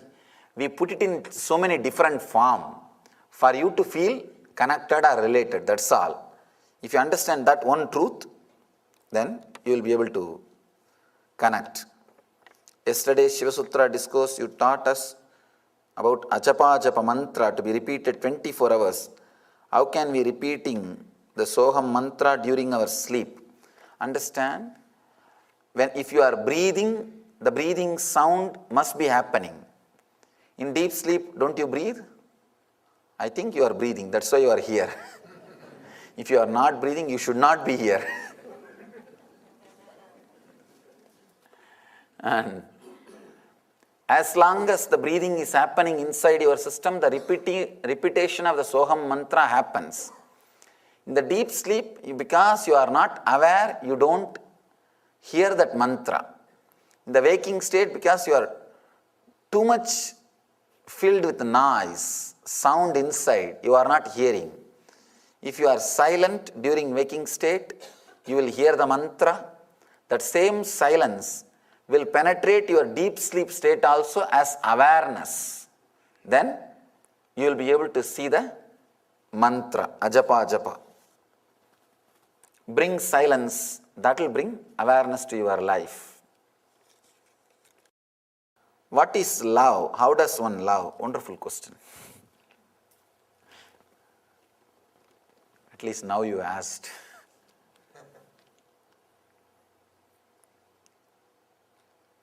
Let me describe exactly what I mean by the word love, or what Shiva means here by the word when he uses the word love. Always, when you look at something, you are calculating what I can get out of it, what I can have out of it. Either your thought process start functioning through fear or through the greed, but your attention is towards that object. If that attention turns towards the inner space and you start, if your thought process starts, what I can contribute to it, what way I can add to it, what way I can enrich, this process is called nivritti, means fulfillment. The earlier process based on fear and greed is called pravritti. If the process in you is a pravritti, asking what I can get out of it, what I can have from it, it is asking, lust. If the process is nivritti, what I can add to it, what I can contribute to it, it is the process of love. To tell you honestly, no mere words can express exactly. I am trying to use more and more words so that some word will click with you. Some click will happen to you. That's all I am trying. Otherwise, I am not able to, not only me, nobody will be able to give you exact definition. It is an intense experience. These are few strong experiences which can't be verbalized. Maybe the words which I uttered can give you some idea and create some click. That click can lead you to the experience. Let's enter into the next sutra. Next sloka is the 59th sloka. I'll answer this question later on. Let me read the sutra.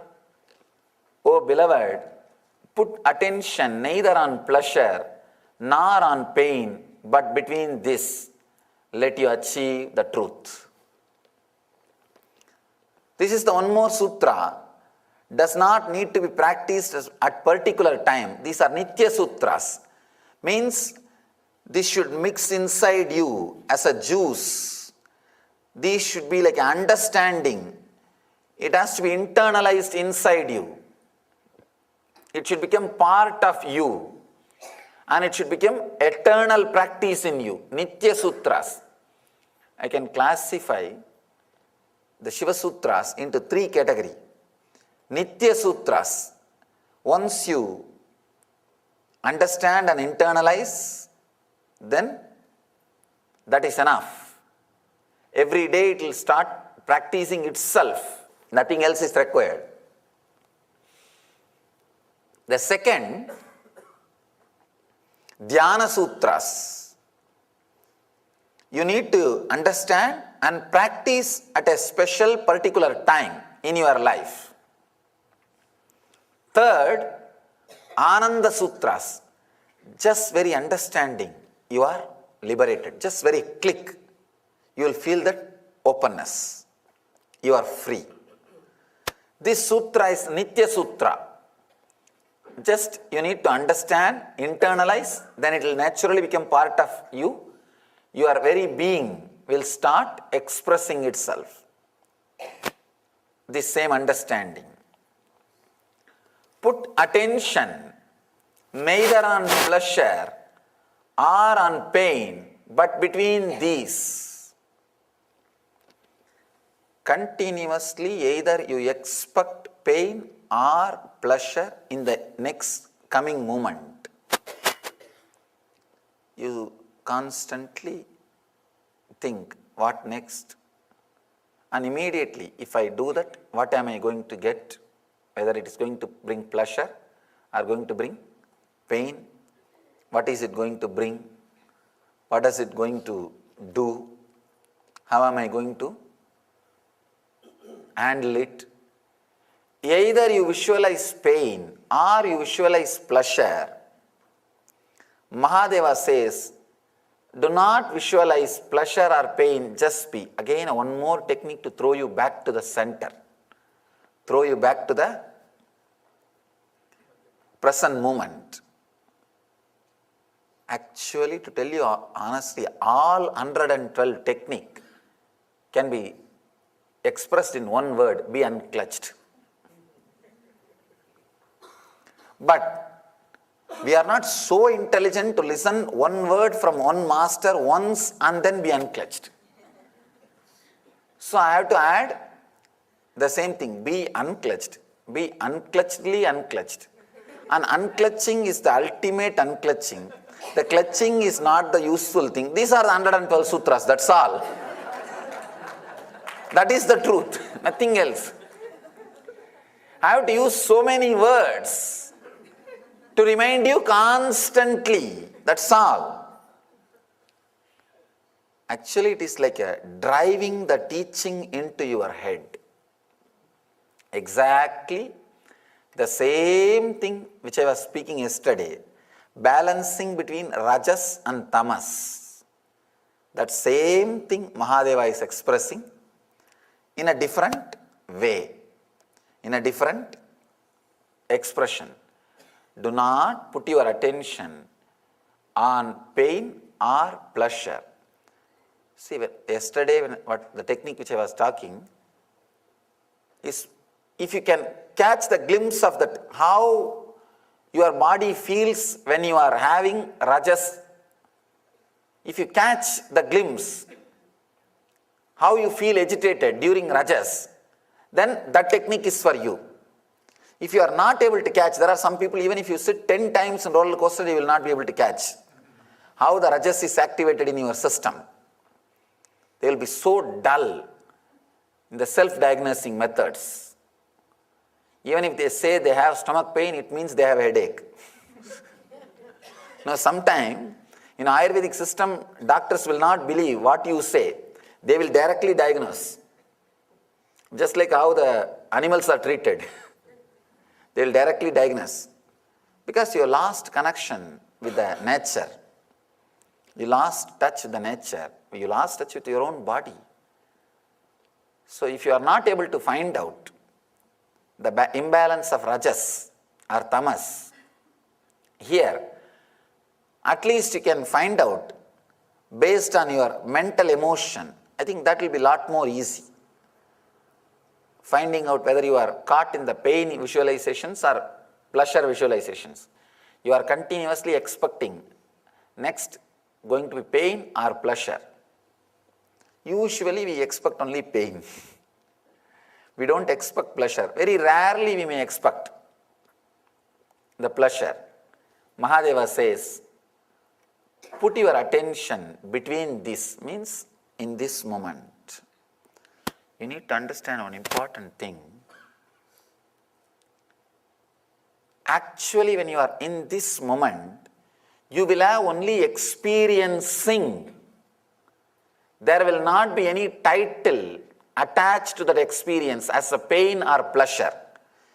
You will be able to attach a title to that experience as pain or pleasure only when you compare with your past experiences. Means you already moved into past. If you are in this moment, you will have only one thing, a strong, intense experiencing, like the whole cosmos moving. Because your chairs are stable, you forget this whole earth is moving. There is an intense activity happening in this moment, in the planet, in the whole cosmos. If you relax into the present moment, you will see your life is nothing but experiencing. Only when you slip into the past, you will call that as an experience of pain or pleasure. Even you addressing something as pain or pleasure is nothing but slipping into the past. Come back and just sit. You will see so much of experiencing is happening in your system. Every breath going inside and becoming part of your blood and becoming energy, prana, life force for the parts of your body is a huge experiencing. It is happening. It is constantly happening. I tell you, just come down to that experiencing. Means the life permeating you, life penetrating you, life flowing through you. You will see what you call as pain or pleasure is too small, petty, negligible. You'll suddenly see life is experiencing, not just experience. Put attention neither on pleasure nor on pain, but between these two, let you catch the truth. If you stop your mind moving towards pain or pleasure, it has to fall into bliss. No other way. There is no other space to go about. Suddenly you will see it falls into the peace and bliss. Nothing else needs to be done. Just for few moments, decide not to let the mind go to pain or to the pleasure, just to the center, just to the bliss. The moment you stop these two movements, automatically it will fall into bliss. Actually, one reason why the Shiva Sutra has not become so popular like other scriptures, because it gives too many wide variety of options and techniques. The branding was very difficult. Usually, if it is one particular thing and 10,000 people are talking about it, it will become very popular. Easy for selling, branding. But here, Mahadeva has not created this book for selling. He has expressed all the great truths he discovered through his research and development. Every experience, he has verbalized it and spelled it out. He just decided, in future, whoever wants to take up one line, one sutra, and create a tradition and philosophy, let them do. Here I am expressing the whole encyclopedia. This book is actually encyclopedia of enlightenment. So many techniques, from so many ways, from so many methods, through so many paths, leading you to the ultimate experience. But one important thing you have to do, just listening, just reading is not going to work. You have to internalize it. You have to digest it. Because reading the menu card is not going to fulfill your hunger.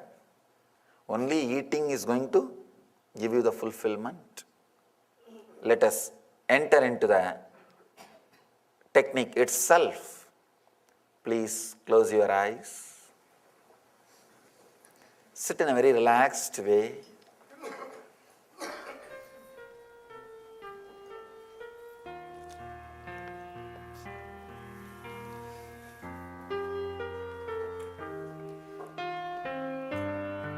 Neither expect next moments, the future in your life is going to be pain, nor expect it is going to be pleasure.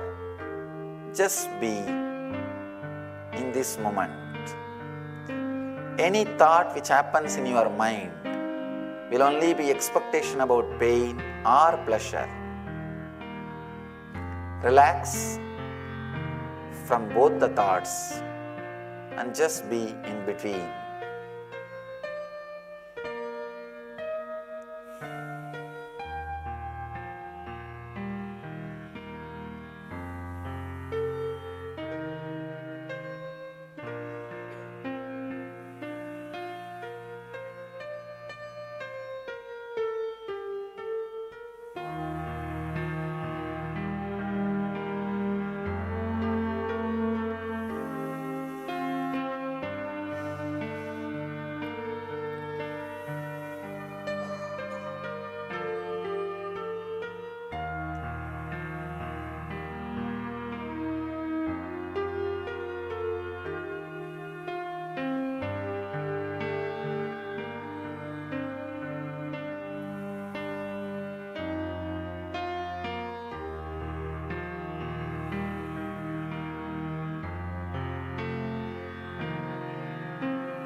Whenever your mind slips into the thoughts which may create pleasure or pain, bring it back. Be responsible to remind yourself. Get back to the between. Be in the relaxed center.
Shanti, Shanti, Shanti.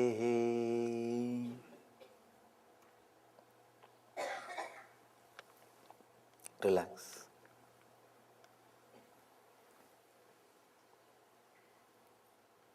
I am speaking on all these techniques so elaborately to bring them back to life and put it on record so that for future it is preserved and for seekers it is available to practice. Try any one technique which clicks with you, you will see the ultimate truth. Let you achieve and radiate the eternal bliss, Nithyananda. Thank you.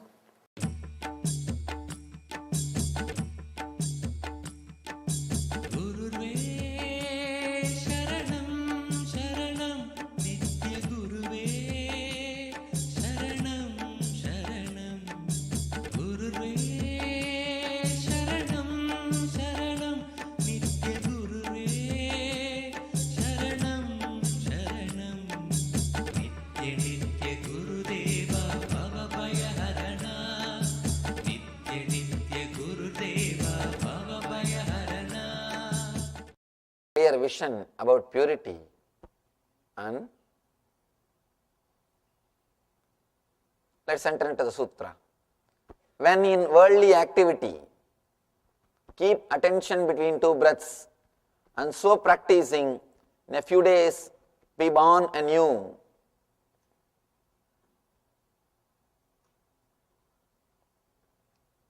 Wish I can speak in Sanskrit because the word in Sanskrit is, the English translation is not exactly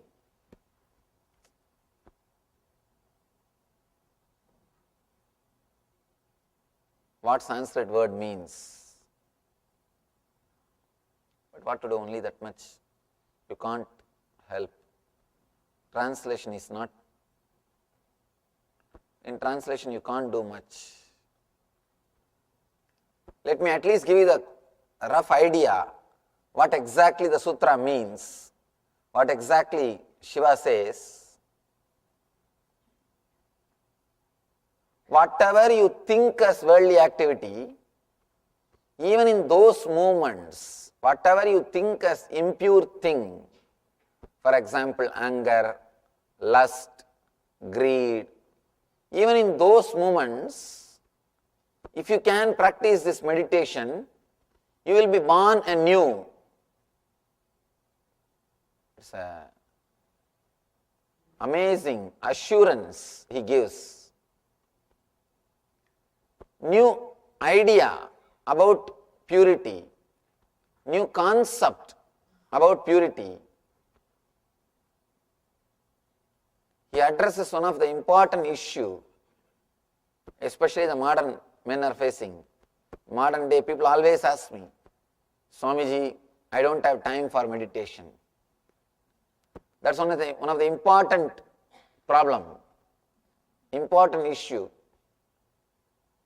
I don't have time to do meditation. Shiva is answering, Shiva is addressing that problem. He says you don't need to spend separate time. Very beautiful technique. Even when you are in some worldly activity, keep attention between two breaths and so practicing in a few days, be born anew. He is converting your whole life into spiritual life. He is converting your whole life into spirituality. First thing you need to understand, Shiva's concept about purity. Constantly we are asked to be good, we are asked to be pure. The idea of purity is forced upon us. Constantly you are taught by the society, moralists, that something is right, something is wrong, something is pure, something is impure, something is good, something is bad. Constantly you are taught the idea of good and bad, and you are forced to practice something good, or which society believes as good.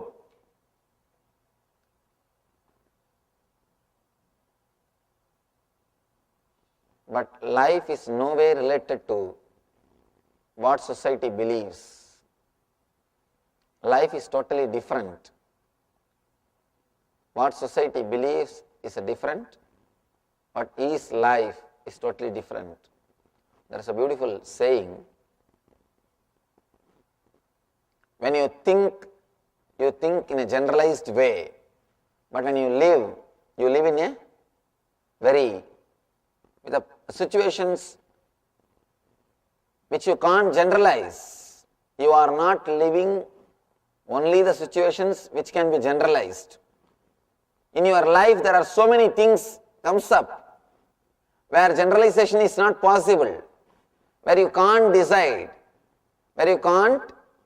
ahead what to do and what not to do.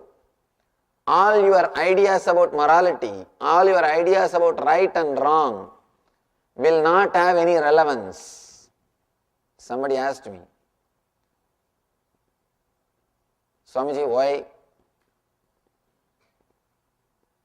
our scriptures doesn't speak about gambling? There are ancient scriptures, only Puranas speak about gambling. The ancient scriptures doesn't speak about gambling. Why in Upanishads we don't speak about gambling? Why they have not banned gambling? I told him that at that time there was no gambling. First of all, the gambling itself didn't exist. How do you expect they should speak about it? And naturally no Upanishad will ban TV. No Upanishad will ban any drugs. Because that time all this problem didn't exist. When it comes to morality, good and bad, it is completely related to situation. It is relative. It is not existential. According to Shiva, purity means innocence, not being affected by the thoughts or by the samskaras, not being touched by the engrams. Let it be very clear, even if you are not expressing your emotions, even if you are not expressing your anger, greed, lust, if they are there in your inner space, you are not pure person. Socially you may be pure person, but actually you will not be pure person. One more thing, even if you express anger, lust, greed, and nothing touches your inner space, you live like a child, innocent child, then be very clear, you are pure being. You can see kids get angry. They are very greedy. You can actually they build their personality on greed. They build their personality on greed. That is why they will be so aware of that mind. They will be so conscious about that mind attitude and mind idea. They can't give up even a small one toy. Even you try to take away a toy from a child, you will see as if his life is taken away. You will start having the wheezing problem. You will start wheezing. Because their whole personality is built on mind, the concept of mind. They also have greed. They have anger. But you don't call them impure. We always say kids are pure. The reason is the impurity, what you think as impurity, doesn't disturb their inner space. They will sit and play with the toys, but after 2 hours, they will throw everything and go away. They don't carry anything in them. Their inner space is beautiful. Their inner space is pure. You can't even say they are thieves even if they have stolen something. You can't say they are thieves even if they have stolen something, because they don't have an idea that something belongs to somebody. You should not take from them. It is somebody's property. The very idea doesn't exist in them. Innocence is purity. With knowledge, even if you don't steal, you may not physically possess that object, but mentally you will be constantly waiting. You have not yet become a thief because of police, that's all. We are not stealing because of the police. Let it be very clear, it is directly related to inner space. Purity is directly related to inner space. It is nowhere related to outer world. Shiva is speaking about important concept. He is giving you the technique to achieve the ultimate purity. That is why I have to give a small introduction about purity. He is giving the technique to achieve purity. Even if you see the Shiva's life or the Shiva Purana, Shiva as described by Puranas, you won't see any traditional social purity in him. The place where he lives or the way in which he lives, nothing is directly related to purity. He is in Smashan with all the ghosts. He is surrounded by Bhutaganas. He is surrounded by Pretas. And his lifestyle, the way in which he is described, nothing seems to be pure. Nothing is related to purity. But he is a great master because nothing touches him. He is not touched by anything. When in worldly activity, keep attention between two breaths. And so practicing, in a few days, be born anew. Even when you are in worldly activity, from morning till night, he is giving a beautiful technique which needs to be practiced whole day, which you can practice whole day. There is no need for any separate time. Who say that, Swamiji, I don't have time for meditation.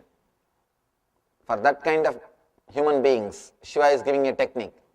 Now you can't even say that reason. Whenever people come and tell me, Swamiji, I don't have time for meditation, I tell them, no, never tell that.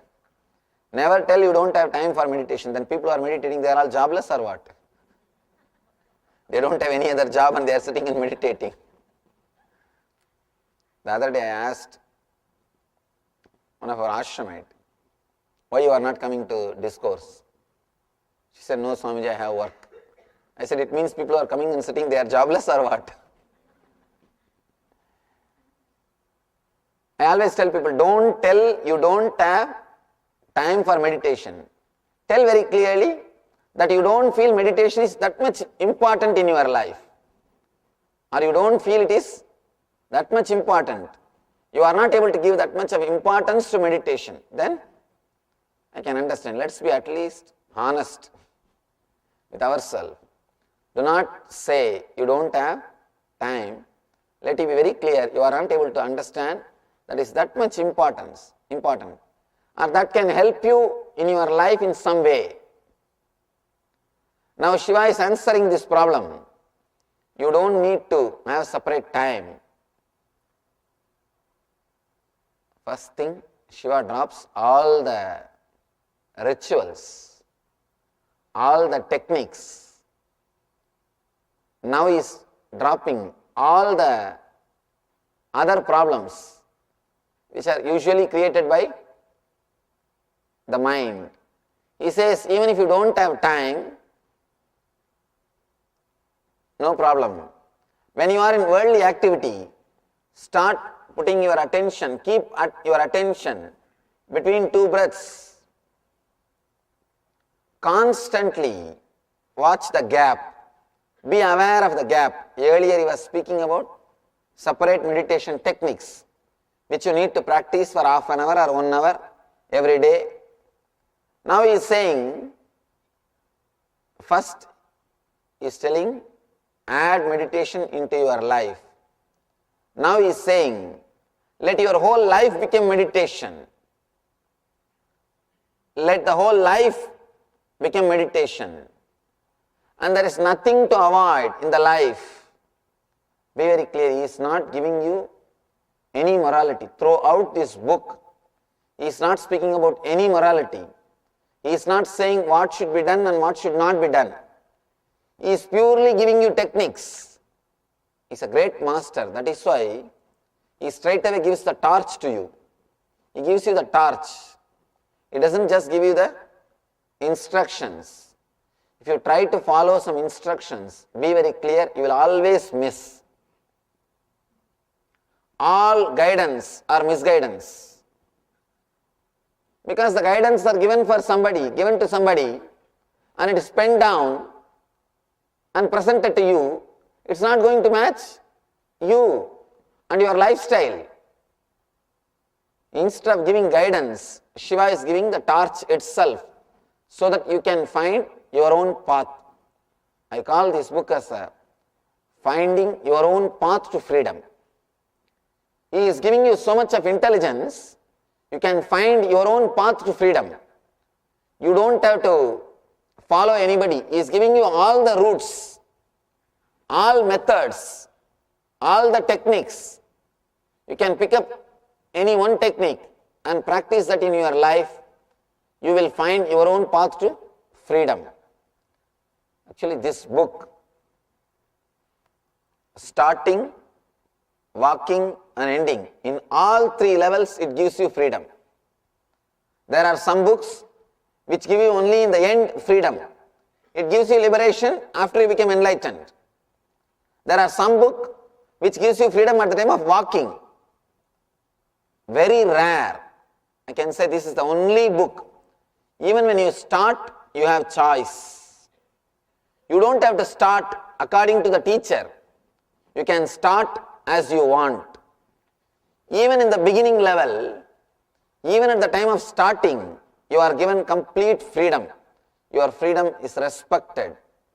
You are accepted as you are. You are not asked to follow a particular person. You are not asked to go behind particular teachings. He is giving you freedom even at the time of starting. He says, when you are in worldly action also, keep your attention between two breaths. Let you be constantly aware of the gap between two breaths and live your life. Play the game of existence. You may ask, whenever I am angry or when I am greedy, if I just keep my attention between two breaths and express my anger, is it okay? Can I do whatever I want? In that case, the whole society will become chaos. People again and again ask me, Swamiji, you say that meditation is enough. If we just do meditation and do whatever we want, will the society not become chaos? I ask them, you think now it is not chaos? Now it is not chaos? One more thing, person who meditates will never create chaos. Person who meditates will never be behind the flimsy thoughts. He will never be doing whatever you call as impure things. Meditation brings so much of intelligence, is completely integrated. He never goes against anybody's interests. He never disturbs anybody's life. You can see in your life, whenever you are in bliss, you are in joy, you are in ecstasy, you don't disturb anybody. Even if somebody does any mistake, you say, all right, forget about it, leave it. You take it in a very light way. But when you are irritated inside, when you are tensed, when you are not relaxed, when you are in stress, there is no need for anybody to do any mistake. If they just come in front of you, that's enough. They will start having your blessings. You will start blessing them. Your very presence will radiate. You will just start vomiting yourself on them. Be very clear. A person who is completely integrated, who is totally relaxed, who is calm, who is settled in himself, will never disturb anybody. He will have his own way of living, and his morality can never be shaken. Person whose morality is imposed on you, on him, imposed on him by the rules and regulations, his morality can never be believed. Let it be very clear, you can't believe his morality. And person who is expressing morality out of his spiritual wisdom, out of his spiritual energy, his morality can never be changed. And you can trust his life. You can trust his energy. Shiva says, let you be aware of the gap between two breaths, and the whole day you will be in ecstasy. And he says one more thing, and so practicing, in a few days be born anew. He says this technique will give you a new birth. You will not be old person again. You will not be living your old life again. One important thing with these techniques, you should constantly practice. Somebody asked me yesterday, Swamiji, every day you are teaching about one technique, how can we practice? Because each technique needs some time. Here I am speaking for the whole world so that it will be recorded and it will be useful for the whole world. You can pick up some one meditation technique and start practicing it. You see, sometime when you listen some technique, suddenly you will feel your whole being is opening and your whole energy is vibrating. You are able to feel the technique. You feel that surely this technique will help you. You feel this is my path, then simply take up that technique and start practicing at least for 21 days. You will see you become a new being. You are not old person again. You will be a new being. Here, Shiva is saying, let you be born as a new person. In few days, be born anew. You will not be an old person again. Only when you practice, you will understand how this bringing attention between two breaths can change your whole life. How can you be a new person? Because whenever you bring your attention between two breaths, you are unclutched. Just you remember that you are unclutched. You come to the same neutral space in which you experience. You are unclutched. All your problems can be alive. You can have your suffering as long as you believe you are a connected being. The moment you understand by your very nature you are illogical, unconnected, independent, unclutched being, immediately from that moment you can't suffer, because even your suffering is nothing but connecting and creating a shaft.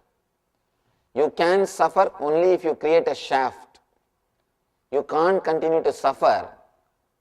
If you remember again and again, you are unclutched.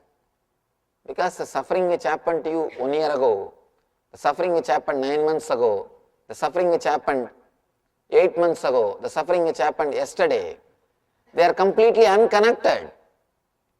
Independent incidents, separate thoughts.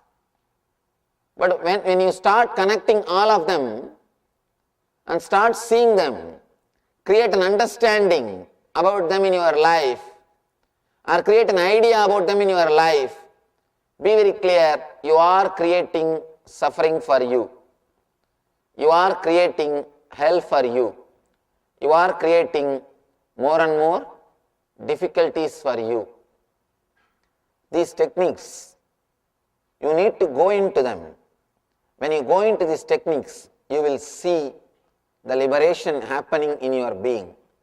Whenever you are in depression, just remember that you are unclutched. The incidents or the things happening in the outer world are no way connected to your response from the inner world. In the same way, the thoughts which is rising in your inner world are no way connected to your identity which you have about yourself in the inner world. You have two identities. One which you show for others, another one which you keep it for yourself. Both are lies. Let you be very clear, you always think the identity which you show to the world is lie, and the identity which you have about yourself, within yourself, is a truth. Let you be very clear, the identity which you are keeping within yourself, about yourself, that is a big lie. That is also a lie. Your response or your thoughts related to your identity which you are showing outside to the outer world, and to the identity which you are keeping in your mind about yourself, both are completely unclutched. It's a lie. People come and tell me, they always come and express their guilt. Swamiji, actually I am a different kind of person, but I am showing outside as if I am courageous and a nice, honest person. I don't know how to bridge the gap. Let you be very clear, the guilt which you are carrying, or the personality which you are carrying which creates guilt in you, that is also a pure lie. If you think the personality which you are carrying inside is true, and the personality which you are projecting to the outer world is a lie, you will start thinking about morality. All your morality is the gap between these two, or the gap between these two only creates the idea about morality. I am talking very subtle, but the basic truth about life. The idea of confession is nothing but a pure business. It is an idea given to you so that you can be kept as a slave. This idea of guilt, idea of confession, all these things are cunning, subtle way to exploit human beings. It's a very cunning, subtle way to keep people under the control. Let you be very clear, your idea about yourself, which you are keeping inside your mind, and your idea about yourself which you are projecting to the outer world, both of them are pure lies. Both the identities are lies. When you bring your awareness, attention between two breaths and realize, remember again and again, you are unclutched. By your very nature, you are unclutched. Again and again when you remember, you are unclutched by bringing your attention between two breaths. Suddenly you will see all your activities are taking a new turn. You will not be talking in the same way. You will not not be working in the same way. You will not be doing things in the old way. You will start working in a new way. You will start thinking in a new way because your idea about pleasure will change. Your idea about joy will change. Your idea about pain will change. All your ideas about yourself will change. That is why I say, Shiva is the only master who is master for the Bhavaroga. Bhavaroga means the disease of bondage. He is the only master, only doctor to cure the disease of bondage. He straight away liberates you, cuts all the bondage. He doesn't even give you the bondage of spirituality. Almost all the religions will take away the social bondages, but they will give you spiritual bondage. One more, new bondage, golden chain. But with Shiva, he neither gives you spiritual bondage nor gives you social bondage. Usually, you will be relieved or you will be liberated from the image which you are showing to the outer world by the religions. They will tell, oh, don't bother about name, don't bother about fame. These are all the techniques to be liberated from the image which you are showing to the outer world. Image which you are showing to the outer world, liberating from that image is a lot more easy. It's not a big thing. Just little bit of intelligence and understanding, enough, you can be liberated. But liberating yourself from the image which you are carrying inside about you, that is the real freedom. That's what J. Krishnamurti says, freedom from yourself. Liberating yourself from yourself, because yourself is constantly torturing you. You can't relax with yourself. You can't sit with yourself. You can see in your life, even the old people doesn't have any responsibility. I have seen retired, no other responsibility, nothing else needs to be done. Even they can't sit with themselves. From morning till night, they will be reading the same old Hindu newspaper with a big glass. Even editor wouldn't have read so much. See, they would have been married, their sons would have been married, their daughters would have been married, their grandsons would have been married, but they will be sitting and reading the matrimonial column with that big glass. They can't sit with themselves. They can't sit with themselves. When you can't sit with yourself, be very clear. You are not relaxed, you are not at ease with the image which you are carrying about yourself in your inner space. Here, first thing Shiva is teaching, let you be liberated, let you be in ease, let you be at ease with the image which you are carrying within yourself about yourself. Only then real morality can happen. Please understand, unless you are completely at ease with the image which you are carrying about yourself inside your being, unless you accept yourself completely, real morality can never happen in your life. The one and only way to accept yourself completely is to understand the truth by the very nature. Your thoughts are illogical, irresponsible, and independent and clutched. You can't do anything about it. You have only one thing. You can understand this truth and liberate yourself, that's all. When you liberate yourself, you will be completely eased with the personality or the image which you are carrying about yourself in your inner space.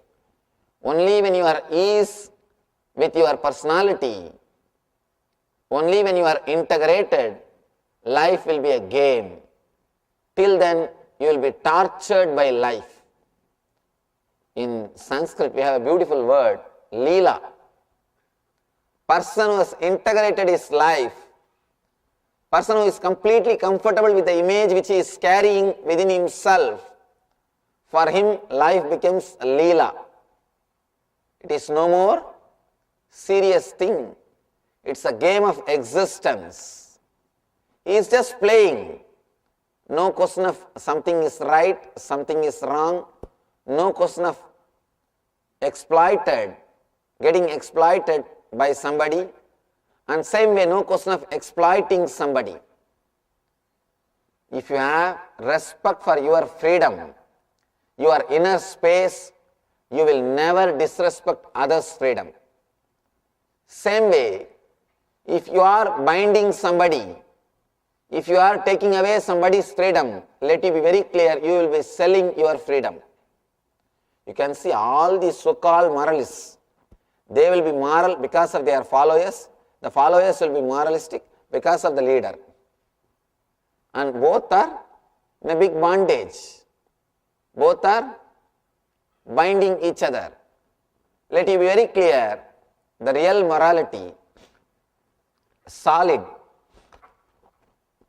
purity can happen to you only when you are completely ease with the personality which you are carrying within yourself.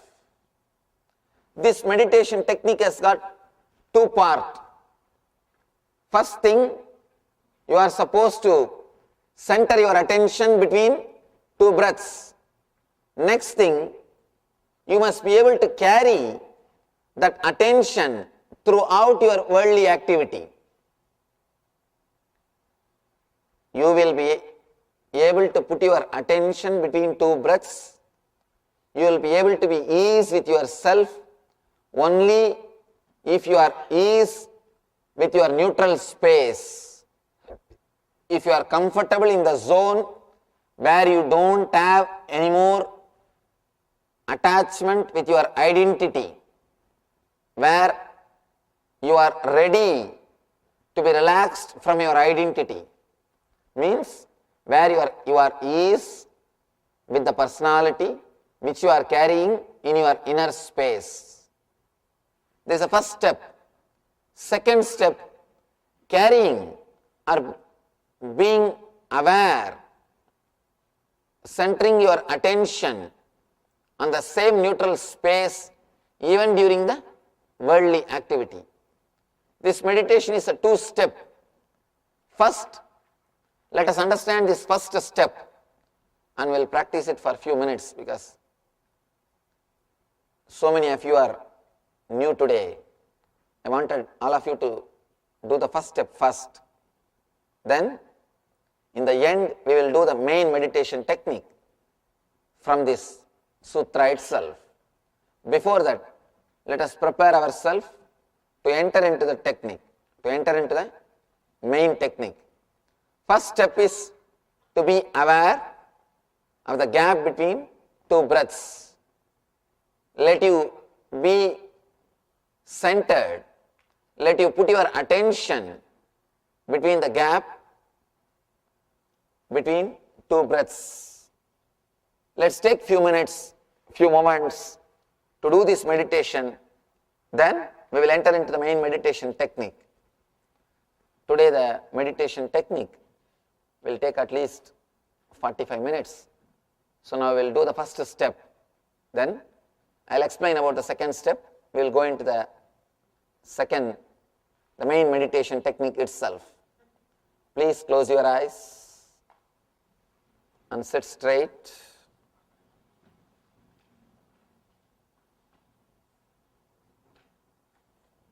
Do not suppress,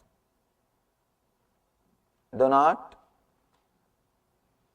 express any of your thoughts.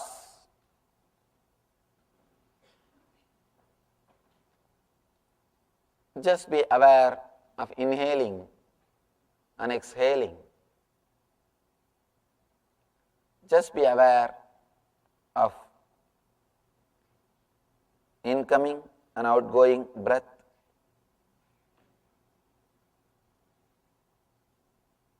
For few moments, close your eyes.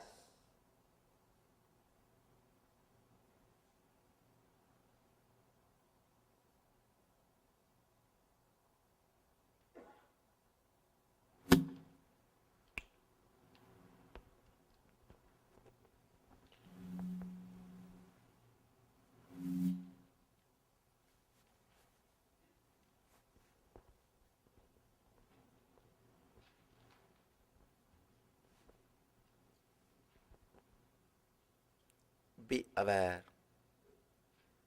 of incoming and outgoing breath.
Keep attention between two breaths. Keep your attention between incoming and outgoing breath.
aware of the gap between the incoming and outgoing breath.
Shanti, Shanti, Shanti.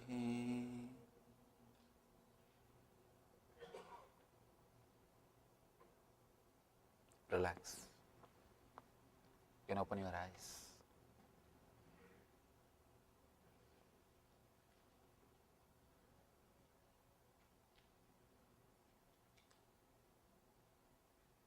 Now, whenever you come out of this meditation, slowly you will see after 10 minutes you are missing that gap or that mood is lost. Slowly you are out of that mood or the attention between two breaths. Attention towards the neutral space or that remembrance that you are unclutched. Whenever you are taken away by an emotion or by your identity, naturally you start getting clutched or you start thinking that you are clutched. When you remember suddenly, you are unclutched. Even your idea about you are being clutched is just one more connection, one more shaft which you have created. Immediately, you will see you are in the neutral space. Your attention comes back to the neutral space. Now, we will enter into a beautiful technique. It's at least half an hour we will be doing that meditation technique. We'll enter into the technique to be in that same neutral space and move the body. As on now, either you will be in the neutral space or you will be in worldly activity. Now, we will have to connect these two, being in the neutral space and moving your body and mind. That is what we will be learning. The next meditation technique, the next session in this meditation technique.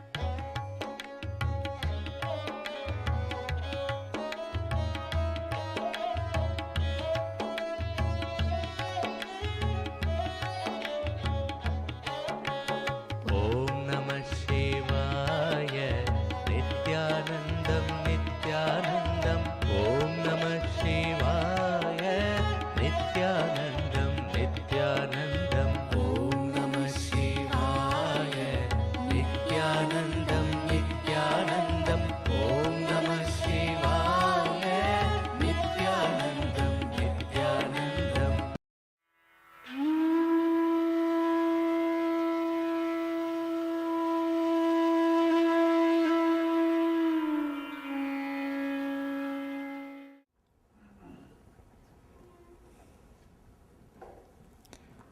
सदाशिवसमारम्भां शङ्कराचार्यमध्यमाम् अस्मदाचार्यपर्यन्तं वन्दे गुरुपरम्पराम्.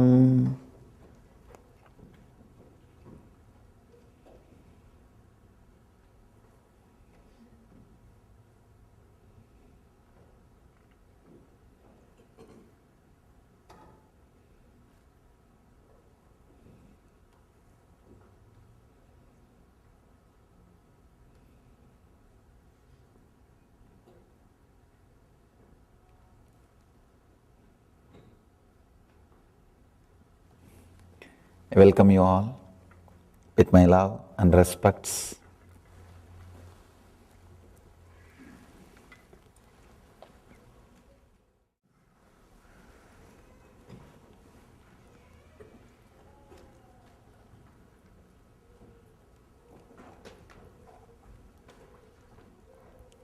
Let us enter into the Shiva Sutras. Today's topic is just fall in.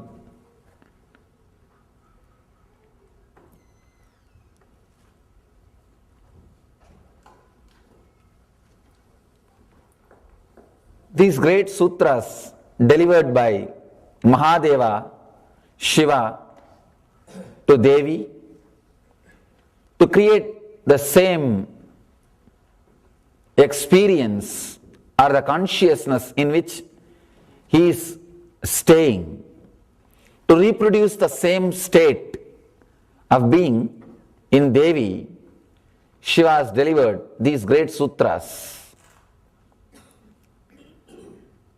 Shiva means, the word Shiva means causeless auspiciousness. Understand the Mangalatva for no reason. He is auspicious, showering himself for no reason. He is called Asudosha, means easily pleased. He is very innocent. To please him, you don't need too many big things. Just little water, just one bay leaf or one namaskar is more than enough. You don't need too many things to please him. For Vishnu Puja, you need so many things. He wears only Pitambara and all Ratna, Shamantaka. But Shiva is a Swami. Doesn't wear anything except Rudraksha. Very easy to please him. Asudosha. Too innocent. Doesn't need too many things to please. Causeless auspiciousness. Here, he is showering himself for no reason. He is opening up for no reason. and expressing the techniques to experience the same state in which he is residing, same state in which he is established. Let us enter into these great Shiva Sutras by remembering Mahadeva, our Adi Guru.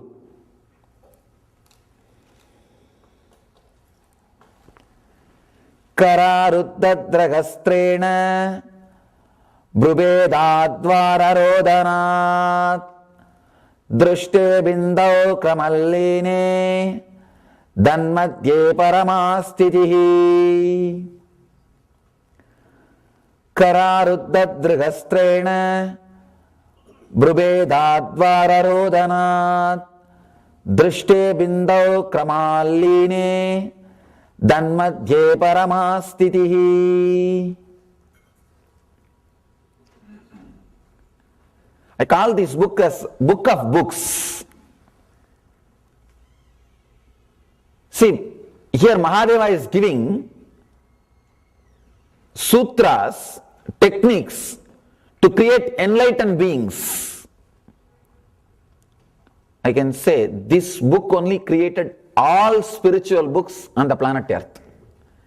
Because this is the root cause to create enlightened beings. Enlightened beings create more and more spiritual literatures. This one sutra would have created at least few thousand enlightened beings. You will be surprised. The influence of this great book in all spiritual traditions, including Taoism, Buddhism, Jainism, Sikhism, all the traditions, and modern day Hinduism, all the traditions are influenced by this one book.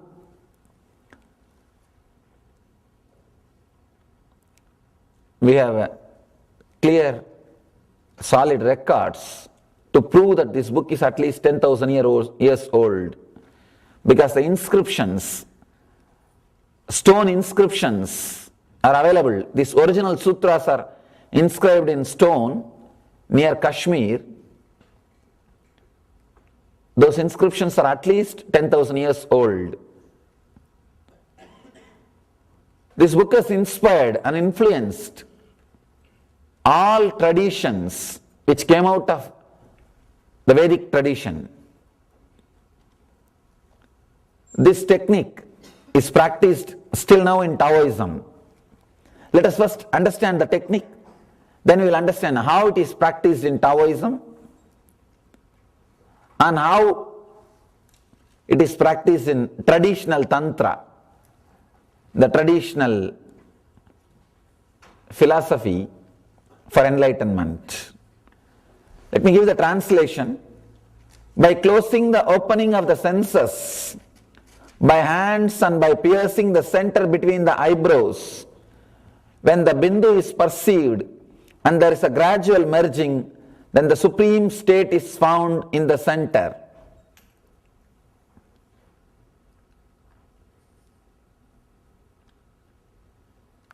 If you spend some time in South Indian villages, you will know, even now this technique is practiced by villagers. Every major festival in South Indian villages, they will pierce the body with a needle or trishul, especially the Anya, this area. The body piercing, you will be shocked and you may even feel, you may be even surprised. How could these guys do this? How is it possible? And they will walk on the fire also. This is the technique. Here Shiva is giving beautiful technique for enlightenment. One more thing. This shows to what extent our people can go for enlightenment. They are ready even to pierce the body. They are ready even to sacrifice physical comforts. They are ready to take up pain, suffering. A small story. One person goes to Buddha and asks, Bhagavan, you know enlightenment is highest thing. Why don't you give it to everybody? Buddha says, please find out and come back how many wants by evening. This guy goes around, comes back with the report, Buddha, only 2% wants. Buddha said, oh, that is nice, bring them, I'll give. He said, no, they are not interested to come all the way here and all. If you send it by postal, it's okay. They are not that much interested to come and see you and all. If it comes on its own, they have no problem. That is not the real quest.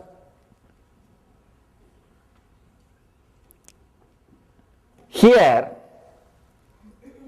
Shiva is giving beautiful technique, strong methods for the people who are really sincerely interested to go beyond body and mind. There's one more story in Zen tradition. One Zen master, whenever he teaches, some of his mannerisms, some of the things which he does, his body language will be very funny. He will again and again do the same kind of postures like this.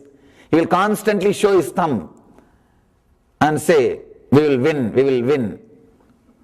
He had a few mischievous disciples who will imitate him behind him. They will stand behind him in one corner. They will imitate him. They will also do, we will win, we will win. One day he saw a small guy, his disciple, standing behind him and imitating him. He just took a sword and simply cut his hand. Understand? Master just took the sword and just cut the hand, cut the finger of the disciple. And the story says, when the finger fell from the body of the disciple, his ego also fell. Let us understand this story a little deeply. The disciple experienced tremendous pain, suffering when the hand was cut. But he had a deep trust on the master, over the master, whatever he does will be good for me. See, the deep trust, that intimacy, I don't think master also will do this unless that intimacy is there. Surely he can't do that in this country.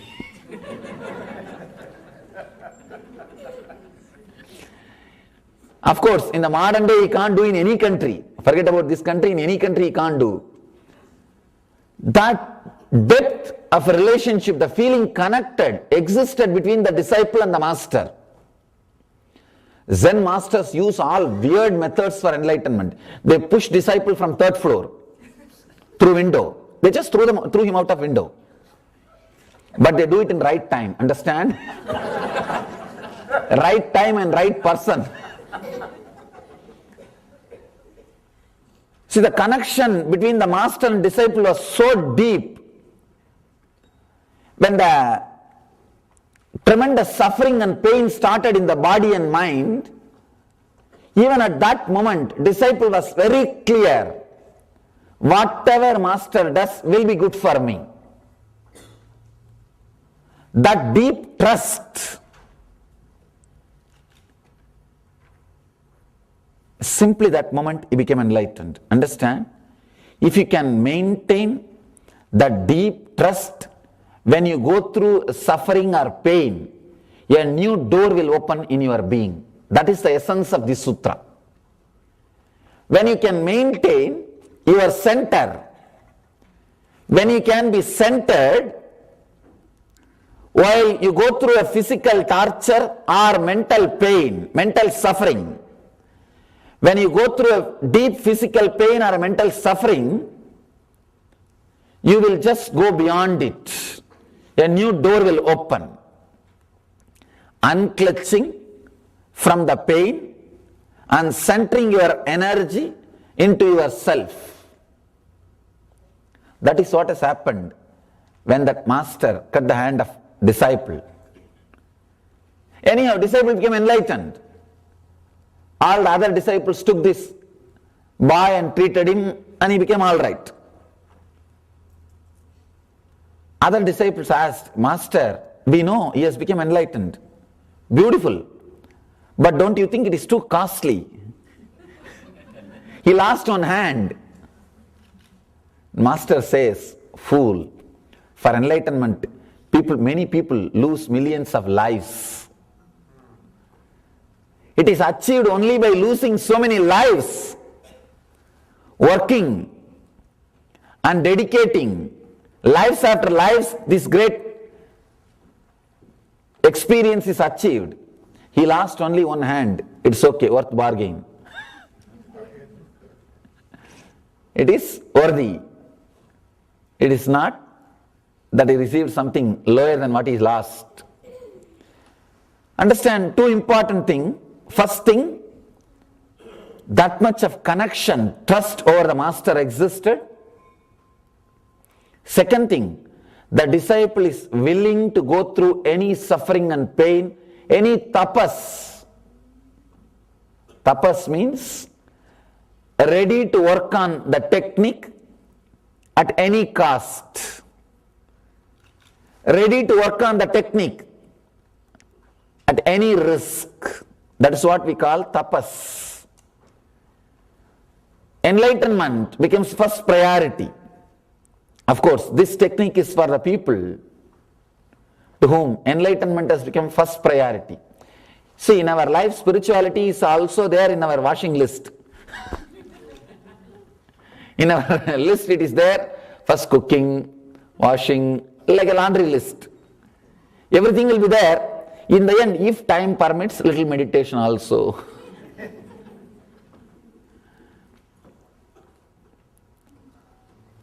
But if the priority becomes clear, if the enlightenment becomes the first priority, only then these kind of techniques can be used.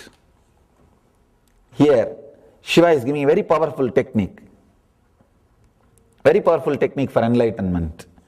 By closing the opening of the senses, by the hands and by piercing the center between the eyebrows, when the bindu is perceived and there is a gradual merging, then the supreme state is found in the center. Paramastitihi means the state in which Shiva is staying. Let us understand this word Paramastitihi, transcendental reality. See, we have three levels of reality. One is external reality. All of you know the external reality, an external world.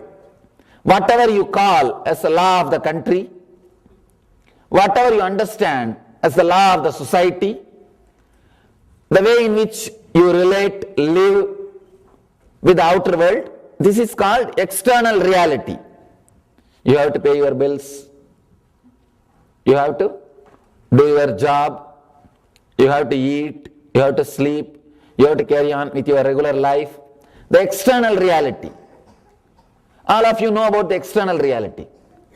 Second thing, internal reality. Sometime when you grow deeply, when you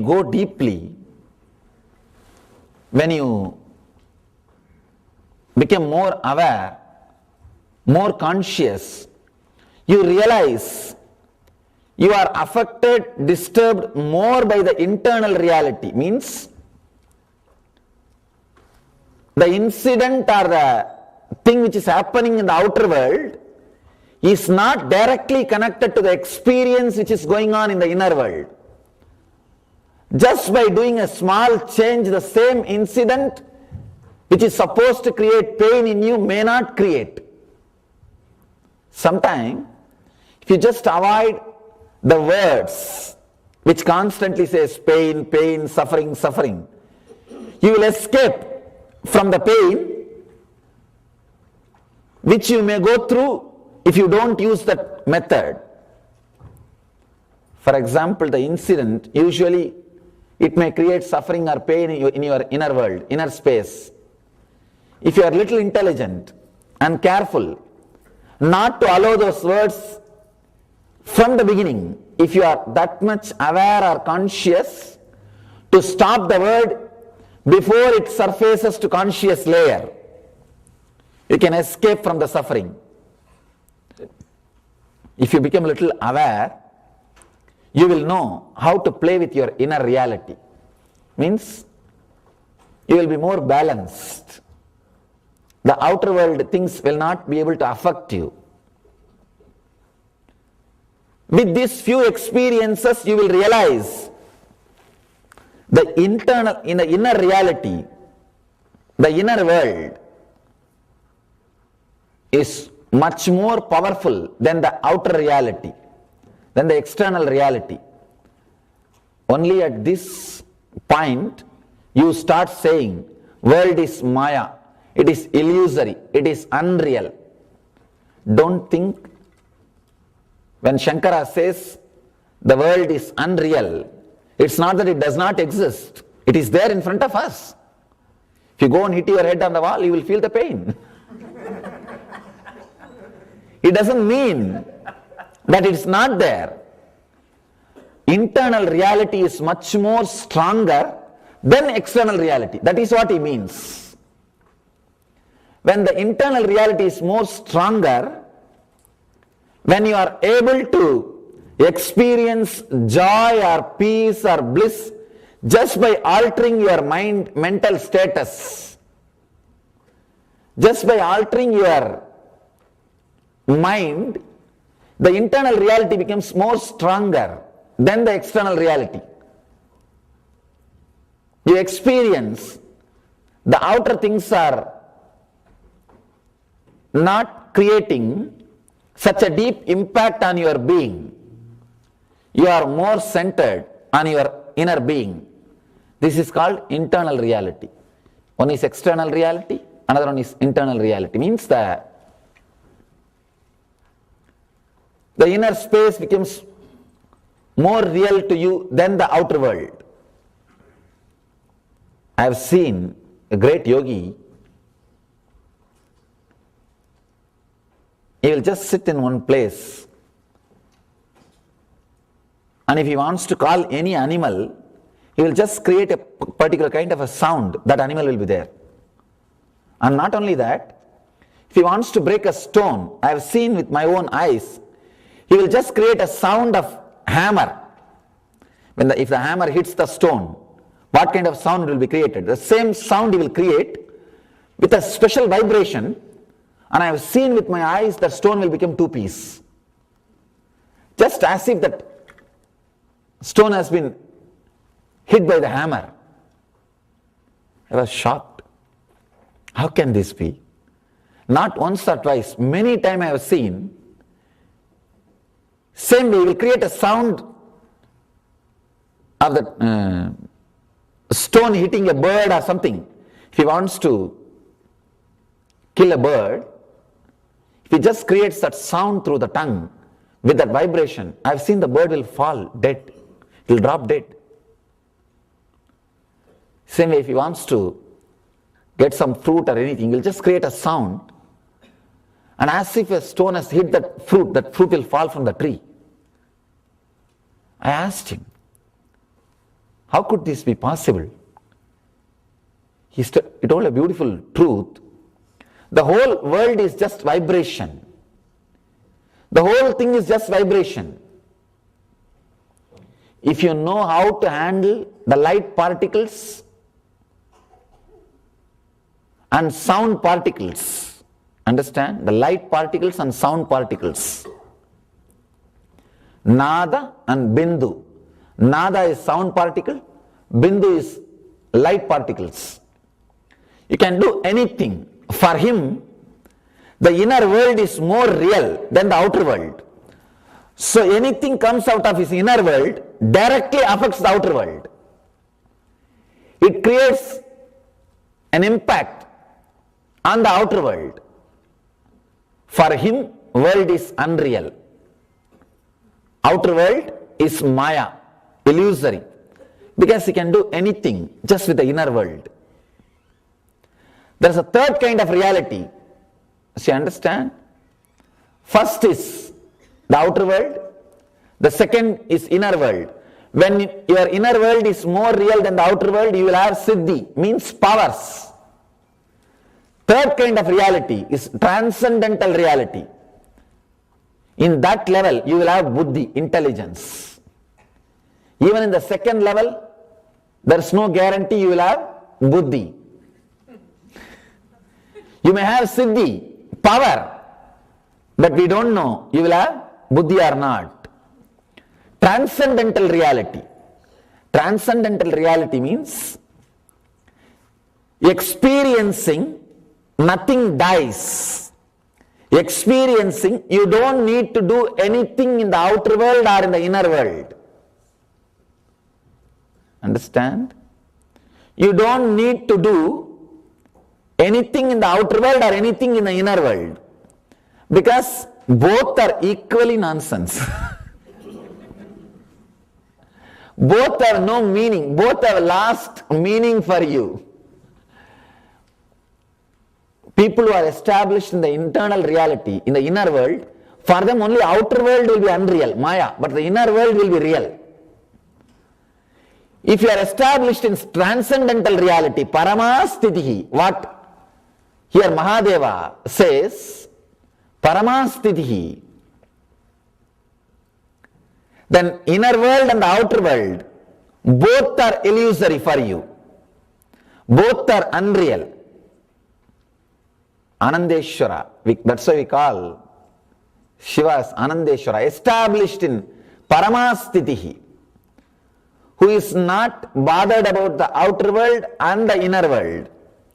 Sometime when I tell people that this yogi broke the stone just by creating a sound, they ask me, Swamiji, can you also do that? I tell them, what is the use of breaking a stone with a sound? Why not use the hammer itself? What is there? He did it, okay, that is true, no doubt. But what is the use? What is the use of killing a bird? Or what is the use of plucking a fruit? What is the use of breaking a stone? I don't see any use. I told you that example, that incident, just to tell you the possibility exists. There is a possibility.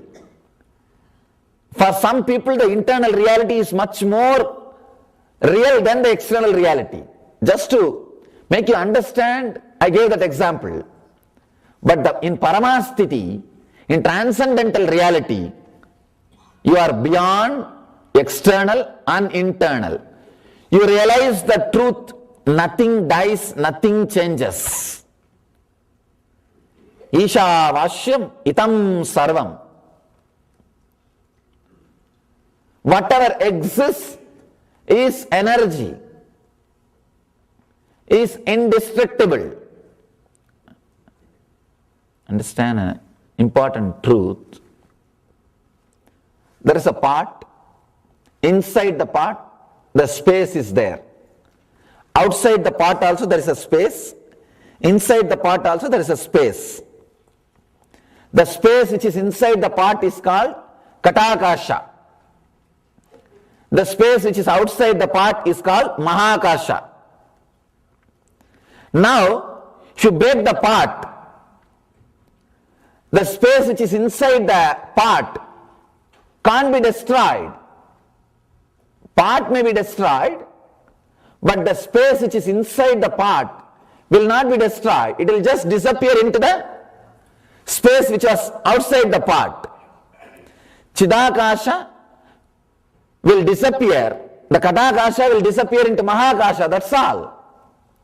Katakasha, the space which is caught inside the pot, will disappear into the space which was outside the pot. Over. Even the pot can't be destroyed. It can only be in a different shape. It will exist in a different shape. You may change the shape, but you can't destroy. Katakasa disappearing into Mahakasha, you can't call that as a death. Same way, the consciousness which is caught inside your body, when the body is destroyed, relaxes into the consciousness which is outside your body. See, there is a space which is outside your skin, and there is a space which is caught inside your skin. When your boundary is destroyed, at some point, the space which is caught inside the body will simply relax into the space which is outside the body. Understanding this truth will liberate you from the fear of death. Paramastitihi, transcendental reality. There is nothing which can be destroyed in you. That's a beautiful incident in Socrates' life. When the poison was taken to him, he was asked, "Don't you feel the fear of death?" Beautiful statement. He says, "Why should I be afraid? After death, only two things can happen. Either I will not exist, or I will exist in some form or some way in some place. That's all. Only these two can happen. Either I'll cease to exist, I will not be there, or I'll exist in some form, in some place, whether it is heaven or hell or wherever, whatever it may be. I'll exist in some form, in some way. If I cease to exist, if I don't exist, no problem. Then what is there to be afraid? I'm not going to suffer. I'm not going to even know anything. What is there? Forget about it. If I exist in some form, somewhere, then again, why should I be bothered? I'm going to exist. I'm not going to die. Understand this truth.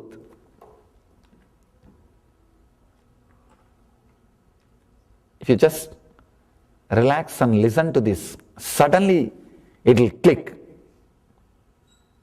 The satori will happen, the understanding will happen.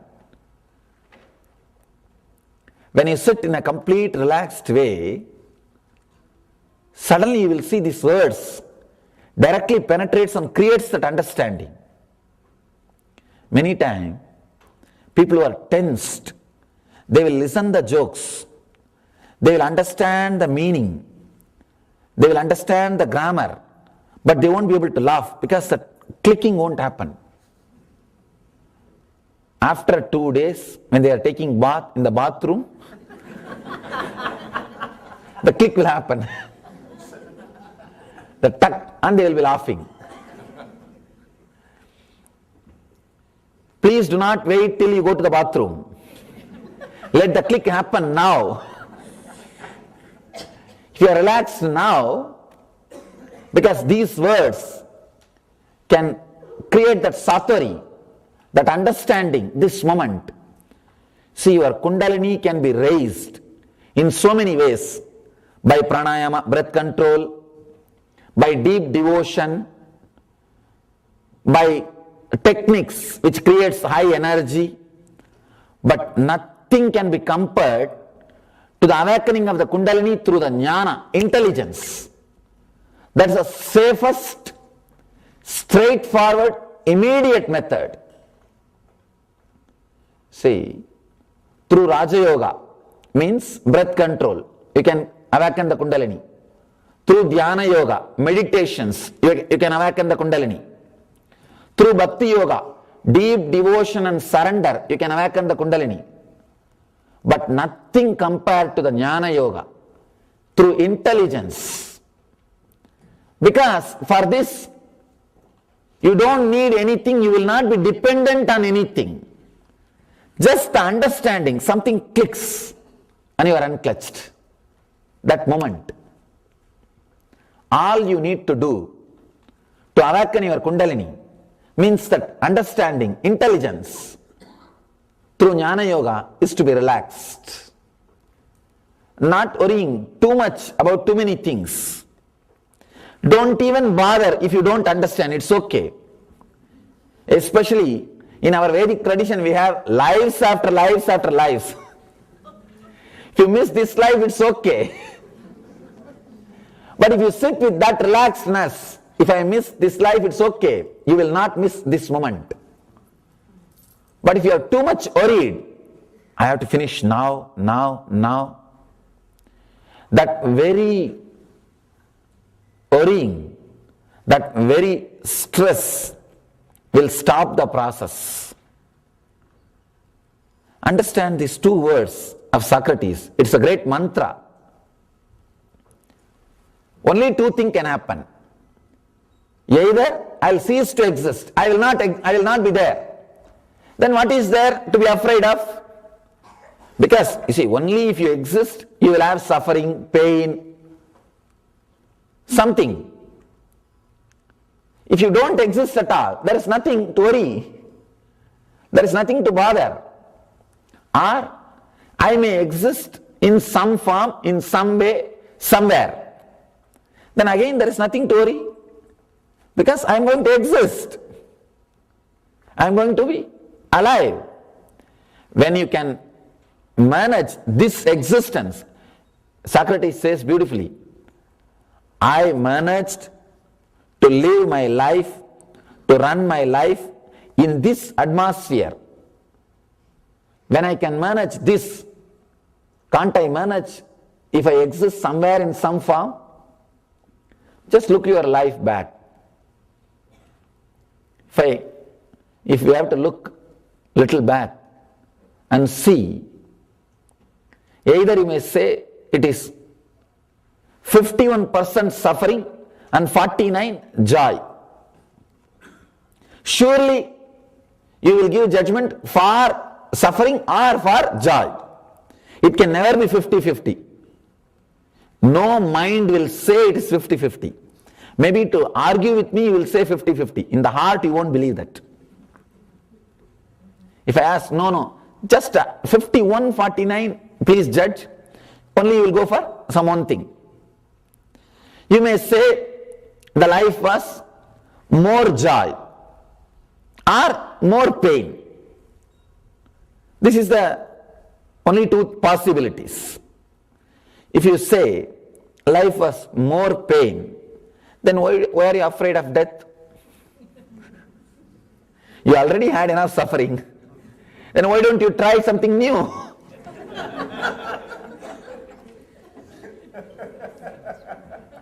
And if you say life is more joy, then again you lived so joyfully.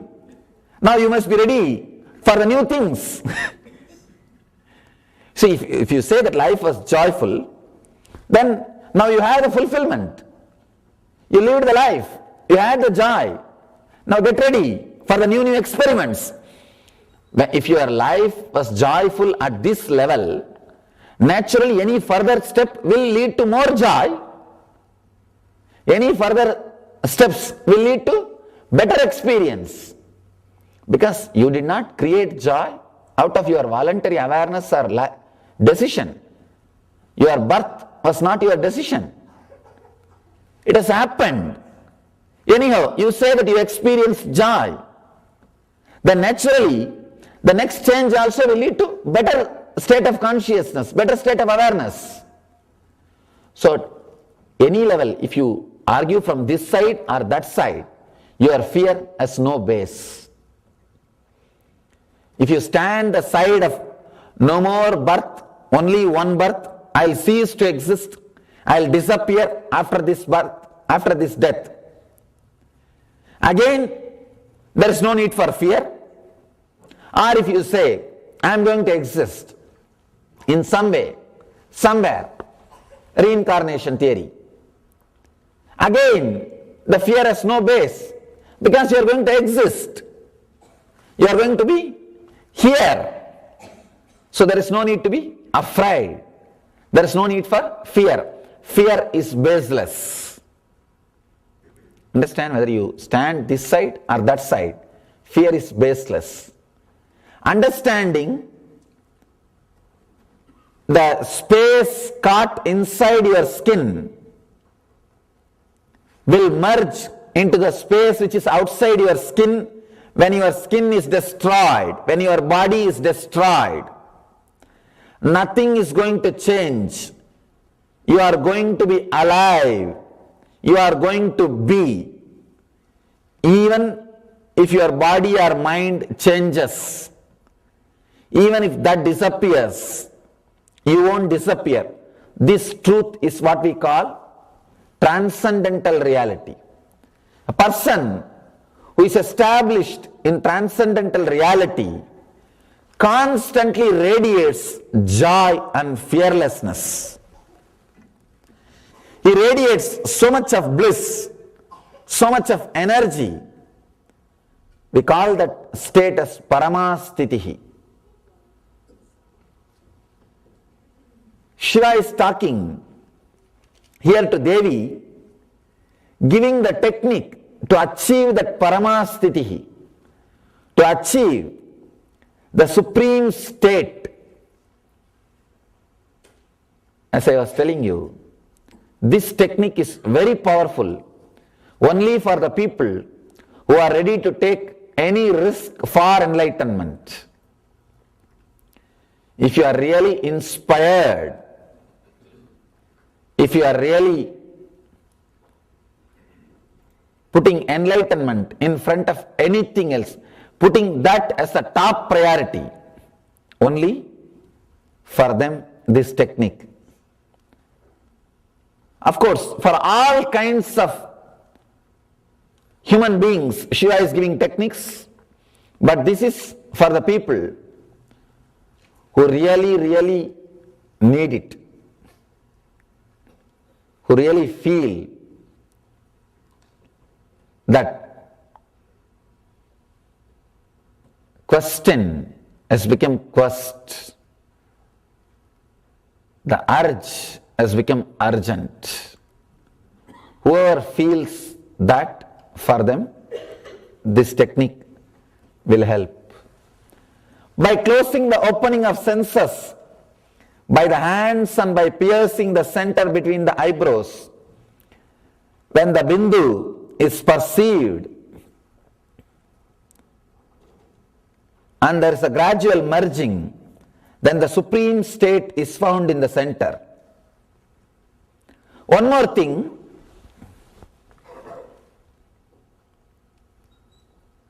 this technique, to use this technique immediately to achieve enlightenment, you really need to take a big risk of creating that kind of a pain in your body, ready to take the risk of piercing your body and creating that kind of a pain. But now, we don't need to take that risk. At any point in your life, if you go through some pain, use this technique. Don't miss the opportunity. For that reason only I am talking on this technique. Understand? Now we are not going to pierce your head. Don't be afraid. Surely not in this country. And before that, let me give you my personal experience on this technique. It may look little illogical. I may sound little illogical, but I apologize before telling itself. If I sound little illogical, please forgive me. But whatever I am going to tell is truth. I myself had the great fortune of staying with the Tibetan Buddhist monks a small group of Buddhist monks, Tibetan Buddhist monks, who work on this technique. In Tibetan Buddhism and Taoism and South Indian villages, this technique is practiced widely. Even now, if you go to South Indian villages, during the month of April and May, all the South Indian villages will have the festival. At least you can see 2,000-3,000 people piercing their body, parts of the body. You can't logically relate. And here I am surprised when a small nail pierces, people go for so many tetanus, these, that, injections. There, full steel rod, at least half-inch size rods, they will pierce through the body. And not only the youngsters or the people who are healthy, I have seen 6-7-year-old kids or 80-90-year-old people piercing their body.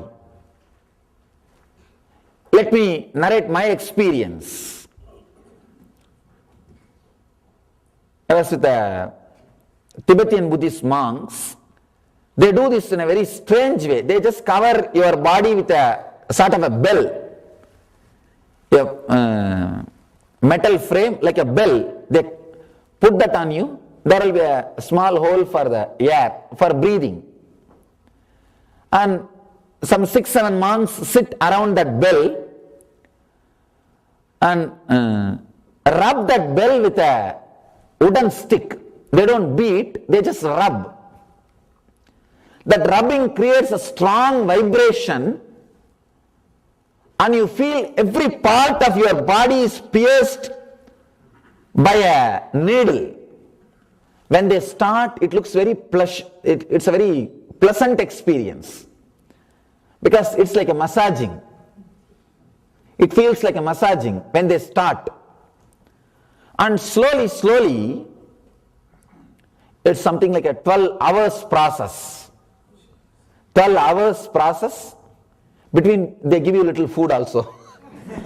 They'll remove that bell and give you little food, or they give the food through that hole. They have a small hole, they give you the food and little water to drink or whatever you need, and they just rub that bell. Understand? It's a very strange. In the beginning, it's a very strong vibration. They don't create sound, they create only vibration. Understand? If they create sound, you will become deaf. You will become deaf. So much of sound. How can you sit inside? They create vibration. It's a kind of a special metal. That bell is made of a special metal. They just rub that bell with that wooden stick and chant the mantras. And that vibration, slowly you feel that every pore is penetrated by a small needles. And after a few minutes, you feel just ecstatic. Then they program your body. It's like a rebooting the computer. Completely they remove all the programming which was done to your body earlier. See, from the young age, your mother teaches, at this moment you will feel hungry. At least thrice a day you should eat. If you go in the rain, you will catch cold. You are programmed for all nonsensical things. See, if you are programmed, you will catch cold if you go in the rain. You don't even have to go in the rain. If you just see the rain through the window, you will hutch. Now you will sneeze. You see, you are programmed. And one more important thing, your muscles carry the memories. Your muscles carry the memories. You can't think, remember anything without remembering your body first. Try, just close your eyes and try to remember something without remembering your form. You can't. This is the hard disk. Muscles are the place where your memories are stored. That is why whenever you suffer with some memory strongly, that part of the body will have pain. If you suffer with the memory or idea of responsibility, not able to take up the responsibility or fulfill, you will have shoulder pain. If you suffer by the repeated thoughts, repeated worries, you will have stomach problem. Some particular memories are connected to particular muscles of your body. They just reprogram the whole body. They sing, you are beyond hunger, you are beyond thirst, your energy is so much, you can directly take energy from the space, you will live for hundreds of years. I was surprised to see their graveyards. It is written, this person died in 220 years, unfortunately. No, really, premature death at 220 years. Because they believe human beings live 300 years, and I have seen people living 170, 180 years in their group, in their community. Medically proved. And the Wisconsin University went and stayed with them, did some research, how they are eating so less and living so long and living a healthy life. They say in their report, if you eat a quantity of food, and if 10 calorie energy is produced in your system, in their system, more than 100 calorie energy is produced. More than, means 10 times more energy is produced by the same quantity of food in their system. How they created that kind of a system? It is because of the help of this technique. This technique is the thing through which they create such a system which can run with less food more efficiently.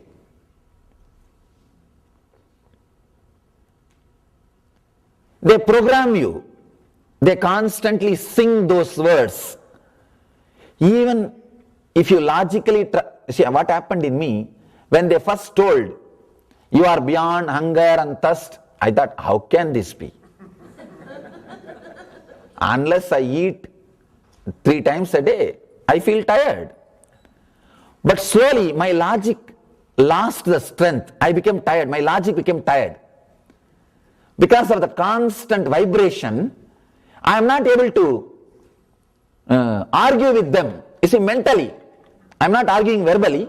Mentally I am arguing. My unconscious is arguing with them when they are saying, you are beyond hunger, you are beyond thirst. Only first 10 times I was able to argue.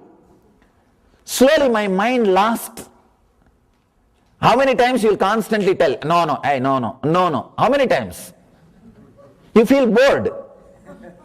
And slowly logic said, all right, let them tell whatever they want, leave it. Logic lost the attitude of fighting. Logic lost the power to contradict. That is the time they penetrate you. That is the time they penetrate you. They took a small wooden piece and started hitting on my forehead with a hammer. The unconscious is not ready to believe what it was taught, what it believed all these years. Now it is ready to believe what they are saying. Understand? It's a very powerful, very strong method, sure methods towards enlightenment. Actually, we work on this technique with a fire. We call that as a Panchatapas, Ananda Tapas. In India ashram, we do the same technique, but not to that intensity, with a how much our people can go without fear, that much we work. Just like I was made to sit inside that bell with the vibration, I help the people by making them sit inside the fire ring and helping them with the same way, making their logic very tired. First, tiring their logic, which is constantly believing what they are taught or the way in which they are conditioned. Then creating the new thought trend, the new programming, by telling them that you are beyond this body-mind, by giving them these truths. Please do not think it is a hypnotizing process. No, it is de-hypnotizing. You are already hypnotized by the wrong thought, your body and mind. Meditation is not hypnotizing, it is de-hypnotizing. You are already hypnotized with the wrong thought, your body, your mind. By this truth, you will be de-hypnotized from the thought which you are already having. People think, no, this is like a hypnotism. No. There is a big difference between hypnotism and meditation. If you are hypnotized, you will not become more intelligent, more energetic, more blissful. If you are meditating, you will be more intelligent, more energetic, more blissful. With this 3 scale, you can understand whether you are hypnotized or meditating. Sometimes people, after going through our programs, they ask me, Swamiji, we are just full, overflowing. Is it like a kind of hypnotism? I tell them no. Measure with these 3 scales. Are you feeling more intelligent? Are you feeling more aware and conscious? Are you feeling more blissful? Then you are not hypnotized. They are only meditating. You went through the de-hypnotizing process. What they did to me and what we are doing through Panchatapas is de-hypnotizing, not hypnotizing. They make your logic completely tired. And how many times your logic will come out and fight? Your logic is not so strong as you think. I always tell people, your ignorance is not so strong to take enlightenment away from you. Even in ignorance or ego, you are not that big guy. That's the truth. And once your logic doesn't talk back, how they find out, your logic has become silenced, they just see, they try to hit your third eye between the eyebrows. Drishte bindau kramalline. Between the eyebrows, that is the spot where your logic will be there whenever you are in a waking state. Whenever you are in a waking state, that is the spot where your logic will stay. They just hit it with a small piece of wood with a hammer. If that place is like a wax, means your logic has relaxed. If that place is like a strong bone, very strong, opposing, then they don't do the process. They just wait. Again they rub the bell. They don't do the process.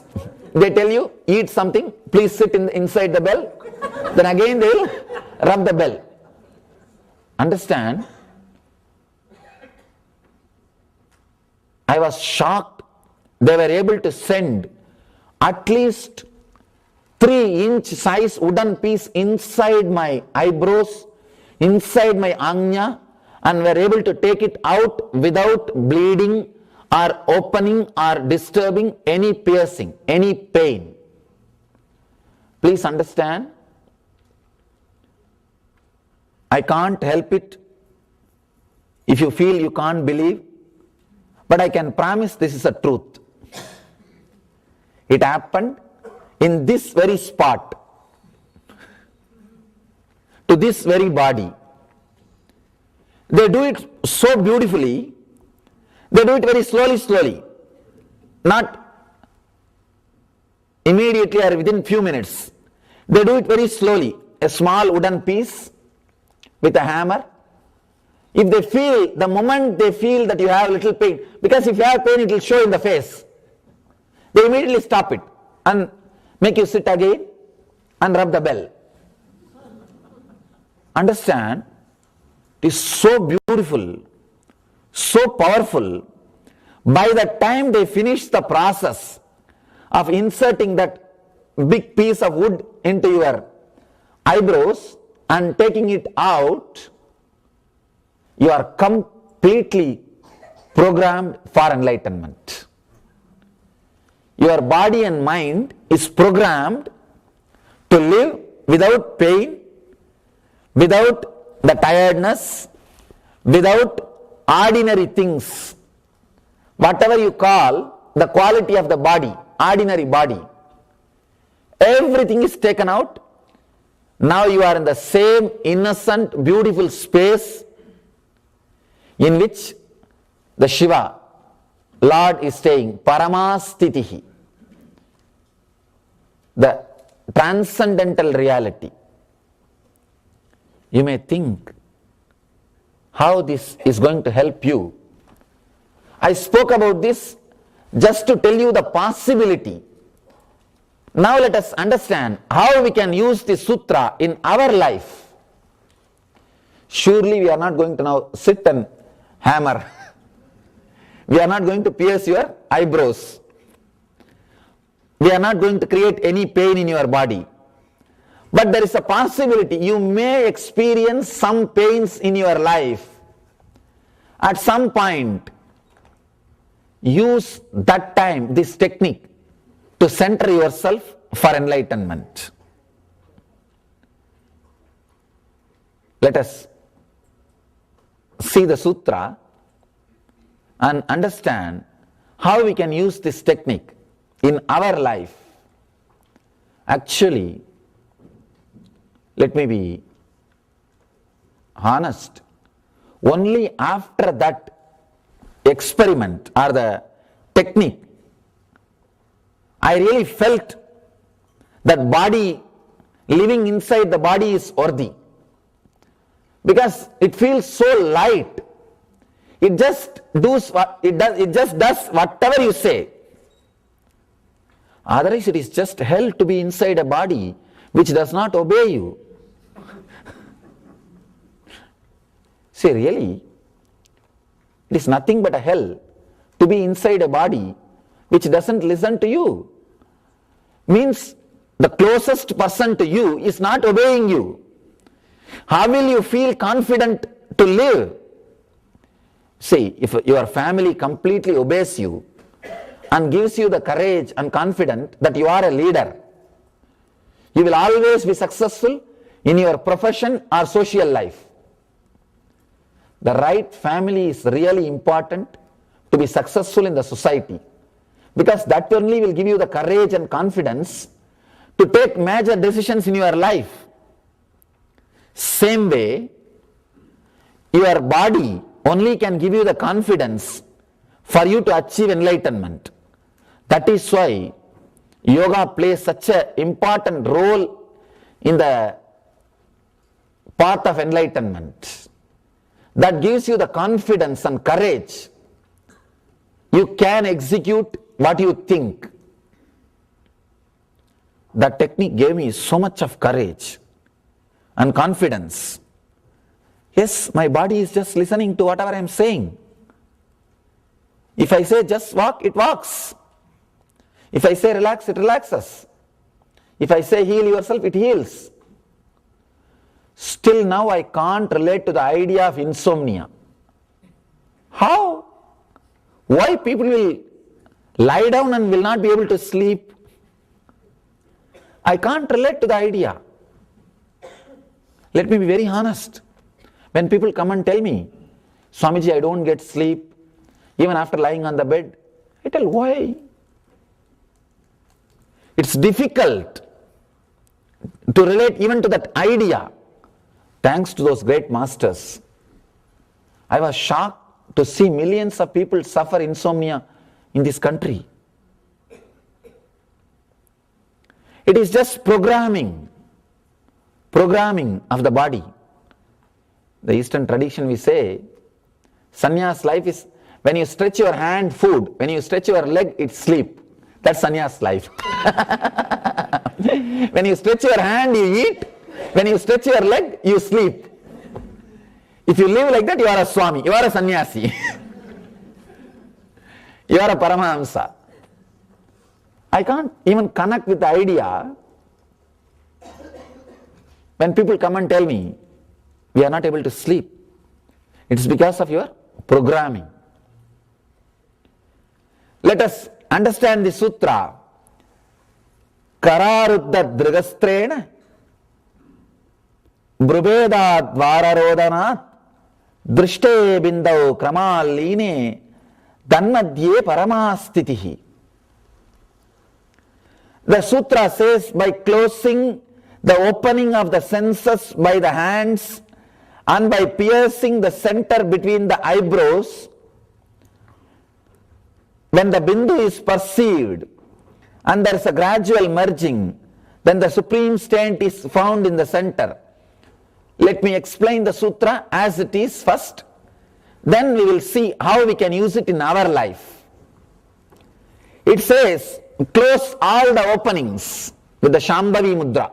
Shambhavi Mudra means closing all the openings by the hand, eyes, ears, nose and mouth. Please do not try. Please do not try. You may fall, you may faint, because how many seconds you will be able to close? Here they are saying till enlightenment close it. Till you achieve the Paramastiti, close it. I am speaking on the sutra just to put the whole thing in record. Please don't try. It has to be done with the direct guidance of an enlightened master, with a deep trust between you and the master, and with the high courage to take any risk. Whoever feels, what will happen? At the most I will die. It is better to die than to live without enlightenment. If you feel that much intense, then this technique is for you. Shiva is giving techniques for even sudden enlightenment. See, he is giving 112 techniques. He is giving the techniques like bullock cart also. Slowly you can get into it. Tatak, tatak, tatak, tatak, tatak, tatak. No much problem. You can relaxed way. You can come and reach when you want to reach. And he is giving the technique like a train also. Little fast. But you need to pay. And he is giving techniques for all level intensity. And this is jet age. Here he is giving you the techniques. Very intense. Same way, anything intense will be risky. Here I am talking only to put the whole thing on record. It's called Shambhavi Mudra.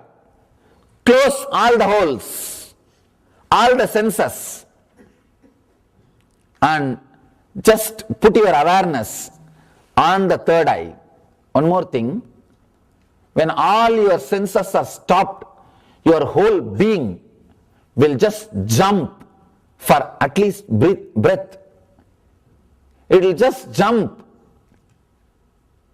It will ask for the air, prana, and it will try its best. Enough, relax.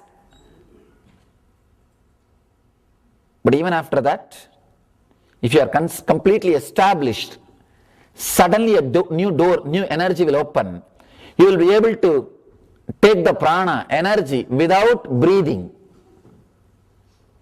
Without taking the air, you will be able to take prana, energy inside. That possibility will open. That is what happens when every pore starts breathing. See, now in Kumbh Mela, we had Kumbh Mela in India just in January and February. So many monks, they bury their head Their body will be outside. Like this, they lie down for 11 days. They breathe, they inhale and exhale through every pore, using the whole body. That will happen to you when you don't use any of these openings. When that happens, you feel directly connected to energy and understanding that you can't be caught, you can't be imprisoned inside your body. See, when you start inhaling and exhaling using the whole body, when the inner space relates with the outer space without using these 5 doors, it feels total freedom. You are not bound by these 5 senses for any information or energy intake. Understand? If you are not bound by these 5 doors for information intake or energy intake, you feel the liberation. You feel the freedom. You are not bound by the senses. That is what Shiva is teaching here.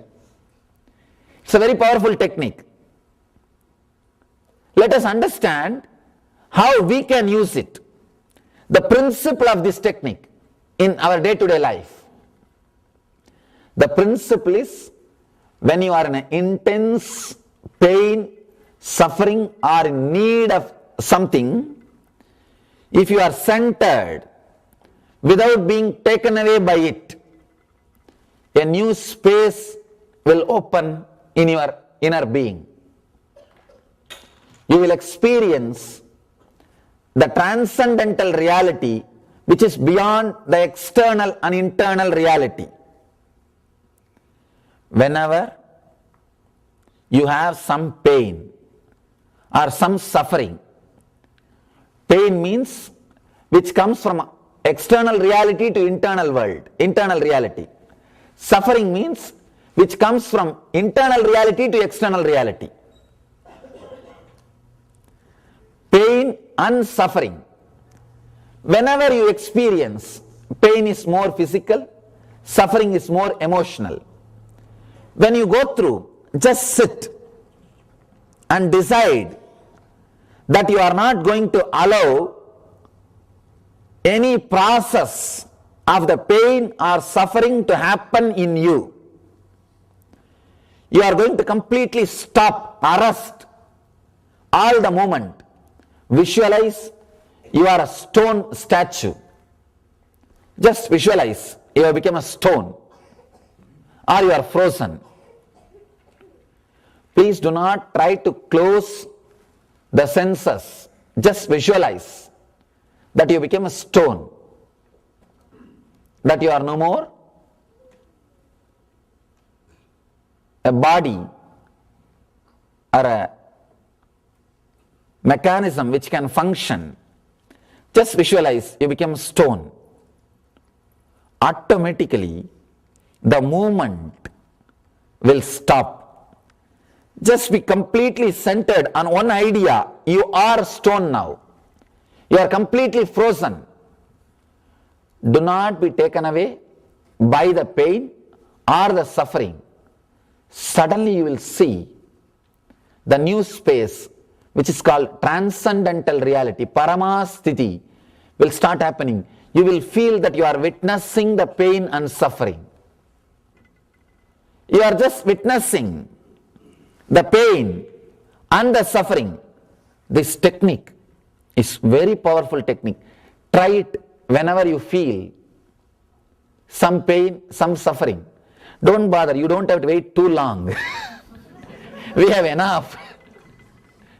Even if you don't have any emotional suffering, just pick up the cell phone and call 2-3 numbers. They will give you. Call any number. And you have enough intimate enemies. And just call any number. They will give you. And then just sit. Use every possibility, every door to open the Paramasthiti, to achieve the transcendental reality. You may say, no, when I am suffering or experiencing pain, I can't center myself. Maybe first few times you will fail. Only first few times you will fail. But after 2-3 times, naturally, your centering will be more powerful than the pain or suffering itself. Understand?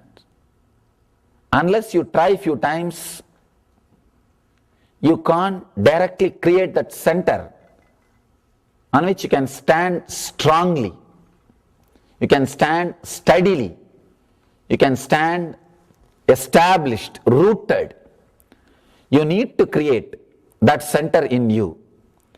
Whenever you are caught by pain or suffering, try.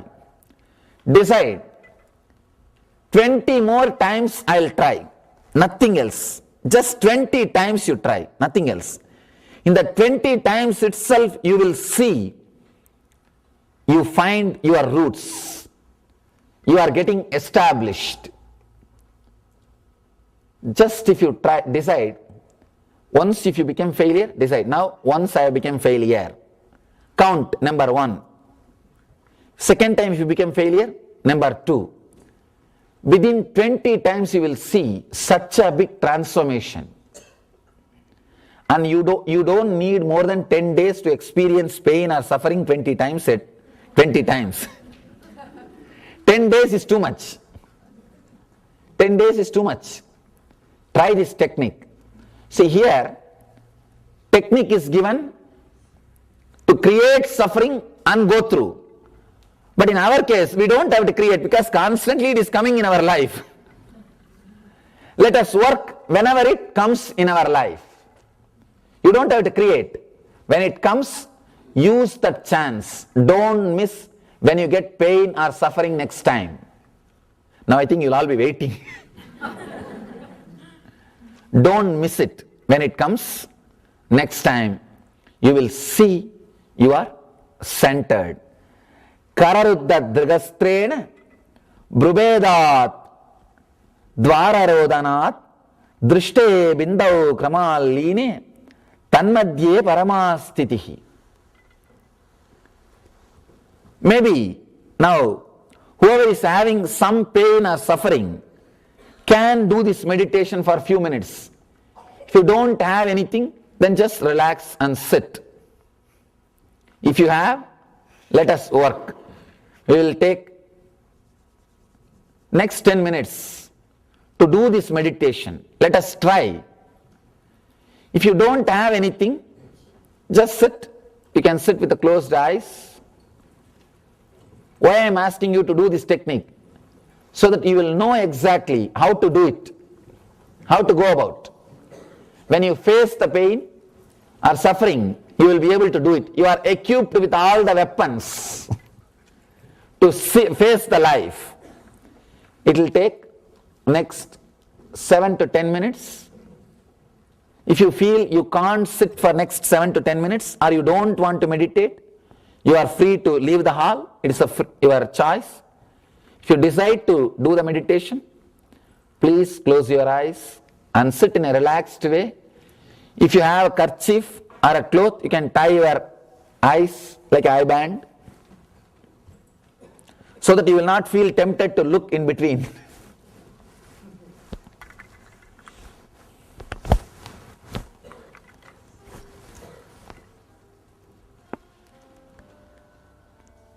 Please close your eyes. Sit in a very relaxed way. You don't have to sit straight. Just sit completely in a relaxed way. If you want to stretch your leg, you can stretch your leg. If you want to sit on the ground, you are free to sit. Do whatever you feel comfortable. If you want to lean on the wall, you can do that. Just make yourself completely comfortable so that you will face the real pain or suffering. If you are uncomfortable, you will be facing the wrong pseudo pain. like a small pains, like a back pain. You will be facing the pseudo pains. Only if your body is comfortable, you will face the real pain or the real suffering. Close your eyes. Visualize your body is frozen completely from head to toe. Your body is frozen. Don't move. No movement. Stop everything.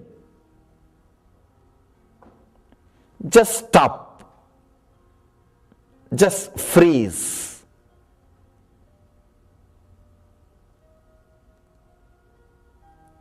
Just be a stone. No movement in the eyes, no movement in the hands, no movement in the leg, no movement even for breathing. Just stop. Just freeze.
Only this one idea that you are frozen should be there inside you. Entertain only this one idea. You are completely frozen. Do not allow, do not encourage, do not entertain any other idea. You are just frozen.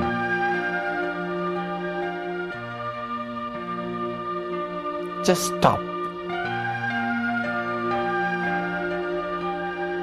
No moments.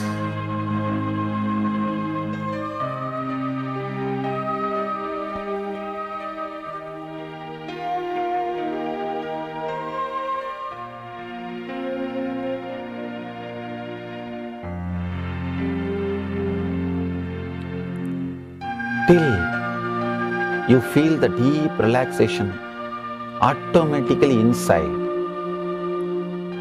Do not stop. Do not interfere with this process. Be completely frozen.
Do not allow any other idea. Just be frozen. Stop, freeze, become like a stone.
You do not imagine, visualize any relaxation. Relaxation or witnessing consciousness should happen by itself. You put your effort only to stop and freeze you.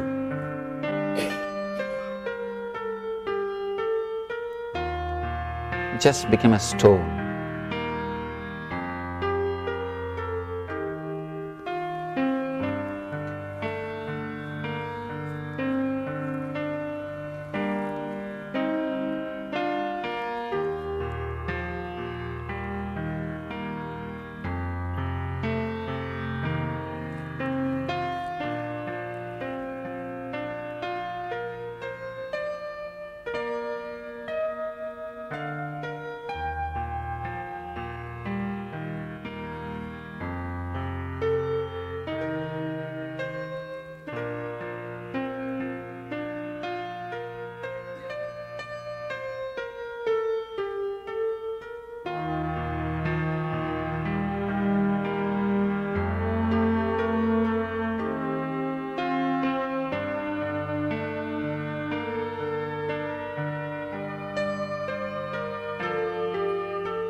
Stop. Just be frozen.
Om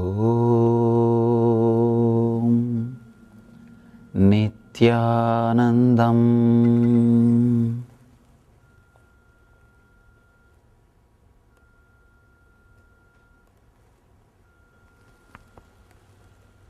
Relax. You can open your eyes. Try this technique whenever you feel the pain or suffering. You are not supposed to visualize any relaxation or witnessing consciousness. It will happen. Till then, just be completely frozen. You will see that you establish yourself in the Paramasthitihi, the supreme state of Shiva consciousness. See, even these postures of Shiva, all of them are used for this kind of different techniques. These postures are used to freeze the body. They will just stand in that posture and freeze the body, so that no movement in the inner world. Each of the Shiva's dancing postures describes one Shiva Sutra, one meditation technique. He dances in a different ways. There are different description of dancing posture, and each posture is connected to one meditation technique. He is expressing in the body language. This sutra is expressed in the body language of Shiva. Is this? Each one dancing postures of Shiva. Now we will have energy darshan and initiation. If any of you are interested, getting initiated means, you see, let me explain the initiation. Initiation is the process beyond your intellectual understanding. The transmission of lamp happens. Now you understood something intellectually. There is something which is not understood, which can't be transmitted through the words. That is transmitted. That's what we call initiation. Sometimes I tell people that unless you are initiated, the techniques do not create the result. The reason is you do not grasp completely whatever is expressed through words. Initiation is like it just transmits whatever need to be transmitted beyond logic and beyond words. People ask me why to wear this bracelet or this mala and all those things. These all will remind you. Why bracelet in the hand? It will remind you, before eating, did you meditate? It's a constant reminder. Before eating, let you be reminded, did you do the meditation? That is why this bracelet. That is why this mala. That is why this external things. Sometimes this external things does a big job of reminding you constantly. That is why take the help of external things also, nothing wrong. People ask me, why we can just be spiritual without having external things? If you can, really you are welcome. But I don't think anybody who speaks in that way is successful. I have never seen people becoming successful avoiding the external things, just having internal things. And it is just nice way of escaping from yourself. Anyhow, we will have now initiation and the energy darshan.